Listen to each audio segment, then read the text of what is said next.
there's too many of them, and I've been. How many homeless have you killed?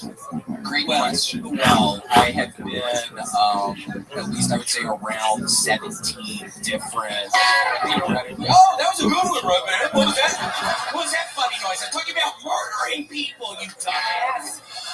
What's that? No, literally, Rabbi, what was that? What does that stupid thing say to you? It's called Kam Bonk. Yeah, Kam Kapow. Yeah. But yeah, no, it's a lot of fun. And then I'm going to Tacoma this weekend, Tony. We'll see how it goes. They're adding a third show on Saturday. Thank you to anybody who's ever bought a ticket to come see me. I greatly appreciate it. Yeah, adding a third show Saturday. So we'll see how it goes, Tony. What else, William? What else is getting very excited here? William, what else do you want to plug? What else is going on? It was just Sweet Little Gator's birthday last week. Very exciting. We got her a little ice cream cone dog treat, and she will not eat it, and she starts yapping at me when I get close to it. So now that's a big nightmare. So I've been playing a bunch of video games. So,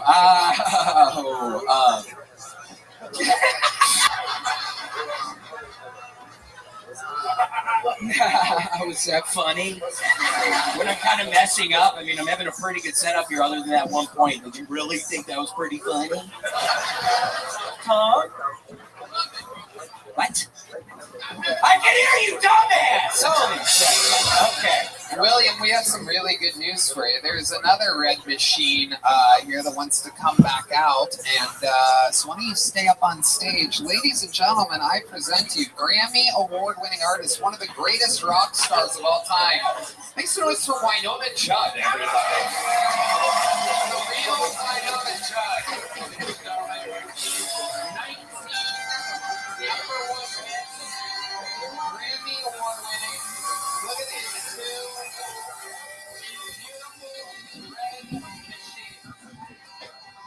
Give her the microphone, William.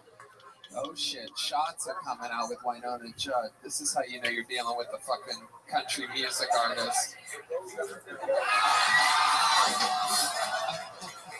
What happened? What did I miss there?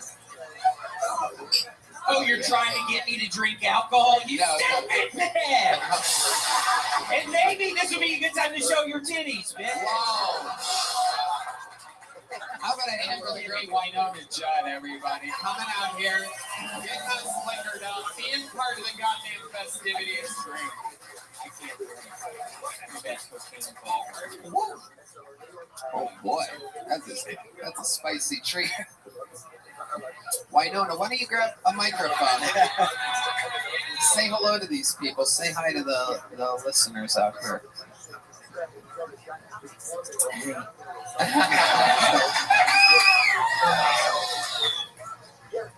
You've been having fun? Winona, you've been watching the show from up on the balcony.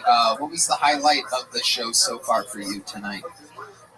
All the cussing. Oh, yeah. I never could cuss, ever. My mother said no. So when I hear you cuss, I'm like, wow. Hell yeah. Fuck yeah. That is true. I cuss a lot. We cuss a lot on the show. And Liquid Death, $1.4 billion company, selling water. Yep. What is wrong with this country? Yeah. I love this. Keep going, baby. Keep going. Just let the free flow happen. Joe, here. do you know who I am? Okay, good. Let's talk. Call me. Oh, shit. I love it. Winona Judd.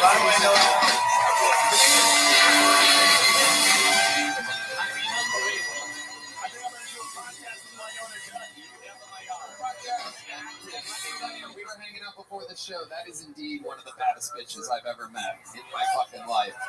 She is cool as fuck. Tony, I heard her just fall back there. No, she didn't. Stop it. That bitch tall,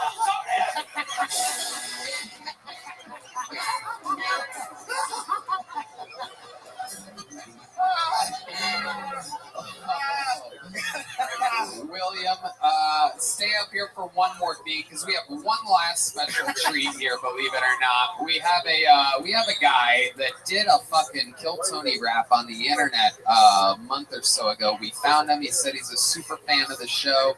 I said, why don't you come on out, and if you make it here, I'll put you on the list, and we'll have you perform this song live with one of the coolest Kill Tony raps I've ever heard in my life. 11 years doing this show. I'd like to present to you the stylings of Asthmatic, everybody. Here's Asthmatic. Sometimes we have rappers on this show. This guy actually does it. You guys hear me? Look. Yeah. Check it. Yo.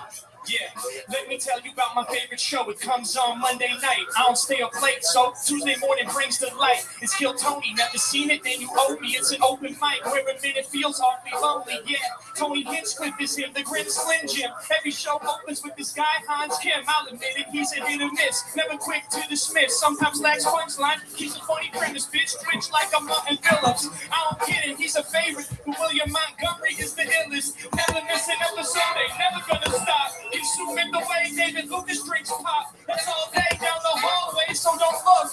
If you bomb, then you're gonna get a little joke book. Use it. Write jokes with the sharpened pencil. Can't pass it, has the most potential. He's elite. As long as his minute don't repeat. Go on my block from the man off the streets. Pull the picket grimace out my pocket. Casey Rocket never made it as a wise man, so I'll stop it. I'm profit in the making. Joe Dirt, go and dig it. I want to see it live, but I can never get a ticket. What the fuck, Red? What up, Zoot? How you living, pimp?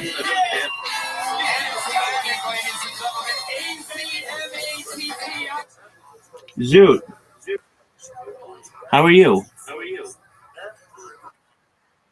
Zoot, don't talk like that.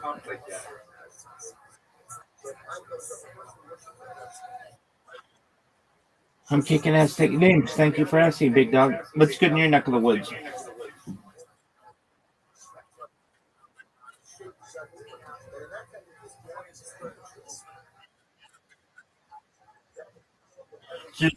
What up, baby?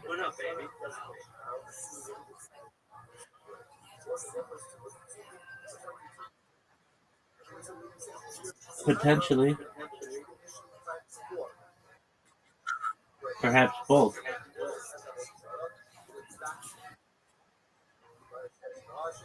Using a lot of energy.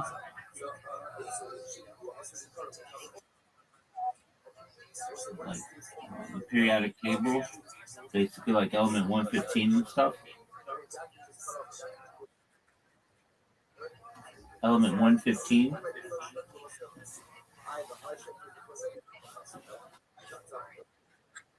I think so.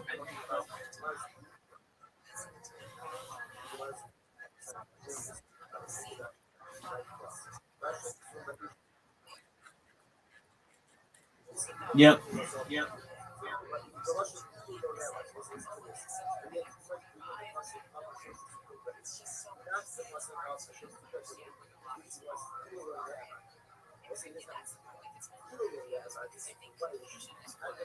What other questions do you have, Zoot?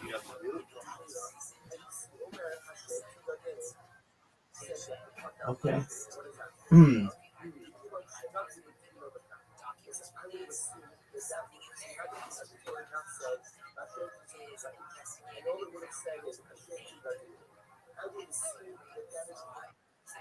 I have a question for you, Zoot. Are you ready to hear it?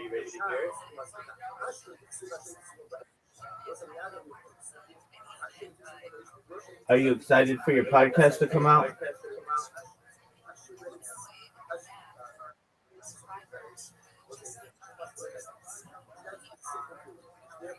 Okay. Do you wish you hadn't have done the podcast?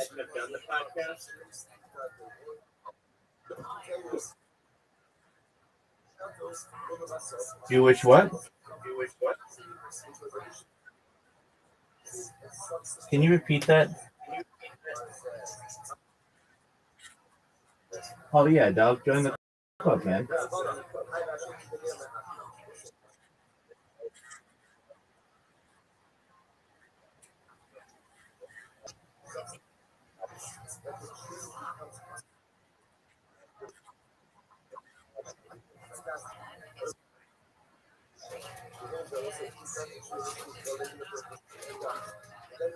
All right, baby, but you can't live in the past, right?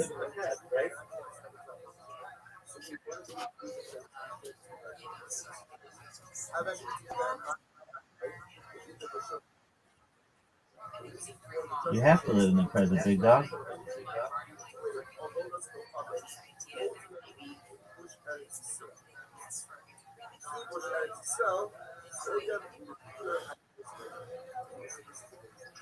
Dude, do you want to play Dice Party?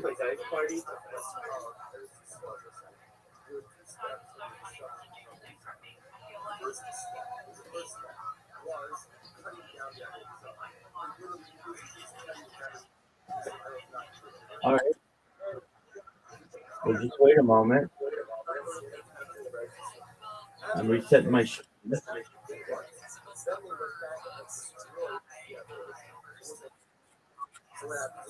I am one. Yeah, I love Jewish people. They're my favorite people.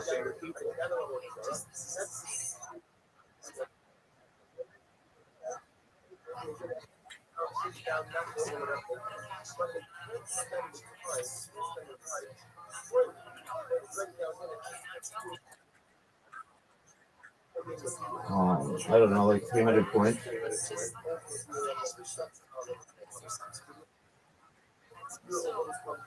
All right, well, you're going to have to be patient because I am doing something, but you're going to get a 9-ball on the break. Are you sure?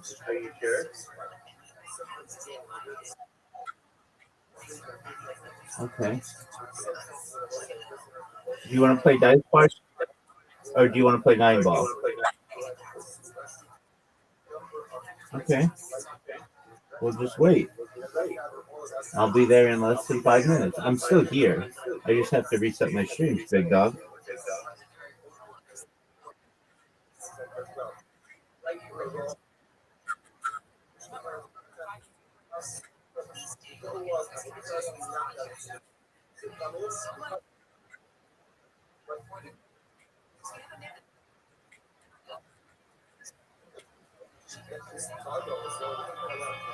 Were you proud of your achievement?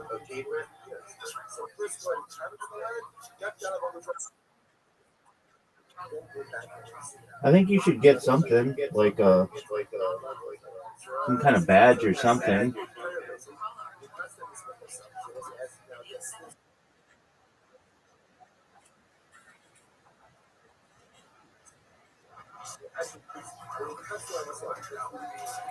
Do you like 9-ball more than 8-ball?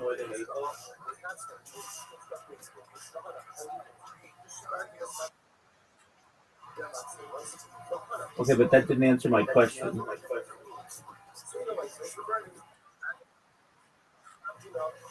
Why do you think you're better at 9-ball?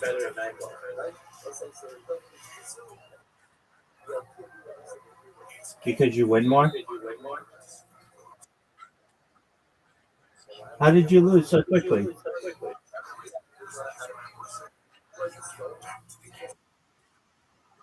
Oh, so they hit different ballings?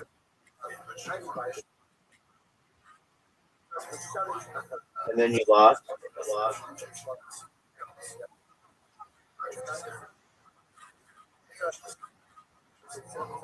Yeah, I kind of. It becomes like 8-ball.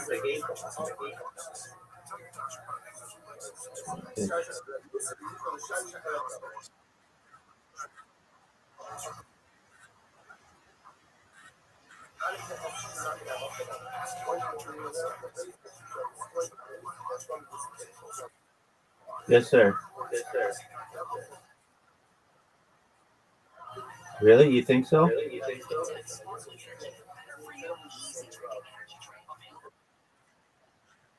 I am?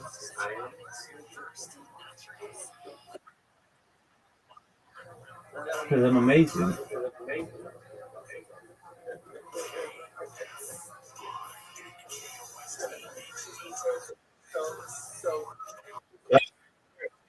If you were as amazing as I am, you would be the same way, baby.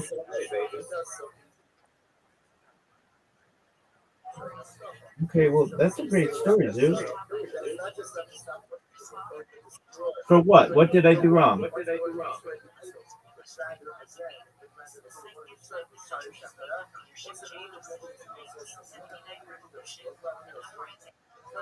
Great answer.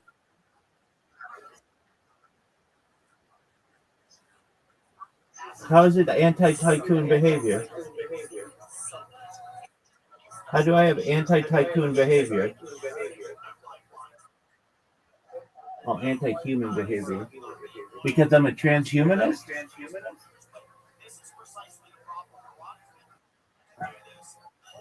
Dude, you don't even know what you're talking about, son.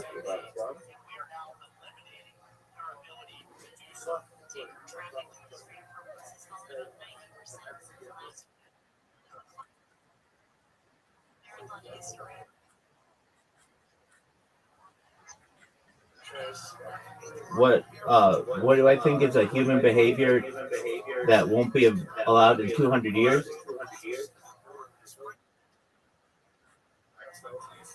It's socialized today.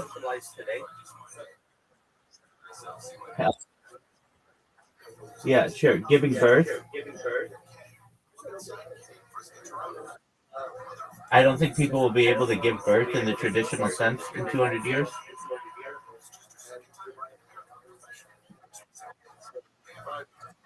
Unless you're like a tribal person.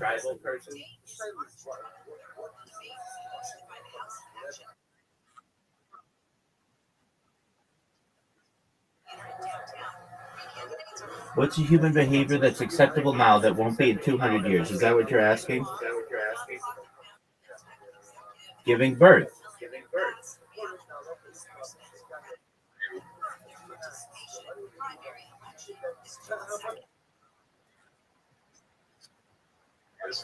Eating what? I agree with you.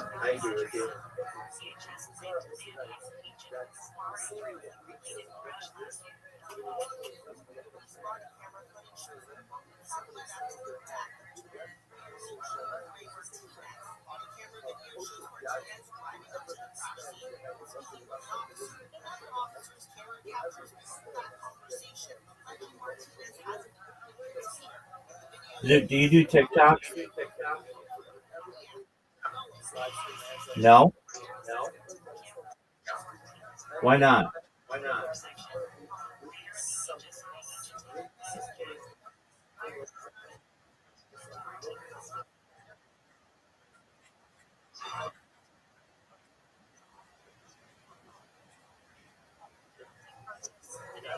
Okay, why do you think that, big dog?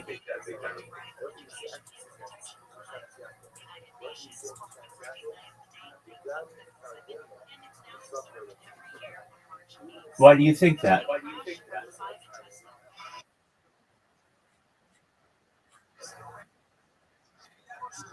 Okay.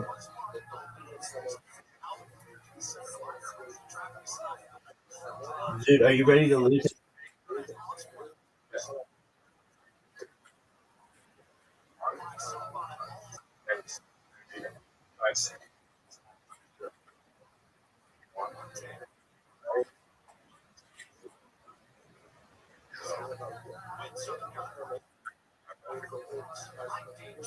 Okay, why do you think that?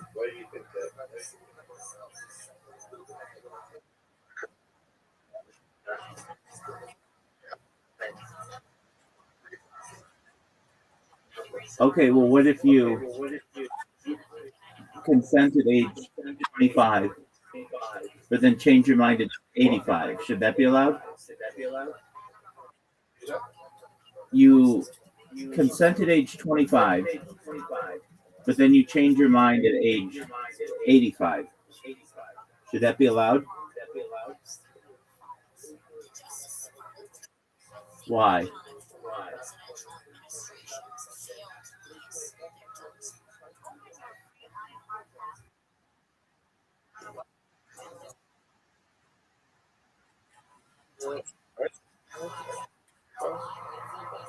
Okay.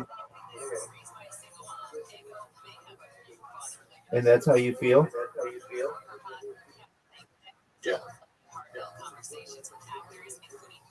And you don't feel any other way?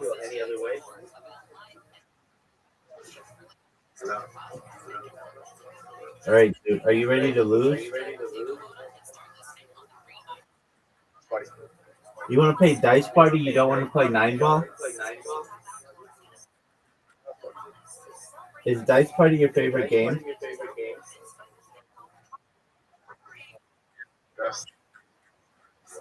You really think you're the best?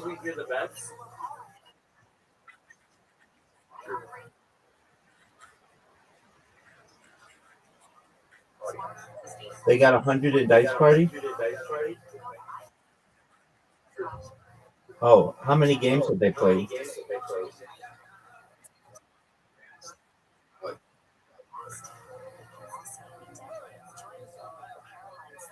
They played millions?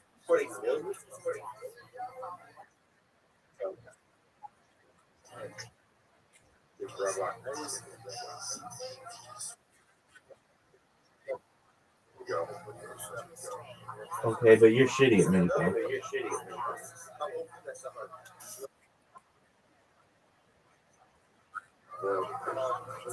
Are you proud of that fact?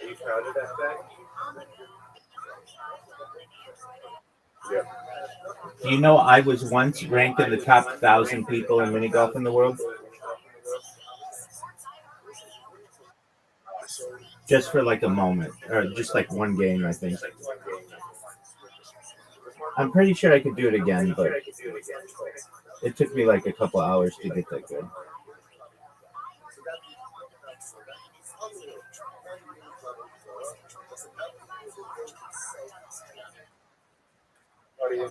I'm about to, big man.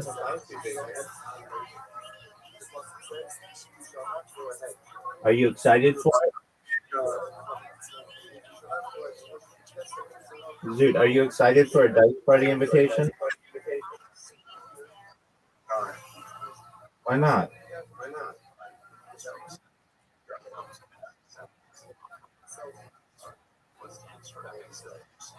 Zoot, what's your favorite thing in Dice Party to get? Of course, sixes, whatever, 5 6s. But if you had 5 6s, do you play them on the 5X or do you play them on the 6?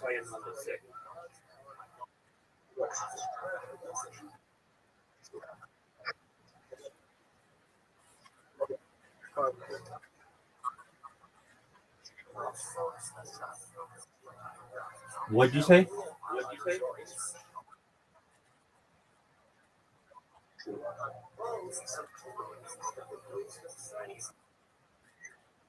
Yeah, I am. I'm just adjusting my final device on TikTok so that I'm streaming or making content. And I'll be with you in a moment, son. Are you excited? Are you proud of that?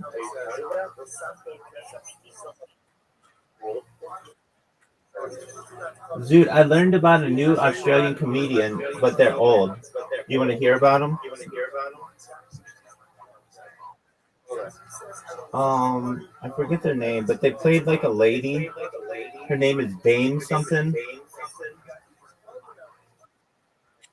Yeah. You know who I'm talking about?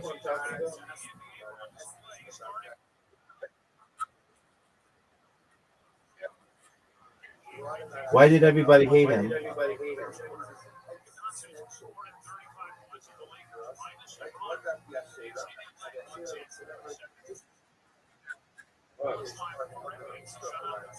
He just gave up on what?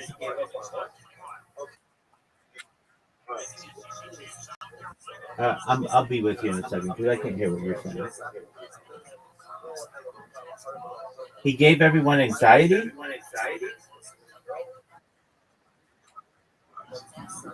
I can't do this. Just a moment.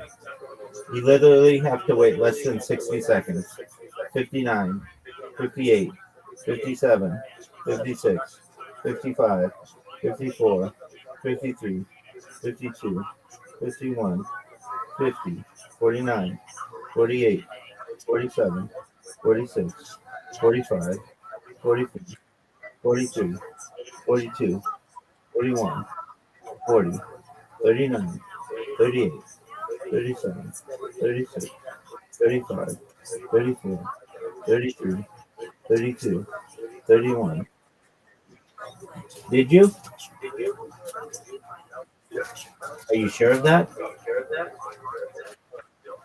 You're positive of it? What was the final score?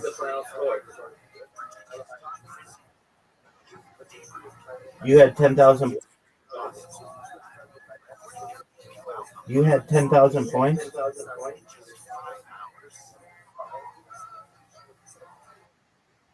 Dog, did you say? Did you say you had 10,000 points? How did you get so many points?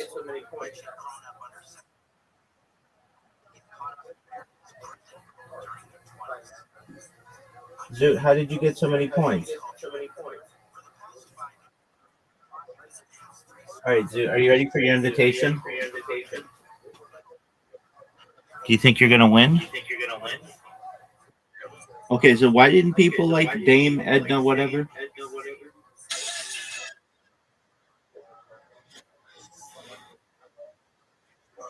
Okay, but tell me why didn't they like that guy? Yeah.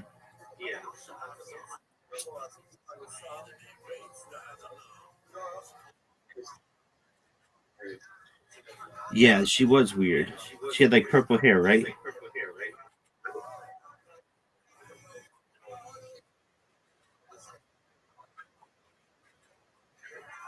I could see that.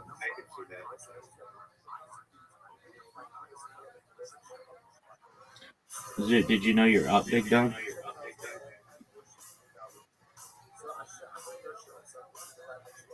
No, no way you get it.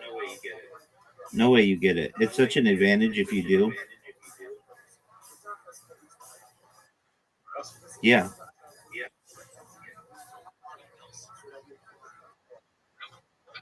You had to use your chance right off the bat.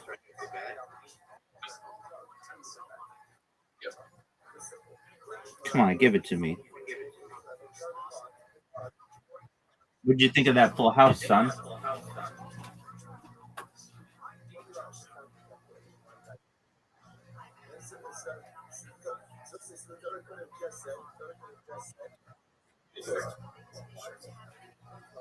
Did it give you what you wanted?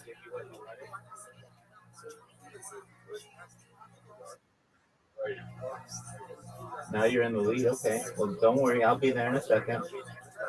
I'll be able to take that lead away.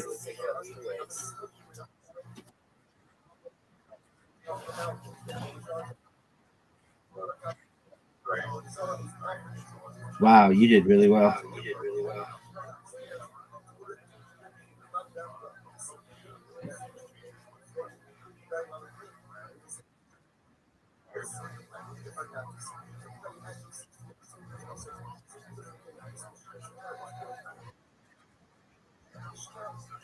Are you proud of that?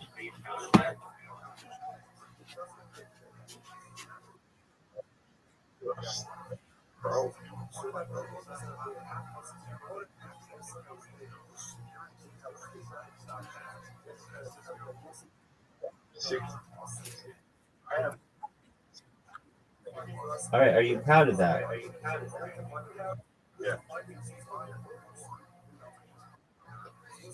All right.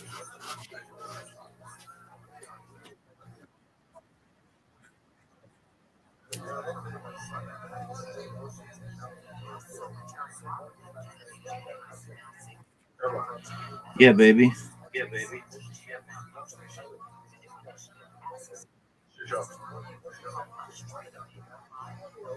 Dude, that stinks.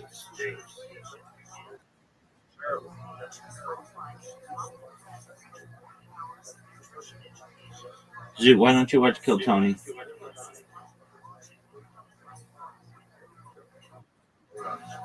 Because it has some funny people on it, and you might be able to learn a thing or two.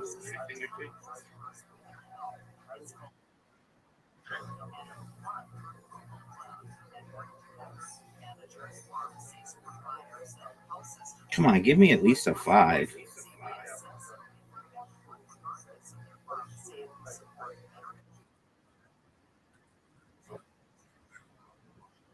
Yeah.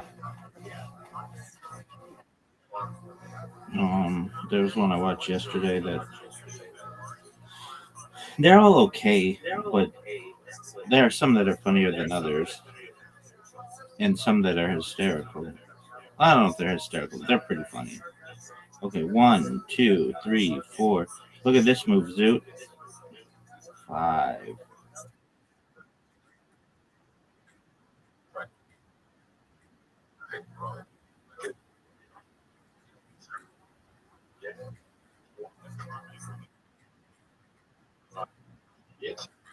Yeah. What are you doing, Zoot?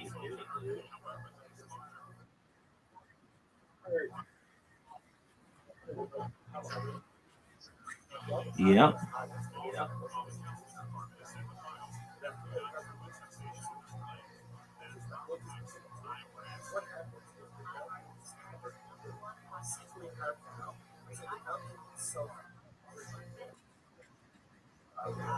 I think so.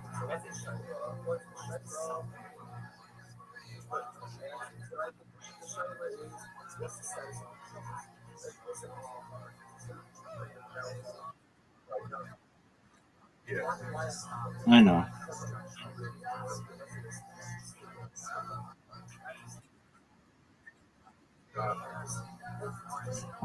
Ooh, this is interesting. Oh, actually, I don't want to. Wait, do I want to do that?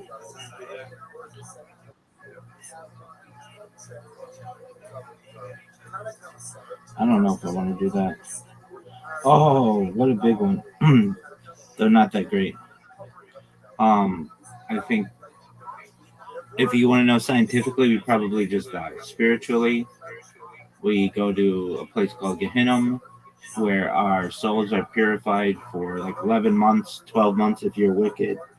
Then we go to Gan Eden, which is in wait for perhaps resurrection of the dead, revivication, and then we live our lives potentially in a purified state after being revivified once Mashiach comes. That's the spiritual element of it. But is it true? No one knows. That's just tradition. Look at this move, Zoot.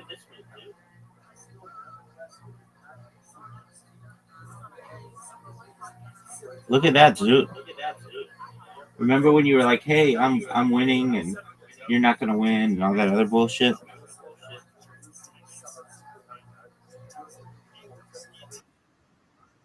No, I don't. I don't give a shit about it. All I know is that you're down 10 points.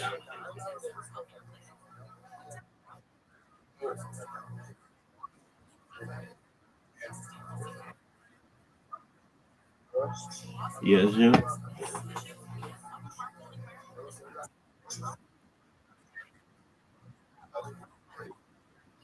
All right. Well, that's cool. I mean, I'm probably, like I said, scientifically, perhaps nothing happens. Okay.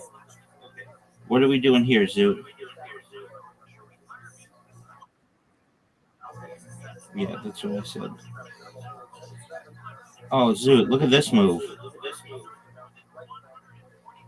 Zoot, are you seeing these scores that I'm putting up on you? No way, that was really good.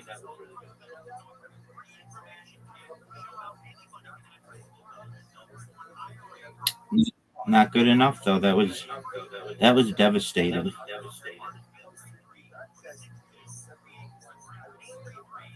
Zoot, did you know that was devastating?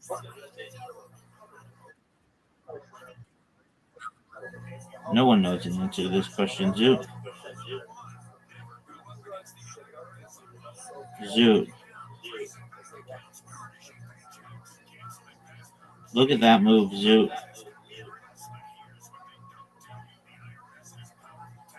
How do you have?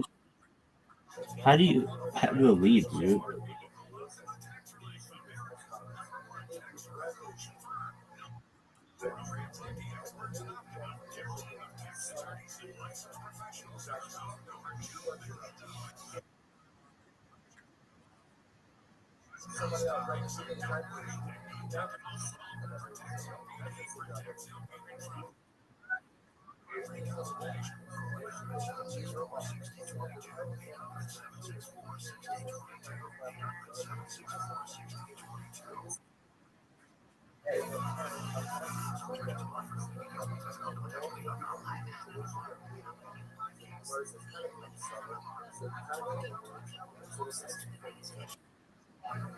You just got a large 1, 2, 3, 4.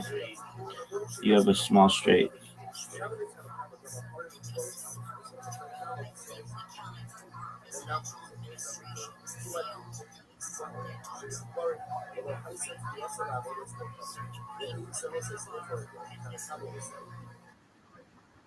Zoo just how? Oh no, Zoo got a full house. It's great for me.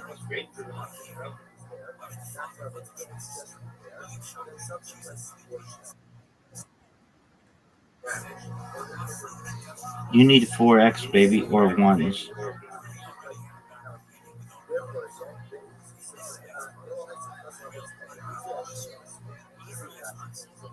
No way, you got it.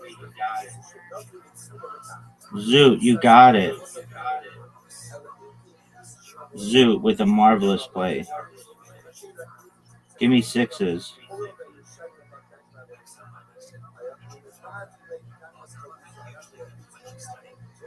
Dog, I need 6s. I need one more 6. Give me one more 6. Devastating.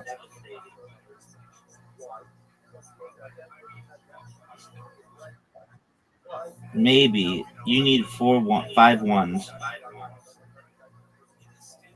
You've got 2. Zoot, you have 2. You need 5 ones. You've got 3. You need 2 more ones. No fucking way. No fucking way. This game is rigged. That was the best game I've ever played.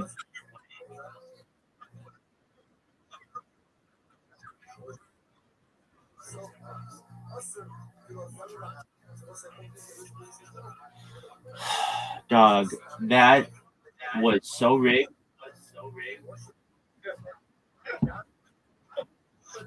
Dog.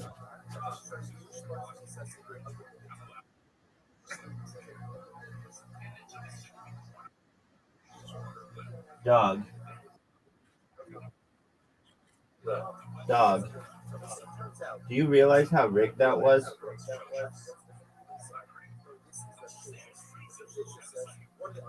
Zoo. That was the best game we ever played. I think it's the best game.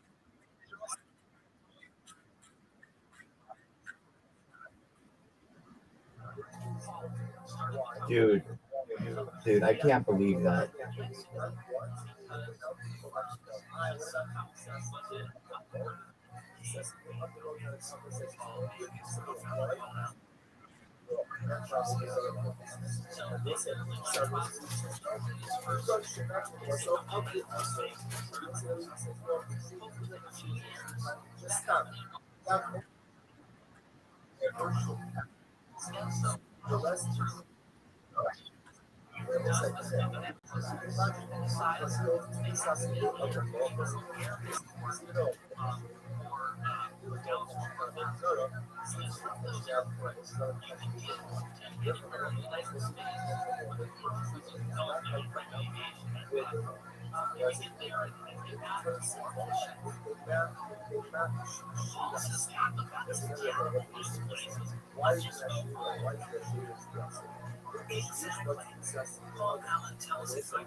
What did it say?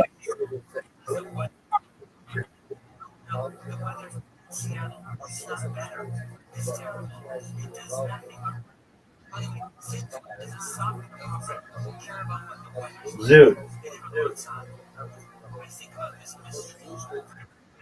What did it say?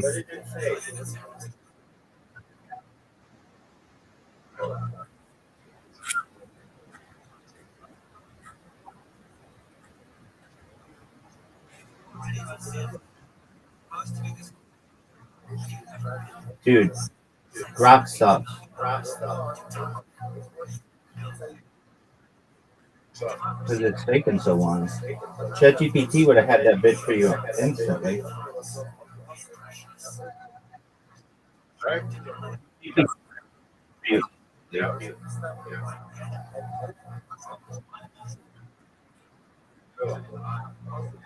I mean, I don't know. It sucks.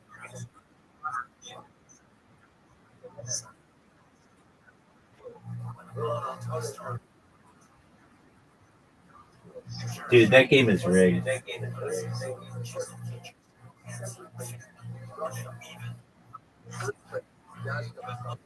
Do you recognize that game is rigged?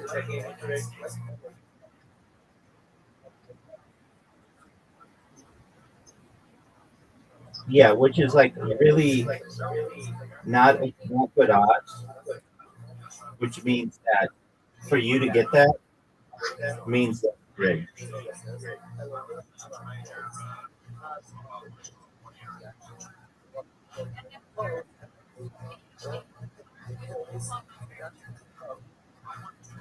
Are you ready to play 9 ball?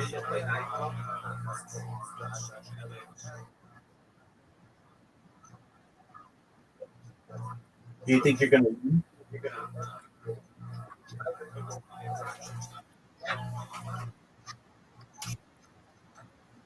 Dude, do you think you're gonna win 9 ball?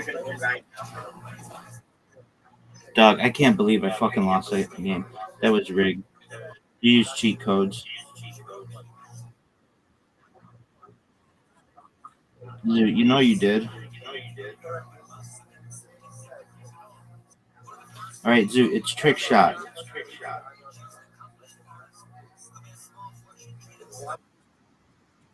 Dog, no one knows the answers to these questions. I don't think so. I think you could just draw. Because I don't think you can get points for on the break trick shot. Okay, well, thanks for your input, dog.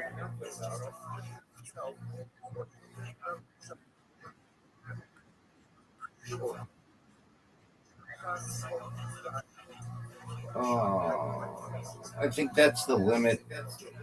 Something because I did it on the break or something. There's some rule like that. That was terrible. It's one of the worst shots I've ever seen. So, do you know that is really good for you?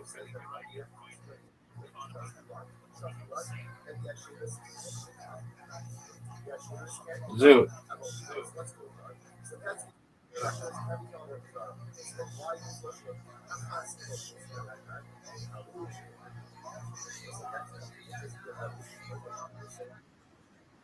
It makes it really difficult for you. Did you know that?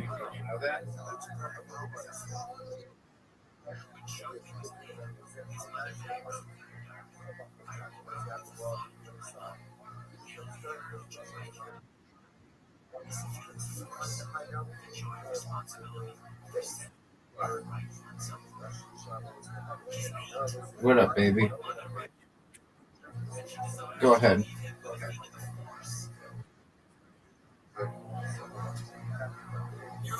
Oh. You don't really have anything that I've really had. Oh.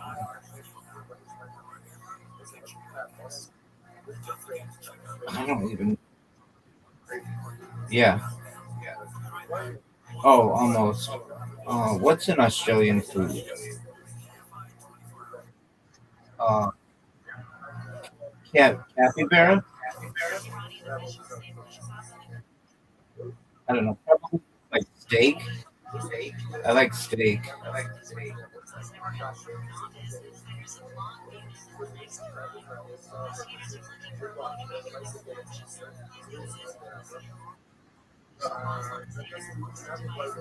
didn't know where the ball was. Are you gonna go?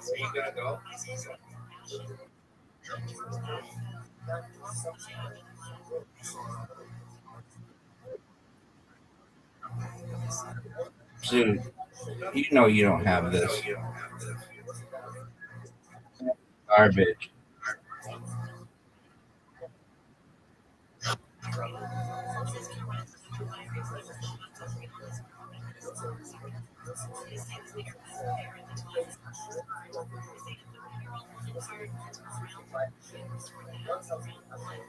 Look how good this shot is, Zoo.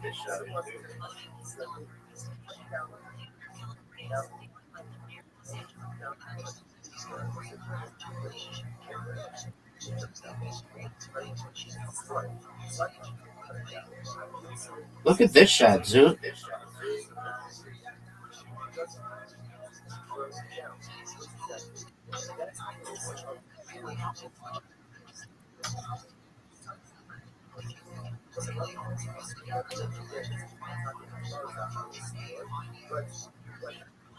That's a terrible shot.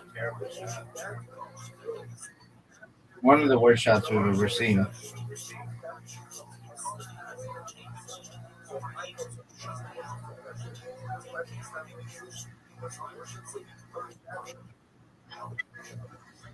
You're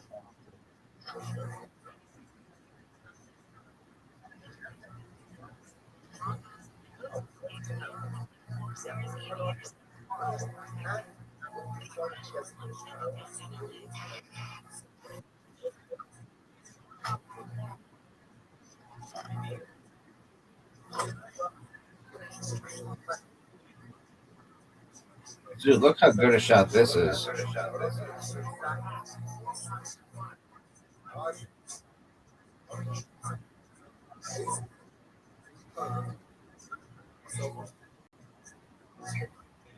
There's no way you hit the shot. I don't even know why you're even attempting it.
Dude, line shot. Are you proud of that?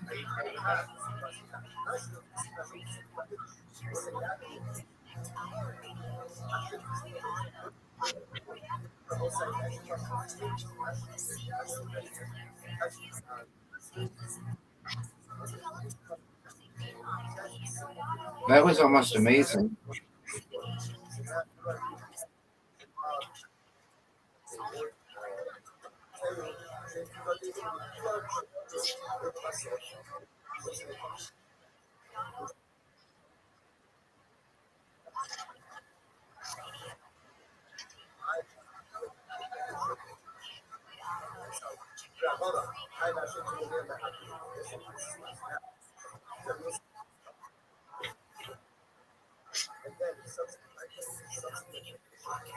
Dude, look how.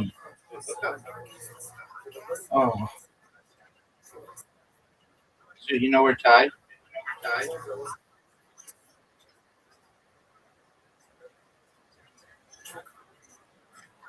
That's a miss.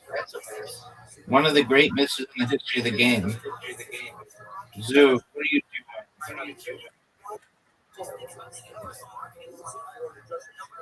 Told you. Told you, Zoo.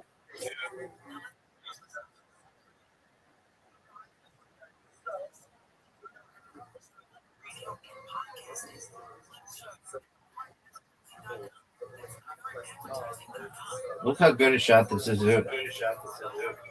Zoo, did you know that I have the lead now?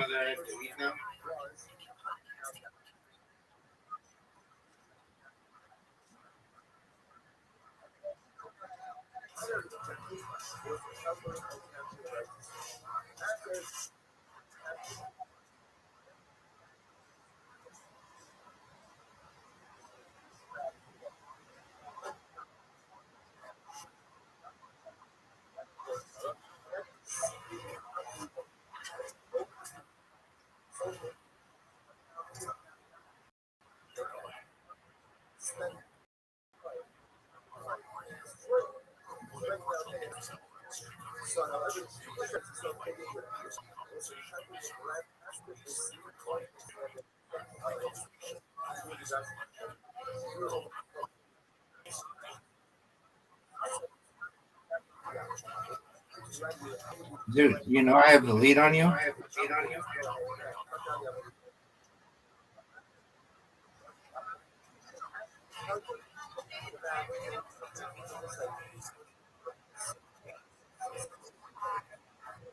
Dude, look at this shot. Oh no. Devastating. Dude, what are you gonna do? You're down 20 points, son.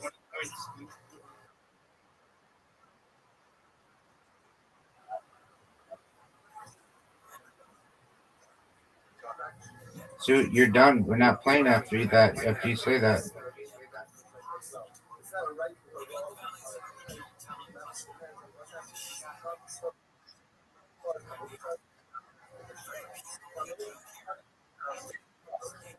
I'm gonna finish this game and then you're done.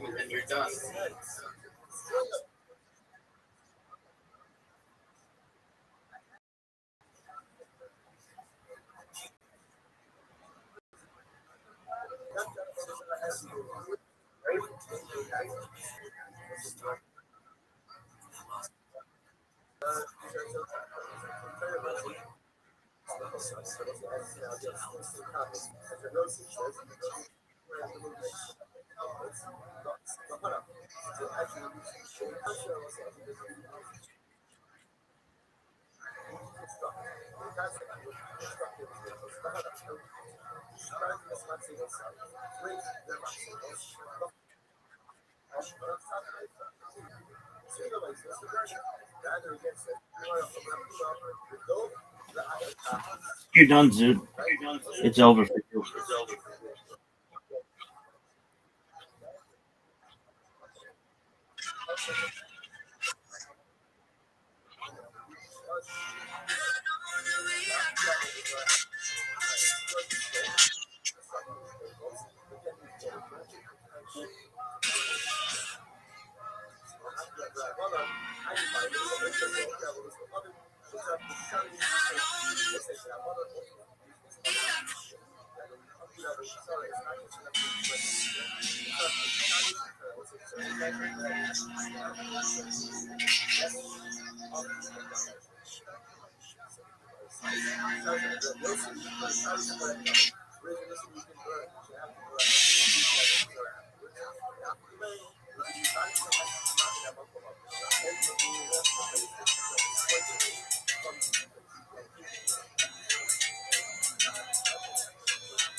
Breaking news. Trump just banned all permanent residents from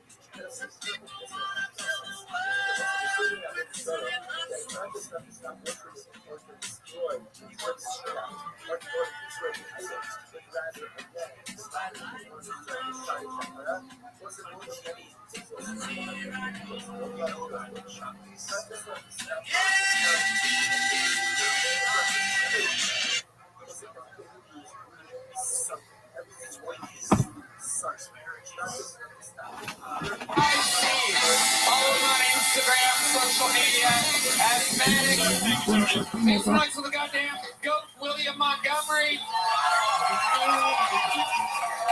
Keep it going. Let's see how wild this place can get for Jim Norton. Joe Rogan. Tucker motherfucking Carlson. And the best damn band in the land. Raul Vallejo, Carlos Sosa, Michael Gonzalez, Matt Mueling. The Madness. Unbelievable drawing from Ryan J. Beldeson. Let's see what Chris Rogers shoots tonight. What the fuck? What is that? Wait, I know I'm the fucking donkey there, or whatever that is. Who's that? Who's that guy? Who? Joe Biden. Wait, what? Well, who's the thing standing up? What? Richard Simmons? Casey Rocket? I don't recognize Casey without his ball cap on. I'm sorry, Chris. That's Joe Biden and Casey Rocket? Okay, all right. Why does Joe Biden look exactly like me? Am I the only one seeing that? All right. Great smile on Joe Biden. We did it. That's Chris Rogers Art, amazing local artist. Thank you to Game Time, Skyline Frame, DraftKings, Red Rose, Yellow Rose, Gel Blaster. Tucker Carlson, I gotta tell you, I've been a huge fan fucking forever. This is so surreal having you here. I didn't expect to be here. Trust me. Amazing. Doing the Post Malone spot that you find out behind the curtain, and that's all because of the great Joe Rogan, my fucking best pal in the world. So much fun. How about a hand for him and the mothership, huh? #1 comedy club on planet Earth. Thank you so much, Jim Norton, for joining the show again. Red Band. Check out the Joe Rogan Experience now on YouTube, guys. Check it out. For sure, he's back on YouTube. Very exciting stuff. Back everywhere. One more time for Asthmatic. Thank you guys so much. We love you. Good night, everybody.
The Sunset Strip Comedy Club in Austin, Texas is now open. Check out Red Band's secret show every Thursday. Go to sunsetstripatx.com for tickets.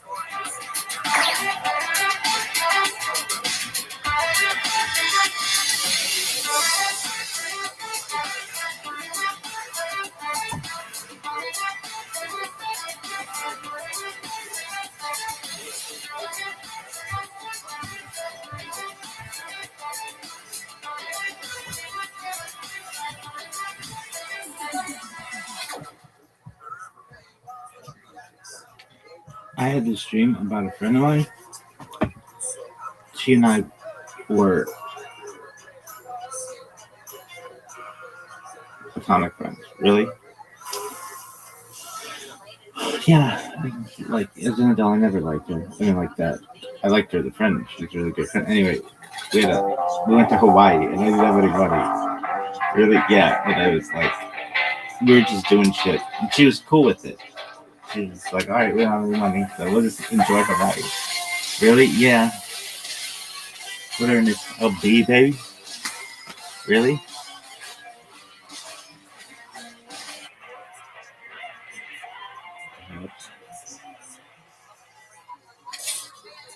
Where you put back and then, yeah, that's how we always were. Really?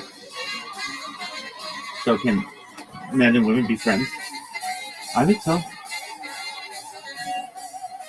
Really? I really do think so.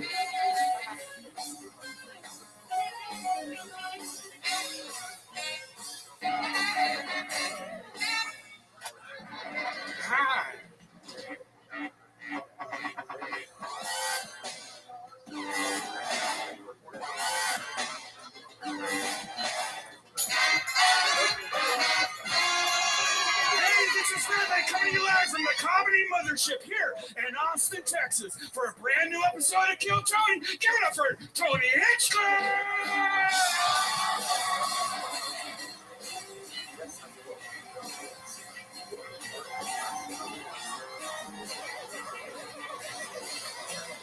Who's ready for the best fucking night of your lives, huh?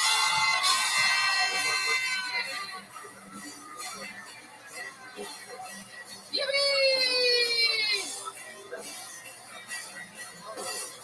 Here we are, everybody. We made it. It's rigging, everyone. We're doing it again.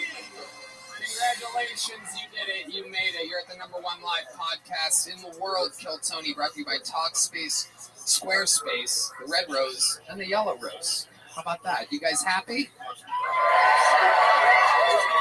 How about one more time for the best stand band in the land, everybody?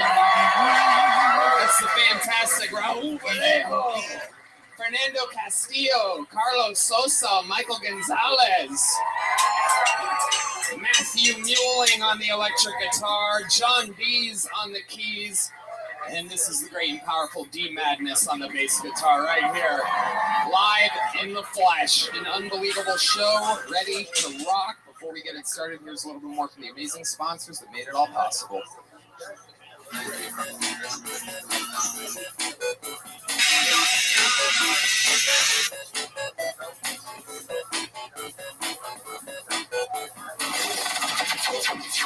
The Sunset Strip Comedy Club in Austin, Texas is now open. Check out Red Band's secret show every Thursday. Go to sunsetstripatx.com for tickets.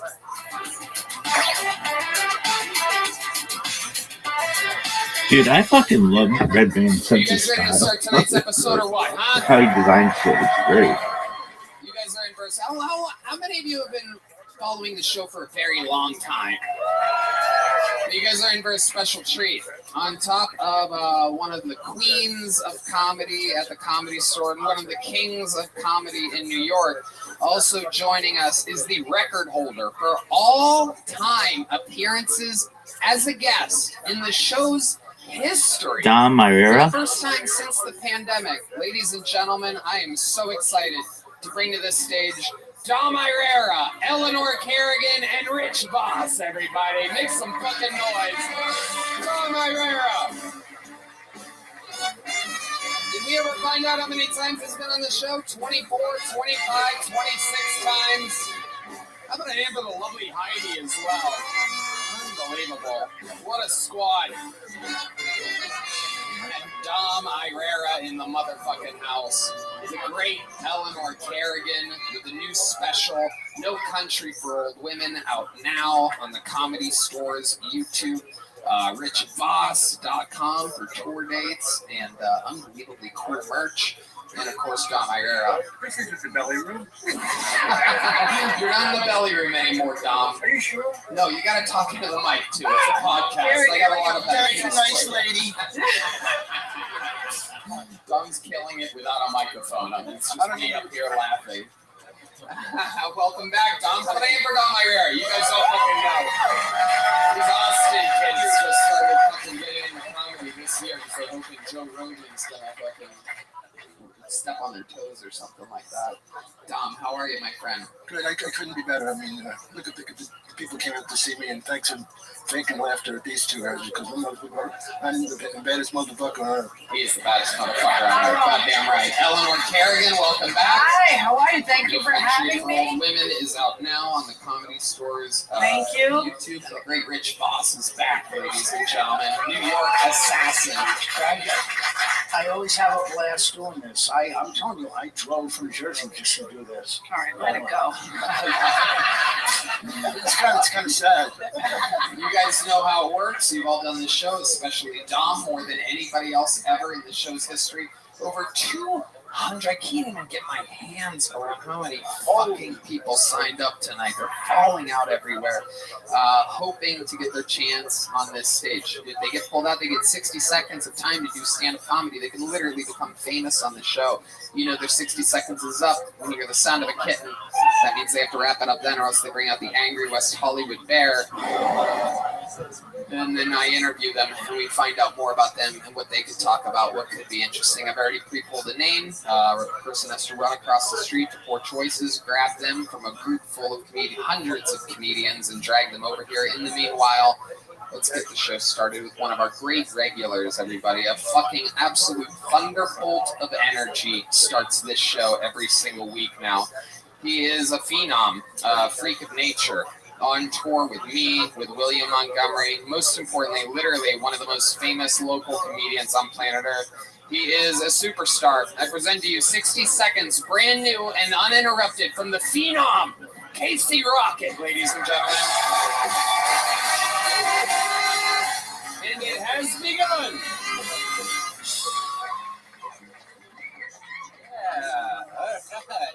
Nice day for a white wedding. Okay, cool. Total silence. We're having fun. Hell yeah.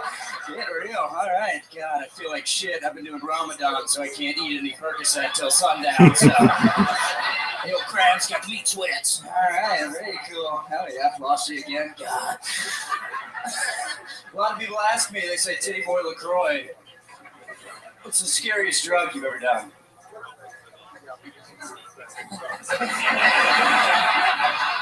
And I tell them, ladies and gentlemen, the scariest drug I've ever done was falling in love. I overdosed on fentanyl last summer. Kept doing it for 6 more months. Beginner's luck. Boom. Come on now. Fastest hands in the room. People call me the Floyd Mayweather of the Austin comedy scene. Because I can't read. Okay. That's my time. Thank you. Kids Rocket. We did it again. Exactly 1 minute. He is an absolute superstar. The Rocket Man himself, Casey Rocket, has arrived to the scene, everybody. Another fantastic minute. That Floyd Mayweather joke, absolutely. If you don't laugh at that, you might as well fucking leave now. There's people in a standby line hoping some will leave early on in the show. Unbelievable. Rich, you ever seen anything like that before? I'll tell you, when I saw that missing tooth, I thought you were a boxer. Casey, you are the man. You've been killing it. You sell out locally. You've been on the road crushing. How's the road been treating you? It's been good. Been on the road, went to Philly, rallied, made a cup of paper. I'm all about my paper. It's been fun. Been riffing around the globe, putting my money away, putting away in stocks, investing, riffing. Thank you. Big stock. Yeah, it's been fun. You're investing in stocks? Yep. My 2 passions in life, stocks. Worms from Dune.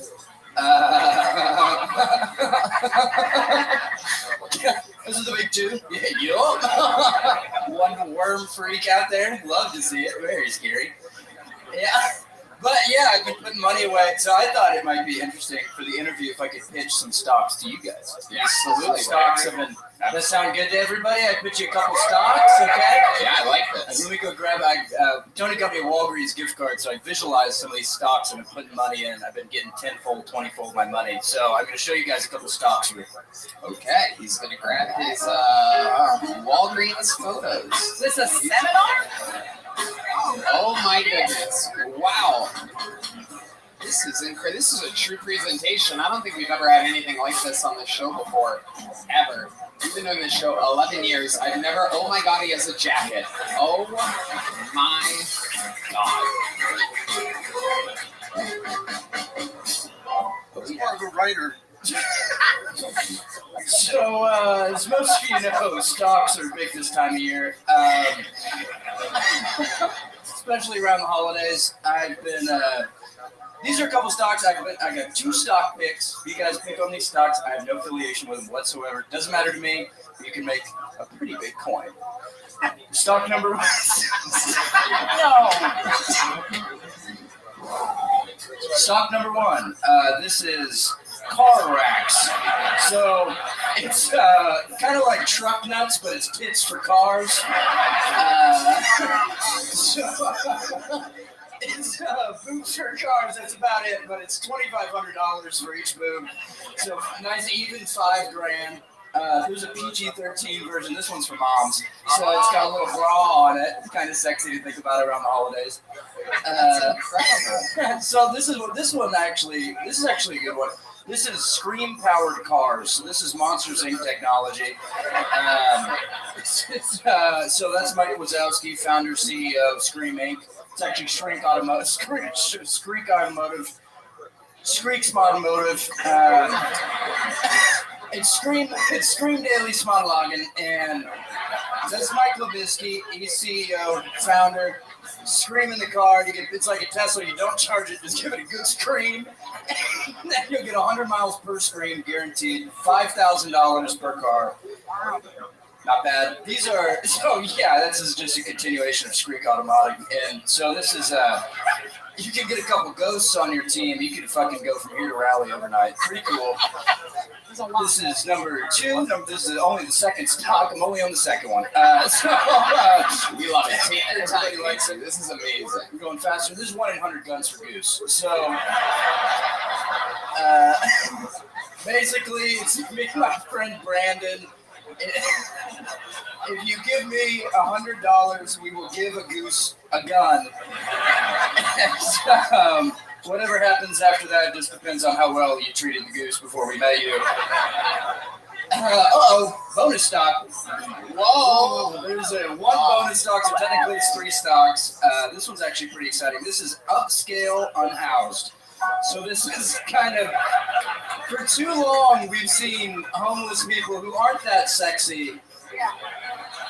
I kind of want to put an end to that. So this is for $19 a day for 3 weeks.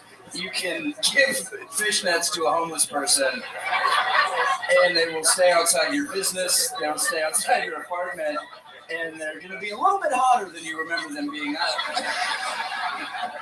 before they put on the. So that's my stock. So pretty cool. In the history of the show, I've never seen anything quite like it. So how much is it to put fishnets on a homeless person? Oh, I should know. It was $19 a day for 3 weeks, wasn't it? I never forget. I work hand in hand with these companies for sure. It's an unbelievable deal. I would definitely like to invest in it, Eleanor. Yeah, I think it's like Carrot Top on meth. We need to sell this to Vegas. This is great. I love this. The stock, I'm in. $19. How many? 3 weeks? 3 weeks. So I got 21 you. days, so that's $1,800. I want to see nuts in a fishnet. Rich boss. I'd rather invest in property in Gaza. You don't want to see a homeless person shit through fishnets? That'd be amazing. Yeah, I don't have that kind of money. Go ahead, Dom. Dom Herrera. What was I saying? I don't know. No, I mean, seriously, you learn about stocks and you still enjoy yourself. You see the hilarity in that? I didn't know that. Thank you. Sir. I didn't know all these little details. Plus, I learned more jokes. Thank you. You're phenomenal. I mean, I grew up watching you, and I love you. Dom thinks you're Robin Williams right now, so that's a big compliment. We're not going to tell him. How about one more time for Robin Williams, ladies and gentlemen? Absolute killer. Thank you. Seriously, make some fucking noise for Casey Robin. And like that, the show has begun. And immediately, we move to the bucket. Now, this is where anything can happen. Now, sometimes it's a crazy person. It's terrible. Sometimes it's someone that is ready to become a superstar. It could be anywhere in between. They get 60 seconds uninterrupted, and then we talk to them. Oh, look who has real boobs in his hands for the first time ever. Wow, look at that. You're going to be sucking on those when this lesbian leaves you. I love it. She's actually going to get more turned on by the car wrecks than you, I can tell. All right, ladies and gentlemen, I'm pretty sure this is a brand new name. I would recognize it. Make some noise for your first comedian out of the bucket. Anything can happen in 60 seconds uninterrupted for Q Rose, everyone. Q Rose. Starting the show. Here we go. Hey, how's everybody doing tonight? Y'all right? I give it up for me and my girl for 3.5 years. Just found out we about to have a baby. Yeah. Kind of makes me feel bad about all the cheating I've been doing lately. I'm just playing, y'all. I don't feel bad. I love being here in Texas, man. I'm from Texas, man. Our racism here is just far superior than other states, man. I'm telling you. It's because it's big and small at the same time. You know what I'm saying? Like I went to an all-white neighborhood. I went to all black high school, right? And we had one white guy join the football team, right? And we called him White Mike. And it took me years to realize there were no other Michaels on the team. We could have just called him, I don't know, just Mike, and it'd been good. All I'm saying is, it wasn't even the worst nickname we had, right? We had Nesson guy join team, right? And we just called him Mexico. And when his cousin joined team, we just called him New Mexico. So really messed up when I graduated. Found out them niggas was Puerto Rican. It was bad. All right, thank you. I'm Q Rose. Thanks for listening. Q Rose making his Tony debut. Hell yeah. Welcome, Q Rose. How long have you been doing stand-up for? I've been doing stand-up comedy about 7 years. I started off in Philly. 7 years from Philly. I love it. Eleanor and Dom are both originally from Philly. I'm from Dallas, but I started out in Philly. Oh, okay. Now they hate you. Okay. You had everything going for you. With passion. Wanted to get that Dallas love, and it's not Now go Birds. It's cool. You know what I'm saying? There you go. Cowboys first. Okay, very good. All right. I can't remember. I'll be all right. Okay, Q Rose. How's the Bob Marley movie doing for you now? Yeah. About as good as whatever old movie you watch. Oh shit! An attempt at a roast joke there by Q Rose that fell completely flat. So you've been doing stand-up for about 7 years, originally from Philly. Do you really have a baby on the way? Actually, nah, she's about to be 7 now. Oh, shit. Oh, I've been doing that joke since you started, huh? Oh, busted. Out here doing this fucking gold material. 7 years of fucking sheen on that joke. I love my baby. I'm gonna keep talking about it. I love it. 7 years, and you're still in her life. No, yeah. Absolutely incredible, unprecedented. Amazing. Nah, I'll beat the stereotype. We good. I love it. And you're still with the baby mama as well? Okay. And we're back. Here we go. Something other than the stereotype, it appears. Where's she at? Where's the baby mama? Nah, she's up in Detroit. You know, we met in the military, so you know what I'm saying. The military. Yeah. What branch of the military? Air Force. I'm an Air Force veteran. Okay, Black Hawk down. They don't go down. All right, Black. Well, I mean, Kobe Bryant. A helicopter crash joke. Oh my goodness. Flag on the flag. No Kobe Bryant jokes allowed. Everyone knows. Anything It's hard to joke with, about someone with real talent, Oh yeah. Are you standing up for Kobe right now? Are you defending Kobe from the grave against me? Because you're saying I don't have talent? I mean, are you like spokesperson for the corpse of Kobe Bryant right now? I mean, we gotta go, and then he's the GOAT. He's the GOAT. Yeah, what he did. I'd like to see an episode of Kill Kobe because this ain't easy. It's not easy. Nah, it's great. Y'all both great. I'd like to see Kobe do this, right? Not easy. I'm over here. I'm hosting. I'm trying to make jokes. Keep an eye on Red Band. I've had to use one of those pads you bring somebody to life with. I have those under the table just in case Dom gives up on us here. Anything can happen. We're having fun tonight. We're goofing around. What is there? I just got a feeling if see you do a jump shot, I'm gonna laugh even harder at your jokes. I will fucking ball all over you, dude. You ever play a game one-on-one after this? Do you even play basketball? Oh my goodness! Like you look like a referee. I do. I referee, and I'm going to referee our game, and I'm going to call a lot of fouls on you. I would murder you 111 to nothing. I think you would murder me. I don't think you would beat me in basketball. Two different things completely. Two different things. Okay, Q Rose, So let's talk about it. You've been on stand-up. Where do you live now? I live in Dallas. How do you make a living? I run an activity center. I own an activity center. What kind of activity center? Exactly. You can get full court basketball in backcourt in backyard. You know. Oh shit! You know what? If you're running an activity center with a basketball court, maybe I'll play in table tennis or something like that. I got that too, but I'll murder your beer pong though, for real. Beer pong? Yeah. Okay. Any sport, anything. Nope, absolutely. I'm trying to figure out what I think you could get me at. I'll beat you at paper, scissors, rocks right now. Are you ready for this? You know how to do it? Now, do you go 1, 2, throw or 1, 2, 3, shoot? Because you're from Philly and Dallas. Yeah, we'll shoot. I went up north. They do the shoot. They'll shoot. 1, 2, shoot. 1, 2, 3, shoot. Okay, 1, 2, 3, shoot. Okay, like that. Okay, ready? 1, 2, 3, shoot. 1, 2, 3, shoot. Okay, this guy's good. He's trying to get in my head here. All right, this is the part where I win. You know what you're gonna throw? All right, ready? 1, 2, 3, shoot. Good, it's over. Get out of here. All right. Q, anything crazy about your life or your history that we should know about you before letting you go? Or like craziest thing about your life? You ever fucking do anything, get in trouble, have any special skills or talents, anything wild? I mean, shoot, man. We already did shoot and you lost. Mister, I'll beat you in anything. Oh shit! I just knew you was gonna choose paper because you were so white. But that's ridiculous. That doesn't make any sense whatsoever. Hey Joe, it worked. Black comics love talking about white people crazy. They pay taxes.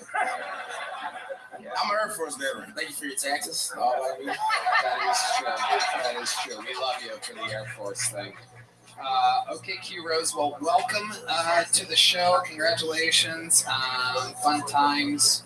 Oh, I can't even remember what your set was like. So what do we think? No, really, Red Band's itching to the little joke book. Here you go, my friend.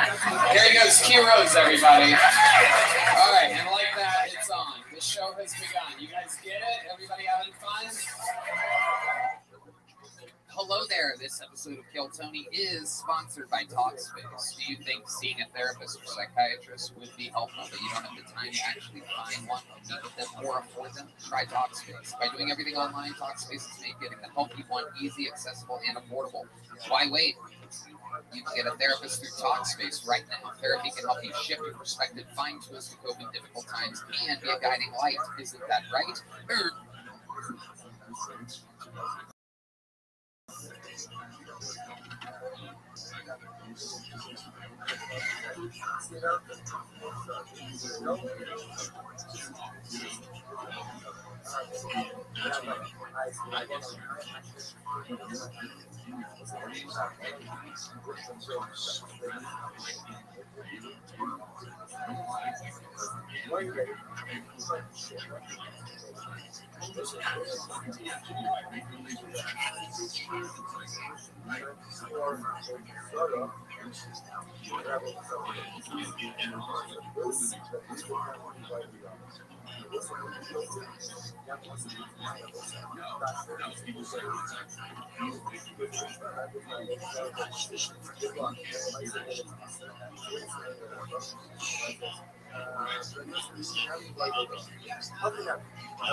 I had a good Thanksgiving.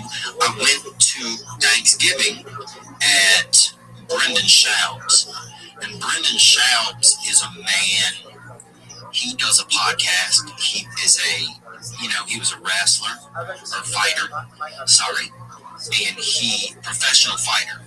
And he does a podcast called The Fighter and the Kids. And it's basically, I think, like a foster agency sort of. And I don't know if he adopted, it's like his Make-A-Wish kid is actually more of a senior citizen, and the man's name is Brian Callens, and they are teammates and they're buddies. And Brendan Shout's had me over at his place for Thanksgiving, and it was awesome. And he has a beautiful little son and a beautiful little family, and it was just nice to see. It's nice to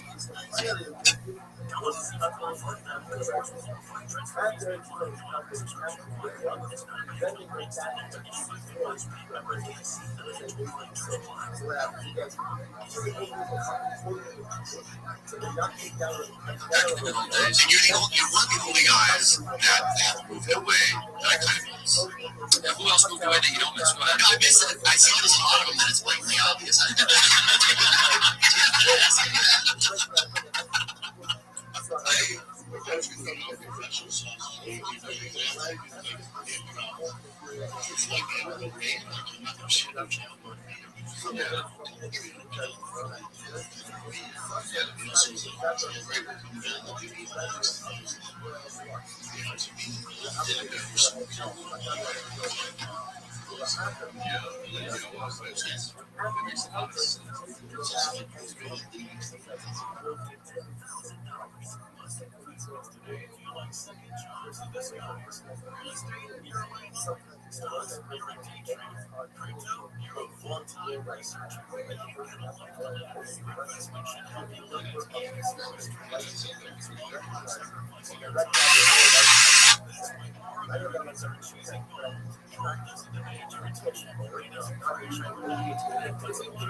But I had to teach a 14-year-old, like,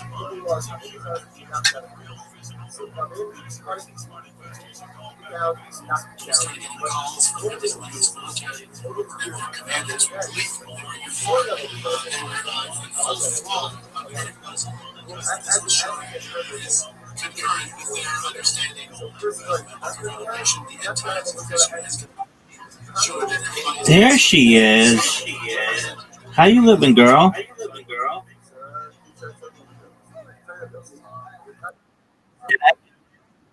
Did I miss you?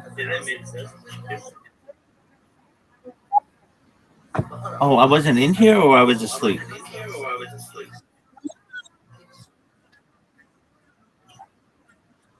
Oh yeah, I don't know what happened over my video went down for while I was asleep. Well, apologies. I'll let you sleep. I wanted you to know I apologies if I missed you. So I was getting those. Yes, ma'am. I do, of course. 100%. Thank you for making an exception.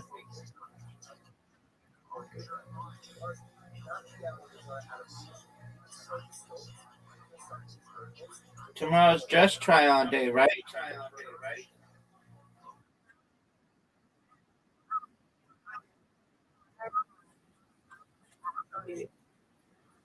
That's what I mean.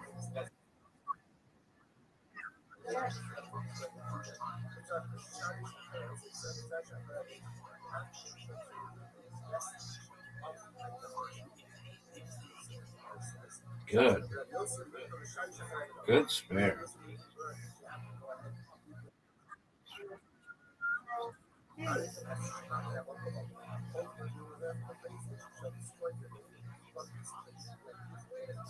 Give me this.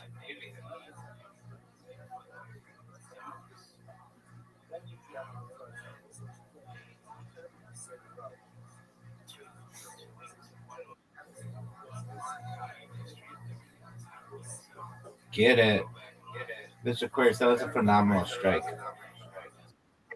Well, match her. I tried. Ain't nobody able to keep up with you. Give me this.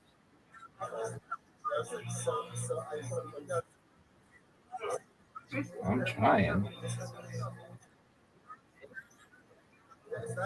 Mr. Aquarius with the lead. Starting to dominate. Get this here. Ooh, that was beautiful. That was beautiful, folks. Miss Aquarius had one of the best splits. You're welcome, madam. Get this. Oh, this is deadly. Just go for one of them and hope for the best.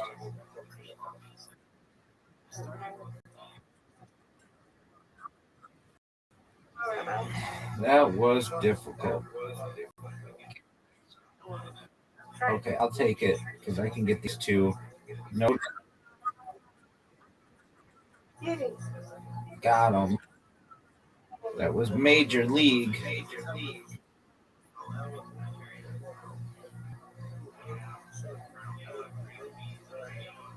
All right, get these two, no doubt.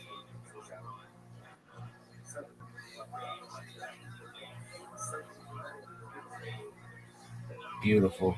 Miss Aquarius playing. She's going to be in the 80s, folks.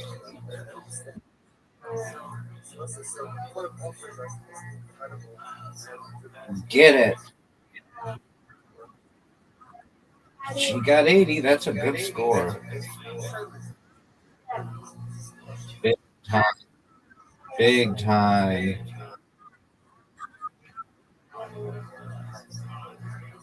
Tough split.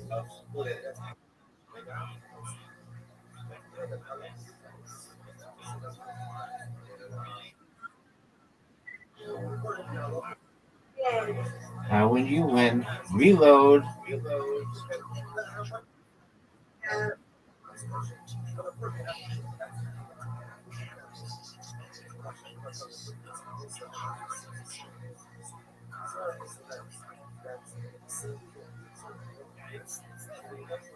That was big time.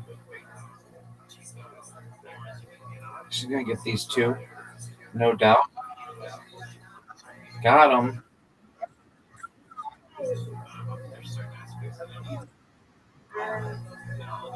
No. Just a little off. Need one of the best throws in the history of the game right here. And I did not get it. Devastating.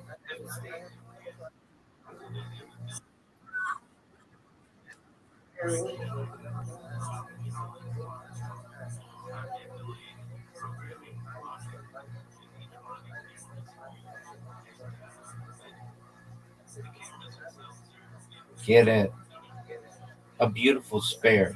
If anybody out there wants to learn how to play this game, watch Aquarius right there. That was wonderful.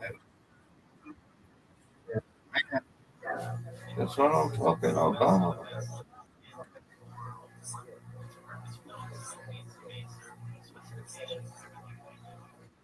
How about one, Miss Aquarius, asserting dominance. And she gets the spare. No doubt. This is devastating. This is a tough split. Oh no. Folks, if you're watching at home, know that Miss Aquarius is taking over. Because she's taking over.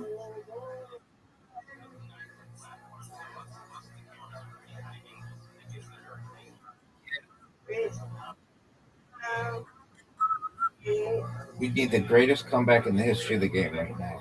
And it's not. I needed that, and it did not come. We can basically hang up this bad boy. Miss Aquarius shows dominance.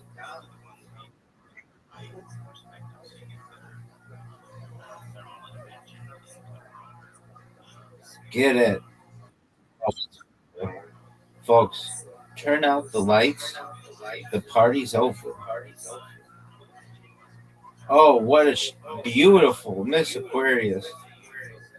She's not done yet.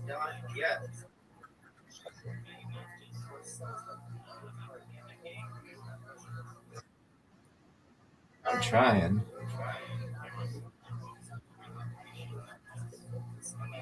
Give me this. I tried. Right, give me this. Whoa. Miss Aquarius, you win. I'm undefeated in bowling. Undefeated in. Excellent.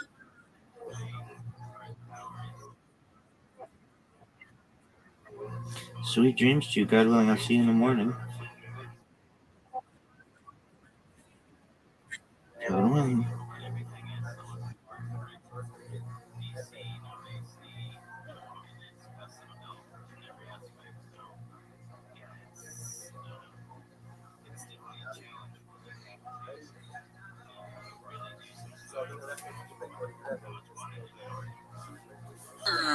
Advan. That's absolutely right, Tony. With Talkspace, you can sign up online, get a personalized match with a provider that's right for you, typically within 48 hours. It's incredibly convenient to have virtual sessions with your licensed therapist from the comfort of your home. I think going to therapy is extremely beneficial, and Talkspace makes it so easy. There's no need to commute to appointments, miss time of work, or line up childcare in order to attend sessions. It's mental health care made easy. Talkspace lets you send messages to your therapist so you don't have to wait for your next session.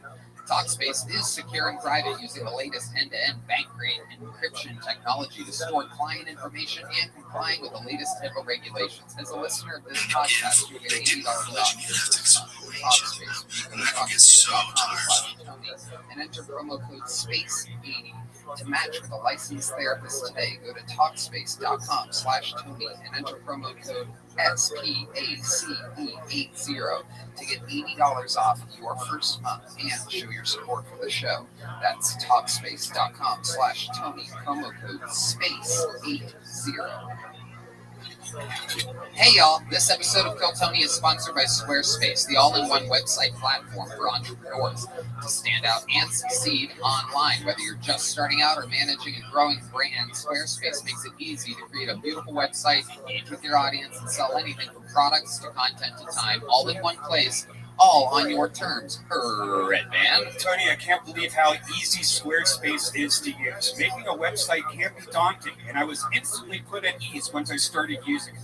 With Fluid Engine, a next-generation website design system from Squarespace, it never has been easier for anyone to unlock unbreakable creativity, start with a best-in-class website template, and customize every design detail with reimagined drag-and-drop technology for desktop or mobile. Stretch your imagination online with Fluid Engine, built in and ready to go on any Squarespace site.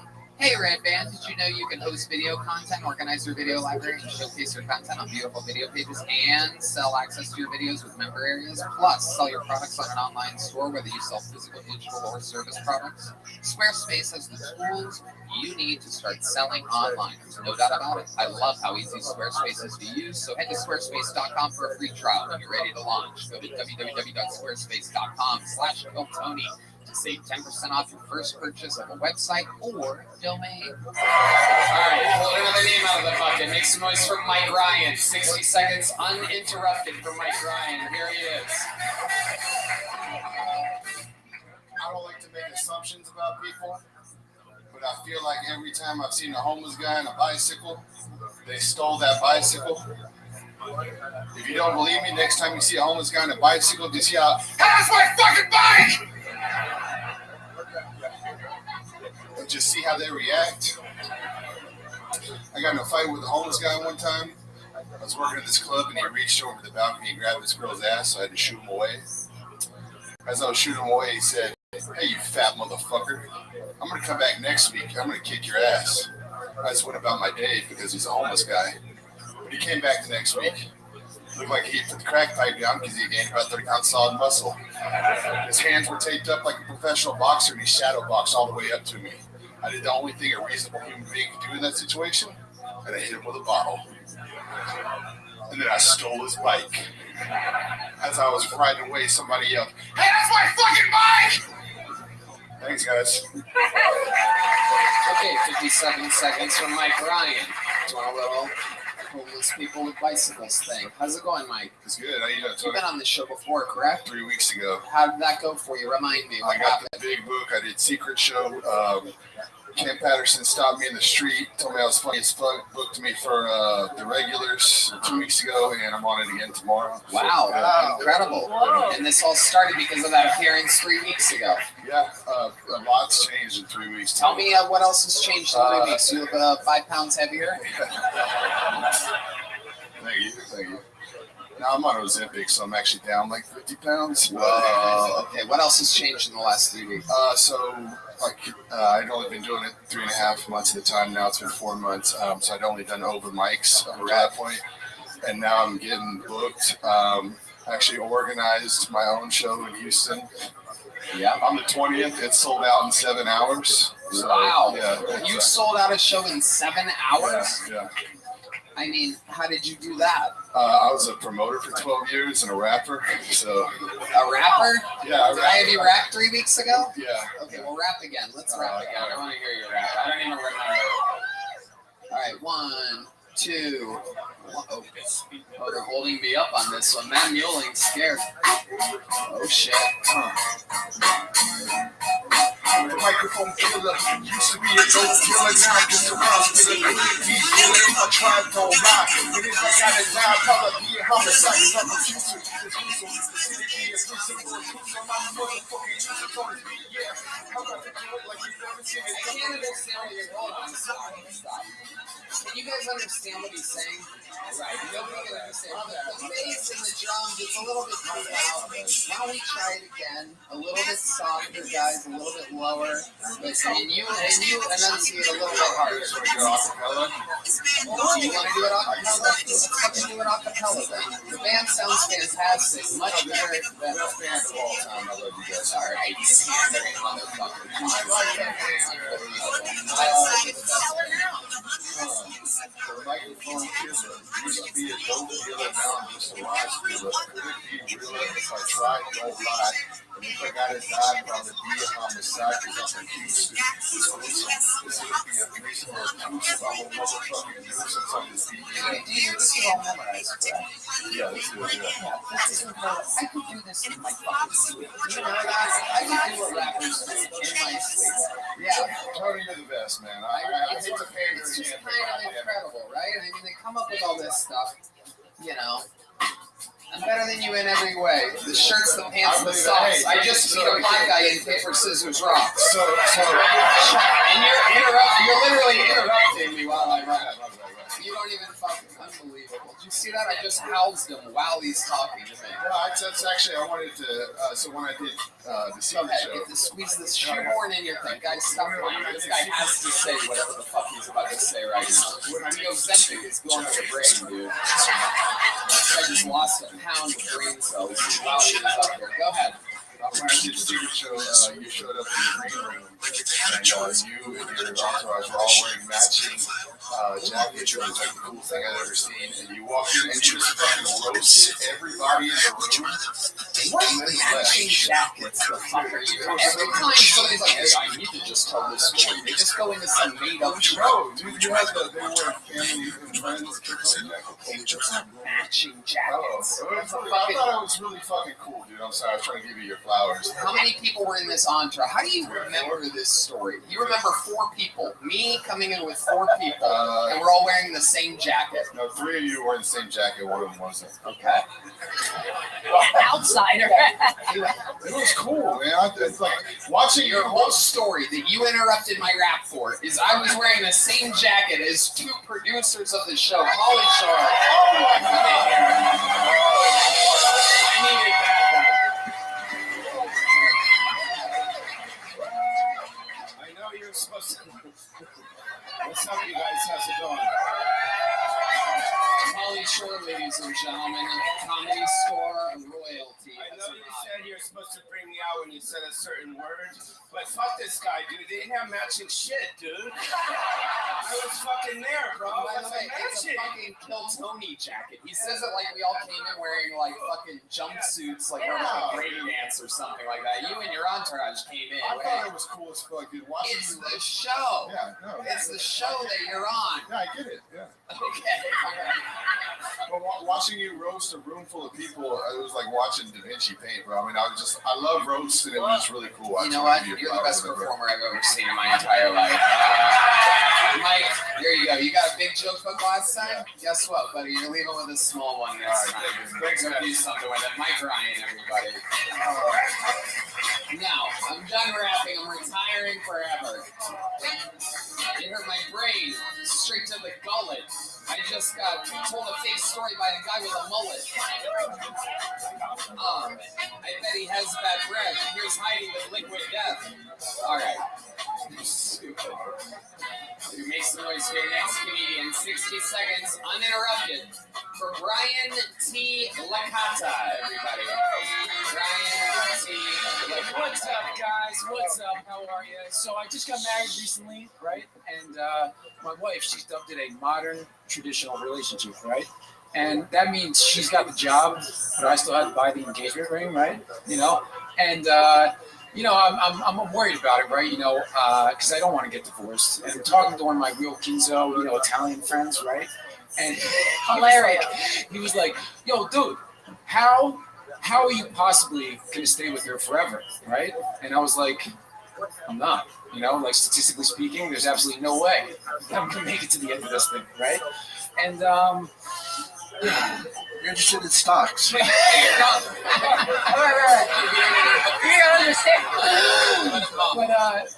But no, right? So I'm in this modern traditional relationship with her, and I was, she's so modern, right? And I'm so traditional. She's so modern that she paid for this trip, right? And I'm traditional, so if she didn't pay for it, I would have hit her, No, shut up, Ryan. Zero. What was supposed to happen there exactly? Well, I was in town for one more night, and I didn't have much to do, so I signed up for a show where people do stand-up comedy.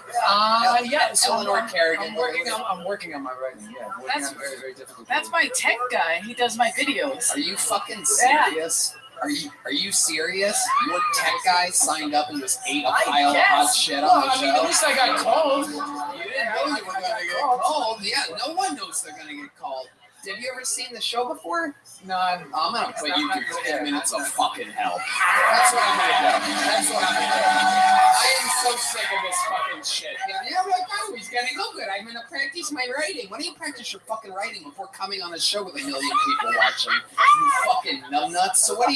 You're a video editor? Yeah, and a video producer. Oh, a producer as well. Like, make it. What the fuck are you producing? What do you make with your imagination, with your fucking brain? Tell me what you produce. I'm producing Dom's podcast. And That's why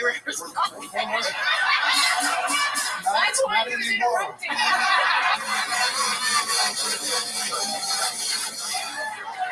What's my name? What the fuck were you thinking? He's trying to get viewers. He's trying to get viewers. What the fuck was this? Who's trying to get viewers? Dom. This is your right hand man, Dom?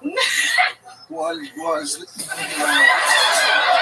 What were you thinking? This is absolutely incredible. So you've never tried stand-up comedy before? I've done 2 minutes before.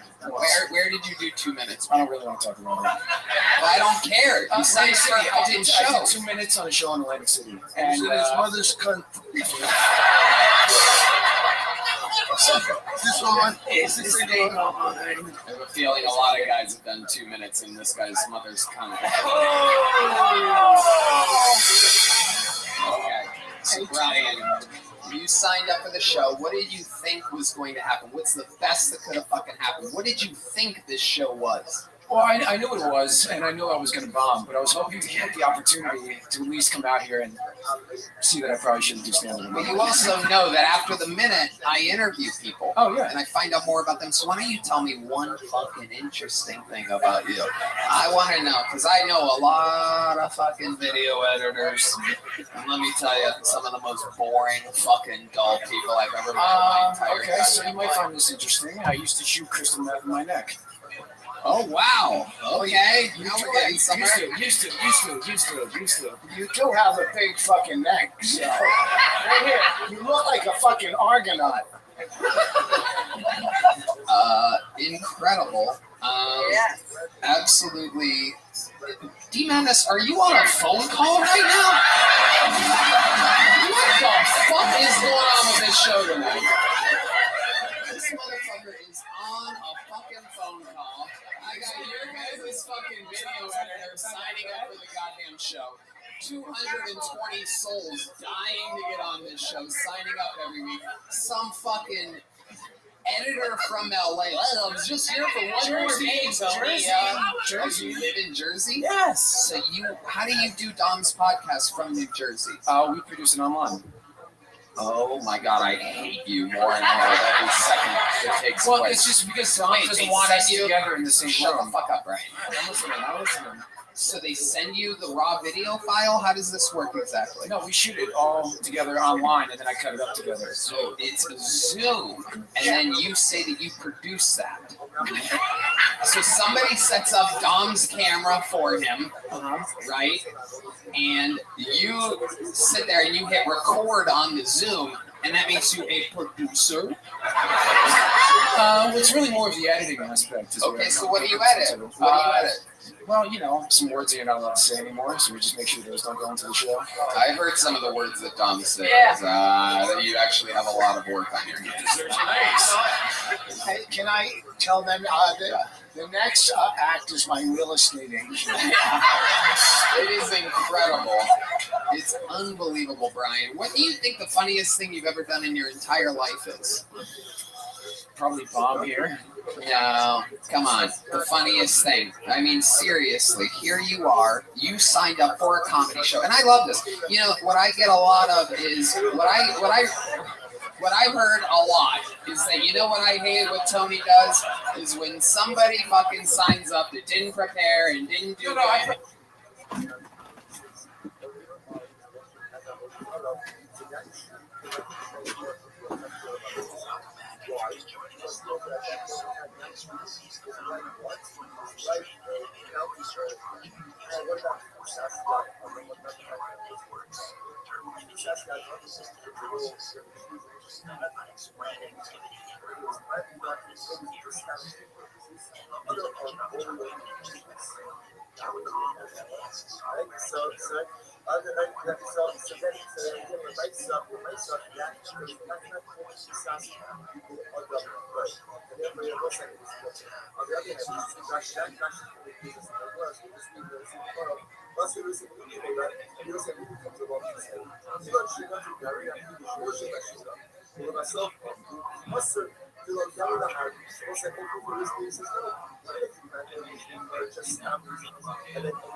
First phrase is God coming from Israel.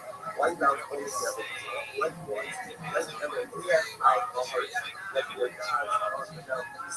Russia is the most important Elohim. The mountains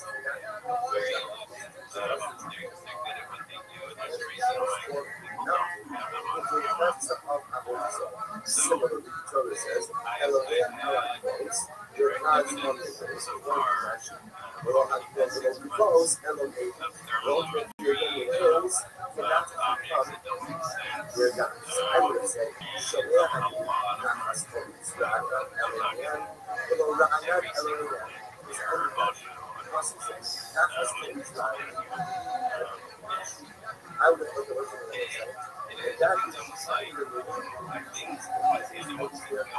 is on the Torah. V'lo Ra'anat Elohim. Itself cannot be says that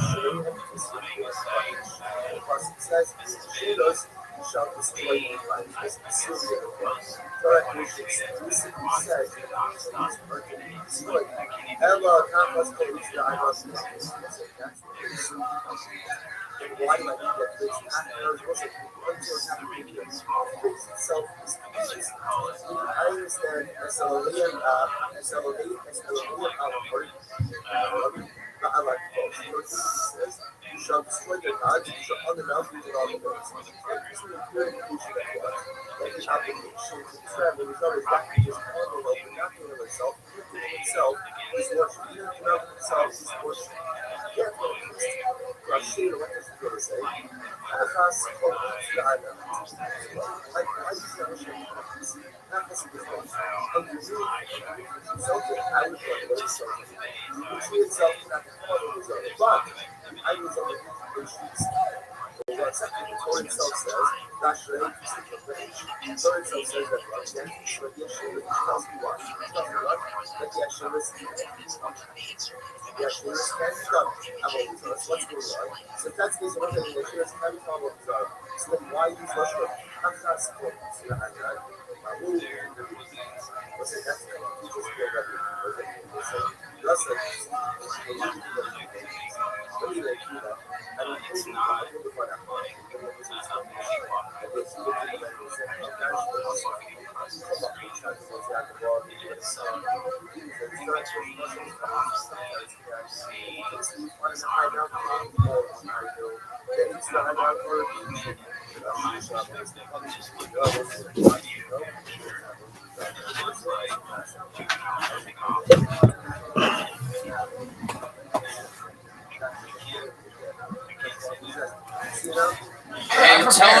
And Tony sits there and he interviews them. He should just get rid of them immediately. But I think the exact fucking opposite, Brian. I want to keep you up here and squeeze the absolute life out of you. I'm going to send you back to Jersey, the saddest human. Thank you. You're bombed again, Brian. Every word you say, every time you say anything, you're worse. You're digging yourself a deeper hole. I'm going to make sure that every time you're on dating apps and things like that, you have a girlfriend? No. I'm going to make this your bio for dating apps and things like that. I'm gonna force this upon you. I'm going to make fake Brian Licata. Yeah, and this is going to be your fucking bio, is this interview. So tell me the most interesting thing about you, Brian, right now.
YouTube sucks. He's just talking about having coffee. It is 19th of the dog, 57 March 8th. And you may be thinking, Big Dog, you're running on a fucking steam doing these things. Why? It's very repetitive. You gotta change it up. Perhaps we won't do that until we are at day 100. Alright. No one knows for sure. Elevate, Elu. Divrei, Elohim, Chaim, but this is in Zohar with the class. 99. This is already seen, but a bitch ain't one. Jill is on Murex Chunkalas. It's a fucking Pokemon. Golis is diaspora. Chabad is Chachma Bina Da'at, wisdom, understanding, knowledge. Chalaf is knife. Shkita is slaughter. Shoket is slaughter. Gadika is examination and inspection. Chalaf is the instrument of surgical sharpness used to perform shkita. Halakha, the body of Jewish law, halakha in accordance with halakha. Kosher, correct, fit, and proper according to the laws of Judaism. Nevela, an animal that was not slaughtered by shkita. Shkita, the Jewish religious method of slaughtering animals and poultry for food.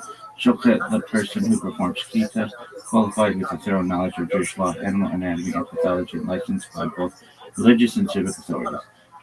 Torah, the source of all Jewish teaching and law, also referred to as the law of Moses, trade, but literally torn, generally used to denote non-kosher food. Za'ar ba'al chaim, Za'ar ba'al chaim, the Jewish teaching that cruelty to animals diminishes man's own ethical and moral standing, and that it is contrary to Jewish law to cause animals pain or distress.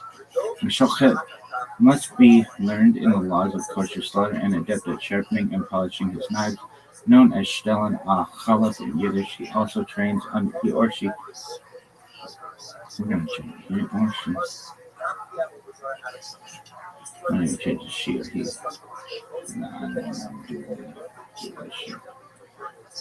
He or she also trains under. What about? Change it up, baby. She or he also trains under an experienced shofet to learn how to hold the animal firmly, to slaughter it quickly and smoothly.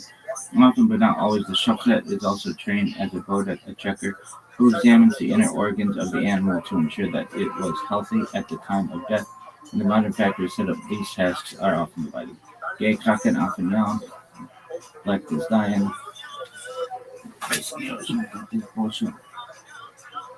May Hashem bless you and guard you. May Hashem shine his face upon you and be gracious to you. May Hashem lift his face to you and grant you peace. Akin ani madaver ivrit bekar ivrit mekrai akshay.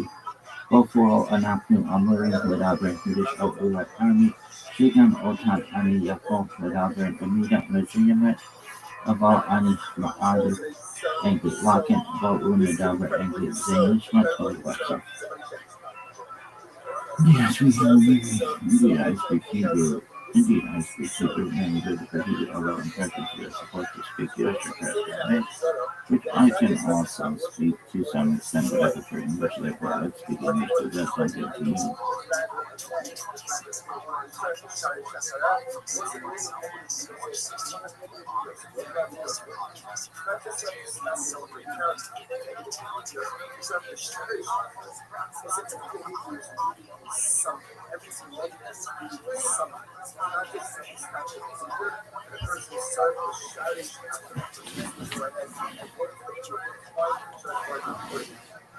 Okay. Nagila Hava, Nagila Hava, Nagila Veismecha Hava, Nagila Hava, Nagila Hava, Nagila Veismecha Hava Nera Nena, Hava Nera Nena, Hava Nera Nena, Veismecha Hava Nera Nena, Hava Nera Nena, Hava Nera Nena, Veismecha Urachim, Urachim, B'lev Sameach, Urachim, B'lev Sameach, Urachim, B'lev Sameach, Urachim, B'lev Sameach, Urachim, B'lev Sameach. Hey, Hava, Nagila, Hava, Nagila, Hava, Nagila, Vein, Ismecha, Hava, Nagila, Hava, Nagila, Hava, Nagila, Vein, Ismecha. Havane Ramena, Havane Ramena, Havane Ramena, Venismata, Havane Ramena, Havane Ramena, Havane Ramena, Venismata, Achim, Urachim, B'lev Sameach, Urachim, B'lev Sameach, Urachim, B'lev Sameach, Urachim, B'lev Sameach, Urachim.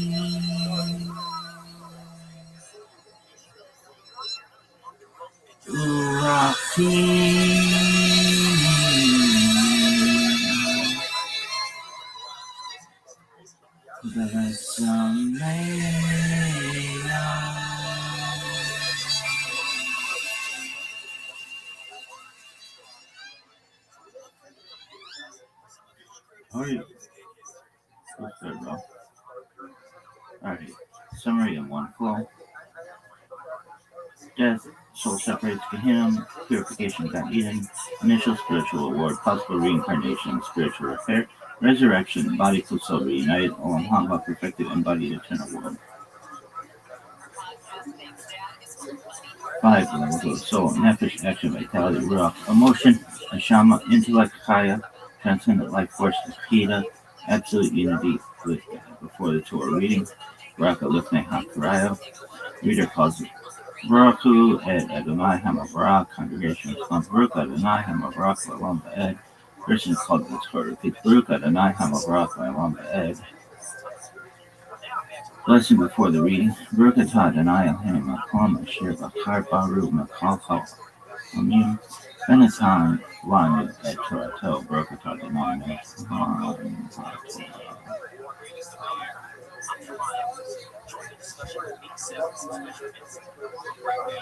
After the Torah reading, Baruch La'achar Akaraya, Baruch Atah Adonai Eloheinu Melech Asher Natan Lanu Torah Emet V'chayei Olam No Telepoto Keinu Baruch Atah Adonai Melech Torah Yuri He may teach Yadin Yanin He may teach Enter Zacharot He may prove me firstborn Torah 5 books of Moses, Bereshit, Shemot, Vayikra, Vayikra, Devarim, Genesis, Exodus, Numbers, Deuteronomy, Nevi'im, prophets, former prophets, Yehoshua, Shoftim, Shmuel, Malkim, Joshua, Judges, same with kings, latter prophets, Nevi'im, Acharonim, Yeshayahu, Yirmiyahu, Yechezkel, Trei Asar, Hosea, Yoel, Amos, Obadiah, Yonah, Micah, Nahum, Habakkuk, Zephaniah, Haggai, Zechariah, Malachi, Isaiah, Jeremiah, Ezekiel, Hosea, Joel, Amos, Obadiah, Jonah, Micah, Nahum, Habakkuk, Zephaniah, Haggai, Zechariah, Malachi, Ketuvim, writings, Tehillim, Mishlei, Iyov, Psalms, Proverbs, Job, 5 Megillot, Shir HaShirim, Ruth, Aika, Kohelet, Esther, Daniel, Ezra, Nehemiah, Debrei HaYamim, Luke, Lamentations, Ecclesiastes, Esther, Daniel, Ezra, Nehemiah, Chronicles. Many contemporary Jewish communities have a special board to whom traveling collectors can present their bona fide medical bills, letters from what the rabbi consider in exchange for a letter of recommendation known as a hamlatzah. A shadchan is a matchmaker, suggests prospective marriage mates, and then coaches them through the dating process that turns length to the word shidduch, which means a match. The technical meaning of the word of Aramaic provenance is actually to settle down, since the newly matched couple settles their differences before beginning their new life together. The shadchan can be either male or female, although a male matchmaker is more properly called a shadchanta in Yiddish and a shadchan in Hebrew. The plural form is shadchanim. In Yiddish, to suggest a shidduch is to speak. A shidduch shadchanas refers to both the lack Shadchanas refers to both the act of matchmaking, so you can say that a shadchan is in the business of shadchanas, as well as the money traditionally given to a shadchan for his or her services, which would more accurately be referred to as shadchanas skill, shadchanas money. Rabbi is teacher. Musmak is a sovereign judicial authority. What classical smicha actually did in the Talmudic system, smicha granted authority to judge capital cases, authority to enforce knaso, Torah finds authority to establish a calendar membership in the Sanhedrin, jurisdiction rooted in Eretz Israel. Modern rabbis can execute and impose political fines, declare new months by testimony, recreate national sovereignty. Musmak refers to a person who has traditional judicial authority. Torah as multi-layered, Peshat, simple meaning, Remez, hint, Derash, Amalek, Sod, secret, Mishaberik, may he who blesses, Lord, refers to the basin and bowl used in the Nedarat Yadayim ritual, often paired with a cup. The Rishon, the original pot or container placed directly on a heat source, food or liquid in this vessel is considered hot enough to continue cooking other ingredients. For instance, spices or salt on Shabbat, which is prohibited. Kli sheni, a vessel in which hot food or liquid has been poured from the Kli Rishon, it is significantly cooler and the risk of cooking is reduced. Kli shishi, a vessel into which hot food or liquid has been transferred from a Kli sheni, is even cooler and cooking is generally not a concern. While not the cup itself, the quart is part of a hand washing set, especially in Ashkenazi tradition. Got all the head companies around going through that shit right now. Why? You've got other shit to review. Mark the right being rich. Baby. Alright.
Athleticism.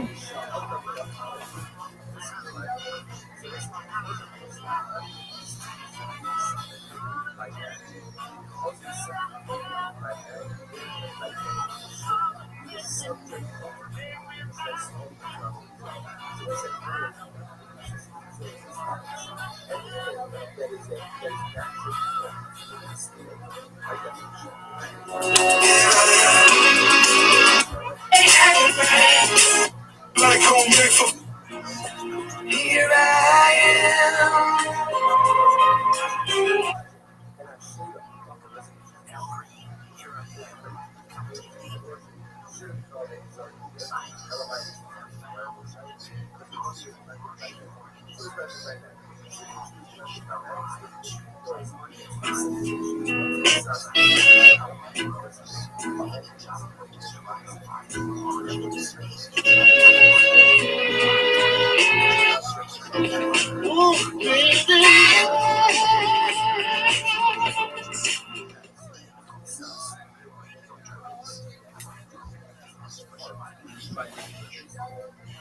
Not 22. System of Divinity. Author anonymous, possibly connected with the school of Rabbi Yosef Latilla, date 14th century. John, systematic Kabbalistic theology explaining the structure of divine emanation. This work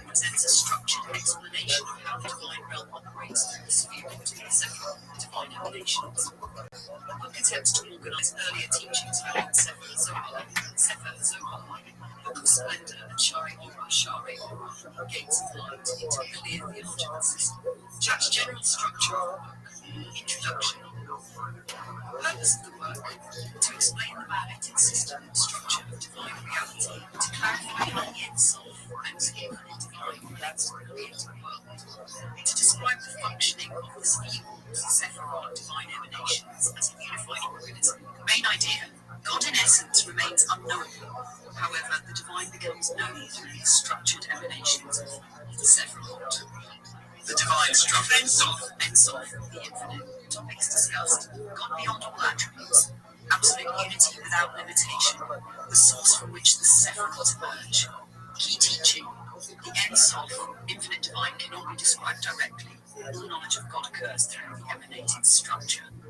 3. Emergence of the Sephirot, divine emanations. Themes: the Sephirot emerge as channels of divine revelation. They function as vessels through which divine light flows. Each Sephira expresses a distinct attribute of the divine. The 10 Sephirot discussed include 1. Katet, crown, 2. Chachama, wisdom, 3. Bina, understanding, 4. Hesed, chesed, loving kindness, Gvura, strength, judgment, 6. Tiferet, beauty or harmony, 7. Netzach, victory or eternity, 8. Hod, 9. Yesod, foundation, 10. Malakut, organization of the divine system. 3 realms. The work describes the Sephirot operating in a structured hierarchy. Intellectual realm. Upper Sephirot, Ketel, Chachama, wisdom, understanding, function. These represent the divine intellect and the origins of creation. Emotional realm. Middle Sephirot, Chesed, lovingness, Gvura, judgment, Tefer, function. These govern the moral and emotional attributes through which God relates to the world. Active realm. Baptism, victory, Yitzhak, function. These transmit divine energy into the world.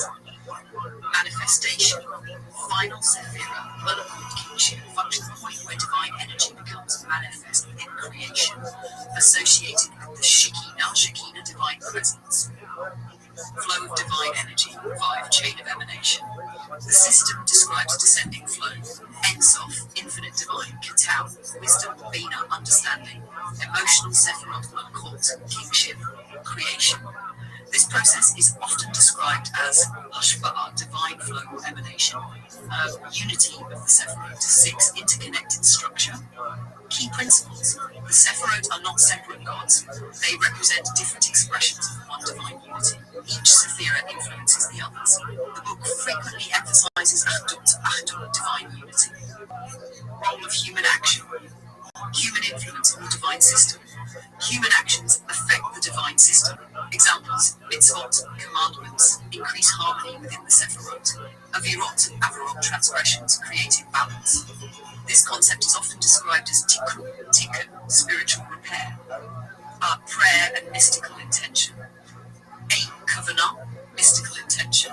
The work teaches that proper intention during prayer directs divine energy through the Sephirot.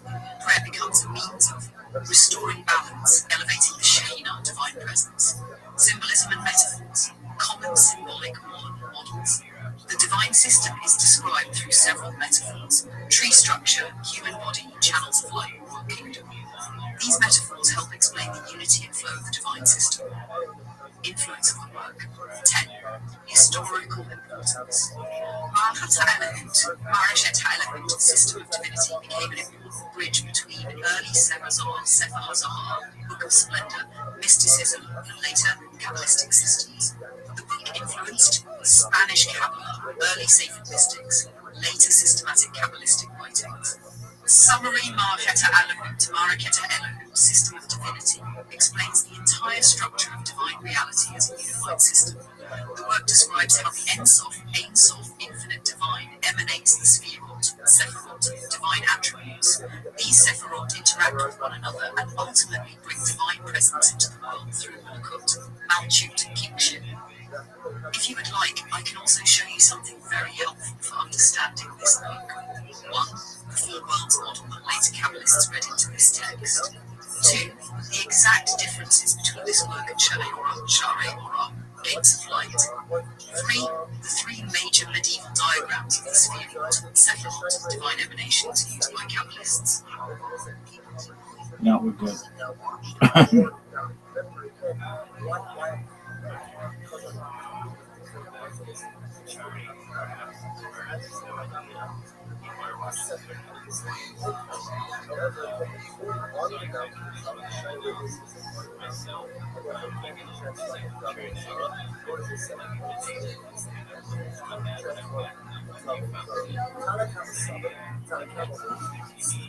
Okay. Feeling so pleasurable I could raise the dead. So Rabbi, he says after we shook, Halavai, if only I wish, so much says before we shook, Yiddish cup, Jewish hat, a Jewish head yenta to talk like bitch, it's kind of a fetish of mine. Yenta to talk like bitch, kind of a fetish of mine. Talk with, brass tacks, getting down to business. Means end, entirety, ultimate purpose. Nosh means a snack. Snack on pussy. Nosh on pussy. Basher, that's soulmate. Bashirta is a female soulmate. Bashirta is a male soulmate. Mishmash, I was taking a bath of. Mixture. Upkis means nothing. Dunyantik means good. Tay means like happy holiday. L'chaim means life. Harv means neutral. Black kosher means smooth fit. Mensch means good dude. Mencha should be a thing for women. Here's Seductress Freud, a good lady. HFKO is a woman of valor. Get should be a thing. Skoyak is short for Yasher Kok, which is short for Yasher Kokaka, which means may your strength be directed forward. Boyve means shit. Stettel means a town. Strinal means a hat. Shadel means a lady. Milkshake is dairy. Fleischig is meat. Harv means neutral. Hamish means homie. Shmata means rags. Schwiger means mother-in-law. Chazir means big. Chazer means to repeat. Schlep means to carry a burden. Meshuggah means Gonf means thief. Yarmulke means could be Aramaic for Yare Mulka and all the king. Trafe means thorn. Lord sight means death. Anniversary. Klutz means wooden.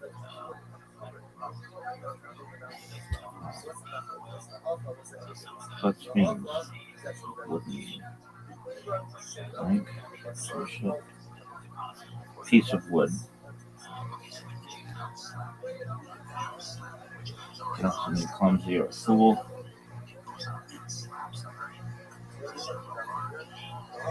Needlework means matzo ball.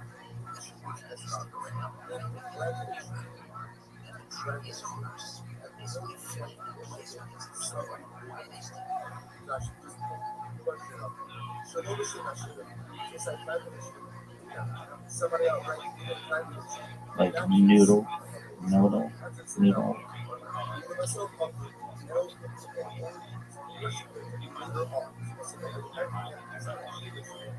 Schwitz, sweat or sweat. Schnorrer means beggar. Schmutz means dirt. Schmooze means yeah. Mamzer's bastard. Benchins, blessing. Shotkan means a matchmaker. A Shakhata is a female matchmaker. A Shidduch is a match. Vetch means a bitch. Shiva means 7. Maven, expert. Shanda is shame. Shachki means trinkets. Plots means to burst. Macher means like an important person. Kvel means to experience joy from people. Balagan means a circus. Stable is the Yiddish diminutive form of stub, which means house. It commonly refers to a small informal house of prayer. Thus, while a shul, which is actually related to the English word school, refers to a larger, more organized synagogue, a shtable is a homey affair, where the pews may be secondhand and the kiddush reception is probably served on the same well-worn tables where prayer took place just moments before. True to its name, a shtibel may often be a converted house or storefront that has not been entirely renovated. The typical urban American shtibels were built in the mid 20th century and occupy a single gutted floor of a two-family home with wood-paneled walls and movable barrier or curtain divides men and women. It is fairly typical, but not required, for such a shtibel to have a men's mikvah in the basement, creating a one-stop prayer experience for its patrons. The plural of shtibel is shtibelach. In Israel, a complex with multiple prayer rooms where one can find another prayer service beginning every few minutes is referred to collectively as a shtibelach. Shtibels by other names, klois. In some communities, a shtibel may also be called a klois. And indeed, Boyan or Hasidim, for example, refer to places of worship by that name. The term kloitz, however, carries with it an air of exclusivity, which is absent from the open to the public, humble, and welcoming shtibel. Base midrash, base midrash, often pronounced base midrash in Yiddish or beit midrash in modern Hebrew, is a Hebrew term that means house of study. Unlike the synagogue, where the primary activity is praying, the base midrash is used mostly for Torah study, even though prayer happens there as well. Since a shtibel is often home to Torah classes, it may be known as a base midrash. Cheder Sheni Chabad Nitza. A large synagogue may often have a main sanctuary just used on Shabbat and holidays, or only in the summer when heating the large room is not an issue, and a smaller sanctuary for everyday prayers, classes, etc. In Russia, this was known as a Cheder Sheni, Hebrew for a second room, or Chabad Nitza, since the Chabad Hasidim, who prayed for many hours on and preferred the quiet that the smaller room afforded them. During the Soviet era, the Chabnitzas in the large synagogues in Moscow and Leningrad were the seat of the underground activities carried out by the brave Chabad Hasidim, who taught Torah and spread Jewish awareness and observance to their fellow Jews. This was in spite of the informers planted by the KGB, who invariably took note of all the comings and goings. Thankfully, the KGB is no longer breathing down anyone's backs when we enter our shtabelach, and all we need to worry about is finding a prayer book that is not missing any pages. And all we need to worry about is finding a prayer book that is not missing any pages and a nice, comfortable seat at the table.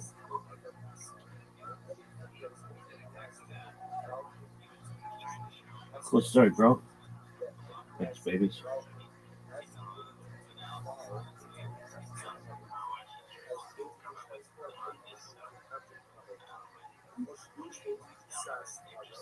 Now what? DIY, baby.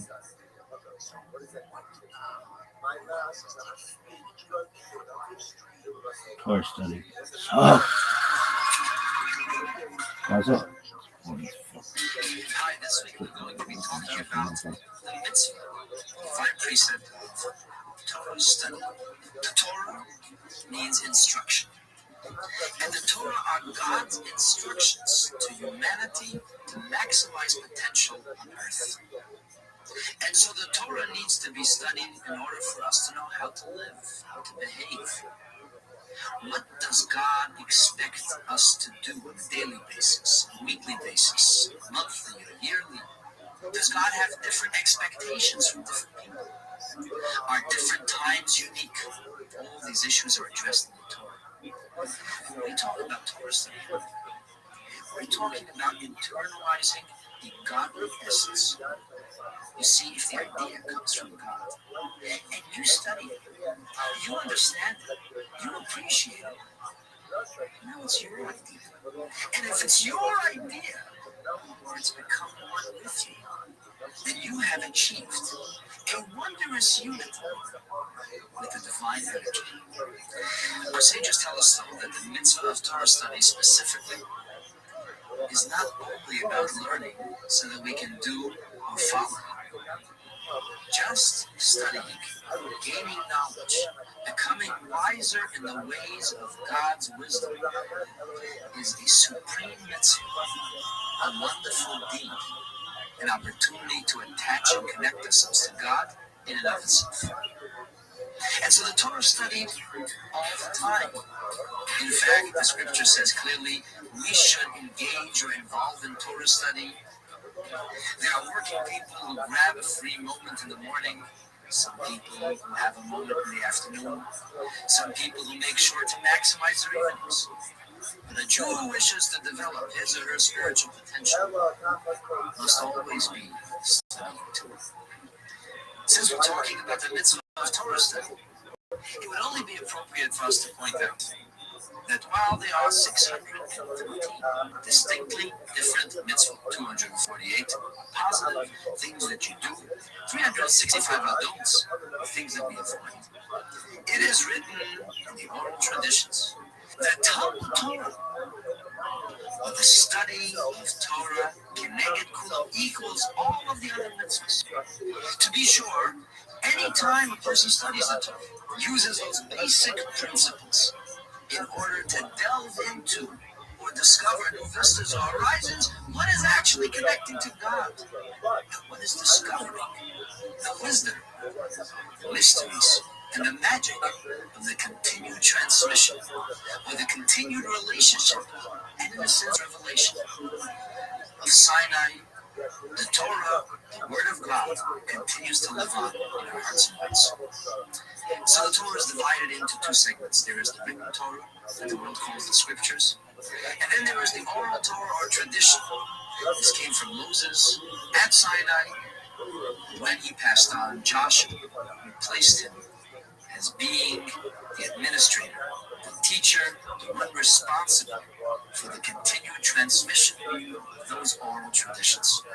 So I know what you're thinking. The oral tradition, yes, somebody told somebody who told somebody else who can tell it.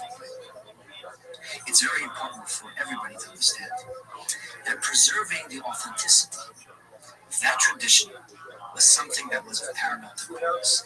The greatest minds, the most capable and talented Jewish people, for a period of more than 1,500 years, devoted themselves to nothing but maintaining the authentic line of tradition, ensuring that Torah will not become diluted or lose its essential message.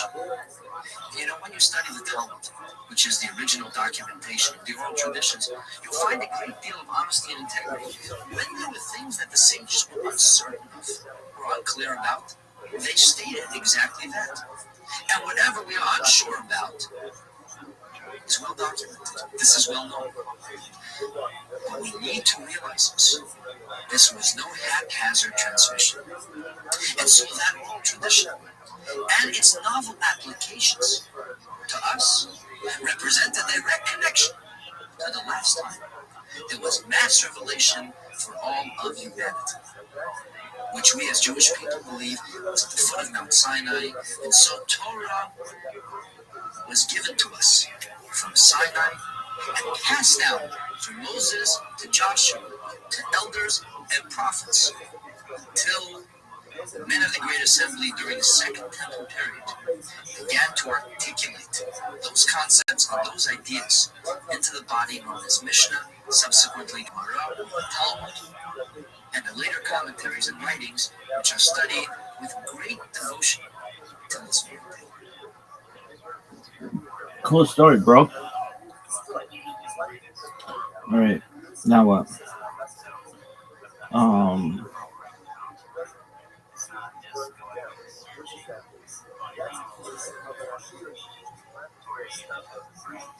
Yo, dog, I've heard, whether this is accurate or not, that Judaism is really just based on EGYPTIAN mystery schools. What are some similarities and that like perhaps Moses just got this information or based a lot of it on that. What's going on with all that?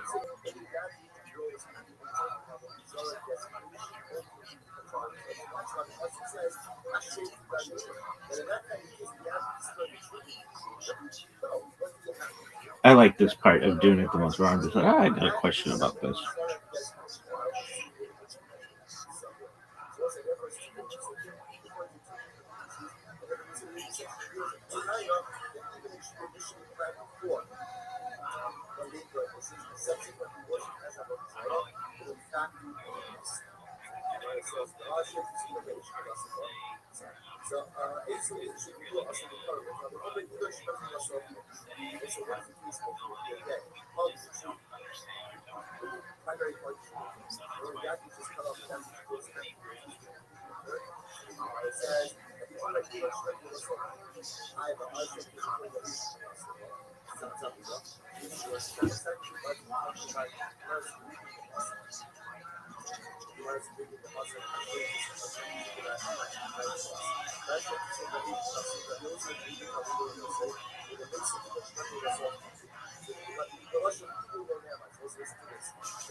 That idea circulates quite a bit. However, historians and scholars generally say the situation is more complicated than the claim that Judaism simply comes from Egyptian mystery schools.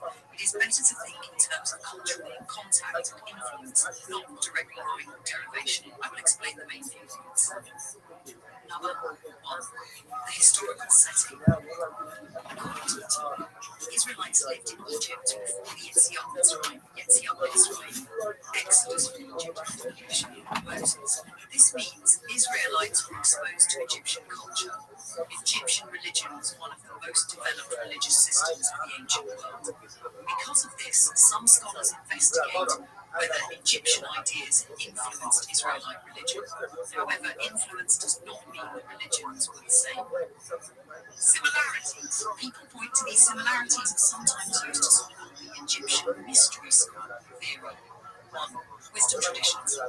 Ancient Egypt had a genre called instruction texts, wisdom teachings passed from teacher to student. Example, Egyptian text, instruction of Amenemone scholars noticed similarities between this Mishlei, Proverbs in the Hebrew Bible. This suggests cultural exchange in the ancient Near East, shared wisdom traditions.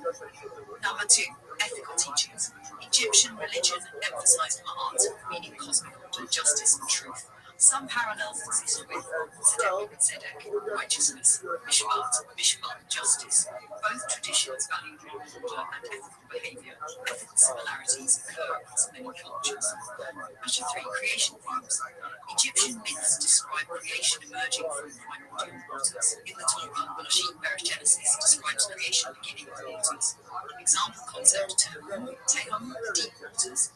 Scholars often say this reflects shared ancient Near Eastern cosmology, not direct Number 4, initiation traditions. Egypt had temple priesthoods and esoteric religious knowledge, sometimes called mystery traditions.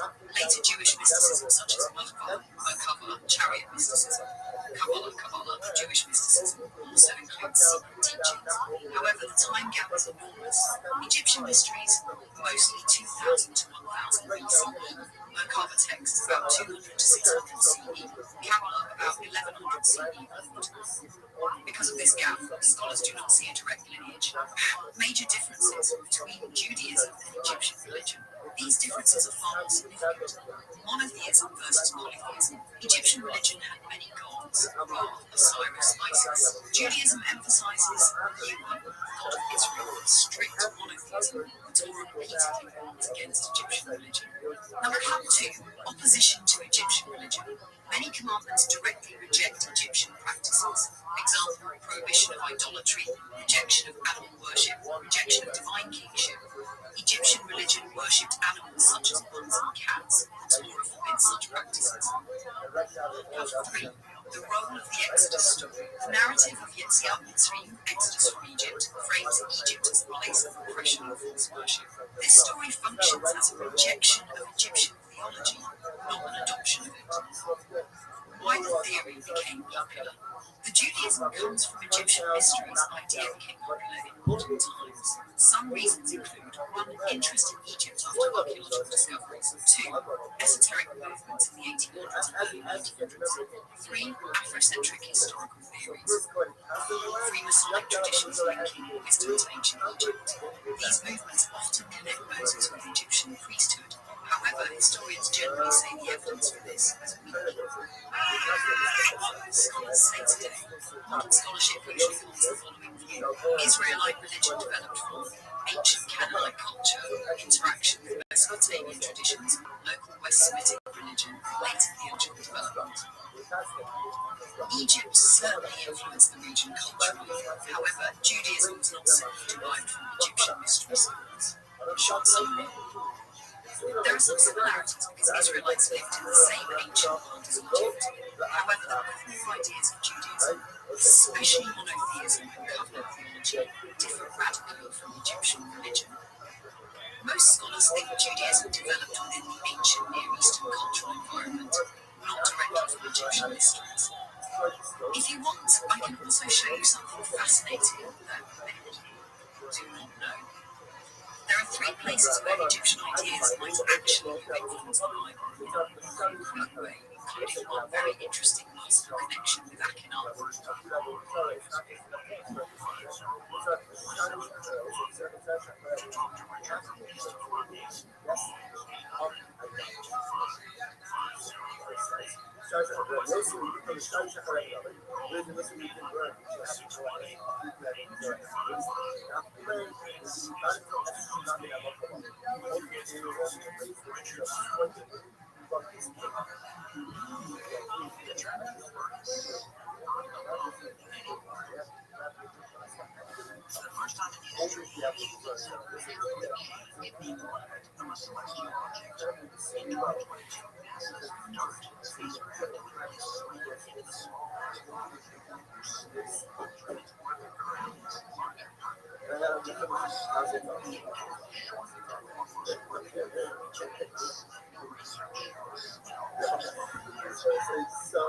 So this is an incredible episode. Somebody check this out. Good question. There are indeed 3 areas where scholars sometimes notice interesting parallels between ancient Egyptian religion and the Hebrew Bible. None of them prove that Judaism came from Egyptian mystery schools. However, they show that Israelites lived within the same ancient cultural environment. I will explain the 3 most commonly discussed examples. Number 1. The hymn to Aten and Tehillim Kut, Tehillim 104, Psalm 104. One of the most famous comparisons involves Akhenaten, who ruled Egypt in the 14th century BCE and promoted worship of the sun disk called Aten. A poetic text called the Great Hymn to Aten describes how the sun sustains all life. Scholars notice similarities between that hymn and Tehillim Kut, Tehillim 104, Psalm 104. Example themes appearing in both texts both describe God providing food for animals, day and night cycles, humans working by day and resting by night, all life depending on divine energy. Example concept in the psalm, Rokain of Shiat Yiva, bless the Lord, O my soul. Important point, most scholars say this likely reflects shared poetic style and worldview of the ancient Near East rather than direct God. Number 2. Egyptian wisdom, literature and Mishlei, Proverbs. Another connection involves wisdom literature. An Egyptian text called the Instruction of Amenemone resembles sections of Mishlei, Proverbs. Example parallels include teachings about humility, honesty, avoiding exploitation of people, control written speech.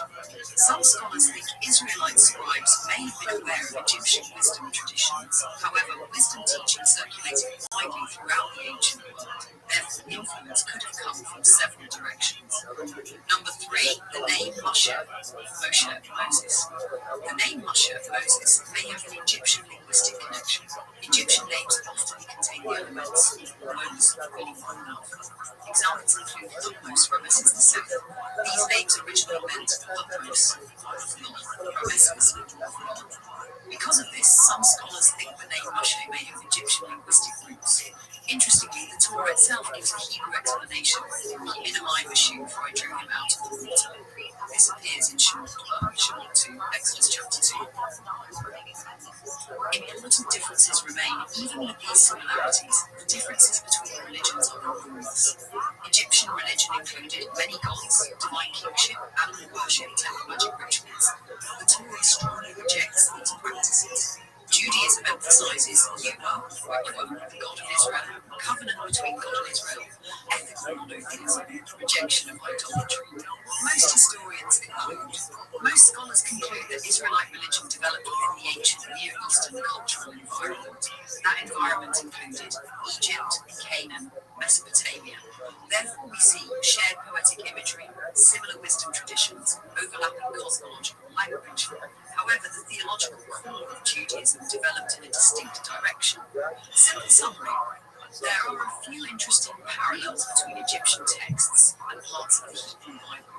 However, historians generally reject the claim that Judaism came directly from Egyptian mystery schools. The similarities are better explained by cultural contact within the ancient Near East. If you want, I can also explain something very interesting related to your earlier Kabbalah study. Some people claim the Sephirot, divine emanations, resemble Egyptian divine structures. The comparison is fascinating. However, it also contains several misconceptions. Would you like to explore that topic as well?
This is a fascinating topic. Some people claim that the Sephirot, divine emanations in Kabbalah, Jewish mysticism, resemble structures in Egyptian religion.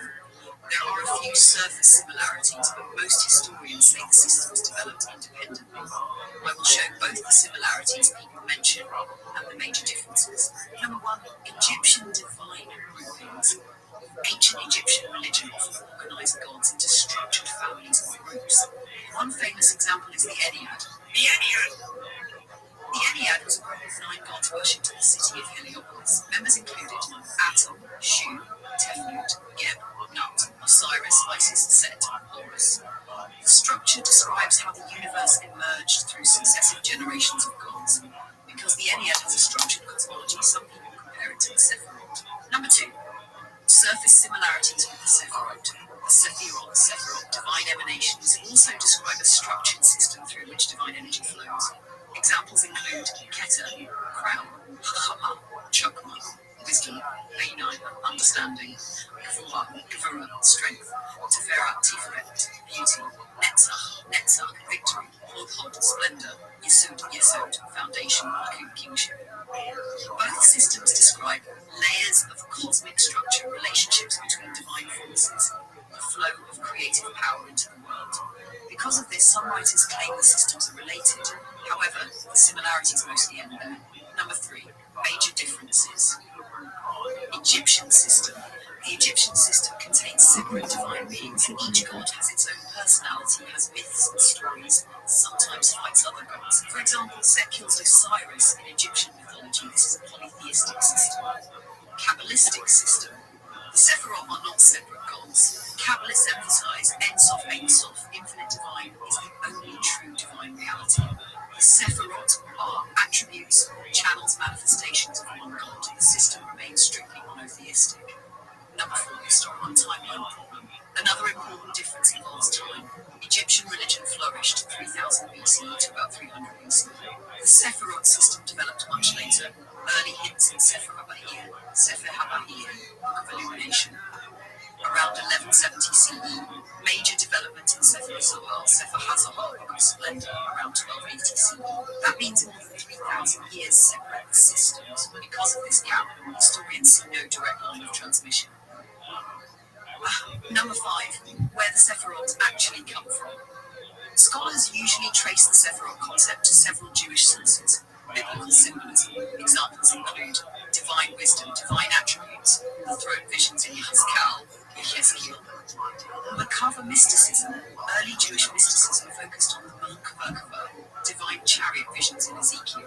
These traditions appear in texts such as Haikalot Pravati, Haikalot Rabati, greater palaces, Haikalot Zutati, lesser palaces.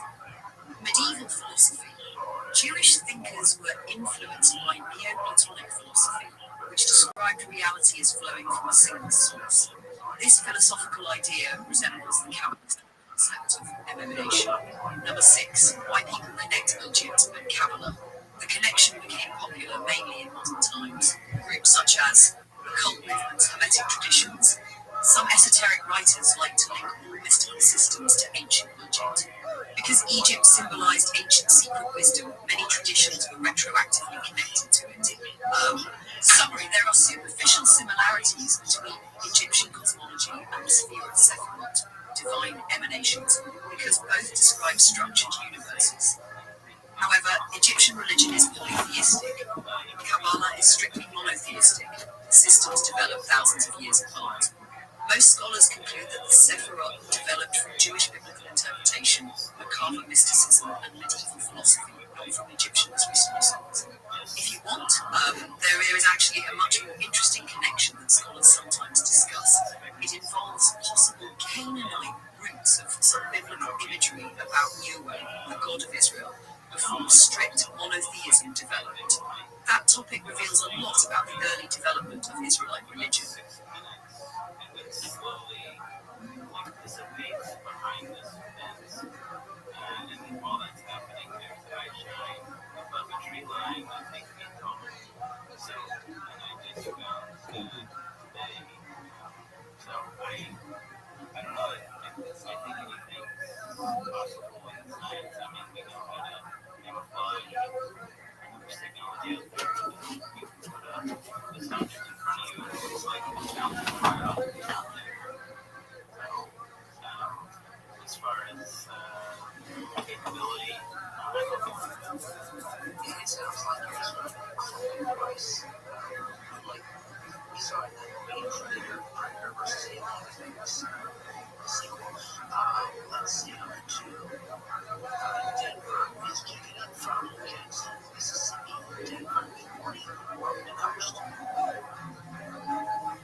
All right, supposed to say good morning.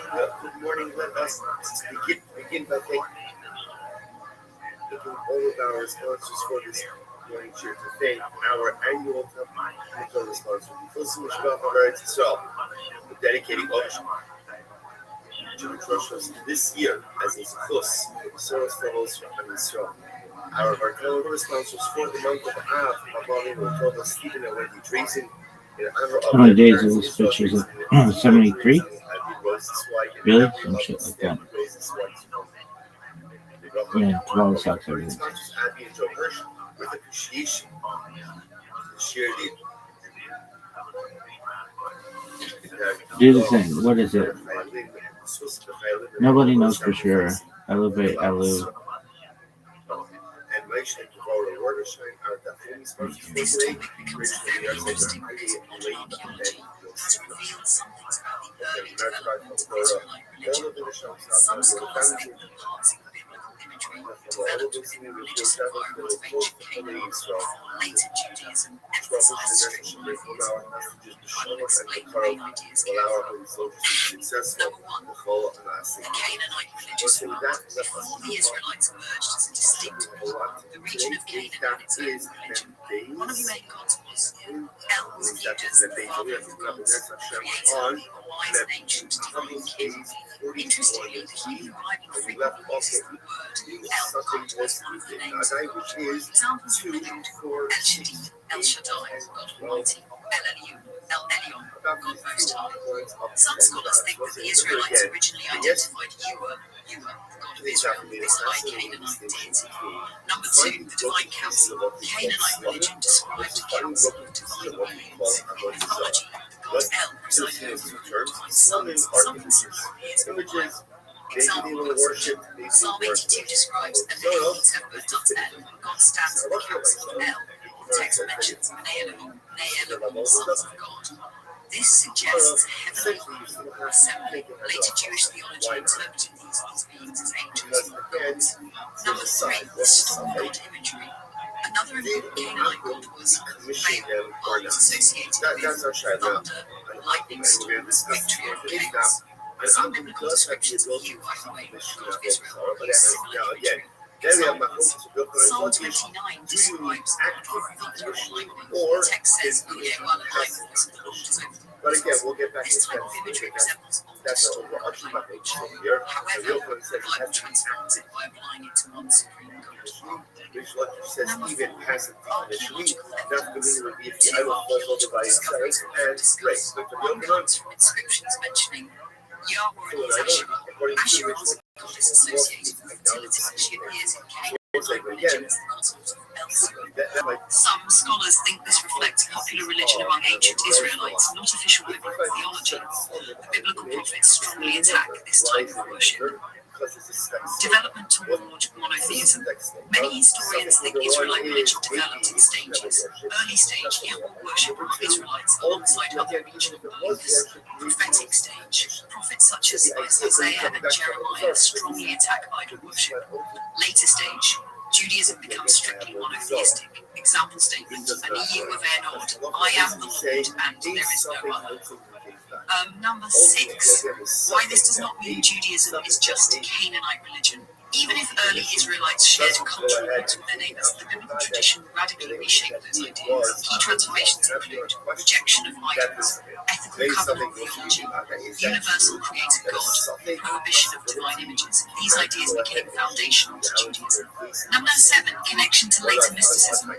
Interestingly, later Jewish mysticism, such as Kabbalah, Jewish mysticism, reintroduced the concept of the heavenly structure of divine forces in a monotheistic framework. Examples include Sphirot, Sephirot, divine emanations, Malachim, angels.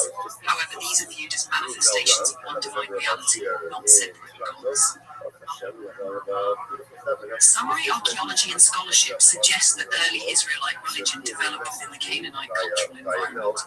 Some biblical imagery reflects that background. However, the Bible gradually transforms those ideas into a unique form of ethical monotheism, centered on Yahweh, the God of Israel. If you would like, I can also explain something extremely interesting related to this discussion.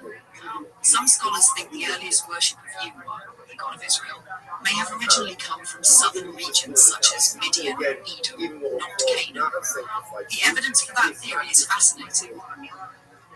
State of ritual purity, and he's also careful with Trumas and Maestros. That's the definition of a father.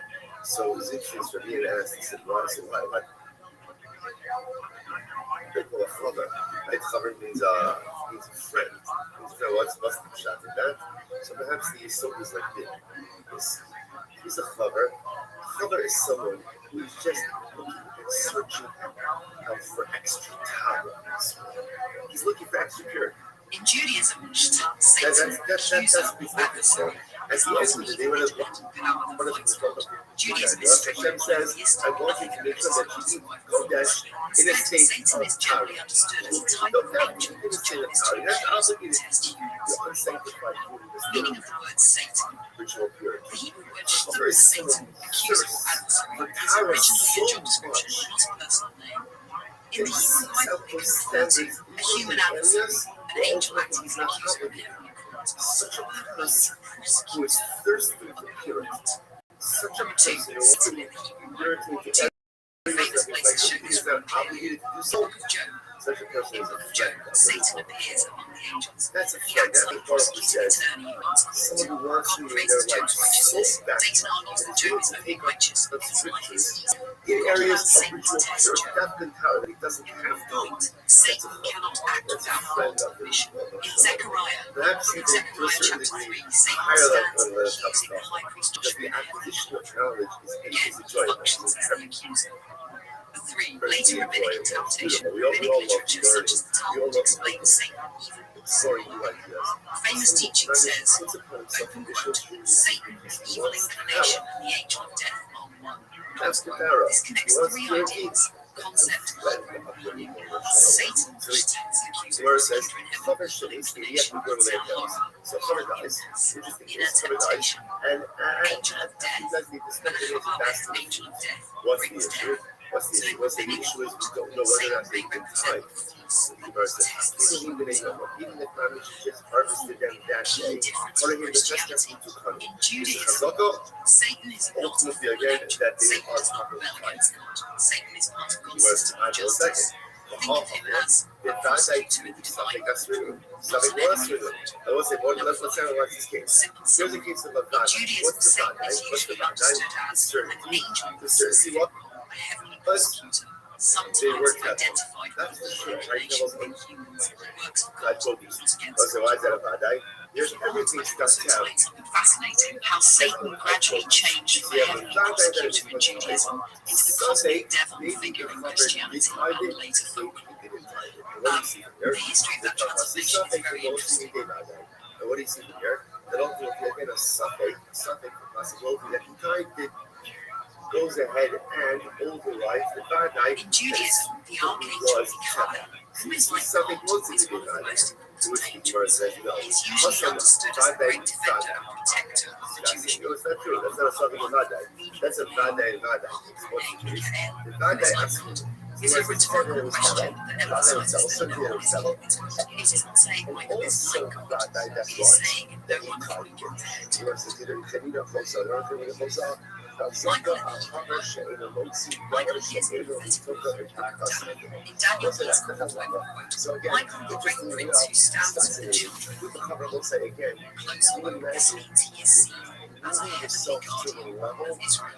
He is described as a Tsar, prince, warning angel, a protector of the Jewish nation, a spiritual warrior against hostile forces. Number 3, Michael in rabbinic Judaism. In the Talmud and Midrash, Michael becomes evil. He is often described as the defender of Israel, an advocate of God's mercy, a leader of the angels and the angels.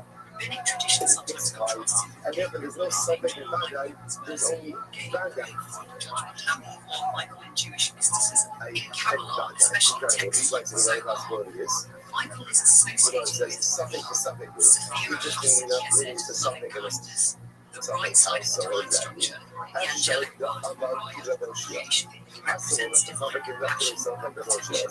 Number 5, popular Jewish traditions. In Jewish prayers and thought, Michael is often called the great archangel. He is the angel of God. Michael blesses the protector of Israel, Gabriel judgment, strength, Raphael, light. For example, Benjamin, William Shemar, many Jews say, open quote, and highlighted Michael and with Number 6, the important Jewish idea about angels, even though Michael is powerful. Judaism stresses angels have no independent power, they only carry out God's will. Jews do not praise angels, prayer goes directly to God. Simple summary, in Judaism, Archangel Michael is the guardian angel of Israel, heavenly archangel of God, one of the highest angels in God's Simple kindness and protection. If you want, I can also explain something very interesting. The hierarchy of angels in Jewish mysticism. The 10 levels of angels described by Maimonides. It gives a full map of how angels are structured in Judaism. This legal loophole of bringing it in through the window, and therefore it was never subject. Okay, so the Gemara says, 1 second, they ain't something else in there. That's also, so remember, the Gemara is questioning this principle. Like, you want to put out there like a law, a principle. The principle was, ain't something once in the day done. Right? Then ultimately, I get a possibility. Certainty cannot change the reality of a certainty. So what's really is that actually, you are said, but I will be learned already. We got my sufficient hustle, shell, top of my face. My sufficient hustle, shell, massive afro, very interesting case where there was once a story of an serpent. I won't say now, again, we're going to take this is a Jewish woman. A Jewish woman who worked for a Nazi. What's a Nazi? Rashi says over here, Gavra Aroma Israel, a very powerful guy. She worked for a Nazi in the city of Israel. Okay, what happened? She had a miscarriage. And I won't say, interestingly enough, it was common that if a woman had a miscarriage, you have to bury it. And they don't. But an interesting concept is, this is also a problem with a kid. You put a makeup in a pit. You just, in other words, in a nondescript way. In general, I guess the other thing is, you have to bury a miscarried baby. But you cannot bury it in a marked place. We do not do that. To bury the devil, we do not bury the marked place. For a variety of reasons, also just from like a mental health perspective, it is unhealthy. As long as it is unhealthy. The most interesting thing about me is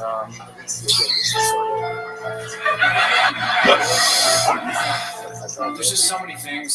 There's just so many things that It's moving around. It's like an unfunny Casey. So what happened? So she miscarried, and she took a miscarriage in a bed. What Cody came along, and he saw what had happened, and peered over the pit. Now, why did the Cody peer over the pit? Lifted himself in the gable, so he was at the passing far.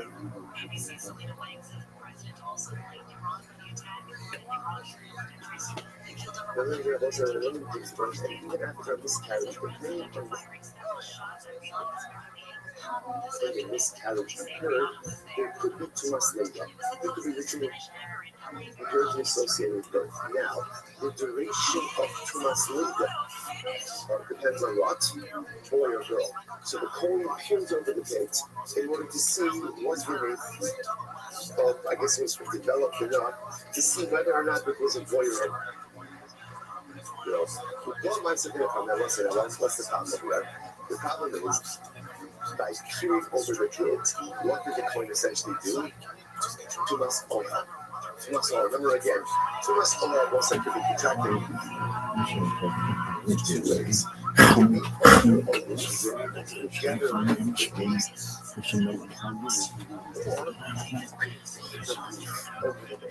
So technically speaking, if there's a let's say again, I'm standing next to a corpse underneath the sky, but I lean over the corpse. I am the Oha. So here the coin went ahead.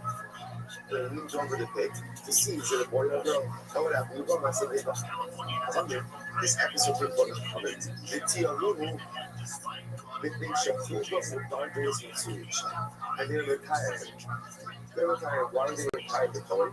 Because ultimately, I think this was a place where there were weasels and animals there. And the reality is they probably took the miscarriage. They probably took it and dragged it away somewhere. Because was that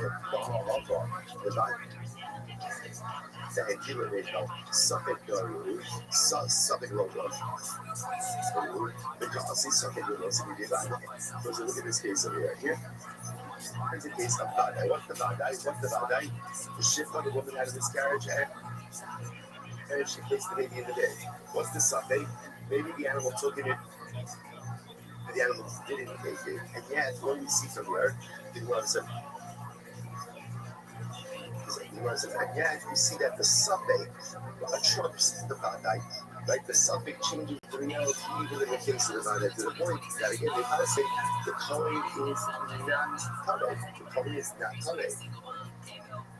So you see from here that suffix can go ahead and trump the Vadai.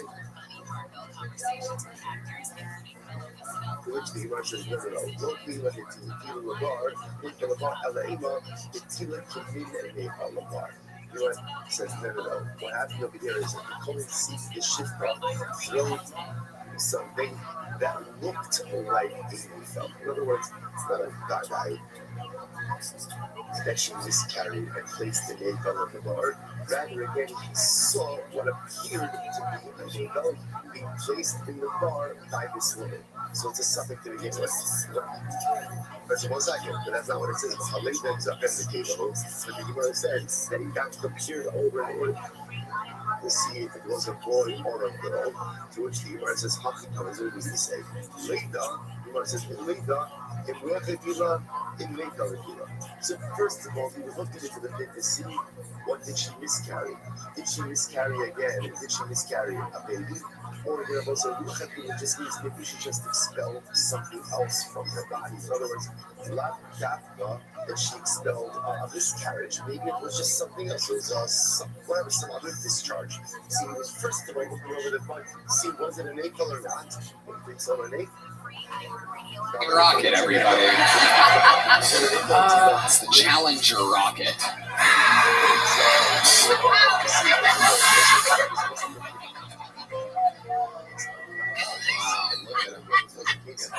Sad searching for the words. Oh, this is getting worse and worse. Make it stop. You know what? I'm going to do something we've never done on this show before. Carrie Mitchell is the head of food and beverage here. Put a hand for Carrie, everybody. I'm going to make an order that we've never had before. Can I have a syringe of crystal meth? We're going to inject your neck one more time. And we're going to have you, actually, I know a guy that drove here from Jersey, so Rich, you're going to take me around home. The good news is you'll be able to drive when you get tired. I have 38 years sober, and after that, I want to get high. He just fucked up my whole fucking life. It's unbelievable. Brian, you're not allowed to sign up for the show for the rest of your life. I don't ever want to see you again. I'm going to make sure Dom fires you. I'm going to make sure Eleanor fires you. We'll never work in show business. And by show business, I mean recording other people's Zoom podcasts again. Blacklisted, Tony? Blacklisted. Here is, actually, you get no joke book, no keychain, no hairy situation book. You get nothing. I want you to leave. I want you to never come back. You go back to Poor Choices across the street and you stay there. I want security to handle this. He's not allowed to hang out. Wait for vote. Thank you. Thank you. What the fuck were you thinking? Look at My flight isn't until tomorrow. What? I said my flight wasn't until tomorrow. Okay, very good, Brian. I hate you. Every ounce inside me. I can't stand you.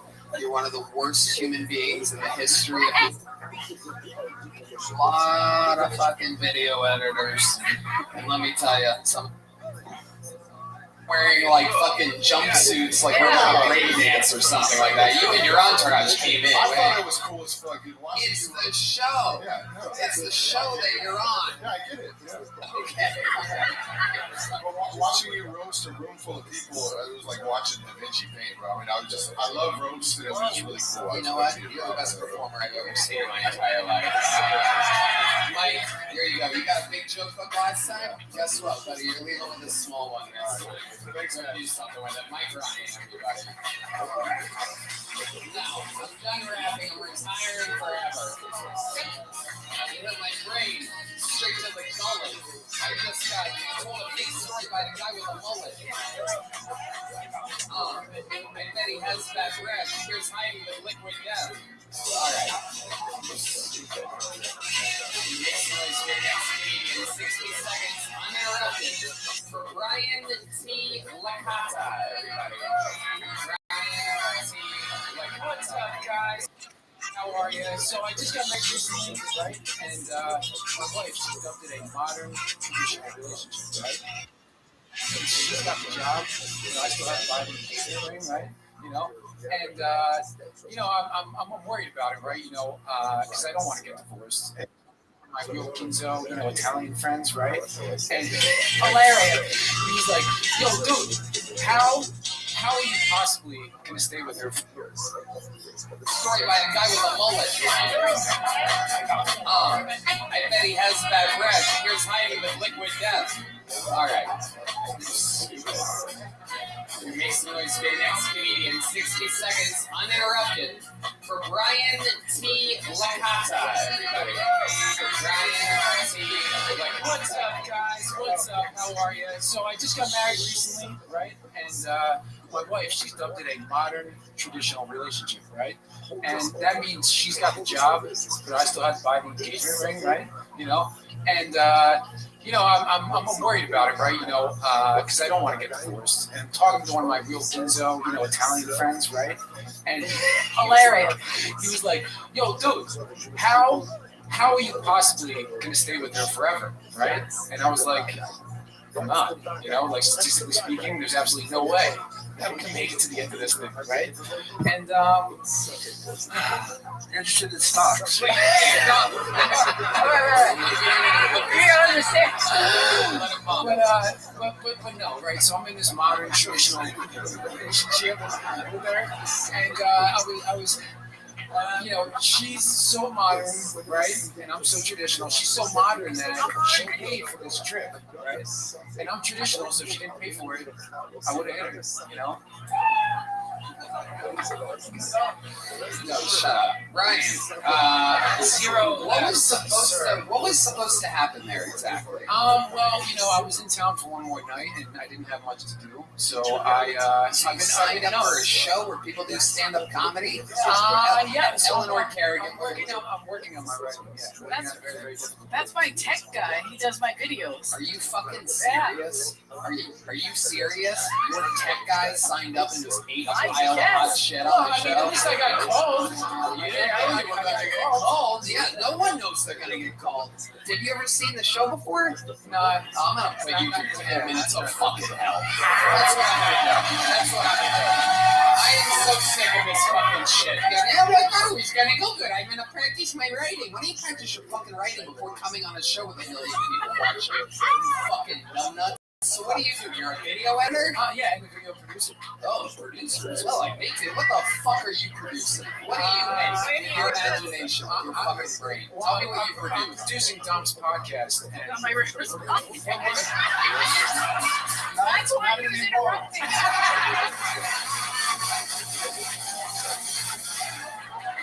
What's my name? What's my name? What the fuck were you thinking? He's trying to get viewers. He's trying to get viewers. What the fuck was this? I'm trying to get viewers. Dom. Dom. This is your right hand man, Dom? Was. This is absolutely incredible. So you've never tried stand-up comedy before? I've done 2 minutes before. Where did you do 2 minutes? I don't really want to talk about it. Well, I don't care. You signed up for a fucking I show. did 2 minutes on a show on the legacy. And And this country. I have a feeling a lot of guys have done 2 minutes in this guy's mother's comment.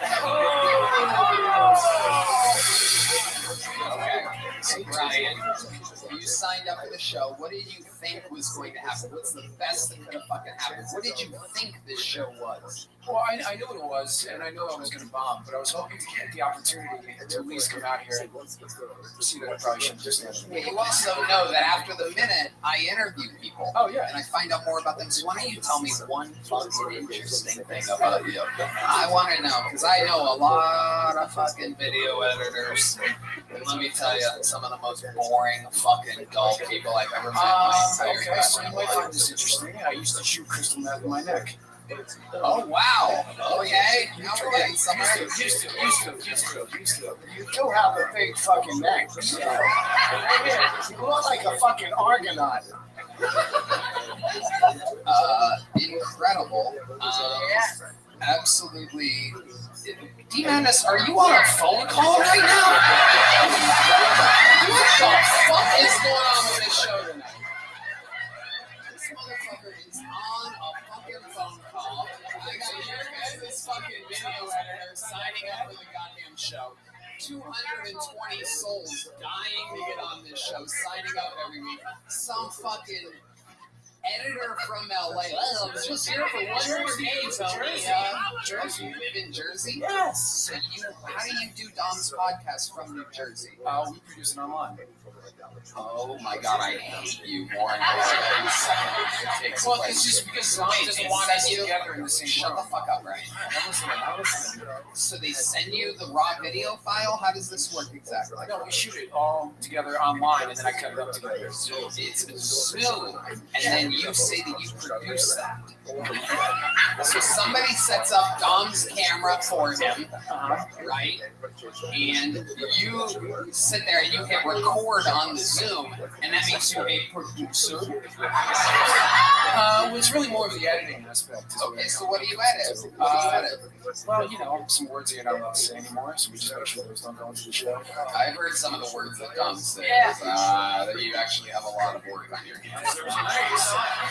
Hey, can I tell them the next act is my real estate agent? It is incredible. It's unbelievable, Brian. What do you think the funniest thing you've ever done in your entire life is? Probably bomb here. No, come on. The funniest thing. I mean, seriously, here you are. You signed up for a comedy show, and I love this. You know, what I get a lot of is what I've heard a lot is that, you know what I hate what Tony does is when somebody fucking signs up that didn't prepare and didn't do good, and Tony sits there and he interviews them. He should just get rid of them immediately. But I think the exact fucking opposite, Brian. I want to keep you up here and squeeze the absolute life out of you. I want to send you back to just the saddest human. Thank you. You're bombed again, Brian. Every word you say, every time you say anything, you're worse. You're digging yourself a deeper hole. I'm gonna make sure that every time you're on dating apps and things like that, you have a girlfriend. No, I'm gonna make this your bio for dating apps and things like that. I'm gonna force this upon you. I'm gonna make fake Brian Licata. Yeah. This is gonna be your fucking bio. Is this interview? So tell me the most interesting thing about you, Brian, right now. The most interesting thing about me is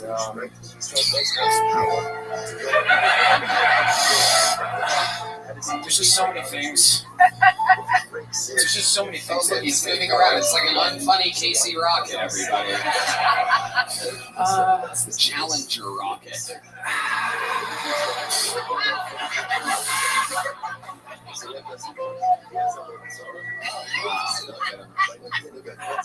Sadness for the words. Oh, this is getting worse and worse. Make it stop. You know what? I'm going to do something we've never done on this show before. Carrie Mitchell is the head of food and beverage here. How about a hand for Carrie, everybody? I'm going to make an order that we've never had before. Can I have a syringe of crystal meth? We're going to inject your neck one more time, and we're going to have you. Actually, I know a guy that drove here from Jersey, so Rich, you're going to have to give him a ride home. The good news is you'll be able to drive when you get tired. I have 38 years sober. After that, I want to get high. He just fucked up my whole fucking life. It's unbelievable. Brian, you're not allowed to sign up for the show for the rest of your life. I don't ever want to see you again. I'm going to make sure Dom fires you. I'm going to make sure Eleanor fires you. You'll never work in show business. And by show business, I mean recording other people's Zoom podcasts again. Blacklisted, Tony? Blacklisted. Here is actually you get no joke book, no keychain, no hairy situation book. You get nothing. I want you to leave. I want you to never come back. You go back to Poor Choices across the street. You stay there. I want security to handle this. He's not allowed to hang out. Win for vote. Thank you. Thank you. What the fuck were you thinking? Look at My flight isn't until tomorrow. What? My flight wasn't until tomorrow. Okay, very good, Brian. I hate you. Every ounce inside of me. I can't stand you. You're one of the worst human beings in the history of the show. You're terrible. I like your gold chain, though. You can leave that. There he goes, Brian Licata. Get him out of here. Don't clap. Don't clap. Hold silence. Do not encourage that at all. Fuck. I am sorry. I will have him executed. I apologize. Whoa, you can't hang with that neck. It's unbelievable. If you could see it. I mean, like, William Montgomery signed up for a whole year without getting up. Well, assholes like that are getting pulled out of the bucket. So there's only one way to bring the show back to life again. Ladies and gentlemen, we have another regular. He is a sensation, a force of nature. Make some noise for Kill Tony's own Cam Patterson, everybody.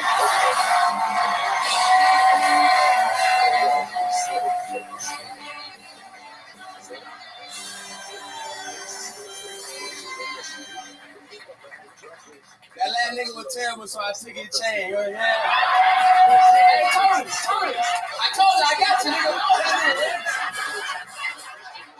Yeah. Garbage ass nigga was terrible, dog.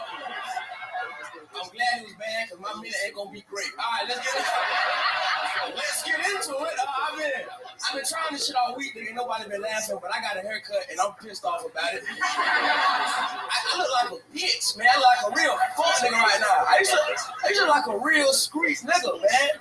Now I look like a white lady got her hands like a Rottweiler or something and painting his nails blue. I feel like a real fuck nigga right now. My mama told me I should do it, thought it would be a good idea, but I shouldn't trust that bitch. She's a horrible person. She had me getting bald fade until I was like in 7th grade. She's not a good person to talk about with hair, you know what I'm saying? Okay, I told you I wasn't gonna be great. What I said it. Somebody told me I look like a high school musical basketball star. That pissed me the fuck off. It sounded like the black Corbin Blue. That nigga already black, dog. He's already a nigga. It can't be a black nigga. He's already a nigga already, man. That shit, I look like that one episode of SpongeBob. Be like, I'm normal, goof ass nigga. I'm done. Damn Harrison.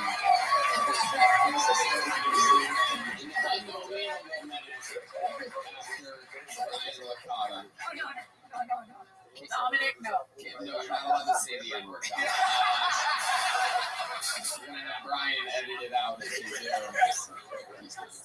No, yes, you can think it, Dom. I give you permission to think the N-word right now. What's that? I love the haircut, Cam. Where did you get it done at? Did you go to a white barber? Or? No. I went to a black barber, but I told him to take a little bit off the top, and he just got fucking trigger happy, dog. Yeah. And it started going crazy. He did a good job. I do look like a young man. I don't like that. A black guy getting trigger happy. Was it a drive-by haircut? It was bad, bro. I mean, I like it. It's great. It'll get better. It's cool. For some reason, I can't remember what was your hair like before. This is like so different. Yeah. Oh, wait a minute, nigga. Please explain to me why it was fucked up. It was twisted. It was two strands twisted. Oh, that's right. Yeah. What's fucked up about that? I don't know. This one like a Men in Black. It like erased my memory of when your hair was like. I'm just scanning for a bald person to take the blame. I want to know why Dee said that was fucked up. You very rarely, of all the shit that I say up here, you very rarely say that's fucked up. I'm excited to hear why me not remembering what his hair was like before is fucked up. Is that a racial thing? You told him this every week. He's your number one black man. Every week. You can't remember that his hair used to hang past his ear. So,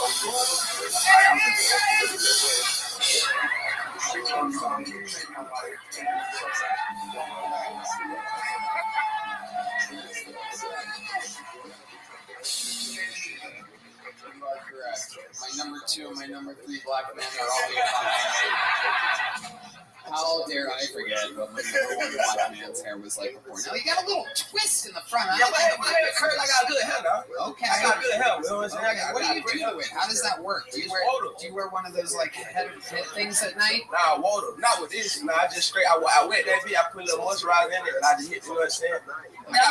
No, we don't. You know what I'm saying? We don't put moisturizer in our hair. I put a little, you know what I'm saying? I put some little toy. You know what I'm talking about? He get it. This guy gets Now you're hitting on me. All right, now don't play crazy. All right. I got you. All right, I fuck cougars. All right. Absolutely. White cougar meet Black Panther. Incredible. The meeting of the minds over here. I'll take his rocks out of his pocket. Oh, shit. Oh, shit. Wait a minute, man. Now I'm scared. Now I got nervous. Wait a minute. I got cold feet. I love it. What else is going on, Cam? What else is exciting in life? Ain't shit to be running around. My auntie is not excited. My auntie been out of the hospital. My auntie and shit. So I'll be going back home and check on my auntie and shit. So your auntie is in and out of the hospital with diabetes? Nah, not that. I mean, that is one of the things, but not the one. Goddamn. I thought I heard diabetes. I'm sorry. I'm not a translator here. She ain't at the hospital, so John keeps mumbling the N-word, so I'm having trouble hearing right now. Motherfucking the audio in my right ear is a little bit muffled right now. He's thinking it so hard that I can hear it. I know his lips are moving, but he's thinking the N-word so hard that I can physically hear it. He's trying to just say he can see it on the back of his head. It's like hearing like something with digital artwork or something like that. I don't even say the letter anymore. I just say, you know what. I'm about to say it. Have you ever been called the N-word by a white guy? Yeah. Where's that happened? I got the when I was in 7th grade, a white boy called me a nigga, and me and my homeboys almost killed him. Yeah. What did you do?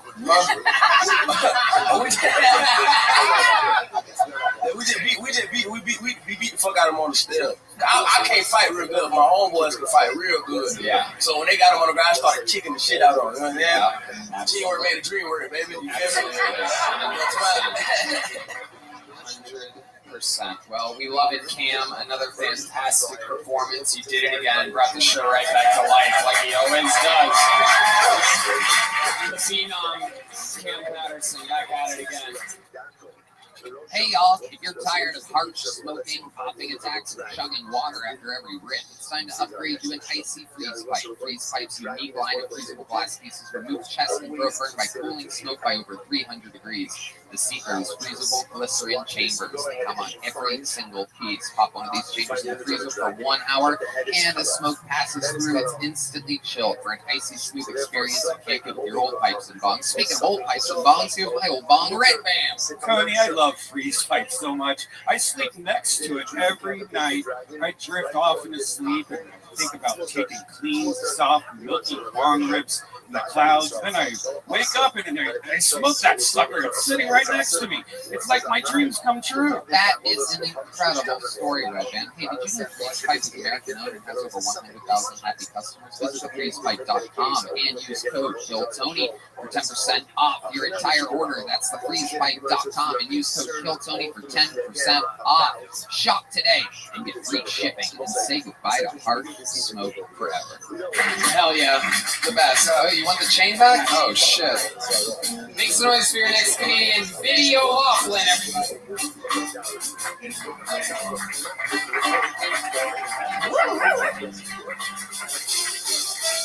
One more time, everybody, for Video Laughlin, everyone. Make some noise for video, everyone. 60 seconds uninterrupted. Hi. Hi, my name's Biddy. I'm from Australia and my pronouns are fuck off. I'm Irish Australian and I don't drink anymore, so my ancestors are pissed. And they're pissed. I'm a single mom. I didn't find out the sex of my baby when I was pregnant, but I was kind of hoping for a miscarriage.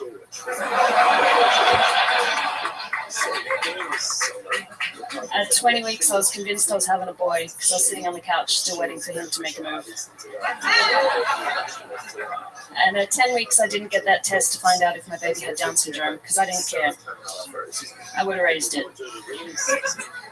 If my kid had an extra chromosome, I would have taught it to say funny things.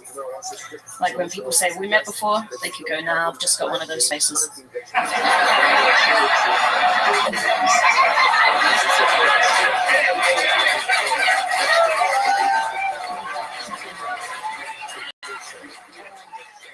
had a beautiful girl, and I called her Dolly because she likes singing and boobs. Her first word was "dada." I was like, "Where?" There you go. All the time for Biddy, everybody. Biddy O'Loughlin, great Tony debut. Welcome, welcome. Very funny. I can tell by your performance that you do not edit any videos. Remember that idiot? All right. Biddy, welcome. How long have you been doing stand-up? I started 14 years ago, but then I had like a 9-year break after a couple of years, and I just got back into it before the pandemic. 14 years. What made you take a 9-year break? Well, I fell into bed with too many comedians, developed alcoholism. Ah, okay. And your alcoholism stopped your comedy? No, the alcoholism kept going, but I stopped doing comedy and, stayed away from comedians. Cheers. Gotcha. Absolutely. Yeah, imagine how many drinks it would take to fuck this guy. Incredible. Absolutely. So, Biddy, you still live in Australia? I do. Okay. What part? Adelaide. Very nice. And is there a comedy club there? There are two, and I don't get on one of them. Right. What are they called again? The Rhino Room and the Cranker.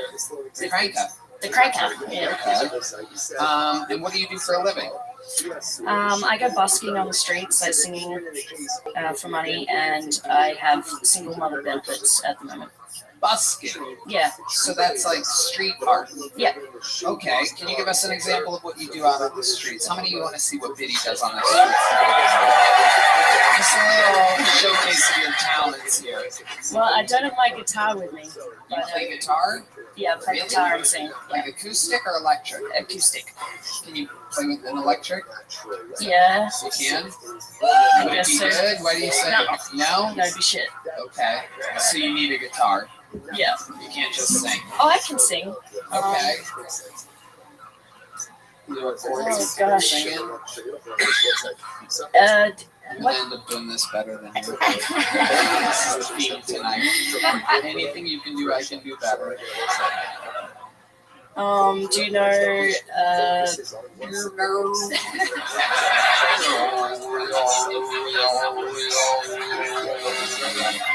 Red Man's already got your Instagram up. He's looking at videos of you singing. I've actually followed her for a while. Yeah, I know she is. Wow. That's creepy.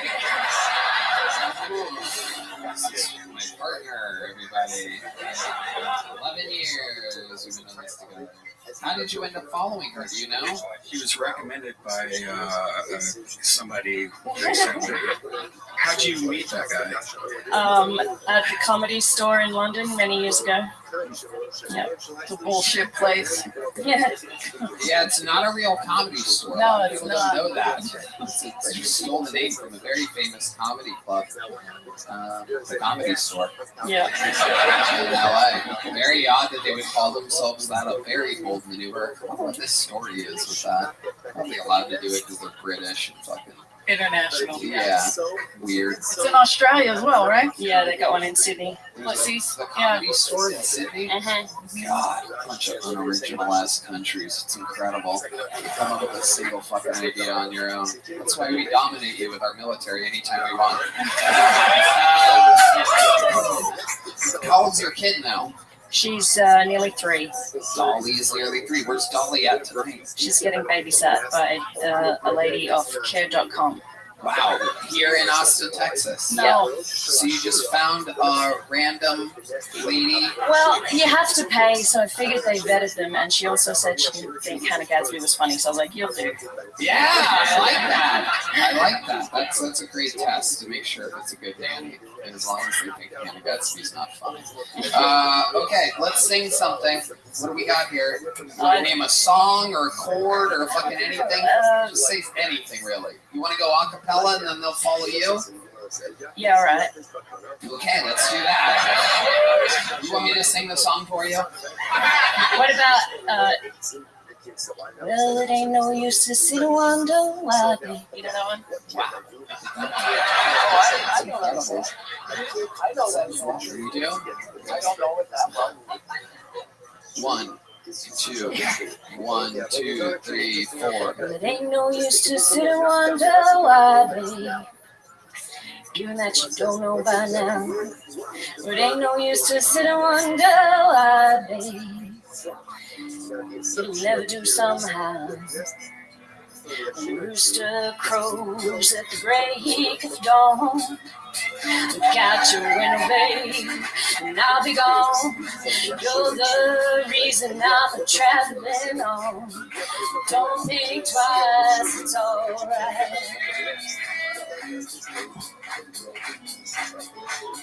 It's a little break in between the verses here. Well, it ain't no use in calling out my name, boy, that you never done before. Well, it ain't no use in calling out my name, boy. I'm on the dark side of your door.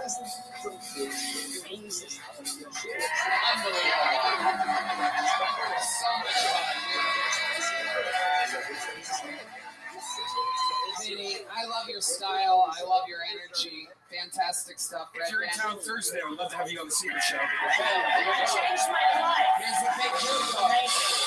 Oh, there you go. Michael got it for you. It's good.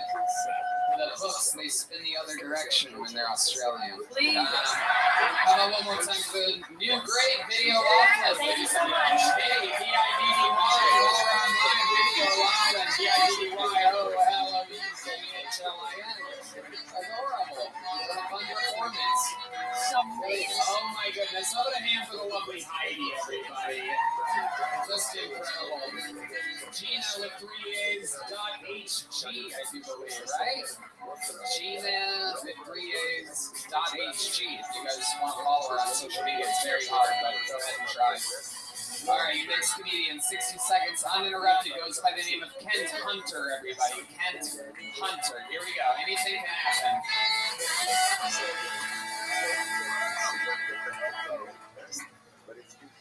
I was listening to this 2 Chainz song the other day, and he said, "Pussy was so good, I missed my flight." And I'm not impressed, because for those of you who don't know, 2 Chainz is a black pothead rapper. Pussy or not, he was never going to make that flight.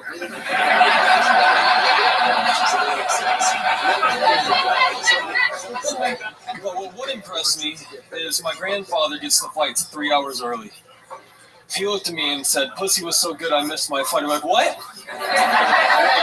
Tell me, Graham got that good shit. Are you serious?" That joke's actually been doing really well recently. I thought about calling her up. I don't know. Like, hey, your pussy's a crowd pleaser.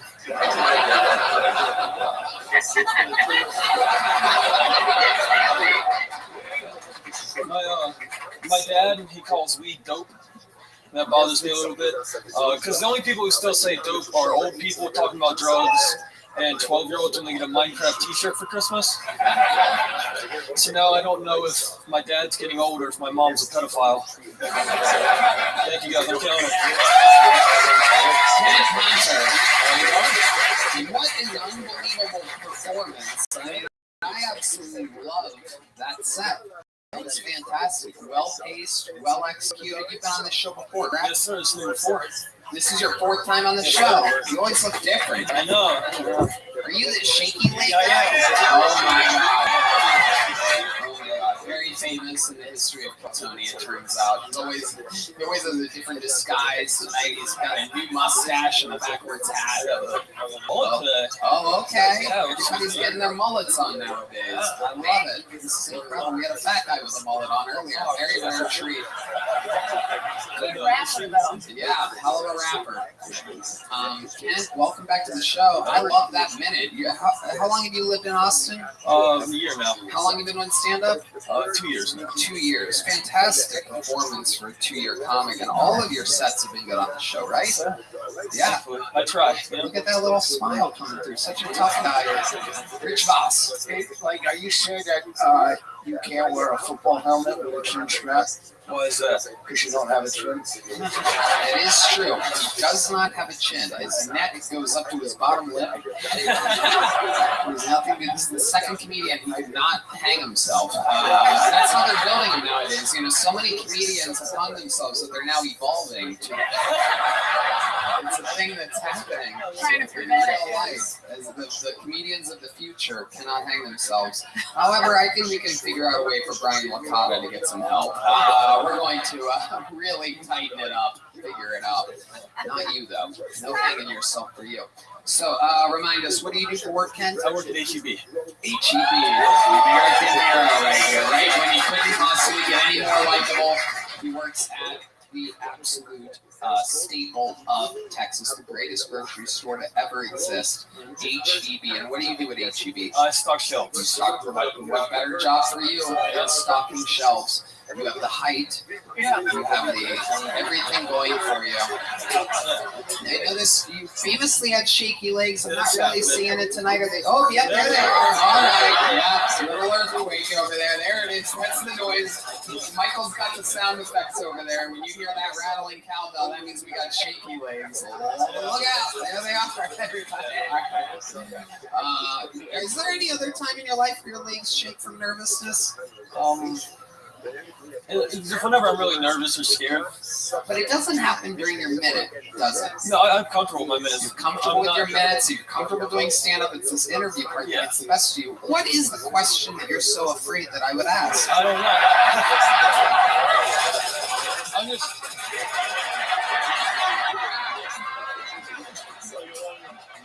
Michael, you keep an eye on it over there. I want to know because I can't see. I got Eleanor and Rich leaning forward over here. I need to know. No, you're good. Go ahead. I want Michael to let me know what. Oh, Jesus Christ.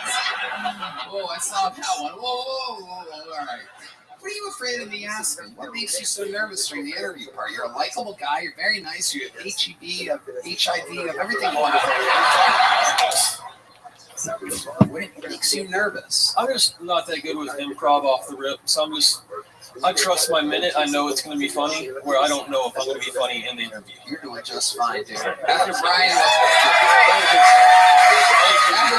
Licata up here, I don't know about you guys, but this guy's fucking Richard Pryor in the interview portion. You're doing just fine, buddy. Just relax a little bit. Look at those legs. Tom Herrera, one of the all-time greats, the most veteran guest out of our history of guests. What do you think about this guy?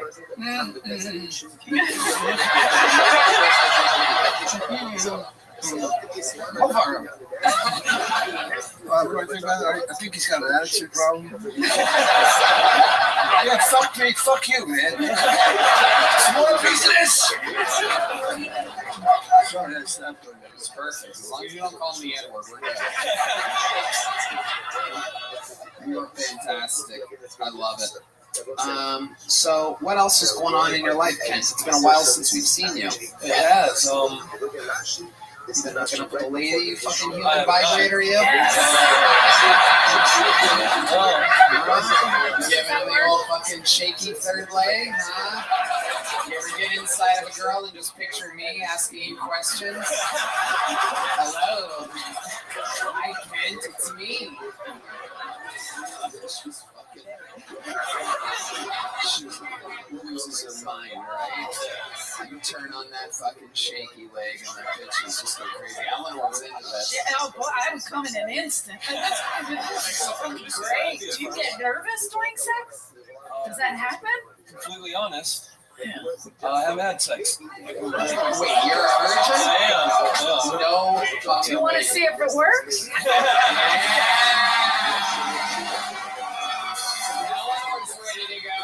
Eleanor's ready. We're going to take some at Camp Patterson. some hair moisturizer, spray it down there. We're gonna be ready to go. We're gonna oil the little Tin Man she's got between her legs. That pussy's like, need oil. It just squeaks a little, but then once you get in there and start fucking shaking, it comes right open. Sorry. Trust me, I know. I had this in me earlier. Trust. Yeah. The can realized why it was called liquid death all along. It's like, oh, this is what true death is like. I'm dying in here.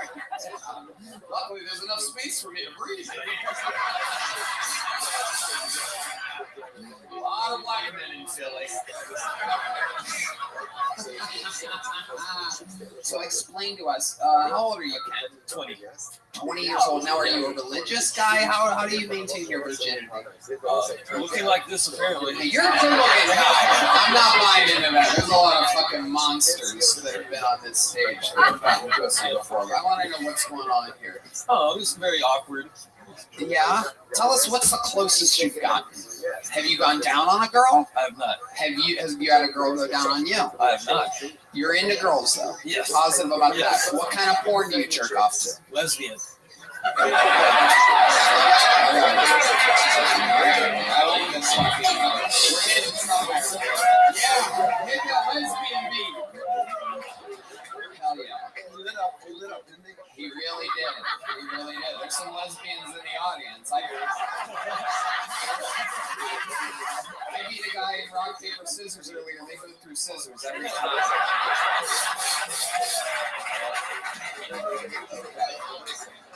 So, you've never gone down on a girl. A girl's never gone down on you. You made out with a girl? Yes. Okay. When's the last time you made out with a girl?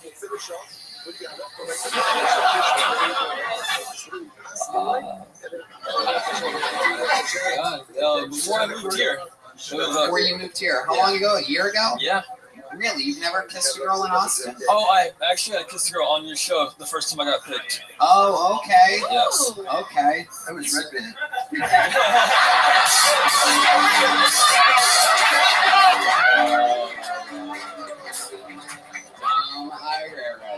Motherfucking house. Running.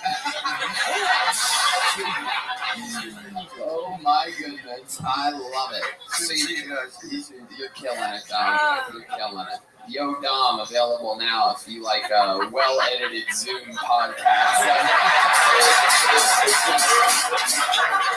Look at me. What do I hear? Boss and I have been on it. Oh, you've been on Dom's show? Yeah. Okay, absolutely. Really does. You've been on it, so you zoomed in. Yeah. Okay. You say it like you did something. You know, like you took 45 minutes to fucking have a phone call with Dom Herrera. Oh, it's the Yo Dom show. We're here for another episode of Yo Dom. Here we go. I love it. Okay. So, when's the last time you were on a date with a girl? I'm going to try to get you laid, Kent. I know. Isn't that the right move? Get me laid. No, that's impossible. We're going to stick with Kent here. Let me ask you this. What would be your move? If you go on a date with a girl, do you have your own apartment? No. Do you have a roommate? Yes. Do you have multiple roommates? I do. How many roommates do you have? 3. Okay. How many bedrooms in this place? It's a 4-bedroom house. 4-bedroom house, you have 3 roommates, so every bedroom is taken. Yes. You have your own bathroom? No. How many people share your exact me and the guy across from me. One other guy across from you. This is a problem, man. Yeah. Okay. Jay. What? What'd you say? We're actually turning this one. I got a boner already. I almost did a spit take there, John. That's fucking close. I did not see that one.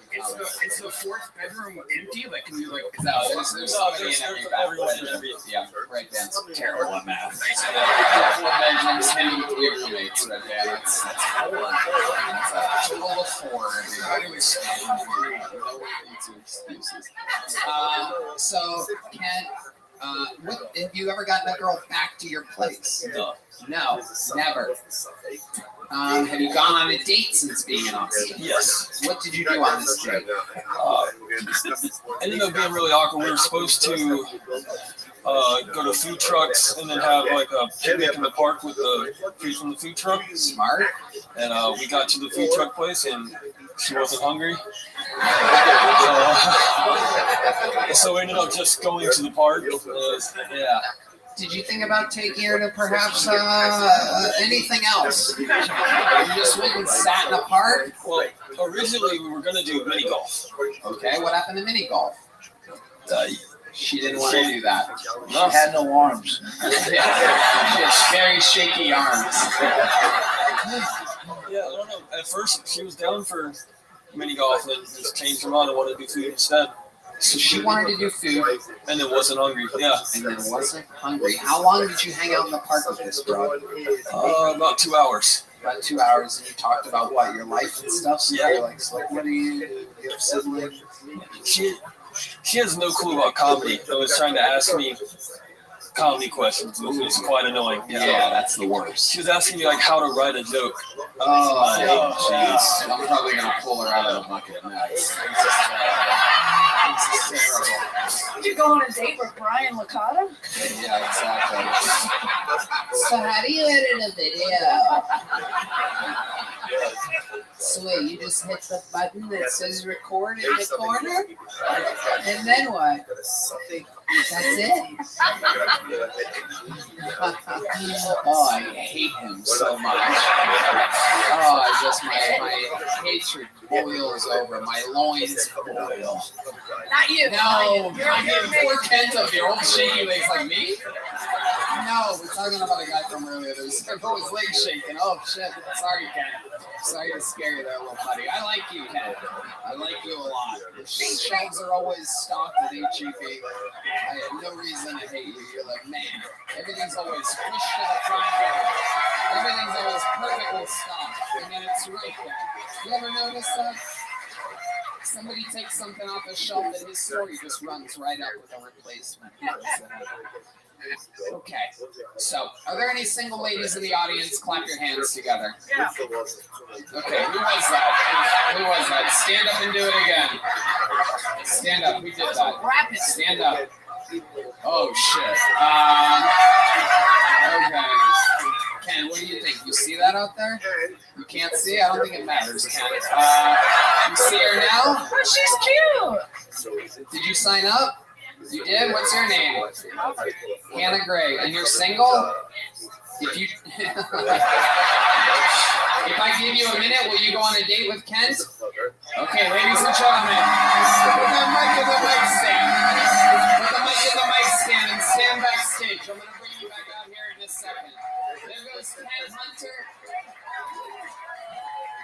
Oh, yeah. Oh, yeah. This is not a magic.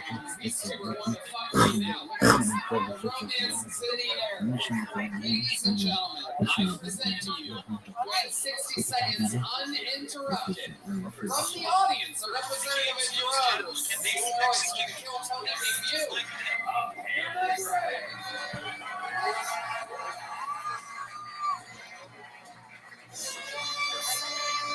Fuck yeah, what's up, Boston? Hell yeah. So I'm divorced and retired for the same reason.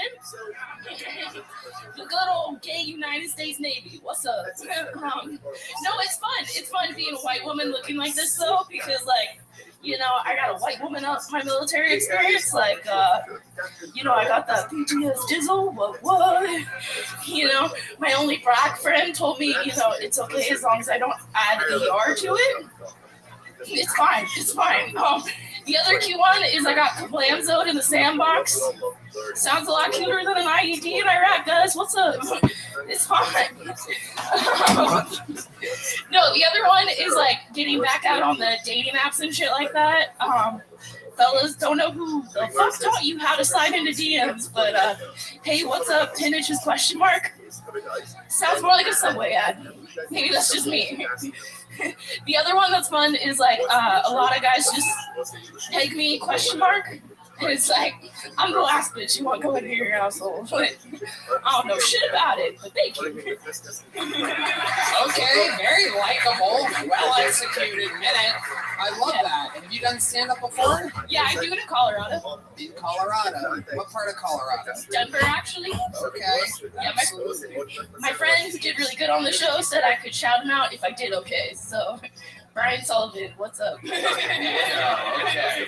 You really wanted to get that out of your system. Rich Boss. This is great. Two people who have never been on a date are going to meet tonight. Yeah, and they're both a little bit shaky. You're a little nervous too. I hear it in your voice. Yeah. Eleanor Kerrigan. This is low on the spectrum.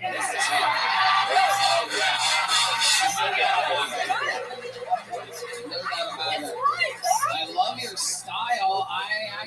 Me and my entourage wear the same jacket sometimes. What the fuck was that?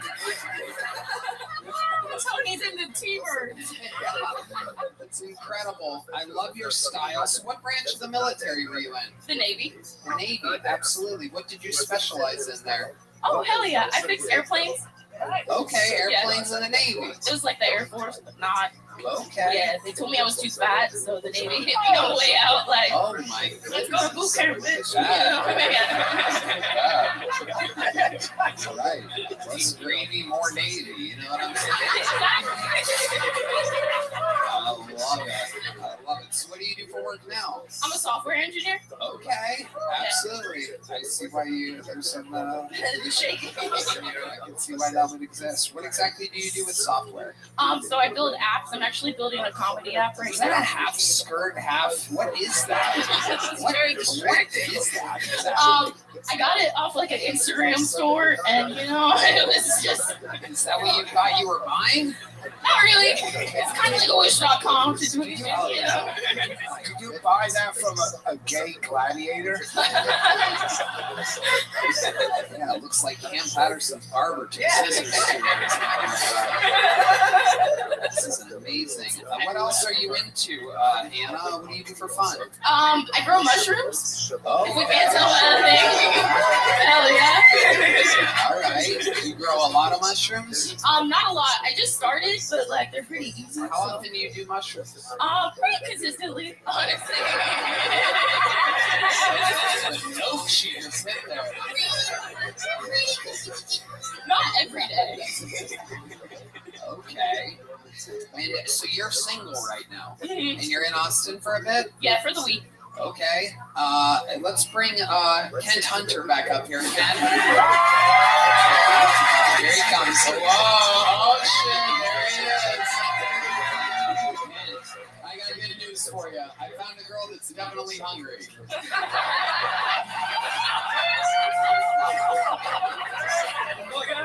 This one is gonna be. The bad news is she's not gonna want to go to the park afterwards. Food trucks only for this one. Then you take her straight back to your place. You rush her past your roommates.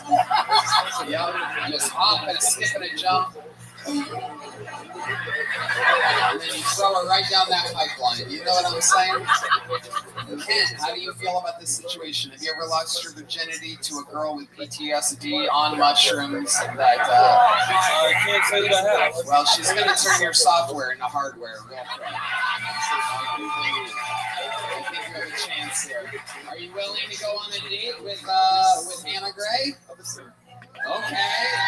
Doesn't seem excited about it. Let me ask you again. We'll edit that one out. Ken, do you want to go on a date with Hannah? Yeah.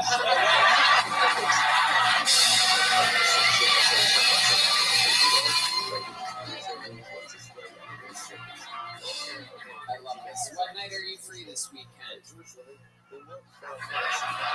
fucking guy. This fucking picky choosy motherfucker. I think Thursday. Thursday. Is Thursday good for you? Works for you. All right. You know what? I'm gonna set this up. I'm gonna get you guys.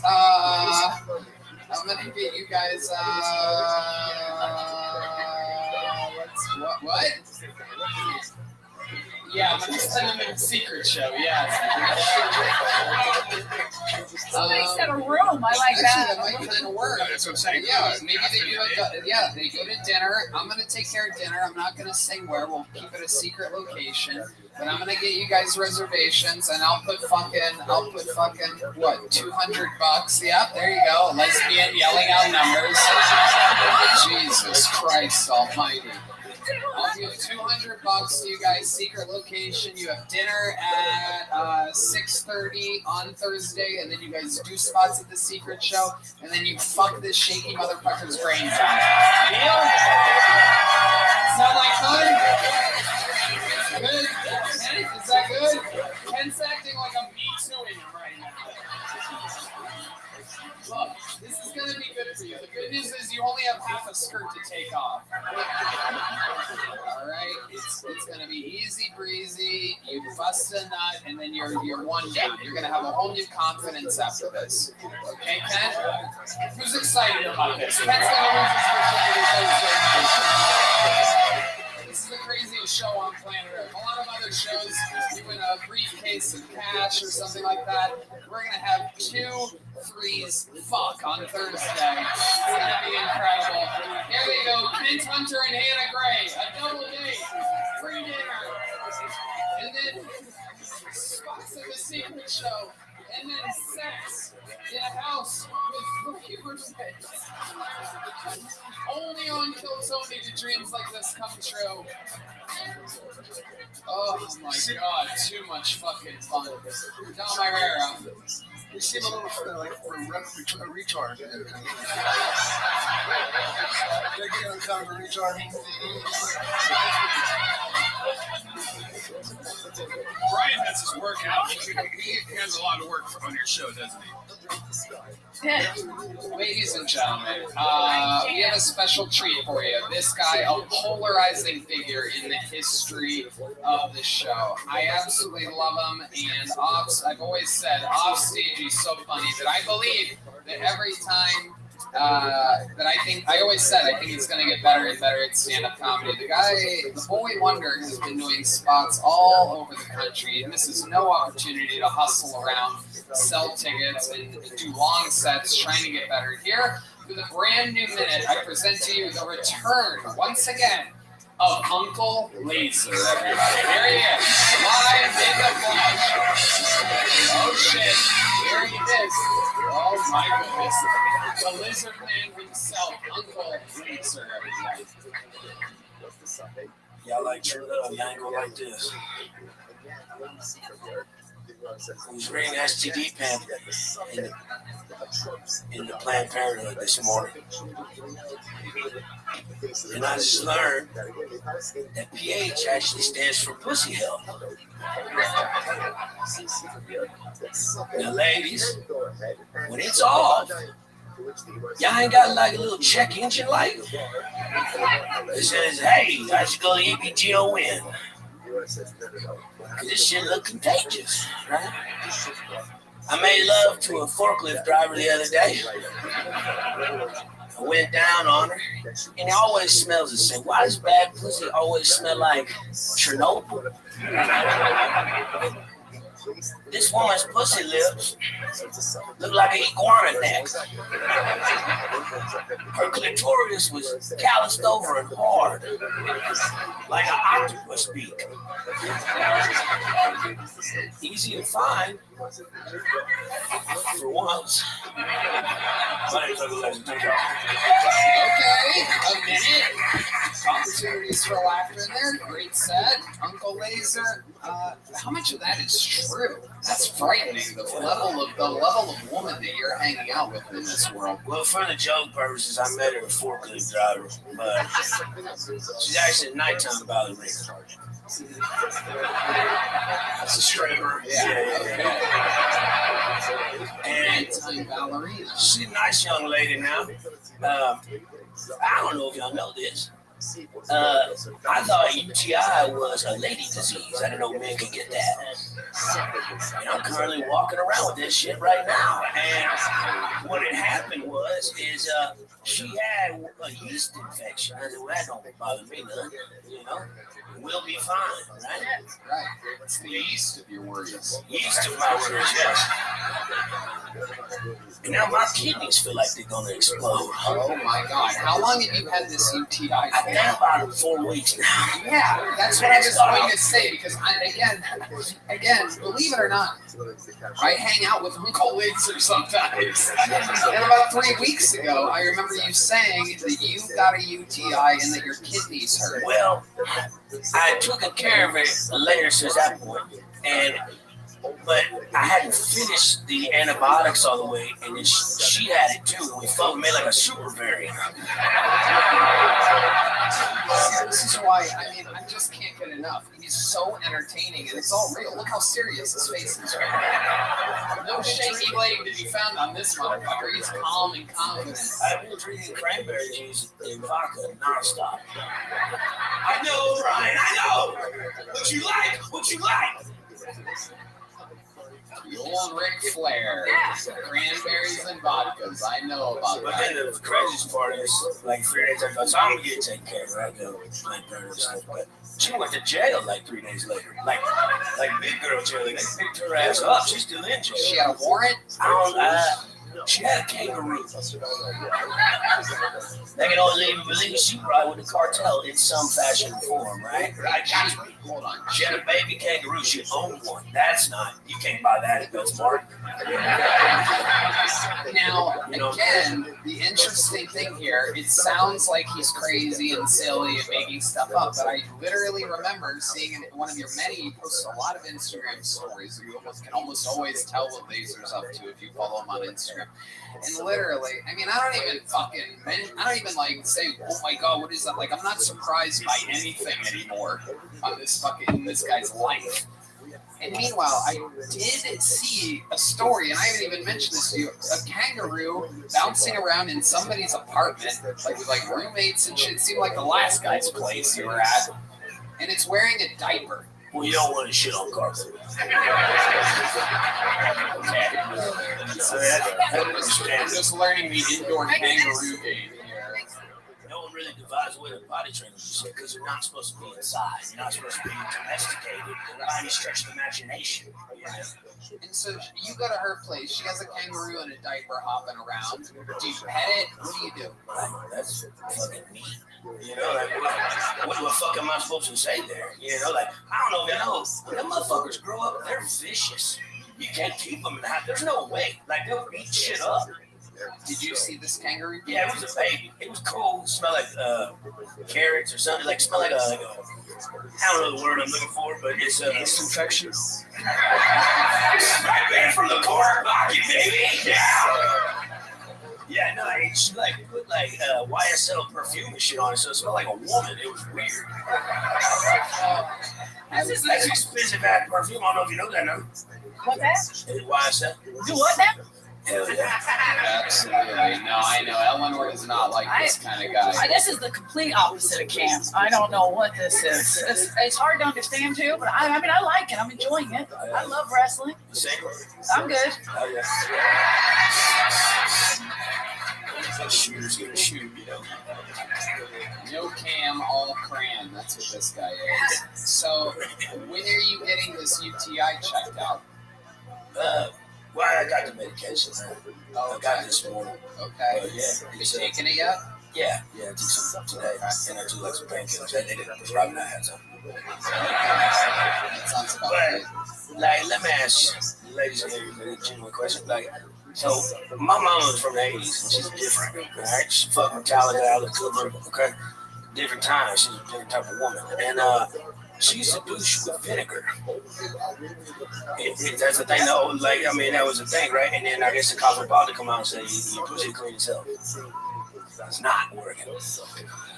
This ladies I know. But then you get what is your question? Can you also use oil? Yeah, so I didn't know where I was going with that, man. They can do the suppository. Now, you know, if you put a suppository in your vagina, it'll kill whatever you got, but if you put it in your mouth and eat it, it'll kill you. That's strange to me. If you eat a suppository, it'll kill you. If you put your vagina, boom, you're brand new. You know what I'm saying? That pussy's the bomb. You know what I'm saying? Like a boric acid? Yeah, I think that's what it's called. I might be fucking up the word, but there you go. You're good. Yeah, man, farmer's market. You just call everything you don't know vinegar? You can drink vinegar, it won't kill you. That's the point I'm trying to make. Oh, okay. Yeah, Some wise chewing tobacco wisdom from Uncle Laser. How are you not a health teacher? I'm a felon. You're a felon. That's pretty obvious. What are the odds? It says it right on his throat. Laser, another fun minute, another fun interview. There he goes, Uncle Laser. We're going to keep it moving now. All right. Ladies and gentlemen, pulling another name out of the bucket. You guys still hanging in there? Make some noise for your next comedian. 60 seconds for Austin Young, everybody. Austin Young. Here we go. How's it going? I'm single. I need a lady in my life, and not for companionship or anything. I'm almost 30 years old, and I don't own a bowl. Single bowl, man. I've just been eating cereal out of containers that were designed to store ham, and I'll be honest, man, I was far too content with it. Like, I was ready to live the rest of my life like that until I had a lady over, and she's like, hey, where are your bowls? And I'm like, I don't have any. And she's like, I want you to know this is a huge red flag. I'm like, any other red flags I should know about? And she's like, yeah, guys that don't have headboards. I'm like, bitch, you think I got headboard money? I ain't got bowls. Plus, you know how ridiculous a headboard would look on an air mattress? That's pretty insane. Thank you guys so much. Keep the seconds from Austin Young. I've been on this show before. Welcome back. Yes, sir. Third time. I love it. Welcome. How did that feel for you? It felt very good. So what do you eat the cereal out of? Out of ham bowls, Oscar Mayer bowls. You can reuse them. Ham bowls? Yeah, ham bowls. Yeah, Hillstar Farms. It's got some depth to it. Oh, my God. I clean it. Like thin plastic bowls, yeah. You eat cereal out of how many times do you refill those? I mean, usually till the box is gone, but wow. Yeah, you're a very big boy, Austin. I am a big boy. I would expect you eating cereal out of like a bathtub or something like that. Here you are. I might, man. That's a good ass idea. Yeah. Just remember to plug the hole at the bottom. Of course, yeah. Rich box. Now, what do you drink your meatloaf milkshakes out of? The blender. Great answer. Absolutely. You are a master improviser of food. So you really don't have a headboard?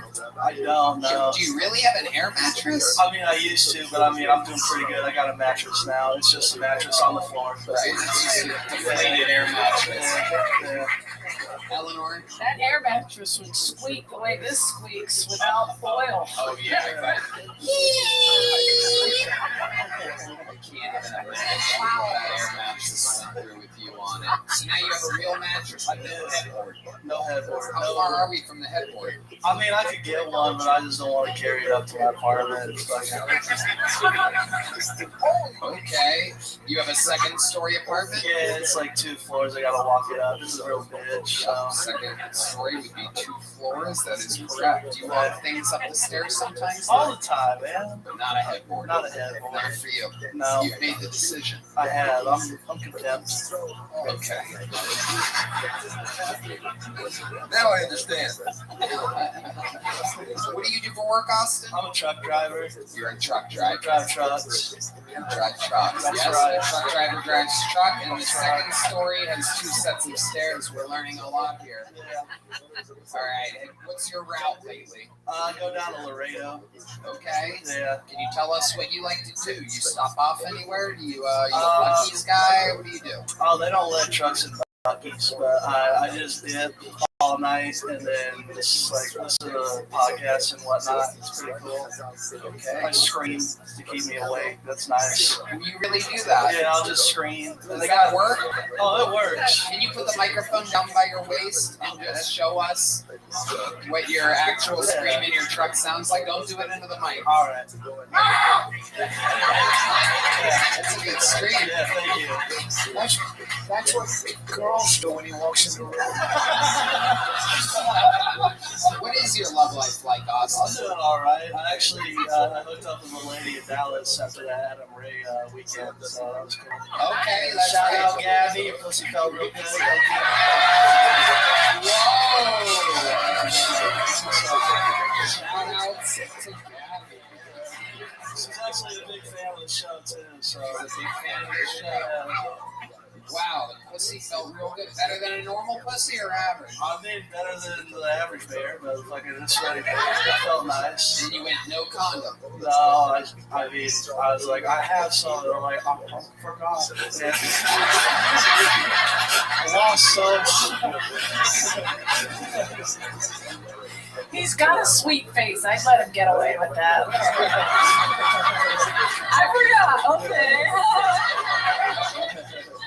My goodness gracious. Absolutely incredible. So, how did this Gabby situation happen? She hung out with you after the show or something? Yeah, she met me. I did a show in Fort Worth like the week before, and then she started following me, and then on Instagram? Yes, on Instagram. So I just hit her up and saw she was in Dallas. I was like, hey, I'm gonna be opening for Adam Ray if you wanted to come. And so put her on your guest list. I sure did. Look at you. You sweet, sweet boy. Yeah. And next thing you know, you're in some good pussy. It was some great pussy. Wow. Yeah. How long do you think you lasted with her? You have a lot of stamina? What's that? Oh yeah, I got my recoveries like a son of a bitch. So you go again? Oh yeah. So what type of recovery were you talking about here? The ladies are all very, oh that's a guy. They're all very interested. It's alright, he's cute. No, it's like, it doesn't take long. It's just a couple minutes. Couple minutes? Yeah. Wow, look at you. Do you do anything special to fucking get it hard again? You like reverse scream or something? Yeah. Just think how good that pussy felt. That usually does it. Just think about it again. Use your imagination. The harder, the quicker I get harder, the I get to put it back in there. That's actually a good point. This man states a lot of very obvious things. Yeah. He's a truck driver. He drives trucks. Lives on the second story, 2 flights of stairs. You get your dick hard, the quicker you get to put it in again. Absolutely unbelievable. The man of many known things. Very simplistic. Very simplistic. Keep it simple, buddy. Do you eat pussy too? Oh, of course. Legs, neck, and torso. Oh, that's right. Yeah. I never miss a meal, dude. Goddamn right. No one's gonna argue that. The proof is in the pudding, and you eat that too. Of course, I love pudding. You fucking love pudding. That's right. Now, a guy like you, because like I'll eat a cup of pudding, right, and I'll be like, that's barely any pudding, right? I was just getting started with this pudding. Now I'm done with it. You don't. It seems like a guy like me and you should not be eating this. If you eat more than 1 cup of pudding, I might have 2. Look at that. Look at that. Absolutely. That usually satisfies my pudding craving. Have you ever binged a food in which even you're like, Jesus, what have I done? Oh, every time I go to Rapolo's. Rapolo's? I have a whole pizza. Like, you have a whole pizza to not a whole pizza, but like I could get like half of it. And like that was a lot. That was, yeah. It's a big pie. Wow. Yeah. Incredible. And you're talking about a large or an extra large? The extra large, of course. Wow, that's like the size of a headboard. It is. Have you ever thought about that headboard when it lasts in my apartment? Goddamn right. Okay. Austin, you've been on this show before. You have a big joke book. You did it again. Another good minute. Another good interview. Thank you. I appreciate it. Thank you guys so much. Finally got a bucket full that's actually here. 4 people left. I don't know how that happens. What? Oh, South by people. Oh, that'll do. Weird festival goers that signed up and then left. Very weird. But But the good news is I finally got somebody that is here, and he's a young legend of the show.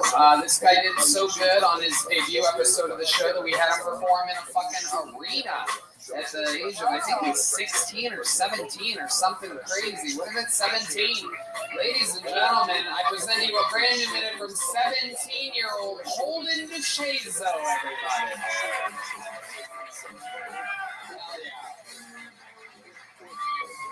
What's up? How you guys doing? Alright, yeah, it is true. I just started 17. Fuckable in a year. You know, one more year till I don't have to lie about my age on porn sites. I'm pretty excited about it. I did have a joke about abortion, but still in the early stages of development, so I'll leave it alone. You know, I've been starting to notice a lot of acne on my face. I know we've all gotten it. I've been Googling to see how to get rid of it. Turns out I have to quit doing something I'm not willing to give up. I have to quit jerking off. I don't want to stop. But I do it so much that one of my buddies told me, Holden, you have to quit choking your chicken. I'd never heard this before. But I choked mine so much that I gave it a name. You guys want to hear the name? I named it George Floyd. Hold on.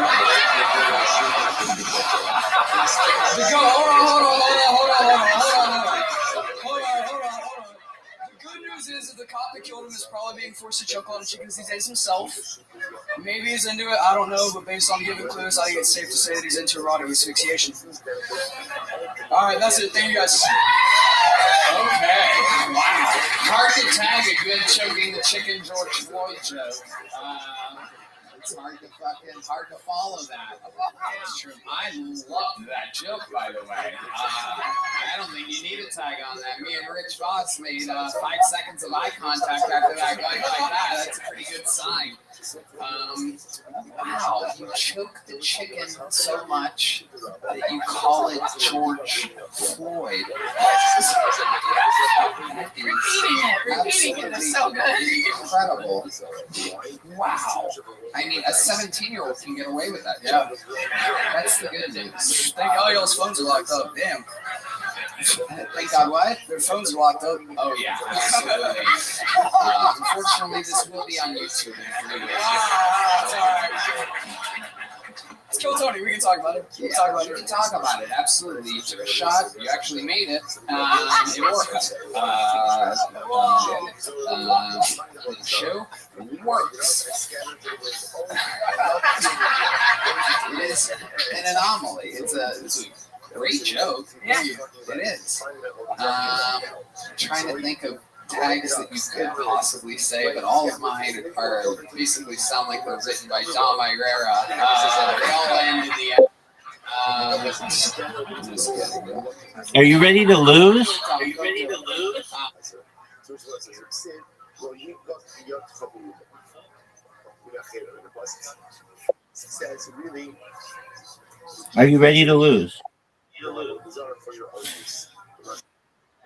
All of them.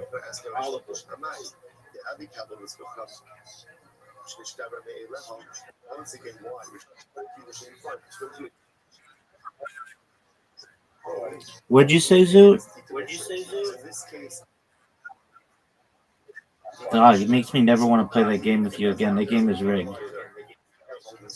I'm done with that game. The game sucks. I'll play other games, but not that game. That game, I'm done with that game. Because it's fucking rigged. Dog, we even went through the math. It was like a 1 in 7,000 chance that you would get that. I don't believe it. It's fucking rigged.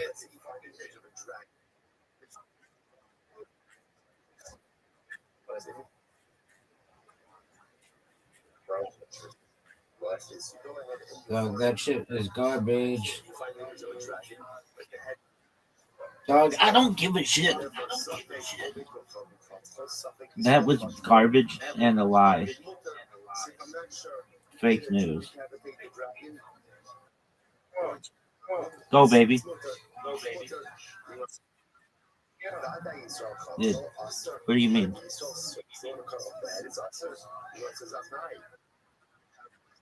Yeah, because it's on the break, dog. Honestly, I'm watching to see any different. I don't see something is. So I should be any different than a case. Ultimately, again, of a home zone. Yeah, baby. Look how good the shot is, dude. Fuck. Big dog, I'm gonna get them all in. How about that? What are your thoughts on that, son?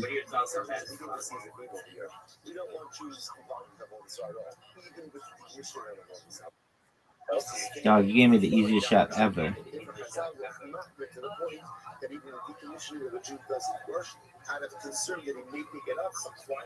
Look at this.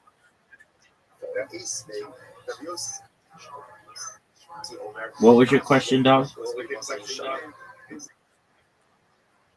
With Jafar Jackson? Maybe.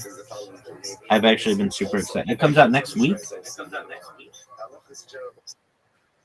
Oh, yeah, I want to see it.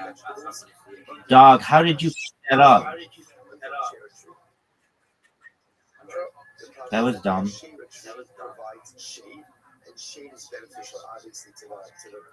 Dude, look how good this shot is. Oh, I did hit something. Wow. That meant that it wasn't scratched. That's flipping hilarious. Dude, that shot sucks. Oh, Zoot, you're giving me maybe the best opportunity to score in the history of humankind.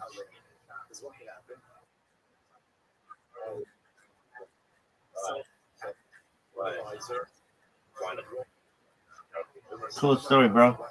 I had a combo shot, big man, and I scratched. Okay, well, no one really cares about that. Terrible. Should be no different than what?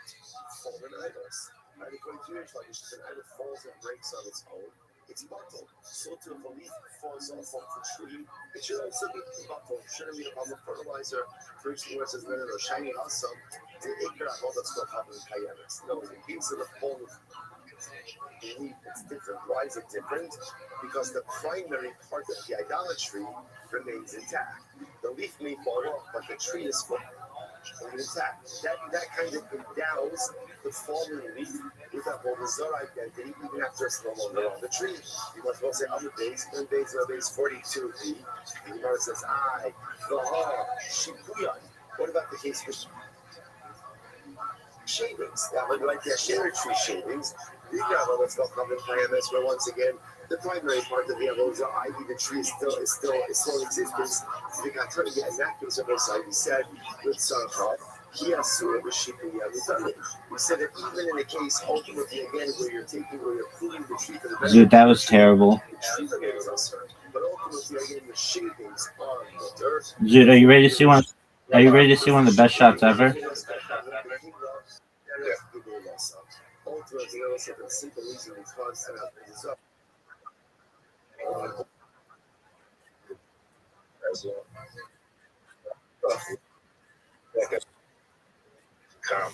I'd be the current president. There you go. There's an answer to your question. Do you know that the Rhino Room was mentioned on episode on an episode of Kill Tony?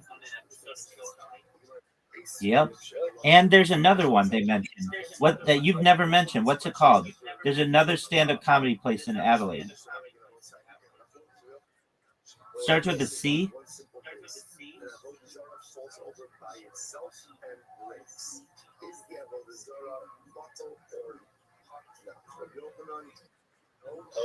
I'll find it right now. This girl who I'm watching right now. Her name's Biddy O'Loughlin or something. Okay, it's coming up.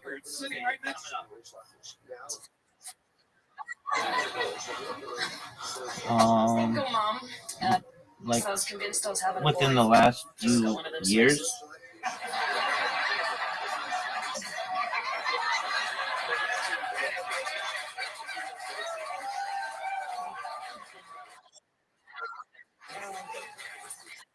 beautiful girl, and I called her Dolly because she.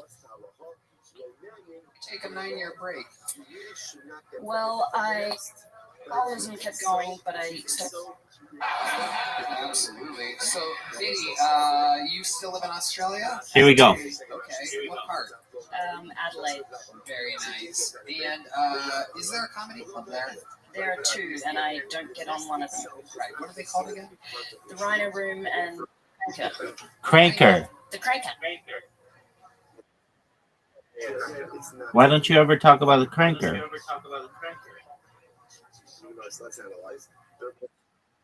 Why haven't you ever been there?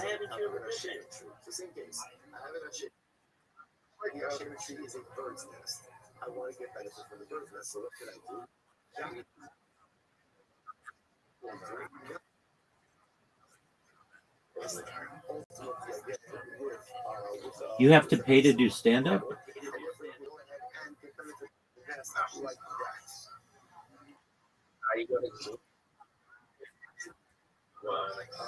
Why is it invite only?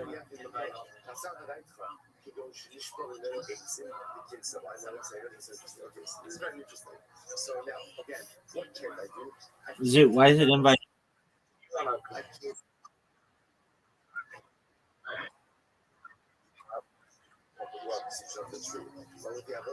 Is the Rhino Room? You still don't know who owns that, do you?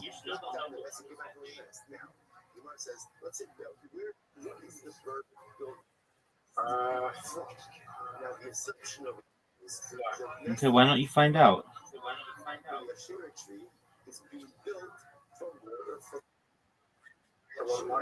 Not with you as a comic.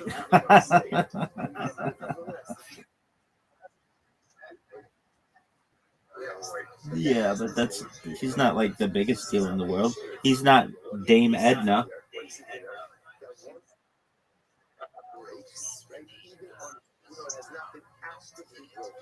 Dude, I hate that Dame Edna. She always freaked me out as a kid. She just like looked weird. I know, not just that though. It was just like she just was scary looking to me. Right, I get that. But she'd be on like you know how you were like she was or whatever, like that guy was like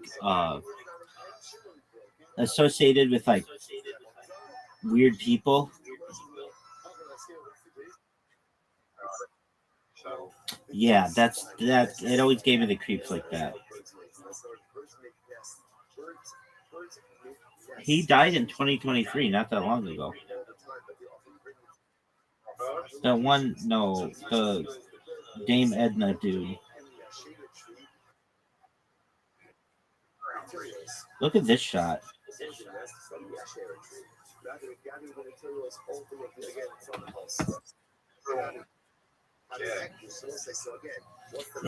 He's got a dark side to him that I don't know.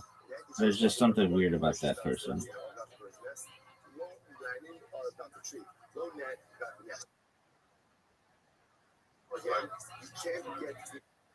Yeah, I agree with you.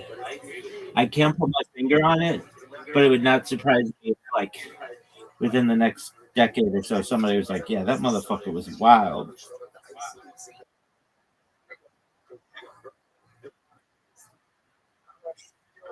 Exactly.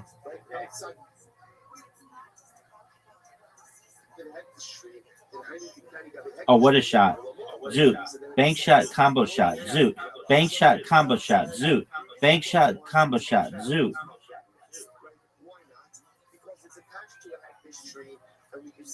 Look how good this shot is, Zoot.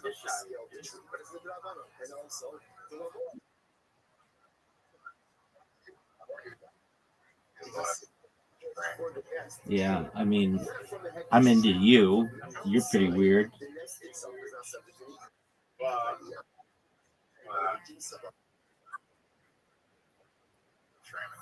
That's true. It was pretty wild, but like wild with like older women, not wild with children.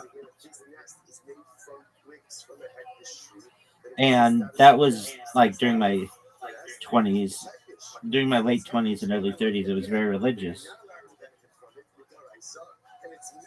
Oh, look at that shot. Zoot, that was a blind shot. Zoot, did you see that shot? Oh, that wasn't considered a trick shot? I thought it was. This shit's garbage, dog. Zoot, are you going to score here?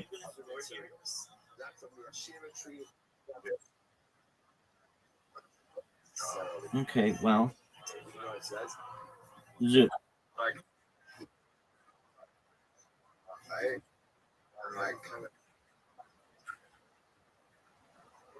Okay, cool story, dog.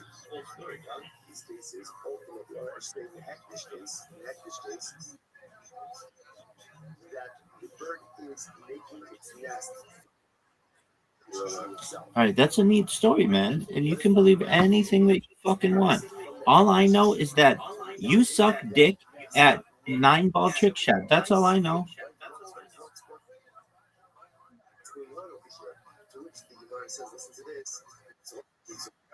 Zoot, are you ready for the best shot in the history of the game?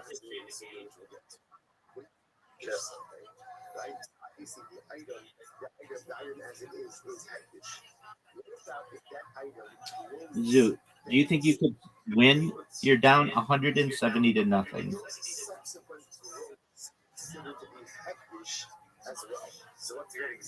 No way you get this. No way. Just stop. Don't even try. Dog, don't even try. Make it. That would have been sick. Are you ready for the best shot you've ever seen?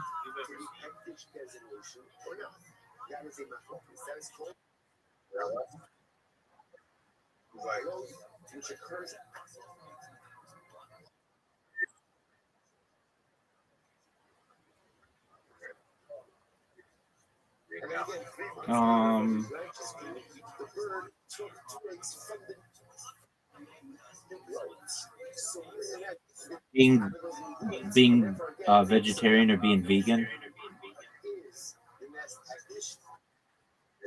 No, not at all. I admire it greatly.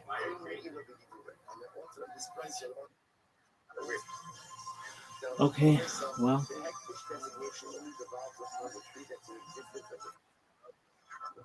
In the United States in the 80s and 90s, to be vegetarian was like a punchline, like to jokes. They would make jokes about people who were vegetarian, so it was like, oh, ha, ha, ha. And like generally vegetarianism or veganism is not part of an Orthodox Jewish lifestyle. We're commanded to essentially it's a mitzvot, it's a beneficial thing to eat meat on Shabbat, and we are in many ways commanded to eat meat, and there are arguments to be made that maybe in the future we won't, but as of right now we do. And so for someone to not eat meat was just considered very strange. Oh, come on. Oh, but give me that kiss shot. Wow, that's 40 extra points. That was a weird thing. What else is weird?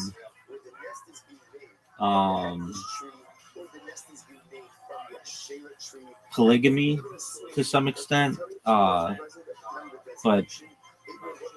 it was just kind of like an outdated custom. But I know like people did it at, in historical times. I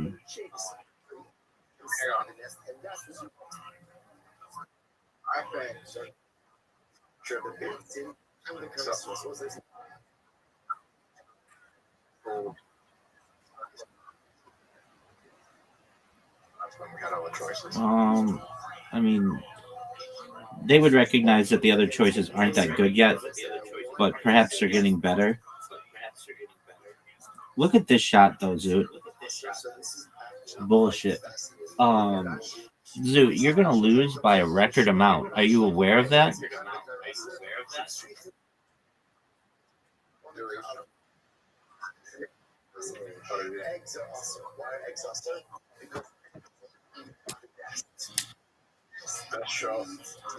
Zoot, are you proud of that shot? Why meth? Why weren't you trying? Yeah, you were.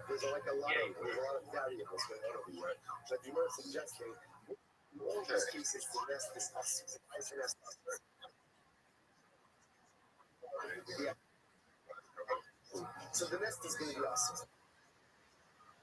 Rexer says, take a stick, not the rest of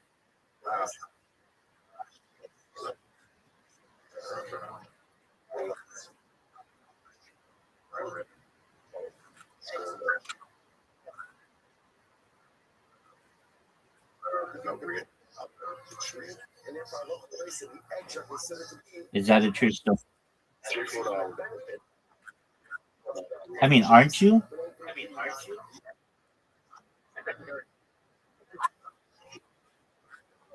She said,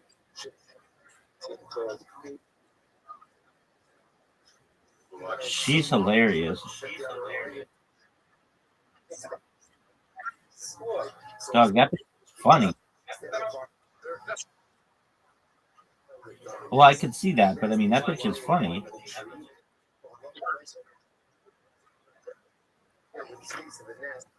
I mean, weren't you weird?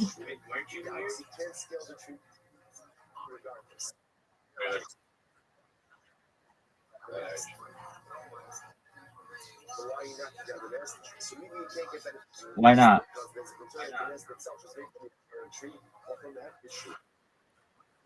Well, that's my question for you. Okay. Why didn't you slang dick like a pimp? Why didn't you slang dick like a pimp?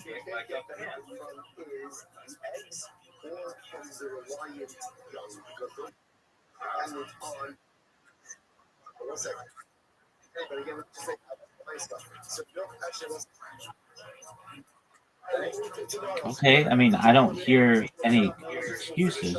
Be a man.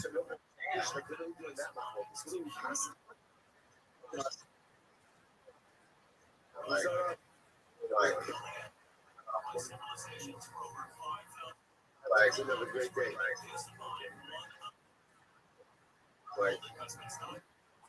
Right.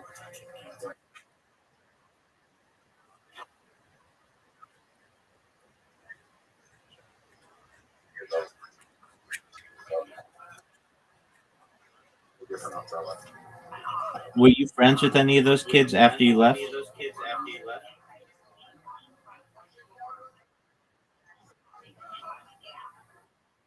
Yeah. Well, that's good. Zoot, do you know that you have an invitation and everybody, absolutely everybody's waiting on you? I'm going to dominate you on this whole.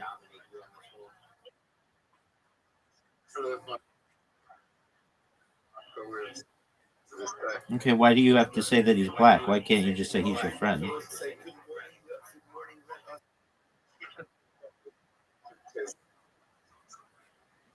He doesn't want you to say that he's black.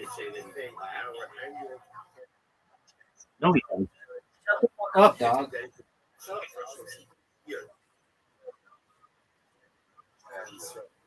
Our telephone sponsors for the month of Av, told us even when he drinks it, Dude, what are your thoughts on my shot?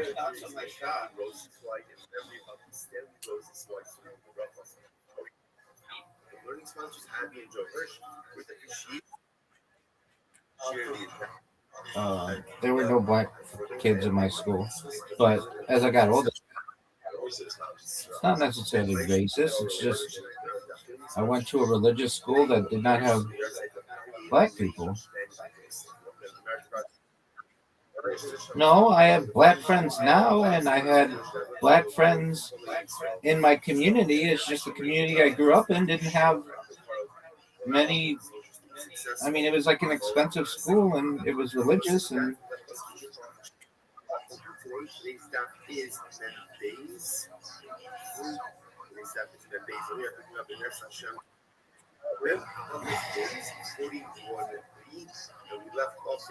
we're normal. Which is 2, 4, 6, 8, 10, 12, about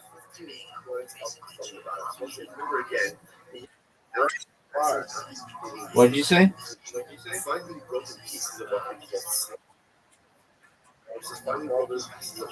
Perhaps. Once you've seen those two terms, slumming are images. They were worshipped, they were worshipped. Rabbi. Yeah, I had one of my grandfathers was an engineer. The other was a business owner, and the one who was a business owner was well off, pretty well off.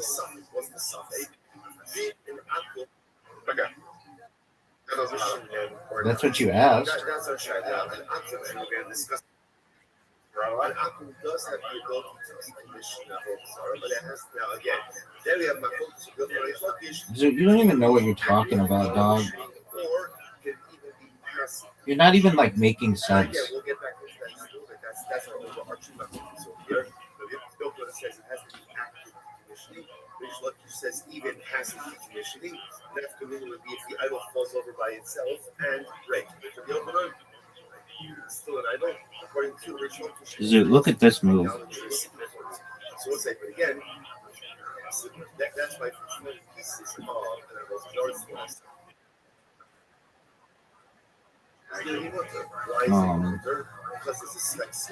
like 10 years to make it, like 10 years. For sure, dog. Even guys who are like Cam Patterson's probably the best example. Before he did Kill Tony, he was doing stand-up for at least a few years. He's on Saturday Night Live now. He's been doing stand-up for like 5 years, and he's probably the best, newest comedian, like hottest new comedian in the United States.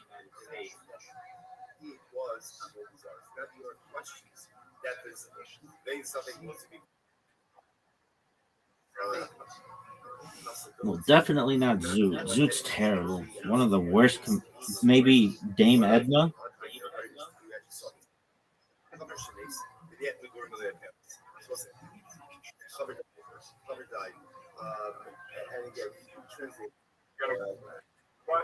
Yeah, baby.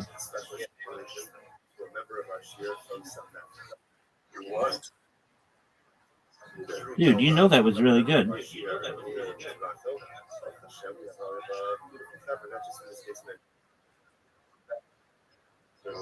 Dude, whatever what is it?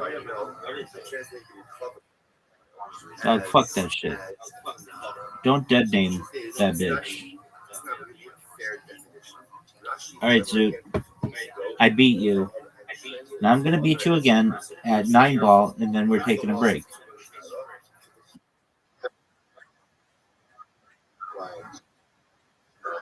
All right. Well, that person is creepy. They're not creepy because of what they did. They had a creepy look to them. I don't know. Maybe it's the purple hair or something. It just.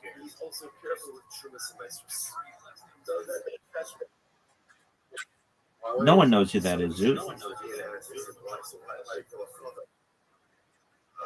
No one knows what that is.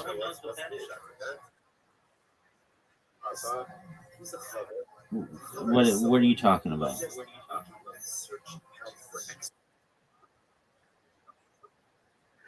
Oh, okay. Nobody knows what that is.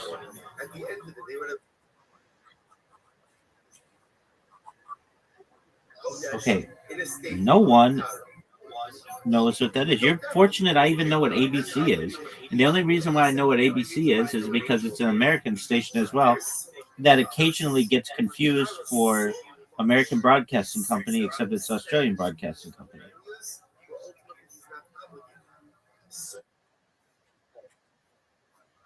It's owned by Disney. First.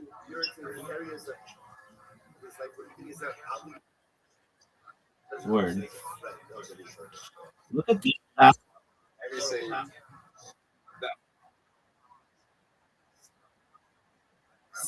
No commercials? That's baller.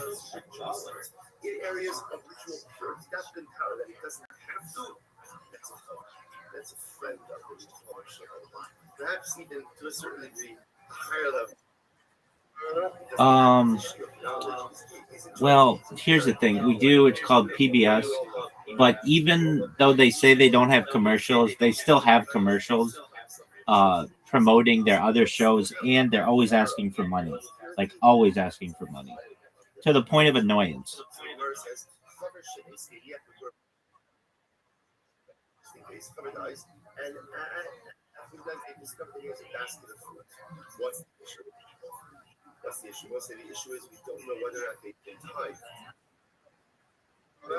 Yeah, tons. Just harvested them that way. Bringing the first that's into color.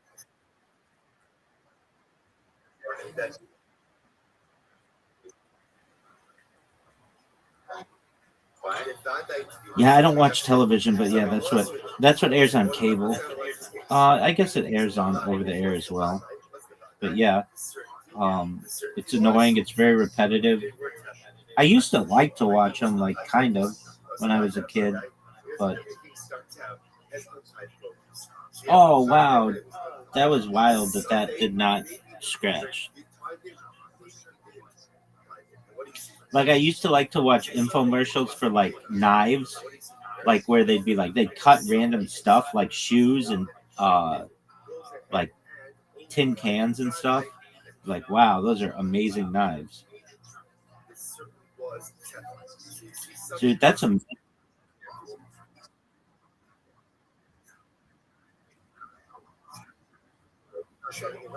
I don't know if we had those, but we definitely have like weight loss things or I don't know, books. Like I haven't watched them in a long time, fortunately. I don't really watch television. I will like stream stuff, but I don't watch television so much. Um, it's so bad to me. If I even like ever watch like the news or something, it's like I can't believe how like our news, at least in LA, has just become like entertainment news. It's like there's a war going on, and the first thing tomorrow on the news will be like Britney Spears got a DUI. Like it's garbage. Did you know that the markets are just absolutely tanking right now? You're aware?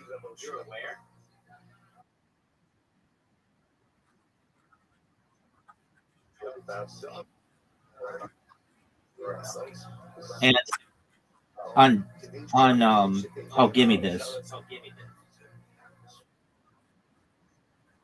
Just in case. There is technically speaking a nicer loophole, timing loophole. What's the timing loophole? We're not getting into all technicalities now.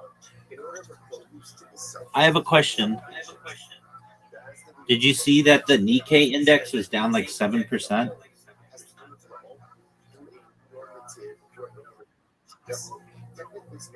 Do you have an Australian stock exchange? You do, don't you?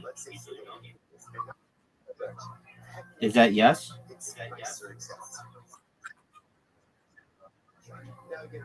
ASX? Is it down right now?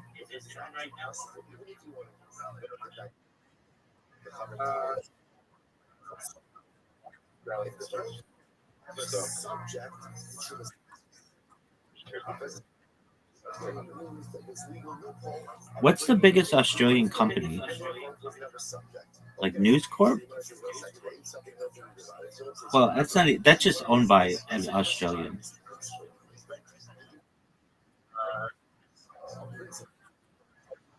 Some oil company?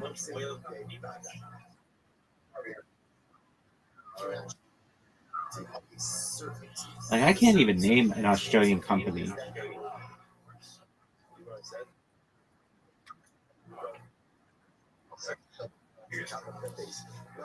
Yeah, but like you don't have like a beverage company, do you?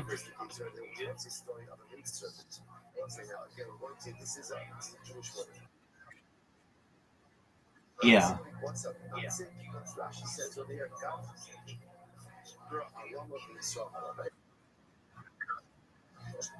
But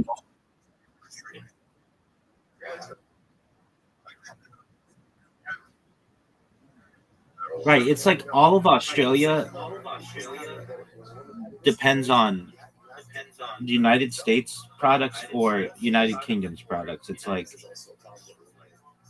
aside from banking and mining, but there's no like there's that Hobalt car, right? That like nobody I've never even seen one, I don't think.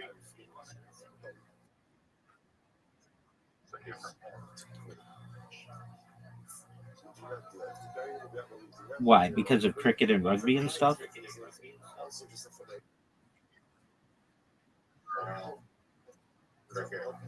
Is that- Yeah, no, I get that. I get that. It's just like you don't have like a tech company. Oh wait, Fremantle isn't Fremantle Entertainment? That's like an Australian thing, isn't it? Aren't you surprised that I knew that?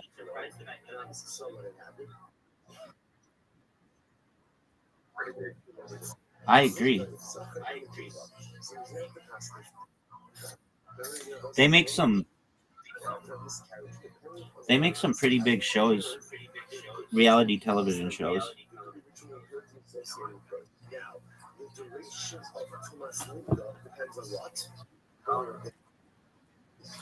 Dude, shut the fuck up. When you talk like that, then we stop. Yeah, big dog.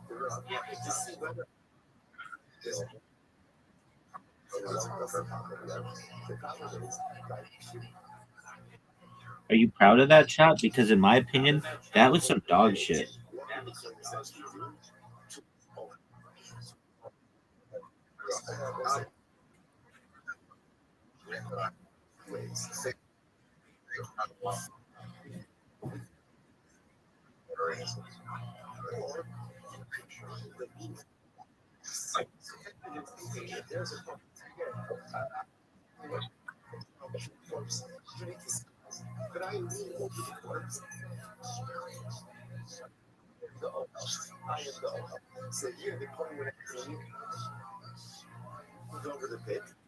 Yeah, baby.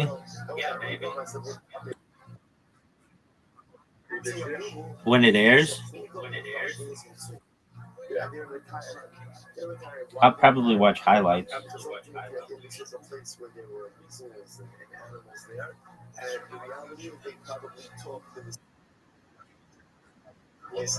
Melbourne, Victoria. Yeah. Oh wait, isn't it New South Wales?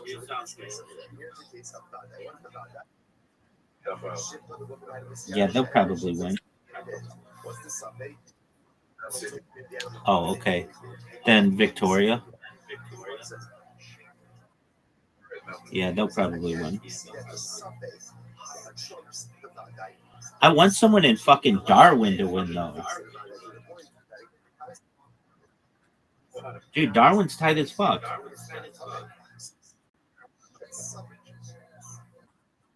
Yep.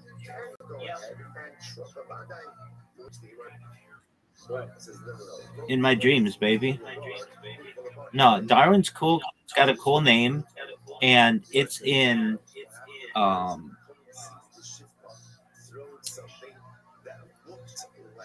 let's see here. It's in Eat Your Own Shit.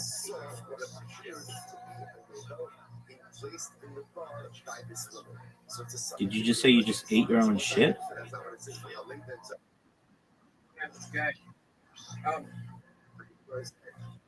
Hold on, it's in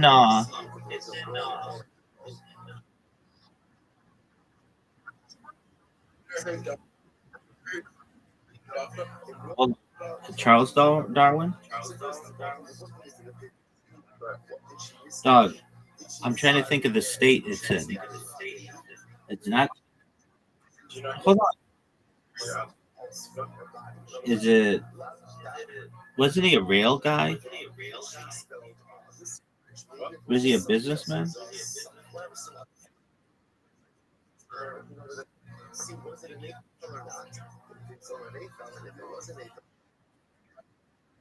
Yeah, let me think. Okay, so Perth is Western Australia. Adelaide is South Australia. Queensland is. Oh, it's Queensland. Wait, no, it's not Queensland. Maybe it is Queensland. It's Queensland, right? Uh, um, New South Wales is Sydney. Victoria is Melbourne. The capital area is Canberra. Northwest Territory. It's not Northwest Territory, is it?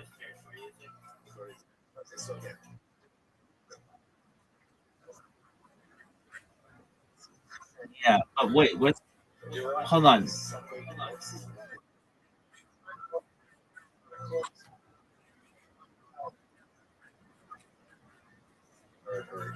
Oh, it's called Northern Territory?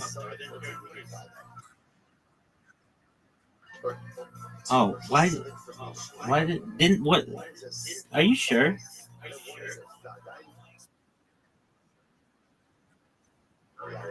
Oh, dude, you just got fucked on that. I just saw that. Are you sure that there's no Northwest Territory? Maybe it's Canada that has. Somebody has Northwest Territory.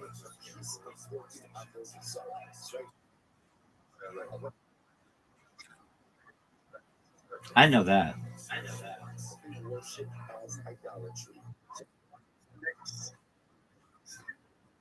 Well, and then Tasmania, Hobart. Oh, Canada has Northwest Territories. All right, so it's Northern Territory.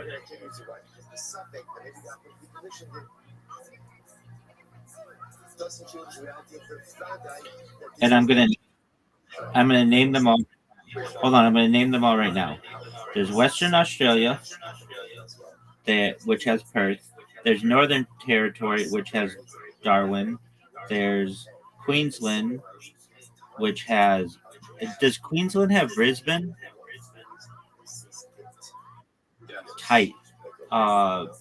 Then there's New South Wales, which has Sydney. There's Victoria, which has Melbourne. There's South Australia, which has Adelaide. There's Tasmania, that has Hobart.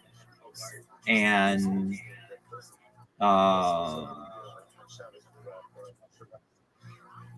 there's the capital territory, or is it a territory? And then that has Canberra.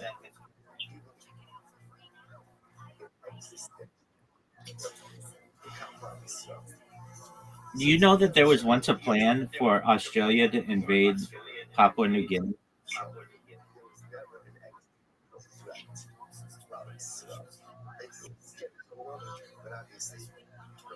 Yo, dog, do you know that there was once a plan for Australia to invade Papua New Guinea? Okay, well, why didn't you say anything?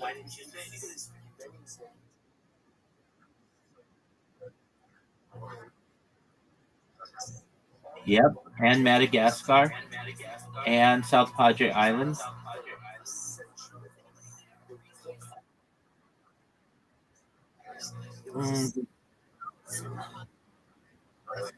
No, that's not how that works.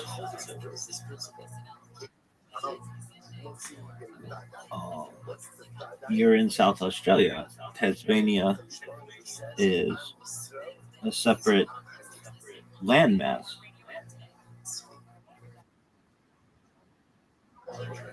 The plan is to go to the whole world, but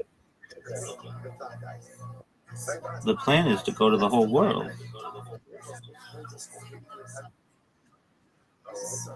Any civilization in the world, that's its end game. That's been the British Empire's end game. That's been the American Empire's end game. That's everybody's end game, baby. That's the Chinese end game. That's the Soviet Empire's end game. That was the Roman end game.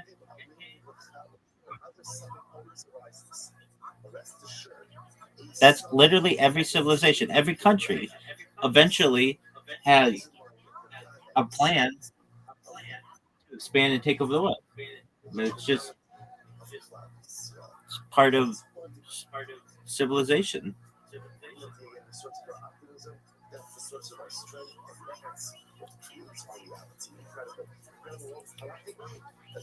And the British Empire basically did it. You're part of that. I'm part of that.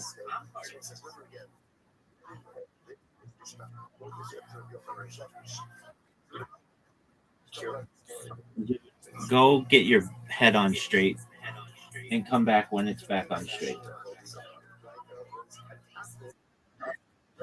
No, Zoo, when you start talking wild like that, you gotta get your head on straight.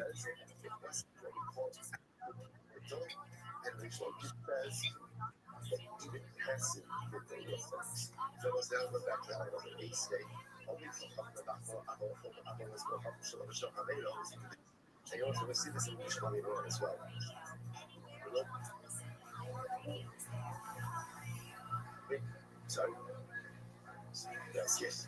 I'm sorry, thank you. Hey, Steve, lots of companies, yeah, thank you. Lots of companies have companies, right?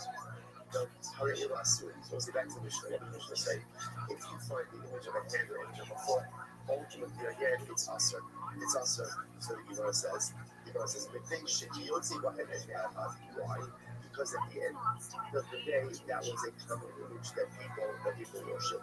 The Gemara says, Amai. Why is that? How short it is. So we'll say that's broken pieces. So in other words, once again, this is a kasha on Rishon. This is a welcome and asking on Rishon. Rishon is a 23. This should be kind of a water, right? Because once you find broken pieces, whether they've not been actively broken or whether the idol broke on its own, an Achim says that worship an idol like that, you don't get it. That's all the Shlokish's logic. Idol, if you can't save yourself from being broken, the chances are what? You're not much to me. You're not much help to me. And therefore, again, so what's going on? You must have known, check the shul, but I need the whole bit out of the season. So this is what we said yesterday. If the case of the head and the foot is the case ultimately when it's on a pedestal. When it's on a pedestal, that is quite possible that is actually a almost like a self-substitution is the wrong word. But it's all type of idolatry. Okay. Ace, or is it the kasha? Only come back to our it's his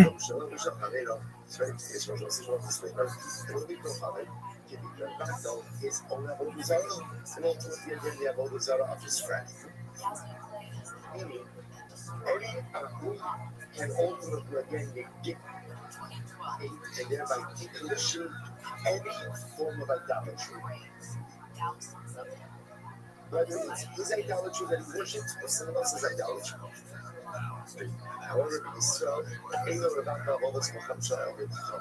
will say it's actually quite fascinating. We'll see the logic behind this. Actually does. Israel does not have the ability to negate any form of idolatry. We'll say, isn't that fascinating? Right? So Ovid Kohabim can negate and decommission any form of idolatry. And Israel has no power of negation over idolatry. That's it. Rabbi. So it's a sign like to have that bonus concentration on the allowed. Why is that? What about a case of idolatry that just breaks on its own? Now clearly again, according to Shlakish, according to that should work. Rabbi Shepas. What's the case over here? The case over here is where the Israel stands the Obed Kohabim. So it's interesting that we're suggesting is bending is not a form of decommission. Why not? Decommission requires breakage. Bending when the entire item is still intact doesn't decommission the rest of it. Something to keep us up. My hobby, pasta, but that's not truly learned. That again, if you dent in idolatry, even though again all of the idolatrous material is still present, ultimately again, yeah, all the Zara's bottle. I need to be husband with the public. Husband, so ultimately, that's really right. If an Abdul goes ahead and that's the idolatry, that negates it. But if he's so, That's the idolatry. That does not negate it. Because a Rabbi says, keep positive. It's from the Rabbi says it's very important. In reality, even though it's that's the Avodah, it goes in against what say. That thing really is an active form of negation, which makes sense, right? Anything you do to deface the idol should be a proper form of idolatrous negation. So really, even if we struggle against it, it's okay. So let's just why did Chazal say that it's not good to this? Because Ella, Ksera, this Ksera, what's the Ksera? So here's the issue. In reality, like Yisrael has the power of negation, right? Yisrael does have the power to go ahead and negate idolatry. How does he negate idolatry? If he breaks it, if he then sin, it all should work. So why did Chazal say it doesn't work? What are we concerned about? Listen to this. We're concerned that what is Yisrael going to do? He wants to negate an Avodah Zarah. So what does he do? He has Avodah Zarah. He lifts it up by getting ready, let's say, to smash it or to dent it afterwards. What's the problem? Once he lifts it up, that's an act of Hakbah. What does Hakbah do? Hakbah acquires. Once he acquires it, it becomes the Avodah Zarah of a Jew. Once it becomes the Avodah Zarah of a Jew, the Avodah will come with B'yad Yisrael. The Avodah will come with B'yad Yisrael. Eina B'Tela Yom. So we'll say this is absolutely wild. It's absolutely wild. I will say we are going to see exactly why this is. This is a Gemara in 10 blocks from now, up to the days. But again, right now, I will just quote the principle. The principle is any Avodah Zarah that is owned by a Jew cannot be negated. So what's happening right here? Can Yisrael, technically speaking, decommission Avodah Zarah? Yeah. How can he decommission it? He can break it, he can bend it, but Chazal said the decommissioning of a Jew does not work. Why? What are we concerned about? Decommissioning, the Yisrael's going to pick it up. What would be your do? So you go on a date with the girl, do you have your own apartment? No. You have a roommate? Yes. This fucking guy. This fucking picky choosy motherfucker. I think Thursday. Thursday. Is Thursday good for you? Works for you. All right. You know what? I'm gonna set this up. I'm gonna get you guys.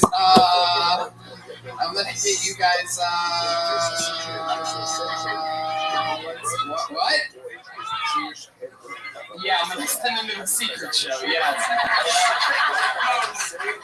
Somebody said a room. I like that. That might kind of work. That's what I'm saying. Yeah, maybe they do it. Yeah, they go to dinner. I'm gonna take care of dinner. I'm not gonna say where. We'll keep it a secret location. But I'm gonna get you guys reservations, and I'll put fucking what, $200? Yep, there you go. Lesbian yelling out numbers. Jesus Christ Almighty. I'll give $200 to you guys. Secret location. You have dinner at 6:30 on Thursday, and then you guys do spots at the secret show, and then you fuck this shaky motherfucker's brains out. Deal? Sound like fun? Good? Okay, is that good? Ken's acting like a Me Too-ing right now. Look, this is going to be good for you. The good news is you only have half a skirt to take off. All right? It's going to be easy breezy. You bust a nut, and then you're one down. You're going to have a whole new confidence after this. Okay, Ken? Who's excited about this? Ken's going to lose his virginity Thursday night. This is the craziest show on planet Earth. A lot of other shows, you win a briefcase of cash or something like that. We're going to have 2 frees fuck on Thursday. It's going to be incredible. Here they go. Kent Hunter and Hannah Gray. A double date. Free dinner. And then spots at the secret show. And then sex in a house with 3 roommates. Only on Kill Tony do dreams like this come true. Oh my god, too much fucking fun. No, my rare. We seem a little like a retard. They're getting kind of a retard. Brian does his work out. He has a lot of work on your show, doesn't he? Yeah.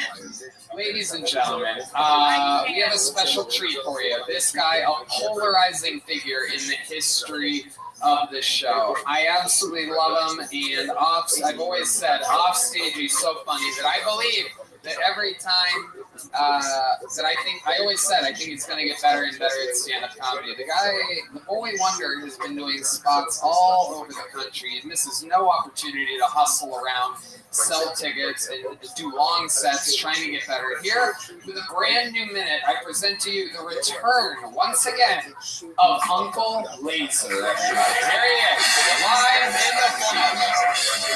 Oh shit, here it is. Oh my goodness.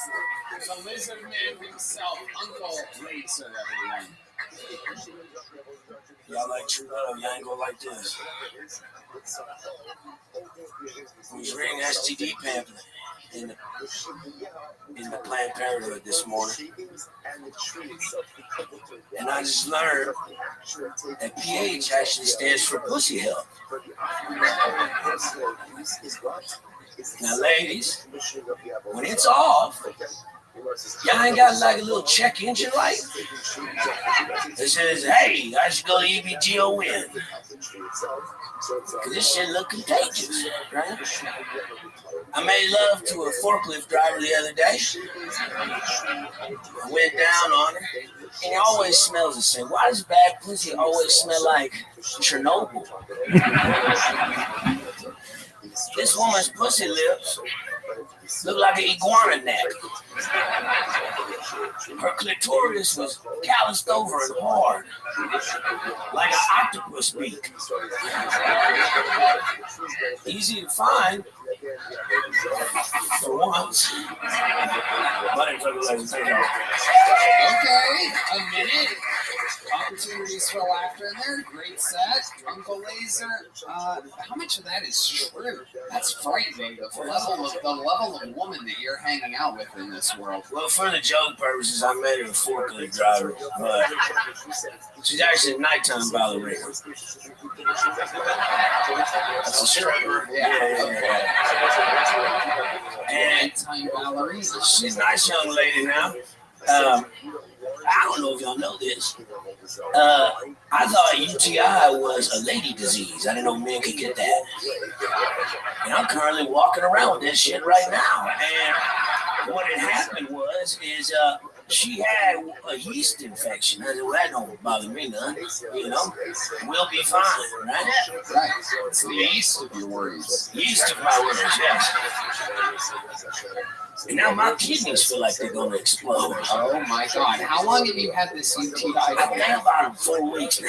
Yeah, that's what I was going to say because, again, believe it or not, I hang out with Uncle Laser sometimes. And about 3 weeks ago, I remember you saying that you got a UTI and that your kidneys hurt. Well, I took care of it later since that point. But I hadn't finished the antibiotics all the way, and then she had it too, and we made like a super variant. See, this is why I just can't get enough. He's so entertaining, and it's all real. Look how serious his face is right now. No shaky leg to be found on this motherfucker. He's calm and confident. I've been drinking cranberry juice and vodka nonstop. I know, Brian, I know. What you like? The old Ric Flair, cranberries and vodkas. I know about but that. But then the craziest part is, like 3 days after, so I'm gonna get taken care of right there, playing credit and stuff. But she went to jail like 3 days later, like big girl jail. Like they picked her ass up. She's still in jail. She had a warrant. She had a kangaroo. They can all leave, but believe she probably with the cartel in some fashion or form, right? Hold on. She had a baby kangaroo. She owned one. That's not. You can't buy that at PetSmart. Now, again, the interesting thing here, it sounds like he's crazy and silly and making stuff up, but I literally remember seeing in one of your many, you post a lot of Instagram stories. You can almost always tell what Laser's up to if you follow him on Instagram. And literally, I mean, I don't even like say, oh my god, what is that? Like, I'm not surprised by anything anymore in this guy's life. And meanwhile, I did see a story, and I haven't even mentioned this to you, a kangaroo bouncing around in somebody's apartment, like with like roommates and shit. It seemed like the last guy's place you were at. And it's wearing a diaper. Well, you don't want to shit on carpet. Okay. I'm just learning the indoor kangaroo game here. No one really divides away the body training just yet because they're not supposed to be inside. They're not supposed to be domesticated by any stretch of imagination. You know? And so you go to her place. She has a kangaroo in a diaper hopping around. Do you pet it? What do you do? Like, that's fucking neat. You know, like, what the fuck am I supposed to say there? You know, like, I don't know if you know, when them motherfuckers grow up, they're vicious. You can't keep them in the house. There's no way. Like, they'll beat shit up. Did you see this kangaroo? Yeah, it was a baby. It was cool. It smelled like carrots or something. Like, smelled like I don't know the word I'm looking for, but it's infection. Batman from the corner pocket, baby. Yeah. Yeah, no, she like put like YSL perfume and shit on it, so it smelled like a woman. It was weird. That's expensive ass perfume. I don't know if you know that now. What's that? It's YSL. Do what now? Yeah. Absolutely. No, I know. Eleanor is not like this kind of guy. This is the complete opposite of camp. I don't know what this is. It's hard to understand too, but I mean, I like it. I'm enjoying it. I love wrestling. You single? I'm good. Oh, yeah. Shooter's gonna shoot, you know. No cam, all cran. That's what this guy is. So, when are you getting this UTI checked out? Well, I got the medication now. Oh, I got it this morning. Okay. Yeah. You taking it yet? Yeah, I took some today. And I took like some painkillers. They didn't prescribe that. I had some. That sounds about right. Like, let me ask you, ladies and gentlemen, a genuine question. Like, so my mama was from the 80s, and she's different. All right, she fucked Metallica, Alice Cooper. Okay, different times. She's a different type of woman, and she used to douche with vinegar. That's the thing. Though, like, I mean, that was the thing, right? And then I guess the cosmopolitan come out and say, "You pussy clean yourself." It's not working. These new ladies I know. But then you what is your question? Can you also use oil? Yeah, so I didn't know where I was going with that, man. They can do the suppository now. You know, if you put a suppository in your vagina, it'll kill whatever you got. But if you put it in your mouth and eat it, it'll kill you. That's strange to me. If you eat a suppository, it'll kill you. If you put your vagina, boom, you're brand new. You know what I'm saying? That pussy's the bomb. You know what I'm saying? Like a boric acid? Yeah, I think that's what it's called. I might be fucking up the word, but there you go. You're good. Yeah, man, farmers markets. You just call everything you don't know vinegar. You can drink vinegar, it won't kill you. That's the point I'm trying to make. Oh, okay. Yeah, like some wise chewing tobacco wisdom from Uncle Laser. It's like oxymoron. How are you not a health teacher? Oh, I'm a felon. You're a felon. That's pretty obvious. What are the odds? It says it right on his throat. Yeah. Laser, another fun minute, another fun interview. There he goes, Uncle Laser. We're going to keep it moving now. All right. Ladies and gentlemen, pull another name out of the bucket. You guys still hanging in there? Make some noise for your next comedian. 60 seconds for Austin Young, everybody. Austin Young. Here we go. How's it going? I'm single. I need a lady in my life, and not for companionship or anything. I'm almost 30 years old, and I don't own a bowl. Single bowl, man. I've just been eating cereal out of containers that were designed to store ham, and I'll be honest, man, I was far too content with it. Like, I was ready to live the rest of my life like that until I had a lady over, and she's like, "Hey, where are your bowls?" I'm like, "I don't have any." And she's like, "I want you to know this is a huge red flag." I'm like, "Ooh, any other red flags I should know about?" She's like, "Yeah, guys that don't have headboards." I'm like, "Bitch, you think I got headboard money? I ain't got bowls." Plus, you know how ridiculous a headboard would look on an air mattress? That's kind of. All right, thank you guys so much. 57 seconds from Austin Young. You've been on this show before. Welcome back. Yes, sir. Third time. I love it. Welcome. How did that feel for you? It felt very good. So what do you eat the cereal out of? Out of ham bowls, Oscar Mayer bowls. You can reuse them. Ham bowls. Yeah, ham bowls. Hillstar Farms. Those got some depth to it.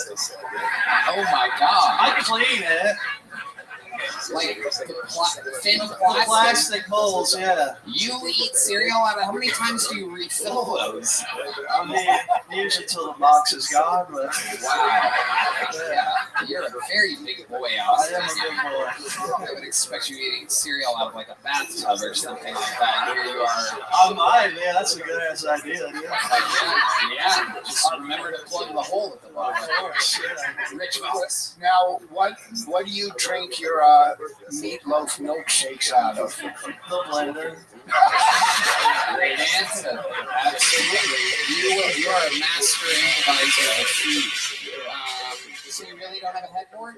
I don't know. Do you really have an air mattress? I mean, I used to, but I mean, I'm doing pretty good. I got a mattress now. It's just a mattress on the floor. It's just a plain air mattress. Eleanor? That air mattress would squeak the way this squeaks without oil. Oh, yeah, exactly. I can't even imagine that air mattress went through with you on it. So now you have a real mattress with no headboard. No headboard. How far are we from the headboard? I mean, I could get one, but I just don't want to carry it up to my apartment. So Okay. You have a second story apartment? Yeah, it's like 2 floors. I gotta walk it up. It's a real bridge. Second story with 2 floors? That is correct. You walk things up the stairs sometimes? All the time, man. Not a headboard. Not a headboard. Not for you. No. You've made the decision. I have. I'm content. Okay. Now I understand. What do you do for work, Austin? I'm a truck driver. You're a truck driver. Drive trucks. You drive trucks. That's yes, right. a truck driver drives trucks, and the second story has 2 sets of stairs. We're learning a lot here. Yeah. All right. What's your route lately? Go down to Laredo. Okay. Yeah. Can you tell us what you like to do? You stop off anywhere? Do you a Buc-ee's guy? What do you do? Oh, they don't let trucks in Buc-ee's, but I just dip all night and then just like listen to podcasts and whatnot. It's pretty cool. Okay. I scream to keep me awake. That's nice. You really do that? Yeah, I'll just scream. Does that work? Oh, it works. Can you put the microphone down by your waist and just show us what your actual scream in your truck sounds like? Don't do it into the mic. All right. That's a good scream. Yeah, thank you. That's what girls do when he walks in the room. What is your love life like, Austin? I'm doing all right. I actually I hooked up with a lady in Dallas after that Adam Ray weekend, so that was cool. Okay, that's Shout nice. out Gabby. Your pussy felt real good. Thank you. Whoa! Shout out to Gabby.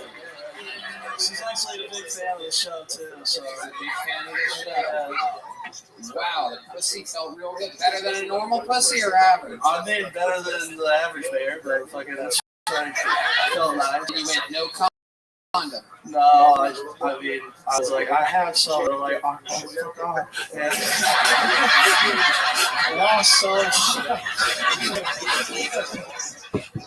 He's got a sweet face. I'd let him get away with that. I forgot. Okay.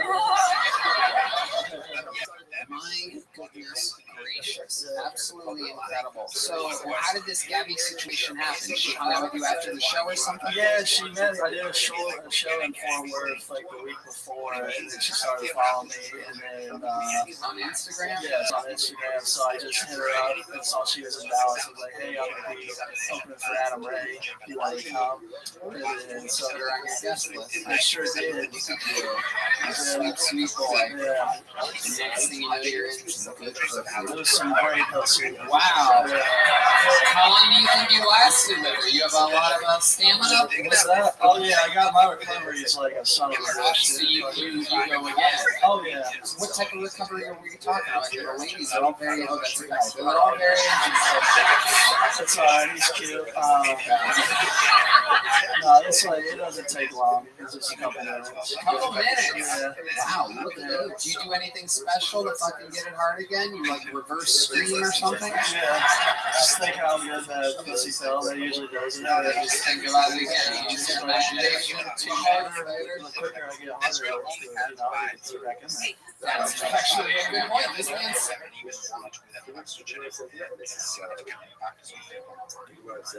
Because even it might affect one neighborhood, and that's already wrong.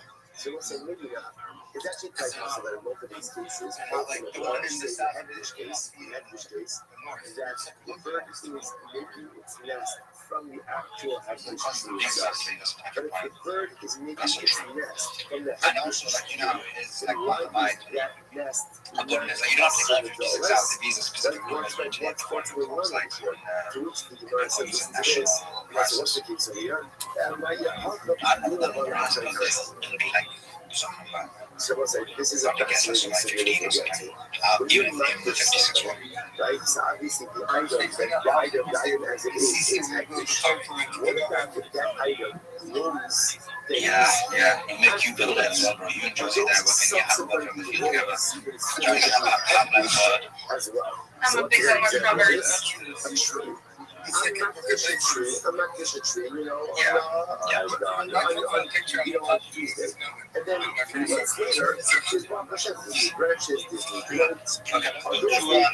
against subject to the hectic designation. That is We're doing well. Thank you so much for the spaces that you guys are doing. After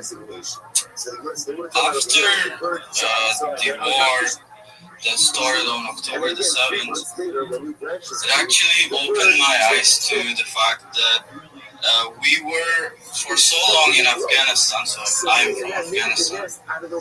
For so long we thought that the United States came to help us, and we were actually being saved from the Taliban, but that wasn't the case. So later on, after this happened, it really opened my eyes. Before that I knew, because I was told when I was very young, around 12, 13, my uncle told me how the world is run and how these banks are enslaving people, and he told me about the Illuminati and all these stuff. But after the Gaza war happened, I really believe, and I think it's always the Jews. They always have this massive power because of the interest, the usury that they do, and also the black magic, because they have been practicing for a very long time now.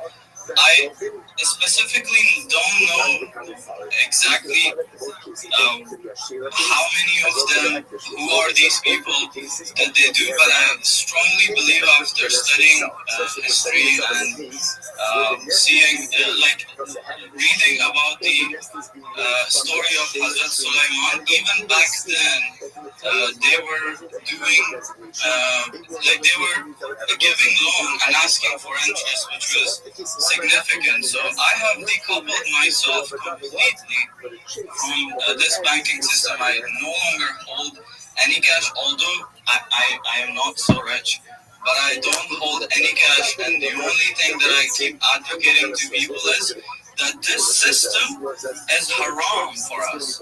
If we truly believe in Allah, this system that we are using right now, this fiat currency, is haram. And I don't know why we were born into this and nobody before us did anything to fix it. If you go and ask any Muslim scholar, you know what they're going to tell you? They're going to tell you that this current banking system, we're going to use it. We're not going to be like involved with the interest. I mean, why? If you promote US dollar or any fiat currency, if you just want to have your own money in it, it means you're involved in that system. You basically don't know how it works because most of our scholars, unfortunately, don't know how financial system works and how every dollar is created. It's out of nowhere and it's based on interest. So I think that's how, if you see now. So what's the point of all of this? Why am I saying it? Because there is no power left to any of us as an individual, as a group of people, and it's mainly because it comes back to the main point that my uncle told me when I was young, that when you eat interest, when you get interest, if you put your money in the bank and you get interest, it is directly war against Allah and the Messenger of Allah. And if you do this, you eat haram and you bring money that is haram in your house. This is exactly what it's doing. It's because we can't do anything. That's why I'm also coming here to see, like, as an individual or as a group of people, is there anything left to, like, educate the next, like, I have 2 children. I am really...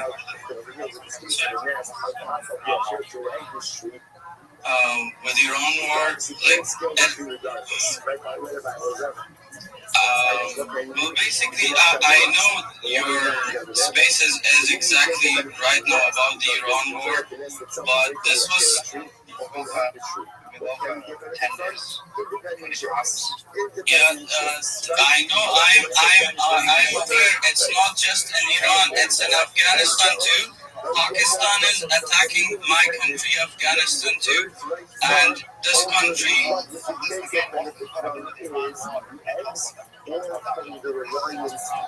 So it's the whole thing you guys were discussing. It's the whole. Bro, look, I'm trying to say is that this greater Israel plan that they have. Basically, Iran is if they're hitting the Middle East right now, all those countries are gonna become vulnerable to the next plan that Israel is going to have. So they're gonna push toward taking every single one of them. So we, as an individual, as a country, there is nobody that is going to be left to actually fight them. So what is the actual, like, what is... I get it, you want to probably want to advertise, you want business or something, but this isn't anything got to do with the Iran war, so I want you to speak about specifically the Iran war. And obviously, didn't the Taliban come out and actually bring it back? But didn't the Taliban come out and actually support the Israel? I'm pretty sure the Taliban came out and supported Israel.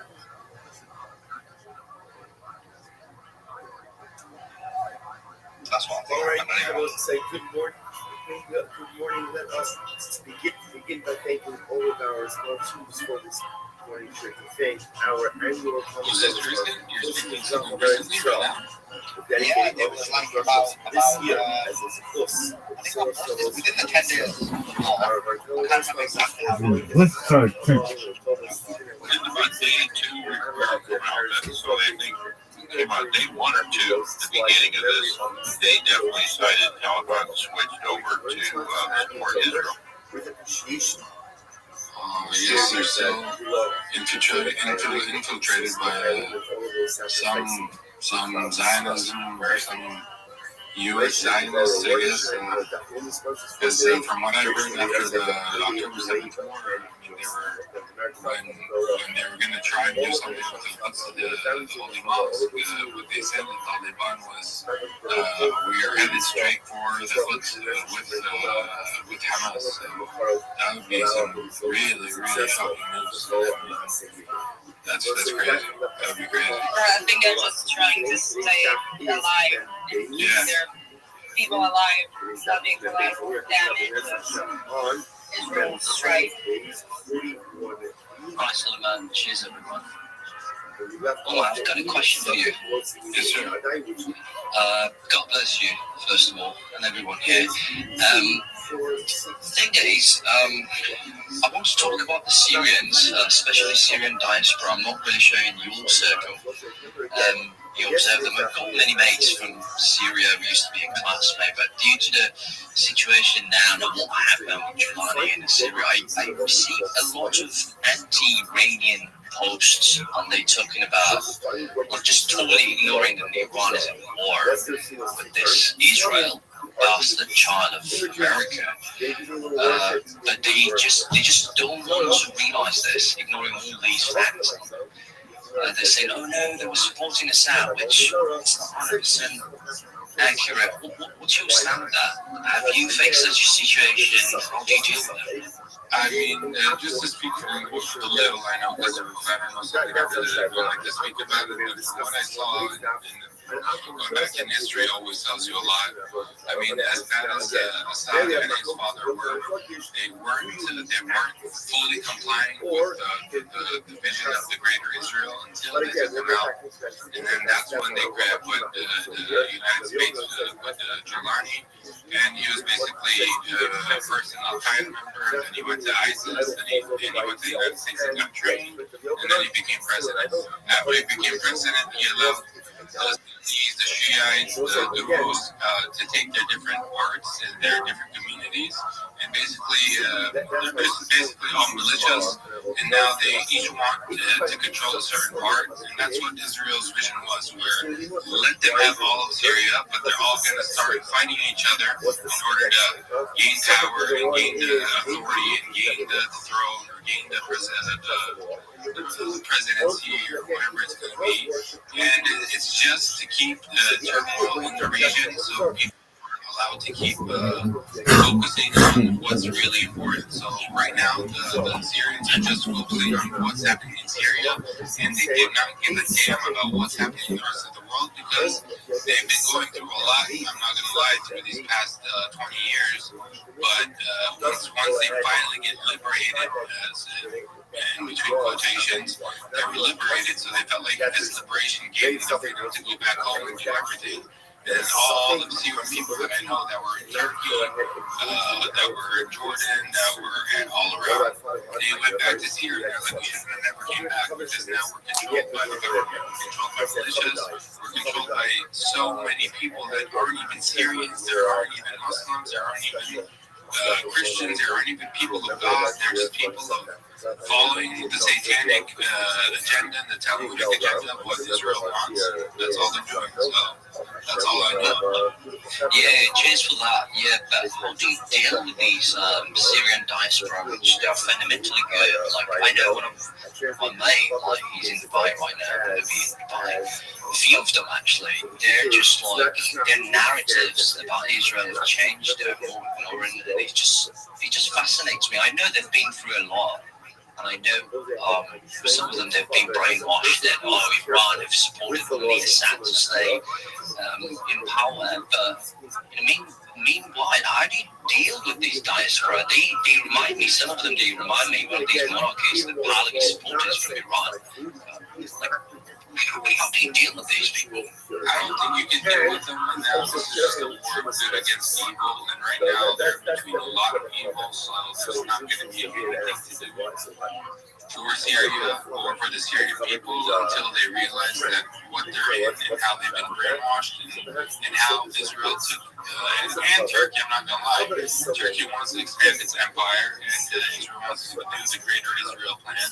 So what they're doing is just living in evil, and they don't know what's realizing around them. And Turkmenistan took a little bit of it and they put their troops as well. So it's a fight about gaining more land, gaining more territory, gaining more power. And then the Syrians are so naive because, I mean, Syria, Jordan, Iraq are all called Bidat al-Sham, and they're all the same people, the kindest people, the nicest people, and they're built on what they truly believe in. Some people believe, some people don't believe. Some people are atheists, so it all depends on what you believe in. And then if you've been starved or if your family members have been in jail for 20 years and they just got out, people are going to go crazy and they're just going to go all over the place and just be like, all right, I can do whatever I want now. But in reality, they're really controlled and brainwashed, and there's literally nothing we can do for them until the Zionism regime topples, which is exactly what's going to happen, not the Iranian regime, because the Iranian It's almost there. It's almost there. It's a chaotic situation. never tell them because even if I'm in it, or his son, or the son of the son, or the grandchild, or the Shah, whoever they want to put, they already have in place one after another because they all know what martyrdom is when you fight for your country, whether you're a Jew or a Catholic or a Christian or a Muslim. If you die for your country or dying for speaking the truth or dying to defend something, you're a martyr. So when they believe these things, especially in Islam, they're never going to be toppled. They're never going to take out the whole regime. They're never going to want to put boots on the ground. So no, I meant Syria. I mean, it's almost there. Like Giovanni is absolutely useless. So many Alawites that are being killed. Their situation is really bad. I know it because so many of them they migrated here. I'm in one of the GCC countries, and the ones that migrated, I think, are the ones that have a little bit of money to migrate, because most people aren't even in the place to be able to migrate. But the Julani is just a puppet, like most, like absolutely 90% of all leaders, whether I'm here or not, the Jordanian king is also a puppet for the Zionist state. I have no problem saying it because I'm already targeted and I'm going through shit and hell. Sorry for the use of my language. So when you speak the truth and you don't care what comes after it, that's all that really matters, you know? So in the end, it's one life, live it the way you want, say what you want, and then about Syria, I really want to know what to tell you about what's going on. It's just sad. It's just really sad. It's just so sad. From Iraq to Syria to the United States, it's just going to become divide and conquer, as they've been doing since the dawn of time. And also some Saturdays injured, and we also have some sirens sounding at British Kiwi base in Cyprus. We've also got sirens sounding in British Kiwi base in Cyprus. We also have I mentioned sirens in Cyprus. But halacha looks at me and halacha says this guy certainly did the right thing. Hezbollah announced the failure of a second Israeli landing operation at East Lebanon, so they tried to land back into East Lebanon. And therefore there's no suffix. We also have incredible. Levi's another possibility is. You know, it says neither the casualties or the reports saying that they've been that they have actually the dead. We'll have to see. More reports said they're dead. Muslims are all over Mount Lebanon. Iran, this is the Iranian foreign minister, says Iran will complete its existential war with all capability to preserve the unity and dignity of the country. A missile fragment from near Arabia coming in the central region of Palestine.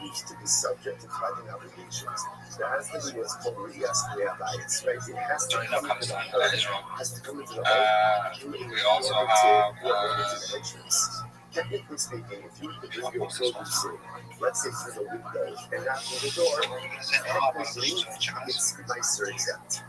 Technically, it's nicer exempt. I honestly forgot you were sick with that. I forgot what I was going to say. By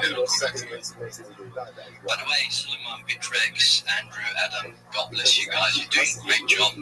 10 days. Jesus.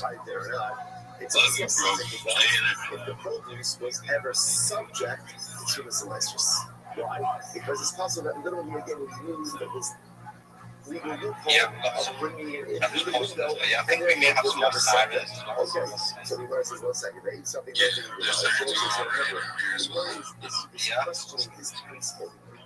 What I was going to say is, I don't know, did you guys get this report where there was 314 soldiers in Lebanon that were IDF soldiers that were killed and 1,000 U.S. troops?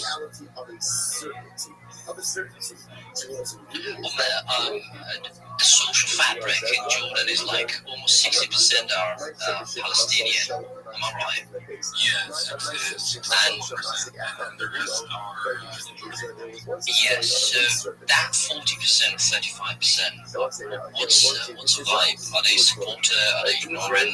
Are they still saying our king is stuff like that? I mean, you know how the UK works. I mean, it's, the UK family is just the UK family, and there's Does UK work? I mean, it doesn't work really, but I mean, the system is built just like the United States. There's law and order, there's judges, there's courts, there's everything that's going on. But the UK family looks like they're the ones that are in charge of everything. Same thing going on over here. And then the Jordanians, the 35% of Jordanians that are here are basically one with Palestinians because they know they even fought in the first war against the Jews, and they lost like 13 Jordanian soldiers. So we've become one. Now, when people saying Jordan is a Palestinian state, no. Jordan took us in and they gave us passports and they allowed us to live here and work here and grow the economy and help the economy grow. And they appreciate us and we love us just as much as we love them. So, if anything, they've tried, the Zionists have tried to create a fitna or create a problem, a barrier between the Jordanians and Palestinians, where basically it's turn them against each other, and then they'll topple the regime, or they'll have civil war, or they'll just attack each other. And it's never worked since everything. They've tried like 7 times already, so they failed at that. Can you express your political views freely? Because in GCC, you can't do that. I mean, in GCC, you can't really say nothing but Khalifa and all those people. That's all you're allowed to say. Here, you're allowed to speak your mind as long as you don't come near the Hashemite family, because the Hashemite family is supposedly descended from the Prophet Muhammad, and if you ask me personally, I don't really believe it, but I guess I have to believe it because that's what they're making everybody believe. But truly, deep down in my heart, I don't believe they're descendants, because descendants of the Prophet Sallallahu Alaihi Wasallam would be acting in a way totally different than the way they're acting. And then just to maintain the power of the throne here as a Jordanian king, where you're not even allowed to speak freely, you're under Trump's thumb, you're under Israel's thumb. And it kind of sucks. So why would you even want to hold on to that power? Let go of that power, let it become a democracy, let people live who they want to live. And of course, there's always be Jordanians. There's some Palestinians in the parliament, but they have no more than that. So it'll always be for the Jordanians. But when you hold on to power, just to hold on to power, you start doing satanic things, just like as his father did with the CIA. I mean, his code name was Mr. Beef. Everybody knew that the king was sitting there, the father of King Abdullah II was called Mr. Beef in the CIA. That was his 33rd degree Masonic name, Mr. Beef. So, all these things come to light, and they already know it. They're already buying lands in France and in Europe and all over the world, just in case the Jordanian people wake up to everything that the Hashemite family has done, because the Jordanians truly believe in what the Hashemites are doing. But the Palestinians, we can see right through it, because we've been living in oppression since 1937, not even 1948. I mean, we received a bunch of Jews that we lived with, we ate with, we broke bread with, we let them into our homes, and then they kicked us out of our homes, and we took our keys with us. So when we go back, we're taking our keys back, and that'll prove that this is our land. Inshallah. When they say anti-Semitic, I mean, they're not even Semitic to say that. Anti-Semitic, we're the ones that are Semitic, we're the Semian, that's what's called in Arabic, Semian. So, yeah, true. So do you reckon, like, if things goes a bit further, there might be some, I mean, you don't have to answer it if you can't do it. Do you think there might be some destabilization if things goes a bit further, get out of control from the Jordanian side, from people? I'm not talking about politicians. I don't think, I mean, even I see this like the GCC countries, Syria, maybe a little Iraq here and there, all these the regimes and the people and the war and maybe civil wars or people attacking each other. It's going to be crumble But Jordan and Palestine know that they need to stand united in order for things to maintain stability. If Jordan starts crumbling in any single way, it'll affect the Palestinians. And King has an obligation to the Palestinians because 65% of the people Palestinians that grew the economy of Jordan won't allow for there would be no economy. What if each rate goes down? Yeah, then niggas breaking in like a strip. Just give me 2 seconds. Okay. So more subjects. So again, so the first thing is that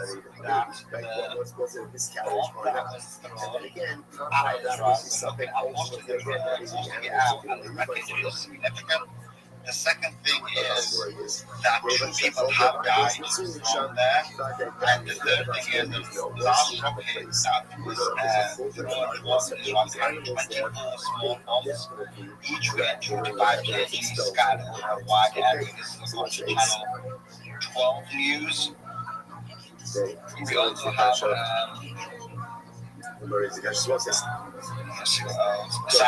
are going off in Shimona. Just understand, the Gemara essentially seems to say that they also have something ultimately again holds. Yeah, significant. I'll get back to you guys.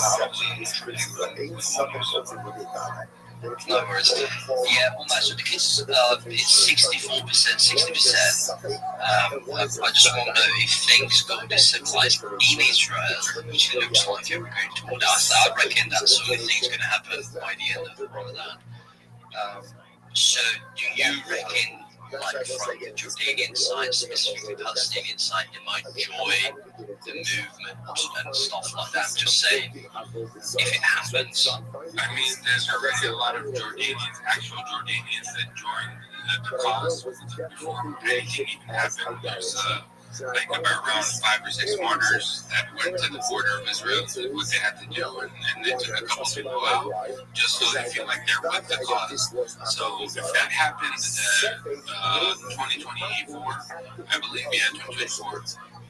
So I believe even no matter what happens, like let's say we just go back before 7 years, 8, 9 years, people used to say, I'm going to Jordan, I'm coming to Palestine, I'm going to Jordan. There was no borders. They were just going and coming. So that's how it's going to end up being, where you can go. I mean, the opposite's going to be borders, passport checks, and this and that, but it'll be relatively easy. And if you're coming from Palestine, it's just a quick check and you pass through, just like it was before that. So no matter what happens, I truly believe the Jordanians are going to stand up even more than some Palestinians themselves, because some Palestinians have become too materialistic to even focus on the cause of the cause of the world. I mean, it's not just for us Muslims, it's for the Christians as well. So that's why it's going to come a time, I said, where the Christians and Catholics and all the Christians and the Muslims will unite in order to fully free Palestine. It's not just going to be the Muslims, it's not just going to be Iran. This is going towards a regional war, and it may turn into, I don't think, a real World War III, because Putin's not going to allow that. China does not allow that, and they're already backing Iran. North Korea is backing Hamas and Iran as well. So the power that they had now, I lived through the war of 2009, 2014, 2018, and this war right in Gaza going in and out through the tunnels. And I'm saying this live, and whoever's a Zionist can hear me. I've been in and out of tunnels like crazy, and I've seen how the mother necessities, the mother of invention. So the way we're going. Sorry, yeah, go ahead. I didn't mean to interrupt you. Just tunnel. Just tunnel. Is it true that Qasem Soleimani helped Hamas to create those tunnels? It's the opposite, actually. I mean, not the opposite. Each one had their own mechanism. Iran, obviously, had the bulldozers. They had the big mountains to be able to do their tunnels and do their things. I don't know too many specifics about that, but I do know that the Palestinians in Gaza basically just started digging, trying to find a way out like any other person, and going through hell would just start doing anything. So they started doing anything with the help of Allah subhanahu wa ta'ala. They created hundreds of miles, and those hundreds of miles after Palestine is free are going to become a tourist attraction. And it's just something too crazy to say right now, but as time progresses and 2027 comes and then the real world starts to turn to the little hard, not little, a lot harder, from 2027 to 2028, 2029, the world's going to become very hard, money's going to become very hard. Obviously, we're already in a recession, where inflation's at an all-time high, dollars purchasing power is lost. So the empire of the United States is done, and now it's just the BRICS. And now the GCC countries want to join the BRICS just because they felt like, all right, we've been deceived by the United States and Israel, and then we allowed them to put our bases here. And now they hit our bases and they're not even protecting us. So now they want to pull out of that and come into what we've been doing for the past 70 years. And it's kind of a little too late, but it's never too late to do the right thing. And we always allow for the right thing to happen. So hopefully we try to start waking up and let things take a turn for the best for the whole world, because once Palestine's free, the whole world will be free from this satanic Talmudic culture, that their rituals that they're making the whole world believe. So the whole world will feel a different energy and a different world once these Zionists are exiled, maybe back to Poland, a little to Ukraine, a little living in certain islands, some living in New York, just like they came out of. I mean, it's going to go back to where they came from. They're going to have to go back. After 109 countries, I really don't see the 110th country being smart development, but maybe with certain terms and a new deal, things will happen. Out of context, just because you mentioned about 2027, there is a countdown clock in Palestine Square in Tehran. And that was done by a previous Supreme Leader, the Iranian Supreme Leader. What actually happened? It is actually this year and half the next year. So it's going to be between this year, December, and the next year. That's the countdown is going to finish in Palestine Square in Tehran. It's interesting. It's interesting. It's because the first person who started the resistance of Hamas, he was Sheikh Ahmad Yassin, may he rest in peace. He said, based on the Quran and based on mathematics, because everything in the world runs on Fibonacci and math and numbers. So they reached a different level of let's call it knowledge. So as a martyr, when he was martyred, right before he was martyred, he said 2027 was the year of the liberation of Palestine. And he said it, I guess, from something he felt, something he knew. Nobody really knows. But I truly believe that God blesses the martyrs. Yeah. This is Sheikh Ahmad Yassin. So once he took 2027,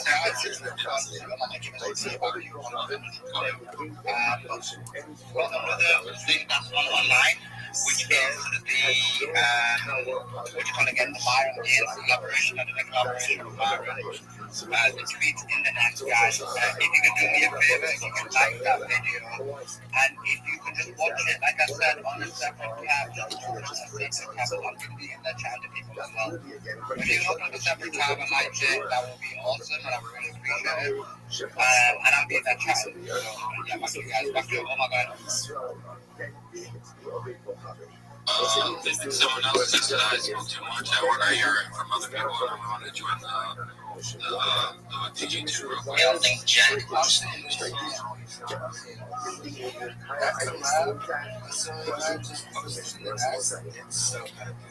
I like the format. They're sitting in the room together. It's just quite disgusting. The amount of like just a good vibe. It's a really chill conversation. It's really informative. And I think it's the first time people can create something. It's the same routine. I think you guys should check it out. Propaganda and code. By yourself. Yeah,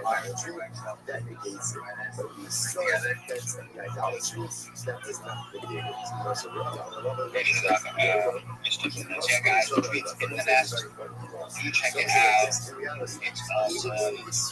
Just put it on the separate tab. Just watch it. Just support this video. Support the video. I think we can laugh about everything Iran war, US politics as well, and how Trump's going to lose the midterms now because of this. And also, maybe the midterms and we got out and the market. I'm just stopping out. Anyway, that is the tweet in the nest. So support the separate tab, guys. I'm in that chat. I'm chatting with everybody right now in that video. Check it out. Jack, Yeah, it's actually pretty good for that title because it's like Trump is not running for the midterm, right? It's the Republicans that always depends on the candidate. So that's kind of why they don't care that much because Trump doesn't have to run again at all. So that's probably why they did what they did actually. Yeah, but it's oh, yeah, yeah, but they're not at the level like it's another team. What happens is the electorate only should give a shit based on decisions they make. So sometimes they will look at one hand and this can be electorate, so that generally speaking, the electorate will punish therefore they're going to the House and they'll probably go to the Senate. And then push it into the Senate to get Trump impeached. I don't think Trump's going to get impeached because part of the agreement he's made with the Democrats and the Republicans for the best is that he won't get impeached if he takes them to him. But let's go to Jack Dillon. I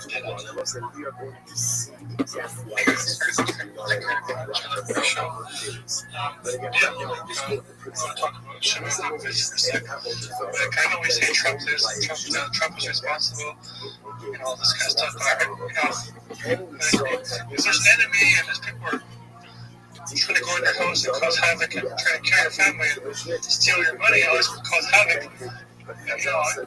It kind of goes and source people pulling the strings, and that's about Newman. Like, we don't know it. Tucker knows it. So we all know it. People want to talk about it. We get it. We don't want to talk names, but it's using that kind of trick to control, right? So, anyway, I think when we say Trump or say Zionist, that's kind of like, it's ineffective. We're going to get down to brass tacks and say Shabbat Vivek. I know it's kind of 2 words versus Trump or Zionist, it's a bit longer. But that's who's in control. It's not the Christians.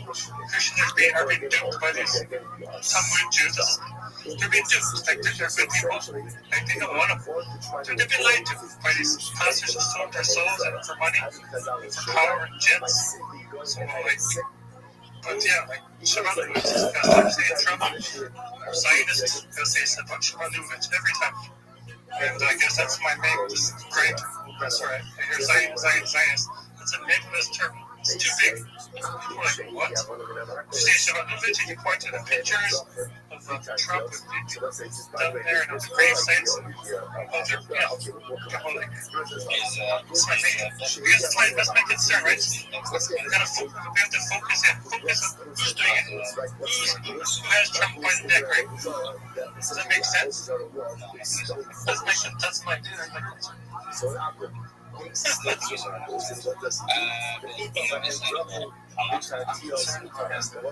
Yeah. You're concerned about me? Am I crazy? I'm not a psychiatrist. But I'm confused. You're denying Tucker Carlson's wrong? You're saying Tucker's wrong? I don't believe that was the CIA, so I think some of the things he'll be doing is CIA intelligence information. So, Yeah, so, but then some of it's good because I'm glad he's exposing some of the things that we're calling out for many years. So I like Kevin Carlson, and that's what I consider him possible. So in terms of going back to your question, So about Evans. yeah, exactly. I don't know. Why do you want to dismiss them? Because Howard looked like Ben Shapiro, Netanyahu, they're all Shabanovich. I don't know why you want to dismiss them. I told you you're harsh here. That's why I'm trying to look at the beginning of it. Yeah. Well, I just joined this chapter. Chachma, Bina, Da'at. Wisdom, understanding, kindness. You guys are nicer to the Jews than you are someone on your side. It's crazy. What's going on? This is nuts. You're nicer to the gay Jew. Amazing. I'm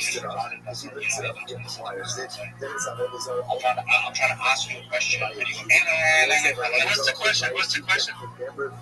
Listen, I'll tell you. So, do you believe that Netanyahu, do you believe that Hitler was the capture? No, man, he's just a mouthpiece. He's a fucking propagandist. Of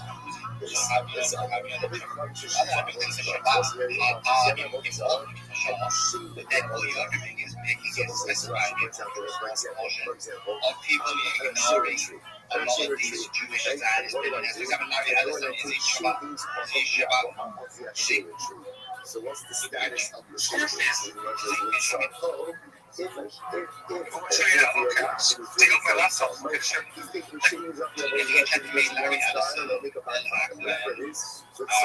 David Horowitz, so those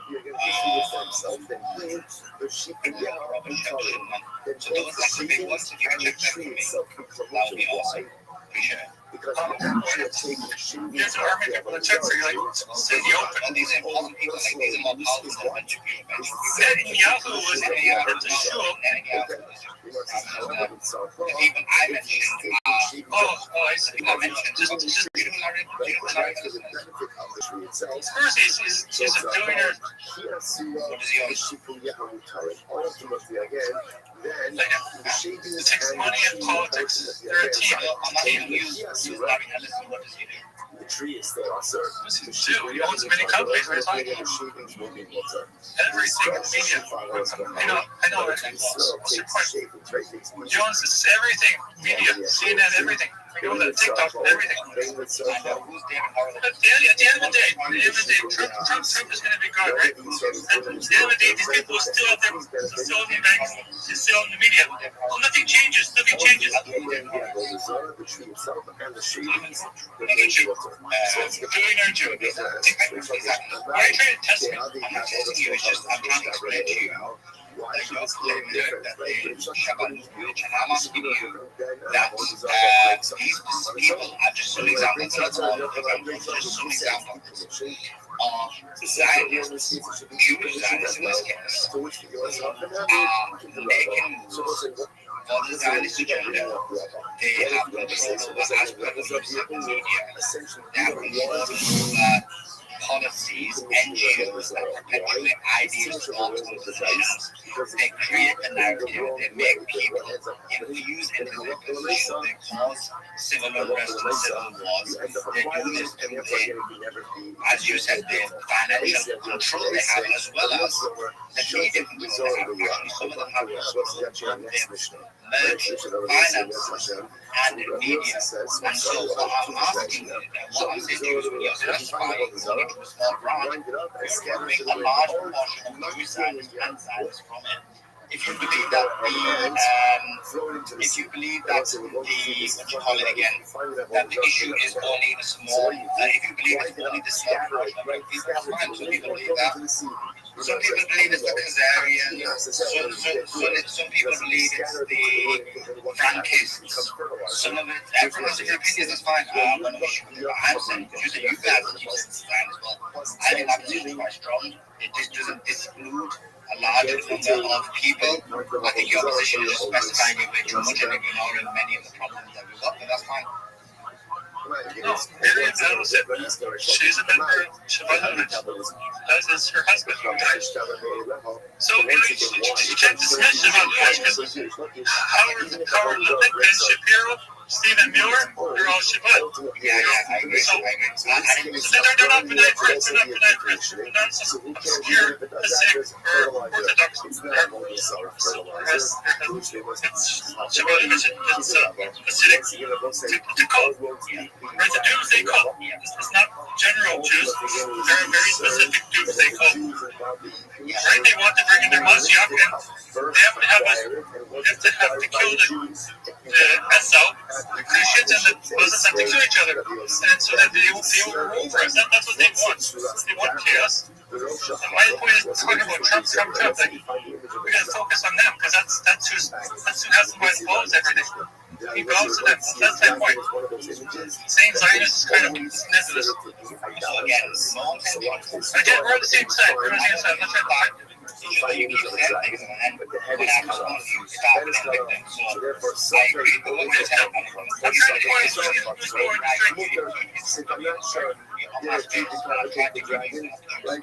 even though you have very, very careful articulation skills, and even then I'm being very patient, especially this early in the hour, I'm trying to give you an opportunity to speak. Have a bit of small manners and let me speak to you and have a conversation.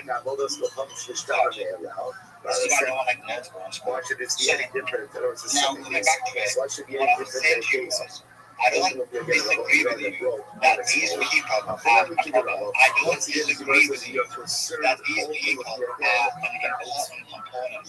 This is not something I disagree with.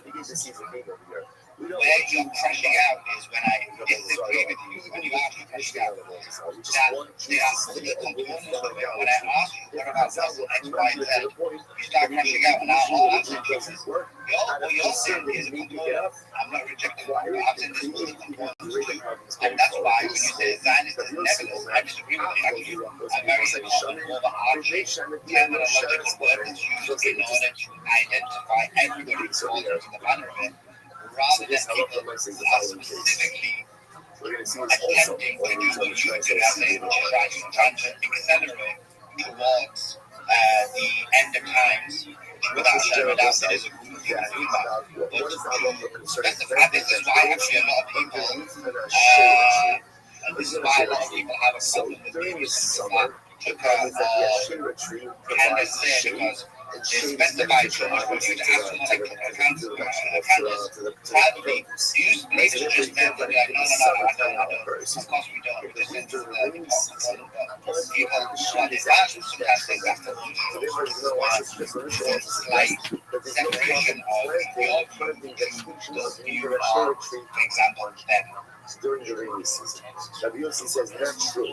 You can't even plant vegetables underneath the tree during the rainy season. Why not? Because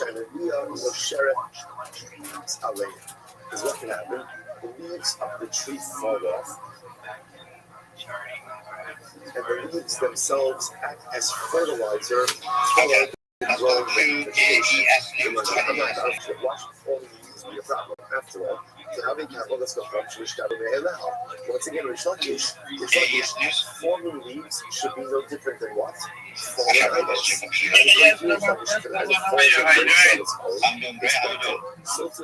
Thank you. I've been following you guys since the war started, and I want to appreciate you, Kalishi, Beatrice, and Adam. And Andrew, you guys have done an extremely perfectly good job for letting us know on the other side of the world what is unfolding, what is the fact, what is the reality. And I just want to tell the audience here that we in Africa, we are following keenly, and the African continent is also shifting gradually. And we are also detaching ourselves from the Zionist economic system gradually, and we are looking to countries that are economically independent, that sovereign. And I see this war as not just an attack to the free world, but it's an attack to humanity. And we all know the United States have been doing this for decades with no impunity, and they have seen it that they have been given the green light to do whatever they want to do to any country at any time at their own will. And I don't see China or Russia as a weak country. I know they are playing a strategic game, and once the appropriate time reach, we will see the difference. And I want to thank you for letting me speak on this platform. I know there are a lot of voices here. I respect everybody, and I hope you will pay attention to the AES also, because we are making the difference in Africa, and we hope we will have some good form people like you to continue to promote the AES vision. Thank you. No, because negation of idolatry requires active negation, racial location, yes, because even de facto negation. Shall I talk? Somebody talking.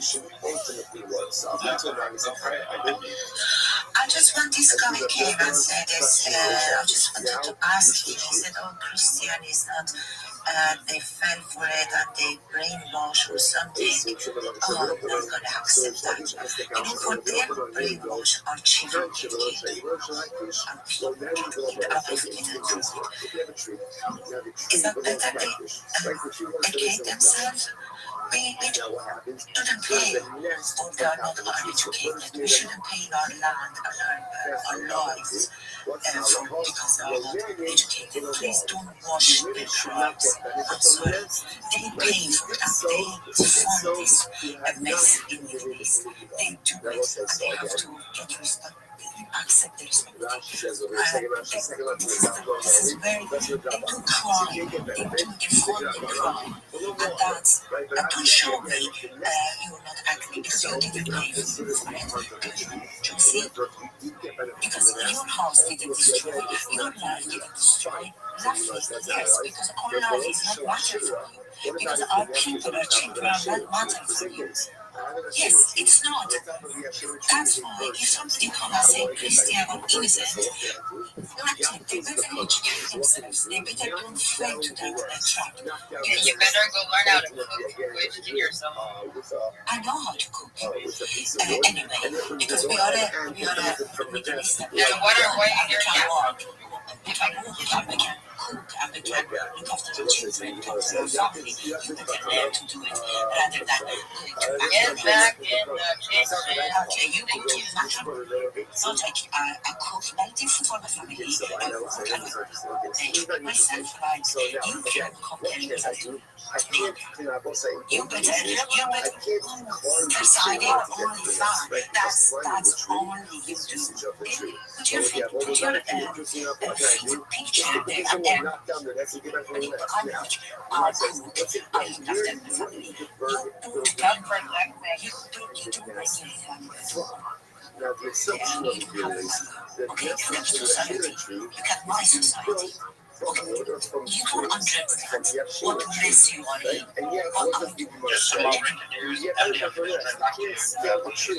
Launches to the Korea from Lebanon right now. Israeli strikes in Lahia. Israel from Lahia as well.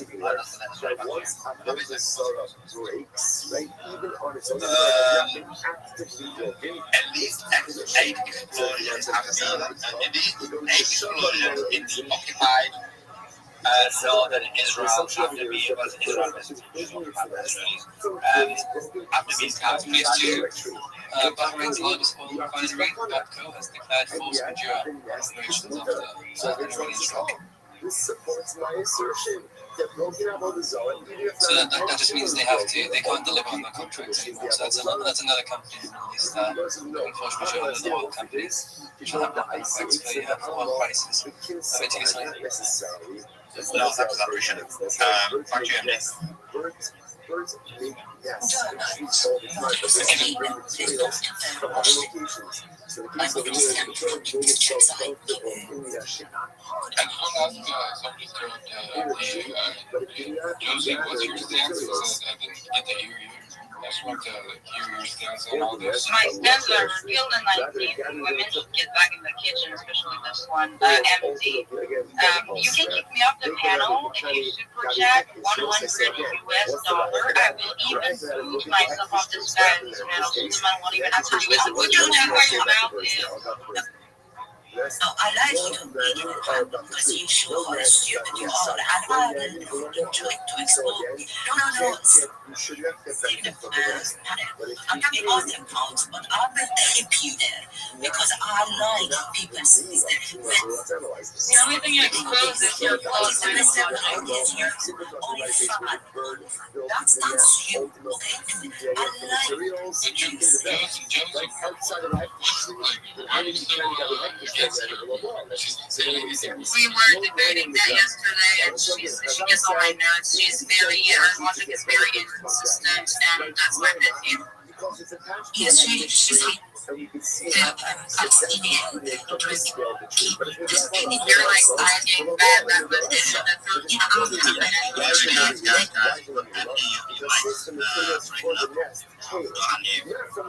breaking in and out so we can't hear you. I don't know if it's because it's the same time you're speaking to somebody else, or your mic's a little bit in and out.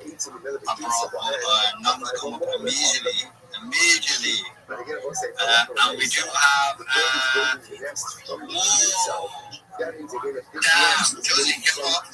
got 100 back home. What's the status of the nest? The status of the nest? It's like if it's given $200, You're not allowed to get it. And it's Josie offset panel that went to the MD with $100 Here, the local rights were dealing with both cases in the Asherah tree and in the Hektish tree, where the bird is making a nest from other materials, not from the Asherah tree and not from the Hektish tree, to which the Gemara says, not necessarily. The Gemara says, be the area,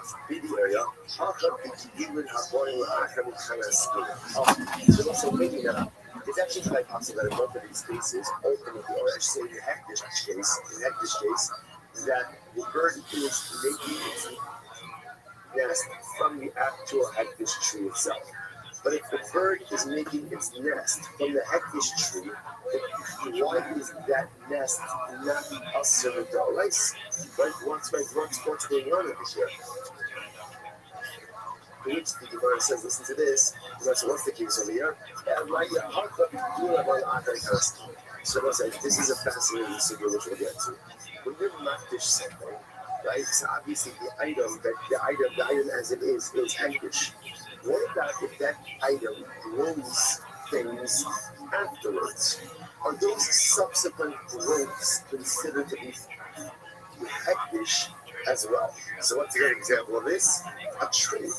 I'm not dish the tree. I'm not dish a tree. You know, on Tuesday. And then years later, I miss it. I saw the bottom that is slightly obvious. Subject to the hektish preservation.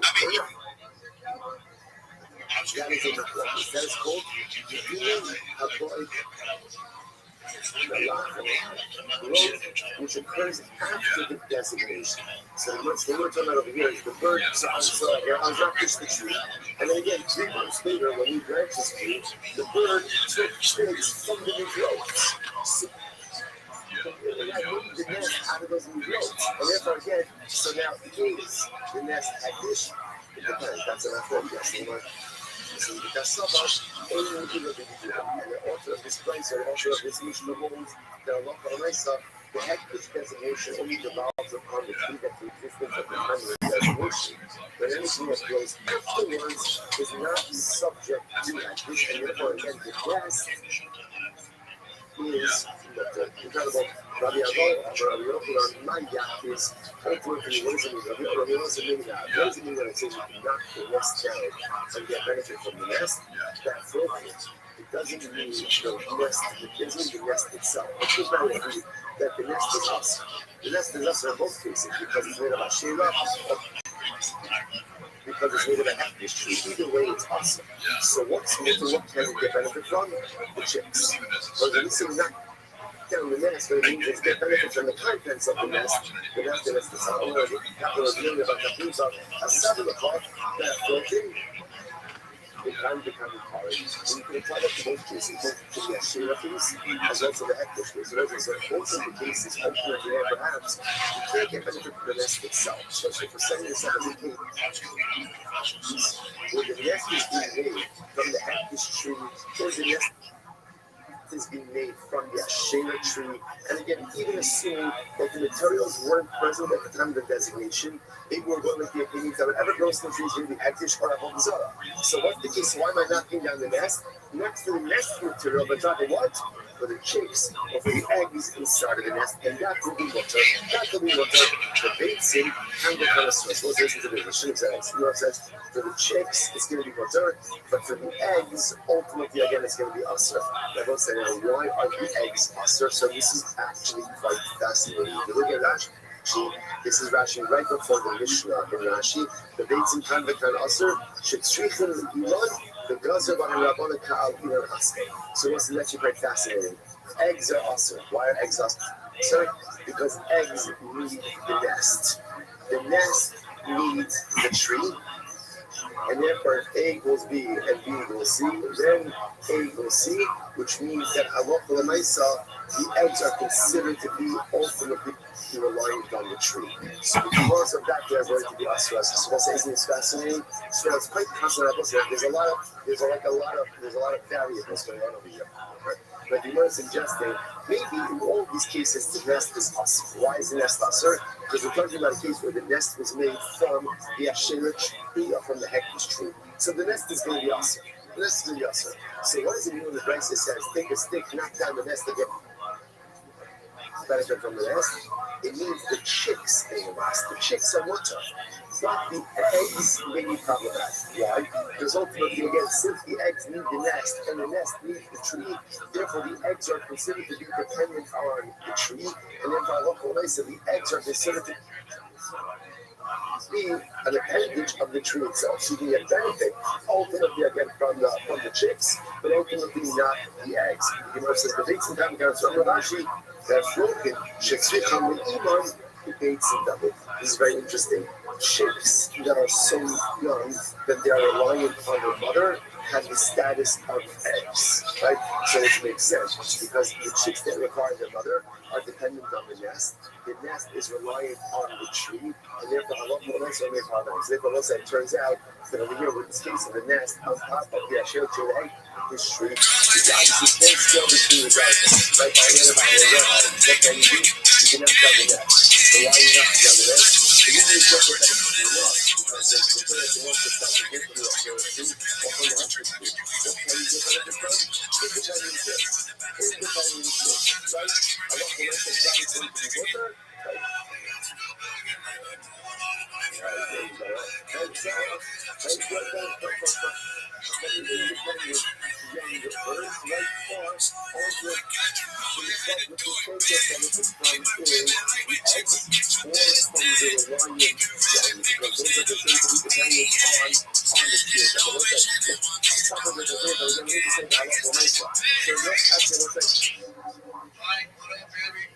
I want the rest of the job to be water.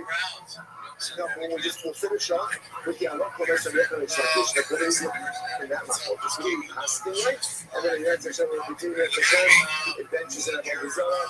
Strap everyone. Everyone's another great day. Video's not going to work. I can send it next week. I'm actually rehearsing now for tour. Let's do it. You know what? I got it. Okay, I saw this in my head. Now I'm in this. I ain't even paying rent. I'm running for a minute. You stay to go to bed. Sleep like I'm dead till I make money while I sleep. I don't gamble much because that's exactly how I live. I'm just very. This is exactly what I did. They see where I'm at, but they don't know about where I've been. We all gonna die some more. Tell me how. All right, good morning.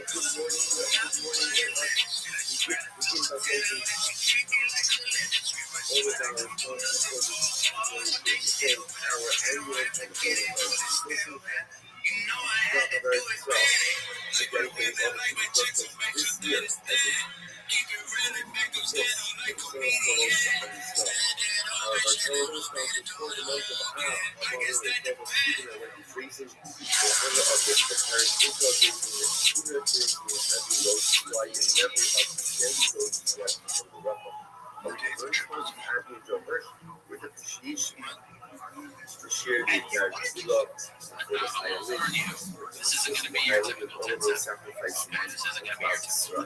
And Nation is our reward shine, our Japanese for today. Make sure the arts at the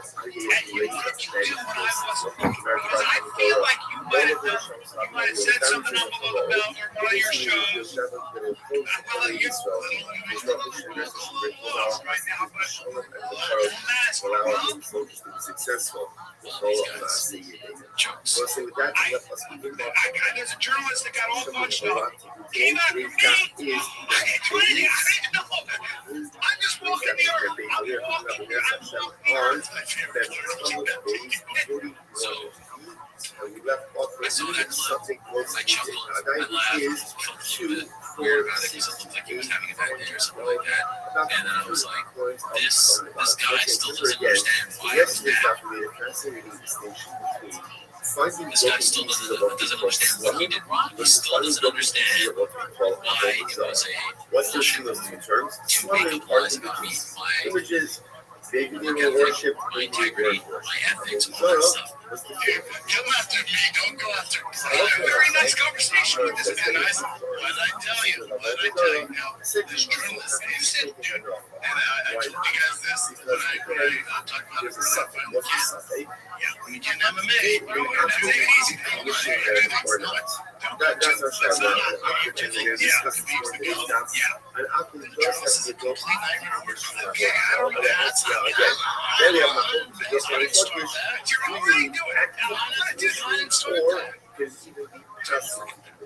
And if that bothers you, then I make a joke here, a bump reference there, a basic reference there, a change reference here, what we done here, there. If it bothers you, then I'll say don't listen to Brendan Shaw. Tough nugget. I'm sorry. I'll mention you as much as I want. I want to warn you, this isn't going to be your 2 days are gone. A bump reference there, a dicey reference there, a change reference here. What have we done here, there? If it bothers you, then I'll say talent data. Don't listen to Brendan Shaw. Tough nugget. I'm sorry. See reference there. If it bothers you, I didn't start that. And if that bothers you, then I make a joke here, reference there. That's okay. We're not against Brendan Shaw. Back in the day, we had a lot of guests. Even when we had guests, the show went well. Those days are different for Friday. But if we were to stop today, we've had a great and we've been doing it for 13 years now. You know, your favorite show for 13 years. It's tough. It's been tough. So why would you want to stop? If we decide to stop doing it today, I'm so proud of people. We're one of the originators, OGs. We made a ton of fucking money. We inspired that for the people to people laugh. We were the highs and lows. And it's all good. Like every stretch of imagination, the show's about major success. We did some great things. I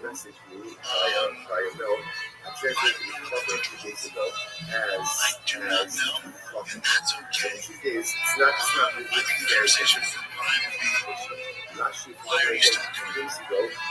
And if it's just for money, then we should talk. As a person who is careful with the laws of days of triples and moments, those days are gone, they will never come back. And that's okay. Even again, even though for non-sanctified food, he is not to eat in a state of ritual purity, and he's also careful I'll look into this rest. Look at that. Flight of the Killers at 502. That's a way later years. 6 years ago, those were the days. Yeah,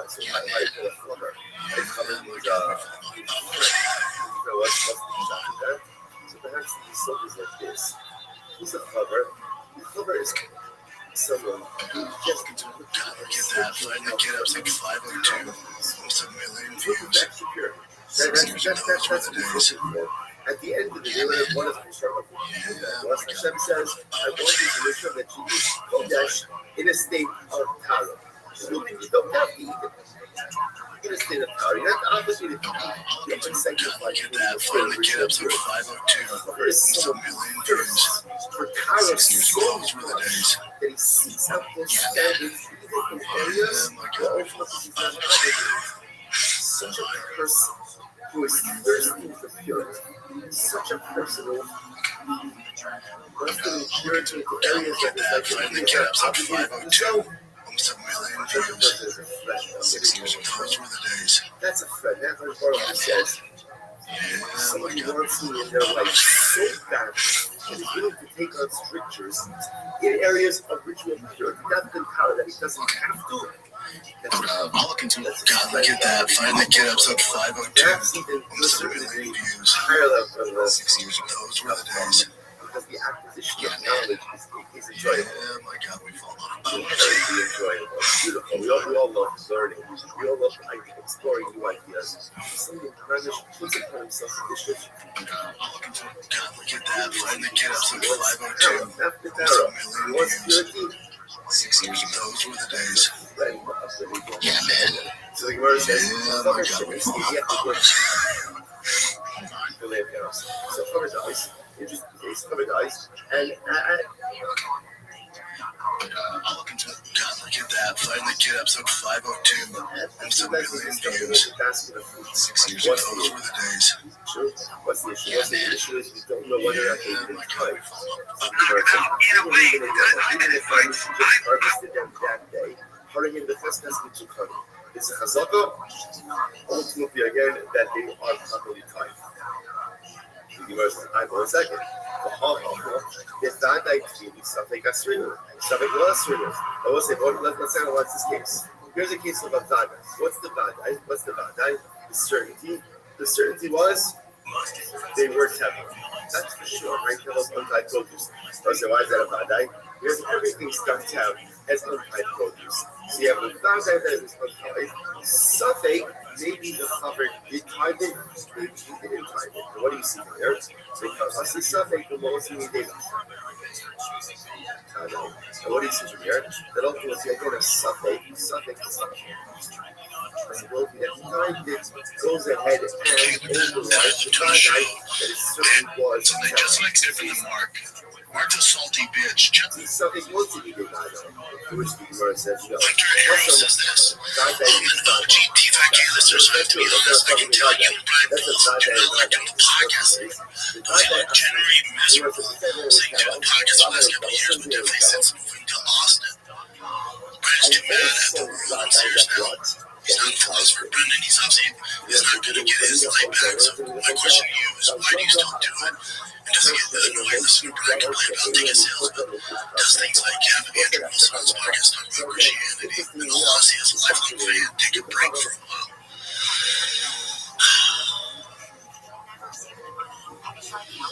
It's like, again, can you imagine moving yourself to the level where there's no substance to they're chatting like brothers they are. I don't think they care much for views. They just do it because they love it. And I would love them and support them a long time. Should appreciate it. If I see me don't like it anymore, don't watch it. Simple. That's him saying. Goes back to the question. I can tell you, Brian, don't like doing podcasts.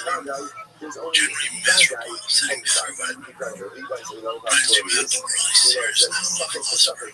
Interestingly enough, really, for something like something else, possible that the public did not do it. The other, not the other out to also. The use of the most shovel, the show, the show, tell us further about I think there's some nuggets here. There's some truth. There's some nuggets here. I think that's what I talk from my head. But it's bullshit saying like, you guys are miserable. Just do the podcast. This is something that we always enjoy doing. It's just like sometimes we'll call it trying to change it. I think there's some truth to that. They're miserable every single time you sit here. Well, I'm thinking there's days I come in here, I'm like, yeah, by the way, that's life. I mean, people, there's days I come in here and feel like shit, you know, and people can probably tell. You can tell. Like, I'll smile and stuff, and you text me like, okay, is it? Why? Because it's actually possible, even if you want to go with the fact that maybe it's the suffix, if the cover tied it or not, it's also a suffix if what? If the pilgrims was ever subject to Trumas and Meisters. Why? Because it's possible that literally they used this legal loophole of bringing it in through the window, and therefore it was never subject. Okay, so the Gemara says, 1 second, they ate something with. So remember, the Gemara is questioning this principle, right? The Gemara put out there like a law, a principle. The principle was a suffix moshe mugay kata. Right? That ultimately, again, a possibility cannot change the reality of a certainty. So what's really is that true? So the Gemara says, I need to learn. I'm going to read the nice bishop Pasal not top of the base. Not a nice ship, also the show, not sick after the remote. Very interesting case where there was once a stuff on a maid serpent. I will say now, again, we're going to this is a Jewish woman. A Jewish woman who worked for a Nazi. What's a Nazi? Rashi says over here, Gavra Alom of Israel, a very powerful guy. She worked for a Nazi in the city of Remo. Okay, what happened? She had a neighbor about it. She had a miscarriage. And I would say, interestingly enough, it was common that when a woman had a miscarriage, you have to bury a neighbor. But interesting, the halacha is, and this is also about a little bit. You put a neighbor. So in other words, in a nondescript way, in general, most of the halacha is you have to bury a neighbor, you have to bury a miscarried baby. But that's not bury it in a marked grave. You do not do that. You have to bury them in the ground. You do not bury them in a marked grave for a variety of reasons. Also, just from like a mental, the health perspective. It is unhealthy. The Chazal today is unhealthy for parents to develop an ongoing attachment to a life that never was. Obviously, again, there's trauma, there's loss, there's grief. But Chazal wanted it to be contained, did not want it to be ongoing life loss. So what happened? So she miscarried. And she put this carriage in a pit. There's one code that gets it. A coin came along, and obviously saw what had happened, and peered over the pit. Now, why did the coin peer over the pit? Lichta himself in the cave. So he was there to pass it for her. Then he was able to woman that gives birth, but even after a miscarriage, depending on when the miscarriage occurred, there could be too much later. It could be ritual dirty associated with birth. Now, the duration of Tumas Liga depends on what? Boy or girl. So the Kohen peers over the pit in order to see was the name called, I guess it was developed enough to see whether or not it was a boy or a girl. The one might say that what's the problem here?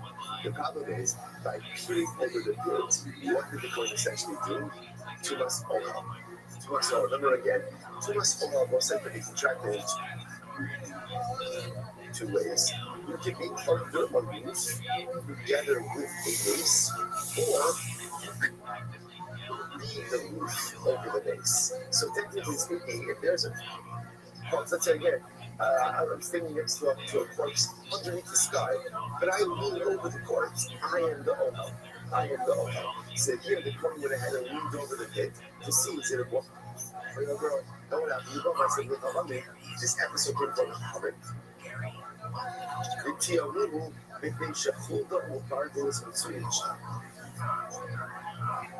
And they're retired. Why were they retired? The Kohen? Because ultimately, again, this was a place where there were weasels and animals there. And the reality is they probably took the miscarriage. They probably took it and dragged it away somewhere. Because it's like the fact that I dealer something going something will go because it's something will go to the Vadai. So look at this case over here. Here's the case of Vadai. What's the Vadai? The ship of the woman had a miscarriage and she placed the baby in the bed. What's the something? Maybe the animal took it, maybe the animal didn't take it. And yet, what we see from here, the Gemara says, and yet we see that the suffix trumps the Vadai. Right? The suffix changes the reality even in the face of the Vadai, to the point that again, the Paskin, the coin is not Tame. The coin is not Tame. So we see from here that suffix can go ahead and trump the Vadai. To which the Gemara says, no. Don't be like a Trinity Labar, Labar, Elaima, the Tila Kimin, and they call Labar. The Gemara says, no.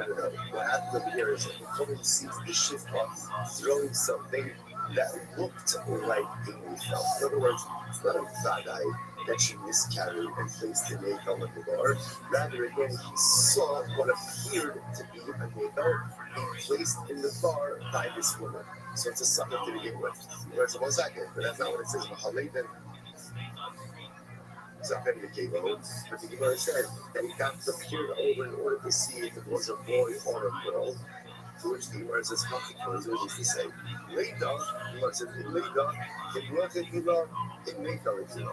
So first of all, he was looking into the thing to see what did she miscarry. Did she miscarry a did she miscarry a baby? Over here, both say, look at people just means maybe she just expelled something else from her body. That she expelled a miscarriage. Maybe it was just something else. It was some other discharge. See, first of all, looking over the point, see, was it an AFL or not? If it's on an AFL, and if it was an AFL, if it was on an AFL and Tiva, later in Zaka in the Keva, to see it wasn't one of those. So in fact, this wasn't the case of Vadai and something. Rather, again, this was the case of something and something. So again, something, whether or not she miscarried a baby, right? What was miscarriage or not? And then again, compound that with something ultimately again that maybe the animal took it away. You might think the other possibility is the other possibility is no. Once you have a place, you know that there's a full and a virus that the animals there, they definitely drag away whatever was expelled into the pit. Okay? So let's say ace, right? So what is the cash up? So again, so just we'll pause over for just a second. So just to understand, the Gemara essentially seems to say that principle of being something ultimately again holds. That in halacha we accept this principle. Ain't something ultimately that if you have what we call two pieces of information in front of you, one is a suffix and one is a vadai. The vadai piece of information determines the reality, and the suffix piece of information does not undermine that reality. That's why I was again, just kind of reorienting ourselves a little bit. That's why how do we get into this? I find a piece of broken avodah zarah. Right? So I find a piece of, let's say, an idol or an image that I know was definitely worship as idolatry. So I find a piece, can I use it? Can I use it? So the answer is no. Why not? It's also not why. Because I have not died that this was avodah zarah. Second, maybe the apple after we decommissioned it. And therefore, I can't use it. Why? Because the suffix, that maybe the apple decommissioned it, doesn't change the reality of the Vadai that this was definitely avodah zarah. Rebbe said. Just to point out how powerful this is so deep on Ashkafic level as well. Because in something also needed Vadai, if you want to go ahead and realize the entirety of Jewish history and destiny in one phrase, this is it. Over the years, ladies and gentlemen, welcome to the Tim Dillon Show. They say AI is going to take white-collar jobs in 18 months? I'm going to have to get attacked in the street by white-collar people?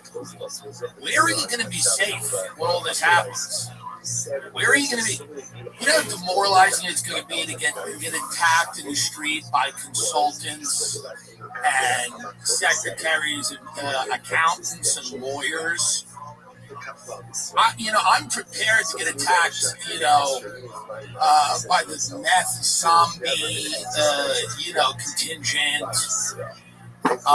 people foaming at the mouth, people addicted to designer drugs. But white collar work. Look that up. Bring some of that up, because this I was reading this and I was kind of disturbed by it. Now I don't know if it's true. I tend to think this AI stuff is a little overblown. I think it's overblown. I think Sam Altman's a criminal. I think a lot of the OpenAI is fake. I think a lot of it is just overblown, and a lot of people are basically freaking out prematurely. I'm not saying that they shouldn't be freaking out. You should freak out. You should freak out a little bit. But I don't think any of that's happening tomorrow. But where am I going to do the show from to be safe from hordes of middle management, white collar, Panera eating zombies? Because that's what's coming. You're going to watch dental hygienists, I guess, like the people at the dentist office, that woman that schedules you. She's going to be on the street now with her kids and her husband. And then the guy who works as an accountant, he's on the street. And then the consultants are on the street. The 12-month deadline is AI about to wipe out white-collar jobs. And this is, I believe this is India, but this is the same, where all of these articles are kind of the same. And they're all they're giving these crazy timelines. Microsoft AI chief gives it 18 months for all white-collar work to be automated by AI. So white-collar people in the street trying to kill you, addicted to drugs, losing their home, living in shanty towns, starting fires for warmth, skin diseases, scabs, picking at scabs, flesh rotting. You know what I mean? That's what's coming. White-collar workers are getting nervous with good reason. Sure, 98% of college graduates who want a job still have one, and wages are ticking up. Sure, some companies that cite the labor-saving efficiency promoting effects of ChatGPT and Claude as they let employees go are just AI washing, talking about algorithms to distract from poor managerial decisions. But the labor market for office workers is beginning to shift. Because at the end of the day, that was a common image that people worship. Why is that? So I said that's what this is. So in other words, once again, this is a cash out unleashed. Ladies and gentlemen, welcome to the Tim Dillon Show. We have two great reporters here that I'm really excited to have on. We have Ryan Grimm, who's returning from Dropsite News, and Jeremy Cahill, who's the author of Dirty Wars, also a great documentary. Jeremy, first to you, you've looked at a lot of different conflicts that the United States has been involved in. What makes this unique as a challenge? Forget the morality of being there. We're going to get to that in a moment. But do you think we're winning this war? And if not, why not? And why didn't George W. Bush do this? I mean, why has no other president done this? I mean, this is seemingly a unique set of challenges. I think generals told Trump that before we went in, yet he went in anyway. In your estimation, why is this so incredibly difficult? Yeah, I mean, first of all, Tim, like you mentioned the Bush era, and I think one of the factors here that is kind of extraordinary is that Dick Cheney and the Bush team, they also were sort of lawless gangsters when it came to respect for the Constitution and basic civil liberties and congressional procedures regarding war. But they look like, sort of constitutional law scholars compared to what the Trump administration is doing on issues of war powers, etc. And, one factor here that I think really has to be emphasized is that the leadership of the Democratic Party, they completely sat on their hands in the whole build-up to this. Trump was telegraphing that it was going to happen. They didn't have any kind of a public debate on it. The Gang of Eight gets briefed by Marco Rubio. All of these guys know that this thing is imminent, and they delay a vote on the War Powers Act. Now, it wouldn't have passed anyway. Like they wouldn't, the Democrats, enough of them are in full support of this, that it wouldn't have actually made a huge difference to them. But the point of it is that that's where an actual debate happens, where like members of Congress have to go on the record. And so the Democrats sort of cynically exploited this because a lot of them actually want regime change in Iran and support the agenda, but they also hope that Trump screws it up and it becomes bad for him electorally. But on a tactical level, the U.S. is approaching, this answers your question, the U.S. administration is approaching this like it's going to be Venezuela, that they're going to be able to just lop off the leadership in Iran, cut a deal with the number, whatever they're on now, number 10, ranking guy, and then Trump's going to sort of own the oil and go in there. Or they're talking about it sort of like Libya, where you take out Muammar Gaddafi, and you have ground forces that are working with you. They've completely misread this. Iran has been building horizontal institutions since 1979. It is not just a dictatorship of one, and you kill the supreme leader, and all of a sudden the state collapses. This is a multi-decade project with cross-sections of society running security, the economy. There's also a religious dedication on the part of some of their largest security forces that is not led to one individual. And so I think what we're seeing is that Trump's people are talking about this at a sporting event. Certainly the U.S. has overwhelming firepower. Pete Hegseth, who's sort of drinking buddy as defense secretary, is really braggadocious, and arrogant in the way he's talking about it. The Iranians are, we were told that they were basically wiped out. Trump saying 60%, 64%. Last night, after Pete Hegseth held a press conference saying the Iranian attacks are abating, the Iranians launched some of their most ferocious attacks at U.S. targets throughout the Middle East. They did heavy bombing of Israel, which clears that the Iranians actually have succeeded in targeting a number of high-end U.S. radar systems that are their early detection, and so you're starting to see more Iranian hits on bases. I think that the U.S. death toll quite probably could rise, but the idea that you're just going to overthrow this government is a massive miscalculation. And if they want to do that, they're going to have to send in 100,000 plus American troops, and then it's going to be an utter bloodbath. So what does that mean? It means at the end of the day, the only winner here is sort of the agenda of Israel. Because I don't think Netanyahu so much cares who comes into power in Iran as much as he wants that state shattered. He wants to convert it into a failed state. He wants the U.S. to bomb the conventional military. He wants to ensure that there is no nation state with a real military capable of serving as a deterrent against Israel's agenda. Ryan, what do you think? Donald Trump is there. A lot of what Jeremy said is sort of had to be known to generals. The military is telling Donald Trump this. They're telling him it's going to be difficult. I mean, that was even leaking out. They were saying things like, this is not a cakewalk. Why does he pull the trigger and decide to go in? I mean, from your reporting, why do they take out the spiritual leader of a Muslim country during Ramadan and expect that then the entire, regime is going to unravel and then they're going to win popular support? What pushes him into this in the 11th hour? I think Trump has been told so many times that you can't do a certain thing, and then he has done that thing, and then it has gone fantastically for him. And I think the latest one, to Jeremy's point, was Venezuela. I mean, you can't just go into the country and grab the president and his wife and take them back out and not lose a single American service member, and then just say that you run the country. That you can't do that. That's not how things are done. Yet he did that. And from his perspective, it worked out phenomenally for him. And he has said, like, I'm on a roll.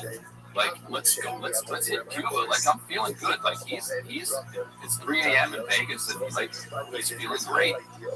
And he's also like been under enormous amounts of pressure from Israel. And then you have the Secretary of State saying, well, we were definitely gonna do it at some point, no question about it. But the reason we did it now is because we heard that Israel was going to do it.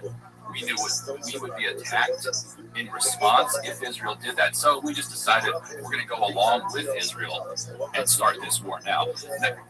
Not considering the other option of saying, hey, those are our weapons you're using. How about you don't do that? Yeah, it seems to me that this whole thing seems backwards, in the sense that we're arming Israel and we're providing them the money to do this. So how did we get to a point, maybe Jeremy could jump in, how did we get to the point where the president of Israel is sitting in the Oval Office, and this is according to the Secretary of State, it's not a conspiracy theory, telling the president of the United States, we're going to do this with your money and weapons, whether you like it or not, and suggesting, now this is the Secretary of State didn't say this, but there has been reporting and credibility of it, I think it's relatively credible that they had discussed potentially using unconventional or nuclear weapons at a certain point or a certain stage in the conflict. How did we get to this point where the president of Israel is telling the president of the United States, we're doing this with your money anyway, and you better get on board to minimize the damage, because if you don't get on board, perhaps we'll have to use nuclear weapons. Sources we also talked to that had some degree of access to the decision-making process leading up to this war were saying that, since the Venezuela operation, Tim, Trump started to walk around opining, including in intelligence briefings, that he wants to go down in history as the president that forever changed Iran, that sort of avenged the 1979 revolution and the taking of the embassy. And I think that he really got fluffed up by a lot of people that, you're going to experience greatness here, and that we're going to run the deck. Trump won when he was first in the White House, and after that 2016 election. Remember how the disdain he had for John Bolton and the neocons, and the deliberations that went into that one strike that Trump authorized at the Baghdad airport, where they killed General Qasem Soleimani, the head of the IRGC, the most elite force in Iran. But Trump came out of Bolton's era as his national security advisor, denouncing him and saying if it was up to John Bolton, we'd be in World War III. Well, you fast forward to Trump 2.0, and what I would call the sort of neocon Netanyahu wing of the MAGA movement, which they're the most dangerous figures in the American political scene, that they kind of took over this entire portfolio. And part of it is that Trump's son-in-law, Jared Kushner, is up to his neck in Gulf money. He's very invested in Israel on an ideological and religious level. You have Miriam Adelson, who Trump basically has said is calling shots, and he called her the most influential, powerful Israeli in the world. When he went to announce that he was in the Gaza war, when he spoke to the Knesset. And you have these people, they completely captured Trump on this level. I don't think Trump is an ideological guy. I think that he got fluffed up. He has a lot of business going on. He's simultaneously the president, and he's looking out for his business, his family business, his cronies' business. And I think these guys just convinced him, you're going to do something great that is building the Coliseum on a foreign policy level. And the reality is, they are engaged in action right now that is going to make the world less safe for a long time to come. It's totally, no matter what your politics are, this is totally contrary to American interests, to the basic safety of Americans in the world, to our perception as a nation state. He twice used the false veneer of negotiating with another country to then launch military strikes. They did it in June of last year. They said, we have another negotiation coming up. Days later, they do 12 days of massive bombing of Iran. They do the same thing this time. it's a huge scandal, Tim, because what the Iranians put on the table went far beyond what Obama was able to get in 2015 from them. It was a massive series of concessions from the Iranians on that nuclear issue. The Iranians were talking about also having negotiations on conventional weapons, including talking about range of ballistic missiles. That's what I was told by Iranian officials, that they actually were willing to discuss that if the nuclear arrangement was reached. So Trump could have called it a huge win. He could have said, I did what Obama couldn't do. I did what Biden couldn't do. And he could have made an actual deal that every expert on nuclear weapons in Iran would have said, that is an extraordinary achievement to get the Iranians to that point. It's just proof that none of this was actually about actual security. It wasn't about nuclear weapons. And in terms of the generals, I'm sure that Trump was sitting in briefings where these guys were laying out for him how strong some of Iran's missile capabilities are and the potential damage to American troops. Now, there's 6 confirmed American military deaths thus far. Do you believe that number? Do you think the number of casualties is being accurately reported? And I'll just send that to both of you as a question. It's a tough question. Having spent a lot of time around military guys and military communities, it's not that difficult to cover up some deaths of special operations forces. And you can later say, well, there was a training exercise. And the families of special operations forces go through briefings where they understand that if their loved one gets killed on a covert operation, that there's going to be a degree of public concealment of the conditions under which they died. It's much harder to do when you're talking about rank and file soldiers, because military families talk and they know when someone's family member is missing or is dead. So I tend to think that there isn't a large-scale cover-up of deaths. There may be some cover-ups, there may be some covert actions that took place and more people died. What I think is almost certainly being covered up, because we have witnesses telling us this, is I think a lot more American troops have been injured, some of them seriously, than the Pentagon has been willing to acknowledge at this point. I think the Iranians have been far more successful at hitting American targets than anyone is willing to talk about. I think also they've been far more successful at hitting infrastructure inside of Israel. The Israelis have imposed sweeping censorship on what targets have been hit. We have the Qatari oil minister coming out today basically saying if this thing goes on for weeks, it's going to crash the entire global economy. That prices are going to skyrocket, that oil and gas prices are going to skyrocket. It's already happening. So what Trump is doing right now is lighting a massive fire. And I think if it does go on, we're going to see the U.S. death toll tick up, and we're going to start to see actual American interests set on fire by this policy. Ryan, when you have all these Gulf states, and I think that, go on, sorry. No, go ahead. I was going to say, all these Gulf states, we have our embassies there. Iran has targeted these embassies incredibly successfully. We have diplomats and U.S. citizens stranded in that part of the world and cannot get out. Dubai, which is either the busiest or one of the busiest international airports, has been closed. What does this do to our relationship to those Gulf states? Do they rebuild those embassies? We haven't seemingly protected our interests in. Folks, look at this athleticism. Do you see this? You motherfuckers see this athleticism? Ultimately, the shade is actually detrimental. So therefore, the initial wants to suggest that there's no problem planting vegetation underneath a shade tree during the rainy season. Rabbi Yossi says not true. You can't even plant vegetables underneath the tree during the rainy season. Why not? It's big shiny. The Sheretz Alei is what can happen. The leaves of the tree fall off, and the leaves themselves act as fertilizer for the growing vegetation. So I'm not going to say watch falling the leaves be a problem. After all, let's go function. So once again, Rish Lakish, fallen leaves should be no different than what? Fallen idols. And according to his if it falls and breaks on its own, it's bundled. So if a leaf falls off the tree, it should also be bundled. We become a fertilizer, which is a shiny awesome. The ignorant mothers go covering kayanas. No, in the case of the fallen leaf, it's different. Why is it different? Because the primary part of the idolatry remains intact. The leaf may fall off, but the tree is fully intact. That kind of endows the fallen leaf with that Avodah identity, even after it's no longer on the tree. You must well say other days, when days are days 42b. The Gemara says, Shikuya. What about the case of the shavings? That would like the Asherah tree shavings. We got all this stuff coming from us, but once again, the primary part of the Avodah, i.e., the tree is still in existence. In that case, of Osai, said, with Sarah, he has Surah the Shikuya Lutami. We said that even in a case, ultimately, again, where you're pruning the tree for the benefit of the tree remains also. But ultimately, again, the shavings are better.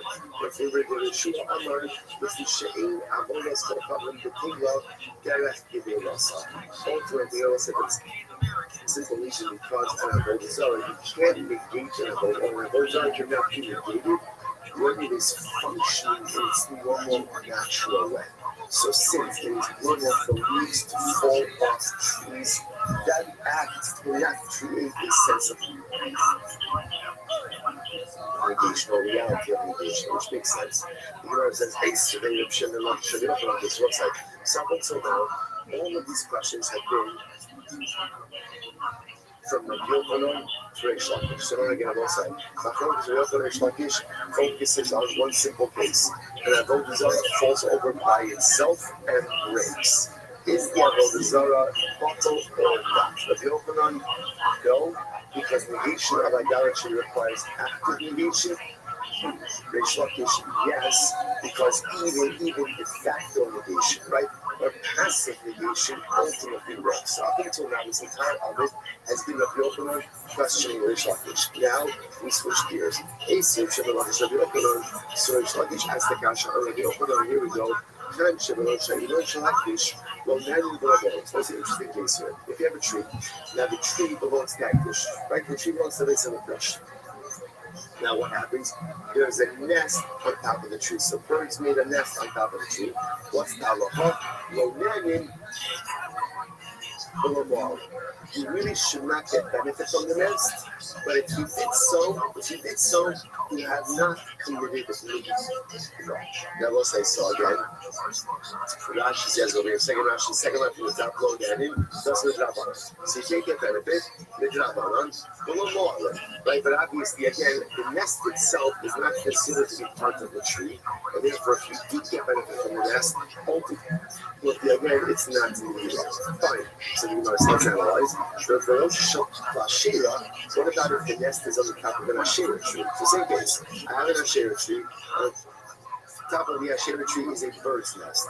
I want to get benefit from the bird's nest. So what can I do? Yakiz bekana. So what can you do? Knock down the nest. Ultimately, again, with a piece of wood, and then you can go ahead and get them from the nest like that. So what's this? The Gemara says, Yakiz bakana. I'm sorry. I'll show you Yakiz bakana.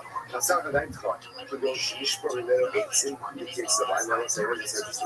very interesting. So now, again, what can I do? I can't, in both cases, I can't climb the tree in order to get to the nest, right? Because climbing the tree is usage of the tree. But with now, Gemara says, let's say, what is the bird building the nest from? Now, the assumption over here is that the nest in the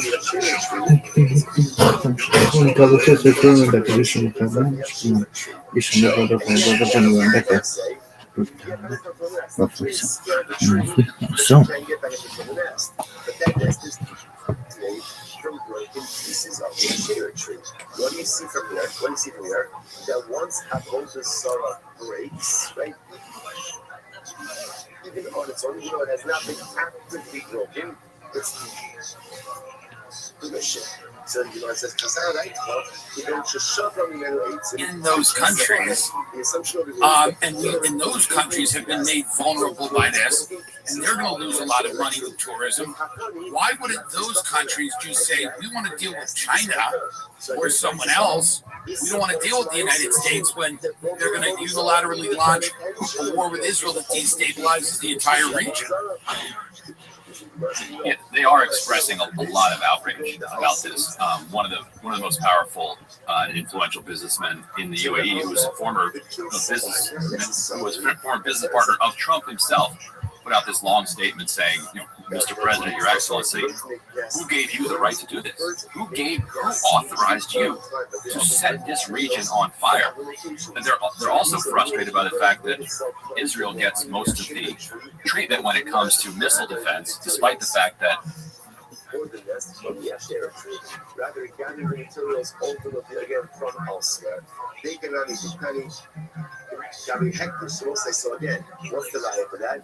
Right for that is look at the hectares case. What happened in the hectares case? In the hectares case, what do you want to say about the bird's nest? No planning or about the tree. No net about the nest. Sorry. No nanny or no. So again, you should not get benefit from the nest.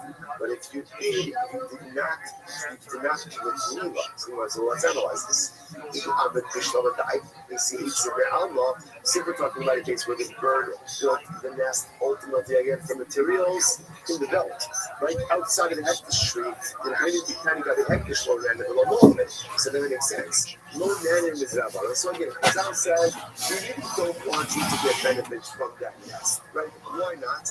Because it's attached to a hectare tree. We mostly pay for those, whereas the Gulf countries that pay the United States buy the weapons are getting the short end of the stick.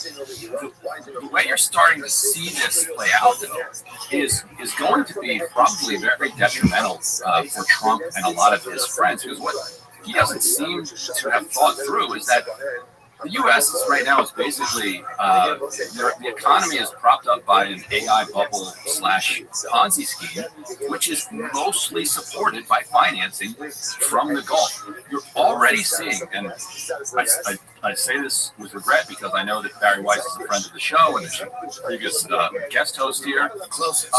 Her attempt to take over CNN and Warner Brothers and the rest of these is backed by billions of dollars from the Gulf. They are now saying that they might not have the money or, frankly, the interest in going forward with that takeover. So this, you're talking about the Ellison deal. The Ellison family that owns TikTok, that owns CNN, that is Paramount, CBS, are now buying Warner Brothers, which the Trump administration kind of got involved in that deal because Netflix was going to buy them. Now the Ellison family, and they're, Larry Ellison is no secret, is I think the largest donor to the IDF. He's incredibly ideologically driven, not just profit driven. Who the hell wants to own CBS News? Really, it's not exactly. That's not the future of news, CBS News. But he is ideologically driven, and you're saying some of the financing for this deal to buy Warner Brothers, which would give also him control of CNN, is from the Gulf. Like sovereign wealth funds and investment funds in the Gulf, and they're not interested anymore. You know what the real war is, folks? Your financial well-being, and that's why you need Stash. You don't need to overhaul your life to start investing; just automate it with Stash. Your New Year money goals can quietly run in the background while you focus on everything else. Stash isn't just another investing app; it's your registered investment advisor that combines automated investment with expert personalized guidance, so you don't have to worry about gambling or figuring it out on your own. Stash is simple, smart, safe, stress-free. Just for personalized investments, let Stash's award-winning smart portfolio do the work for you, or pick a combo of both. Stash is there to guide you every step of the way. Don't let your money sit around. Put it to work with Stash. Go to get.stash.com/Tim to see how you can receive $25 toward your first stock purchase and to view important disclosures. That's get.stash.com/TIM. Get.stash.com/TIM. May not find a guarantee or represent more representative of high smart portfolios and discretionary managed account and subject to additional fees. See the advisory agreement and deposit account agreement for details. Investment advisory services offered by Stash Investments LLC and SEC. Registered investment advisor, investment offerings. Is it in any part in Israel's calculation, and this is for both of you guys, that this war would not only hopefully topple the leadership in Iran, but also serve to either weaken or outright sever the connection between a country like Qatar and America or the Gulf states? Does Israel see that as a positive? I know that, a lot of, people that promote ultra-Zionist ideas in this country are constantly accusing Qatar of running the country. The Free Press wrote an article about all the money that Qatar has put into things like higher education. I'm sure Qatar puts money into things, but the idea that Qatar is now incredibly skeptical of things the United States says and may not be able to trust us, is that something that Israel's excited about? Is that a good thing? And is that part of the calculation here? Yeah, I mean, go ahead, Jeremy. Just trying to mention one concrete thing, because we seldom hear kind of the Iranian government perspective these days. It's really just kind of the Trump show, and because there's been this multi-decade campaign about Iran, it's very hard to actually, on just a basic factual level, say, well, what is their actual position? What Iran has been saying, Tim, about some of the retaliatory strikes that it's done over the past week is that they didn't do them. They're saying, for instance, that they have not attacked Saudi Aramco's oil refinery. They're saying that they did not strike the British military base in Cyprus. And in fact, the British government is saying they don't believe that the drone that hit that base and destroyed a base where American spy planes come from, that it came from Iran. They're saying it may have come from the direction of Lebanon. The Iranians are saying that some of the hotels and other buildings in Bahrain or the United Arab Emirates were housing Israeli spies or American personnel. But why am I bringing this up? I'm bringing it up because what the Iranians are saying, and take it at face value, it should be fact-checked, we should look into it. What they're saying is that they believe Israel has engaged in some false flag attacks in some of these Arab countries, or potentially in Azerbaijan, in an attempt to try to draw those nations into the war as actual combatants. And Netanyahu is sort of gleefully talking about this. Trump's people are saying, oh, and even the Arabs are now going to start fighting against the Iranians. Certainly Netanyahu loves to be the merchant of chaos when it comes to disrupting U.S. relationships with other countries. Certainly he wants to see Qatar weakened. He wants to see the economies, the economic power of the United Arab Emirates and Qatar, the closeness of these countries to U.S. institutions and particularly to Trump, thrown into turmoil. He knows that the populations in those countries don't like what's going on right now. Yes, the attacks, especially when they hit hotels or they hit infrastructure, it's enraging the populations of the Arab Gulf. But on a much broader level, this is a war in service of Israel. And the populations of those countries, the anger is simmering. They understand what's happening. It's destroying their entire project was based on this idea, Tim, that the United States puts military bases in all these emirates, in all these kingdoms, and they have an American security guarantee. I don't think that in their wildest dreams they thought that the United States was going to allow Iran to pummel them the way that they have, while pouring billions of dollars into the quote-unquote defense of Israel. So on one strategic level, and this cuts to your question, Tim, I do think that Netanyahu views opportunity in this.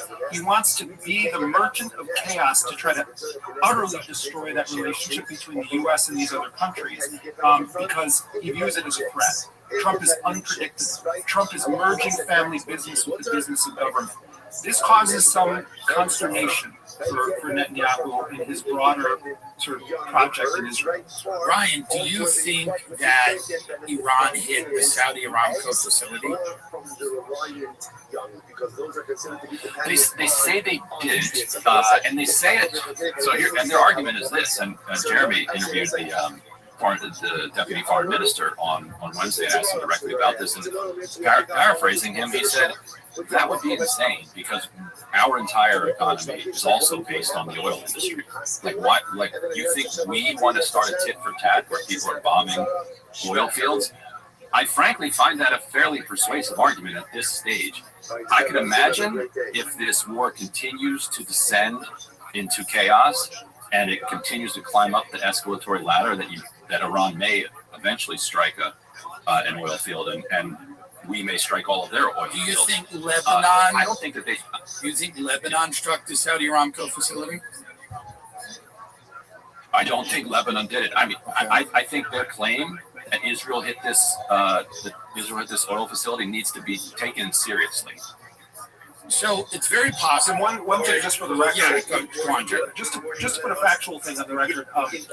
What I was told by the Iranians is not that they are against hitting oil facilities. What they're saying is we will only do that if the United States and Israel start to attack our oil infrastructure. We're going to strike back at their oil infrastructure because we don't view it as simply the sovereign property of these Arab countries. We view it as facilitating and linked to the American project. But they're saying as of now that they would never intentionally. So I'm just trying to get this straight. Our ally, our closest ally, who's told us that they were launching a war, a regime change war in Iran with our weapons and our money, also very potentially has attacked the oil Saudi Aramco processing facility in another one of our allies, Saudi Arabia, and also kind of one of their allies. Israel and Saudi Arabia have like sort of an understanding, right? So this is what the Iranians are suggesting, and I'm not saying I fully believe it. You know, it could be that they accidentally did these things. It could be that they did do it and they're trying to cover it up. Although Iran, you know, I think that wouldn't really be to their advantage. It's possible that they did it, but the Saudis claim that it was debris from a drone that they shot down. But let's say we should just take this seriously and investigate it, because if it is the case and evidence emerges, the Saudis are saying it's the Saudis are saying it's debris from a drone they shot down. That was the initial statement by the Saudi. First, it was Iran bombed Saudi Aramco. Then a Saudi defense official came out and said this was actually debris that fell from a drone that we had intercepted. And the Saudis and the Iranians have had an interesting diplomatic back and forth on this. The Saudis are not as aggressive right now in going after the Iranians as, for instance, the Azerbaijani government is. Right. And really, sort of saying that Iran did this. The Iranians are denying that as well. So all of which is just to say we should never just take at face value the proclamations of the Iranian government. Right. But if you think about it on a common sense level, it doesn't benefit Iran to further enrage the populations of these countries, because they already are very nervous about what's happening. So who benefits from this, Tim? Who benefits is Israel, from the idea that Iran is this kind of madman, this mad dog loose, and they're just biting everyone. They're biting all their neighbors. They're biting the people who they've been in this rapprochement with for 2 years. It doesn't make sense. So that's why you have to pursue it and say, is there any legitimacy to what the Iranians are alleging? So now a friend of mine who's kind of deeply connected in that part of the world, Sheikh Carlson, has reported on his show, Sheikh Tucker, has reported on his show that in the UAE, 2 Mossad agents were arrested for potentially trying to start false flag attacks. I don't know if you guys saw that, but it did go pretty big in terms of news. I don't know if he said it was in Qatar and Saudi Arabia. Right. So is there anything that you guys can add to that? Is that verifiable in any way? I mean, here's what I will say about Tucker. He's deeply connected in those parts of the world. I think that, that's quite obvious. And he goes there and talks to a lot of people there. And I don't think he would come out and make that up. So, hey, what I can add to that is they both, Qatar and KSAF, Saudi Arabia, have denied that this has happened. We had a drop site at a source with Saudi Arabia that denied to us that it happened. Qatari sources have been a little cagier when it comes to confirming or denying that off the record. On the record, they're denying it. Also, it's the kind of thing that you wouldn't necessarily talk about if it did happen.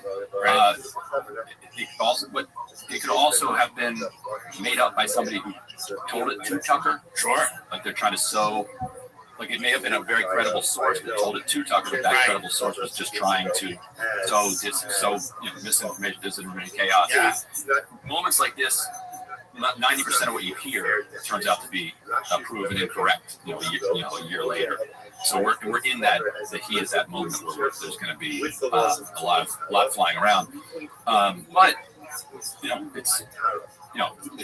So I don't know. That's about what I can add. What are they now? That Jeremy had said another thing that needs to continue to be investigated. Saudi Arabia is not, if for example, if Saudi Arabia genuinely believed that Saudi Aramco was targeted by Iran, I would imagine there'd be a massive retaliation from Saudi Arabia. Have you seen that? I think that's an important. You haven't seen that, no, right? I think that's it. Yeah. Yeah, I think that's an important insight that does go to what Saudi Arabia believes. I think you're right. If Saudi Arabia genuinely believes that Iran had hit it, they would be reacting in a different way. Well, also what's on the Tucker Carlson issue, Kim. Like, I know that I was in Doha for the Doha Forum when Tucker Carlson, appeared there, and it was like, it was like Michael Jackson appearing at the height of his fame somewhere. Like he is a massive figure. Yeah, he's purchased property there. Right. And Tucker Carlson, he is globally famous right now. Yeah. And deeply connected. He meets with the epicenters of power in the Gulf right now. There's no question about that. So I don't believe Tucker Carlson just made this up. It's possible what Ryan said. Somebody mentioned something to him. Maybe it was sort of like floating something.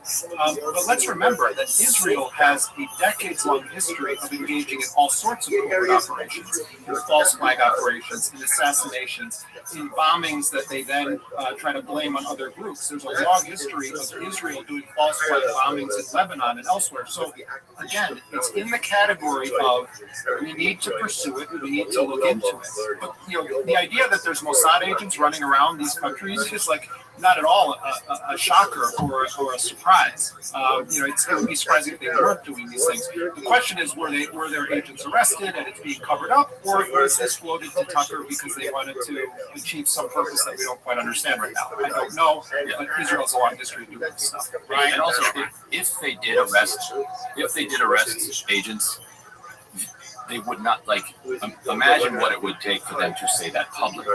Like for allies of the United States, Saudi Arabia and Qatar to say publicly, yes, this is true. We arrested these Mossad agents. Like that would be a significant diplomatic kind of breach. Like so, the diplomatic thing to do is to deny it. So the denials are worth reporting, but it doesn't necessarily tell you a whole lot.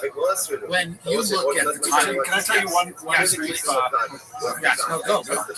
No, I just want to tell you one story about Israel. In the 1990s, the head of Hamas was a guy named Khalid Bashar.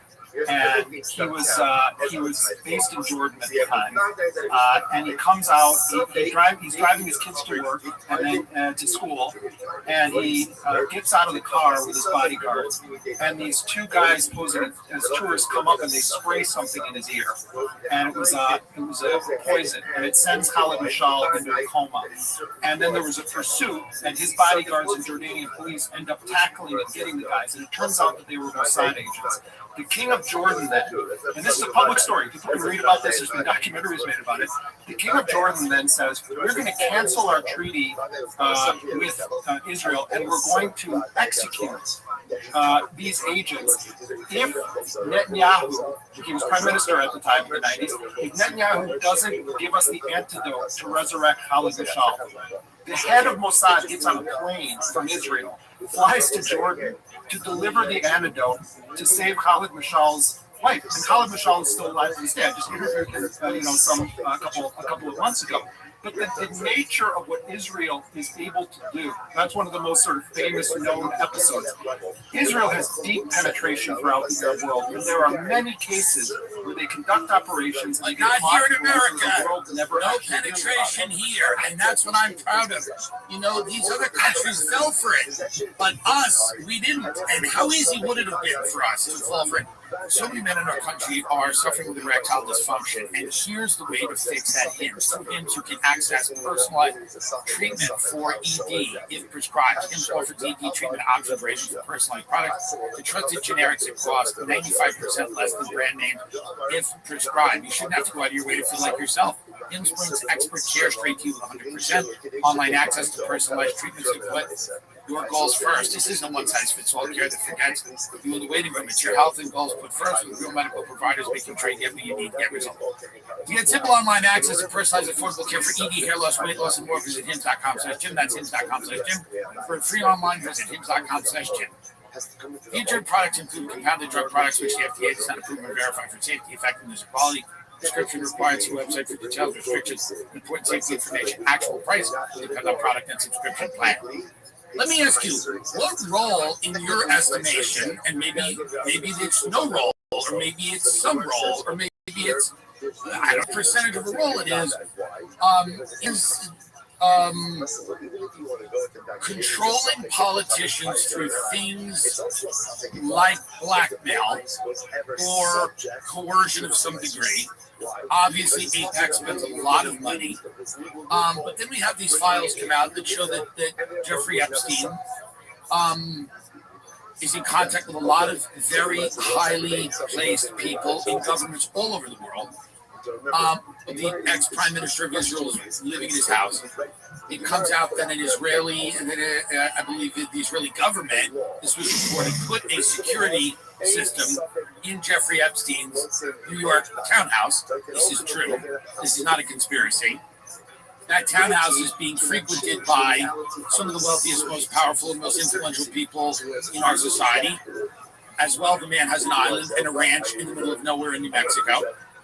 This man is a pedophile, is a trafficker. He's clearly, when you look at these documents, arranging these parties and events where very powerful people are going. From your reporting, in a very sober-minded way, does that type of control system, is that something you think Israel has employed or is employing in any way to sort of get certain results from certain politicians? I mean, the Israelis have a history of doing that sort of thing for sure. The link to Epstein in this case, to me, maybe the way that it influenced Trump to try to change the subject. Right. He tried to. I think the Venezuelan operation, wasn't an attempt to kind of turn the page on that and get it off, but that lasted like 12 hours, and the public was back to, okay, that's interesting. Let's look through some more of these Epstein files. So I do wonder, absent the Epstein scandal itself, whether Trump has the kind of motivation to carry through this. It has its own logic and motivation to it. Netanyahu said the other day that this is something he's been yearning for 40 years. And they've been working towards pressuring the United States into it since then. And so, like, that alone has an enormous kind of gravitational pull to it. But I think Trump's going to be sorely disappointed, because I think when the war ends, if the war ends with us still alive on this planet, we're going right back to those files, guy. Like, we haven't forgotten this. Jeremy, can you speak to that? And then, Jeremy, also adding to that, from your understanding of someone like Jeffrey Epstein. Now, I'm not accusing Jared Kushner of being a human trafficker. Obviously, when you look at what Jeffrey Epstein was doing, and you look at what Jared Kushner was doing, sort of being a, whatever you want to call it, right? Like a rainmaker, putting all these people at the table, trying to arrange scenarios to get certain results, working sort of with government, but also outside of government.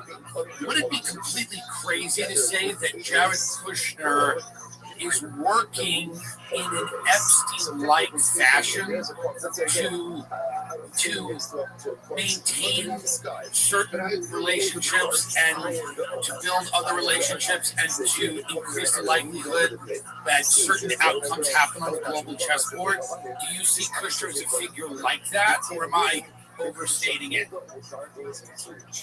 I think one of the biggest scandals is what's hidden in plain sight. I think that a story like the Epstein files and Jeffrey Epstein's relationships with all of these ultra powerful people, and Ryan has done more reporting than anyone on the Israel connection on this.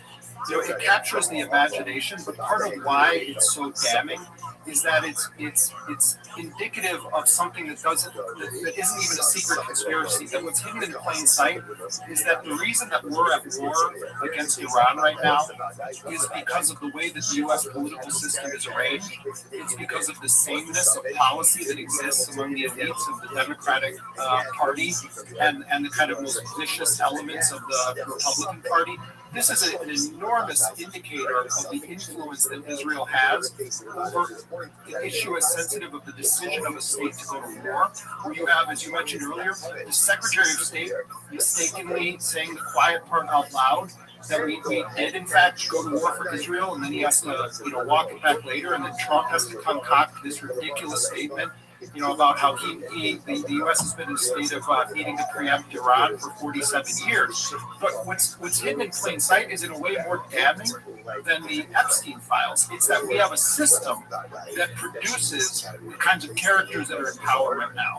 That in the open you have Miriam Adelson being able to purchase American foreign policy and get it done. That you could have a Jared Kushner, and I think you're nailing it there. He is the fixer extraordinaire right now for the U.S. government as a whole because Trump is the president. And the nexus of corporate power and government, the relationships with the Gulf countries, the relationships with Israel, the political interference around the world, and then the way that they have sort of conducted a coup d'etat in plain sight against the American Constitution, it's like beyond Dick Cheney's wildest dreams. Dick Cheney and Donald Rumsfeld spent their entire lives playing by the wrong set of rules. They wanted to do this, but they made the huge mistake of actually believing they needed to follow the rules. Trump has shattered that illusion, and you don't have to read an Epstein file to see it. It's hidden nowhere anymore. It's just out in the open. And what do we have as an opposition? Hakeem Jeffries, Chuck Schumer. What are they doing? Trump laughs at them. Trump's running the deck on these people. Well, is Chuck Schumer or Hakeem Jeffries principally opposed to regime change in Iran? It doesn't feel like that. No. Right. Bingo. No. I mean, Chuck Schumer his whole life has wanted to see this. His whole political career has wanted to see this happen. I mean, Ryan and I did a report recently. I mean, Ryan should speak to this, but we did a report that was showing that even last June, Schumer and other Democrats saw opportunity in the possibility that Trump would try to go all in a regime change war. I mean, Ryan took it up. It's kind of an amazing story.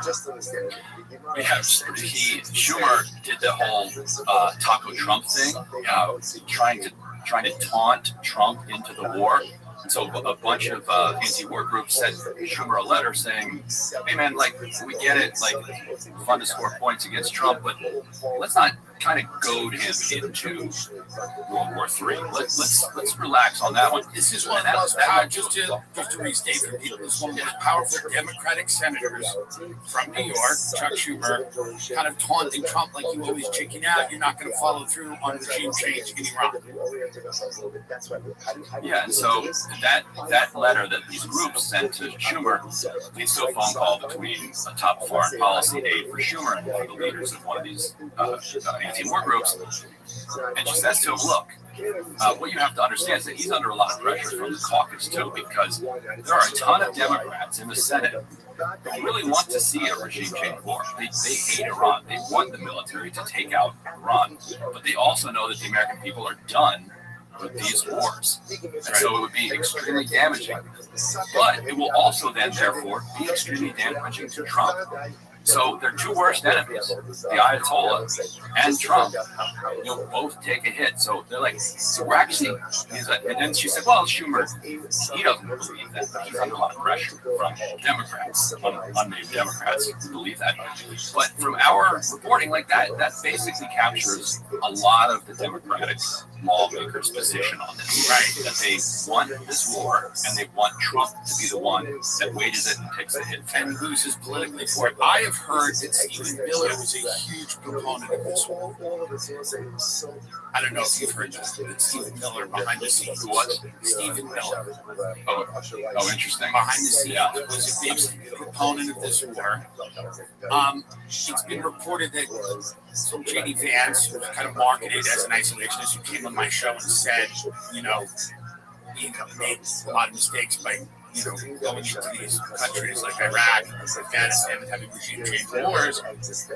It was reported that he said, if you're going to do this, go big and go fast, I believe was the quote, or hit hard and go fast. Does any of your reporting suggest any internal conflicts in the White House? Obviously, somebody like Tulsi Gabbard, which I don't think anyone listens to, again, said she's, was more of an isolationist.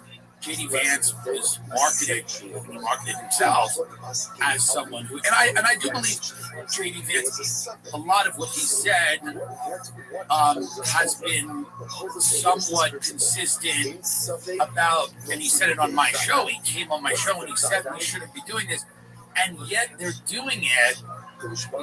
So, and I mean, listen, I know there's a lot of people out there that will say that these people are politicians, and especially J.D. Vance doesn't believe in anything. That's very possible.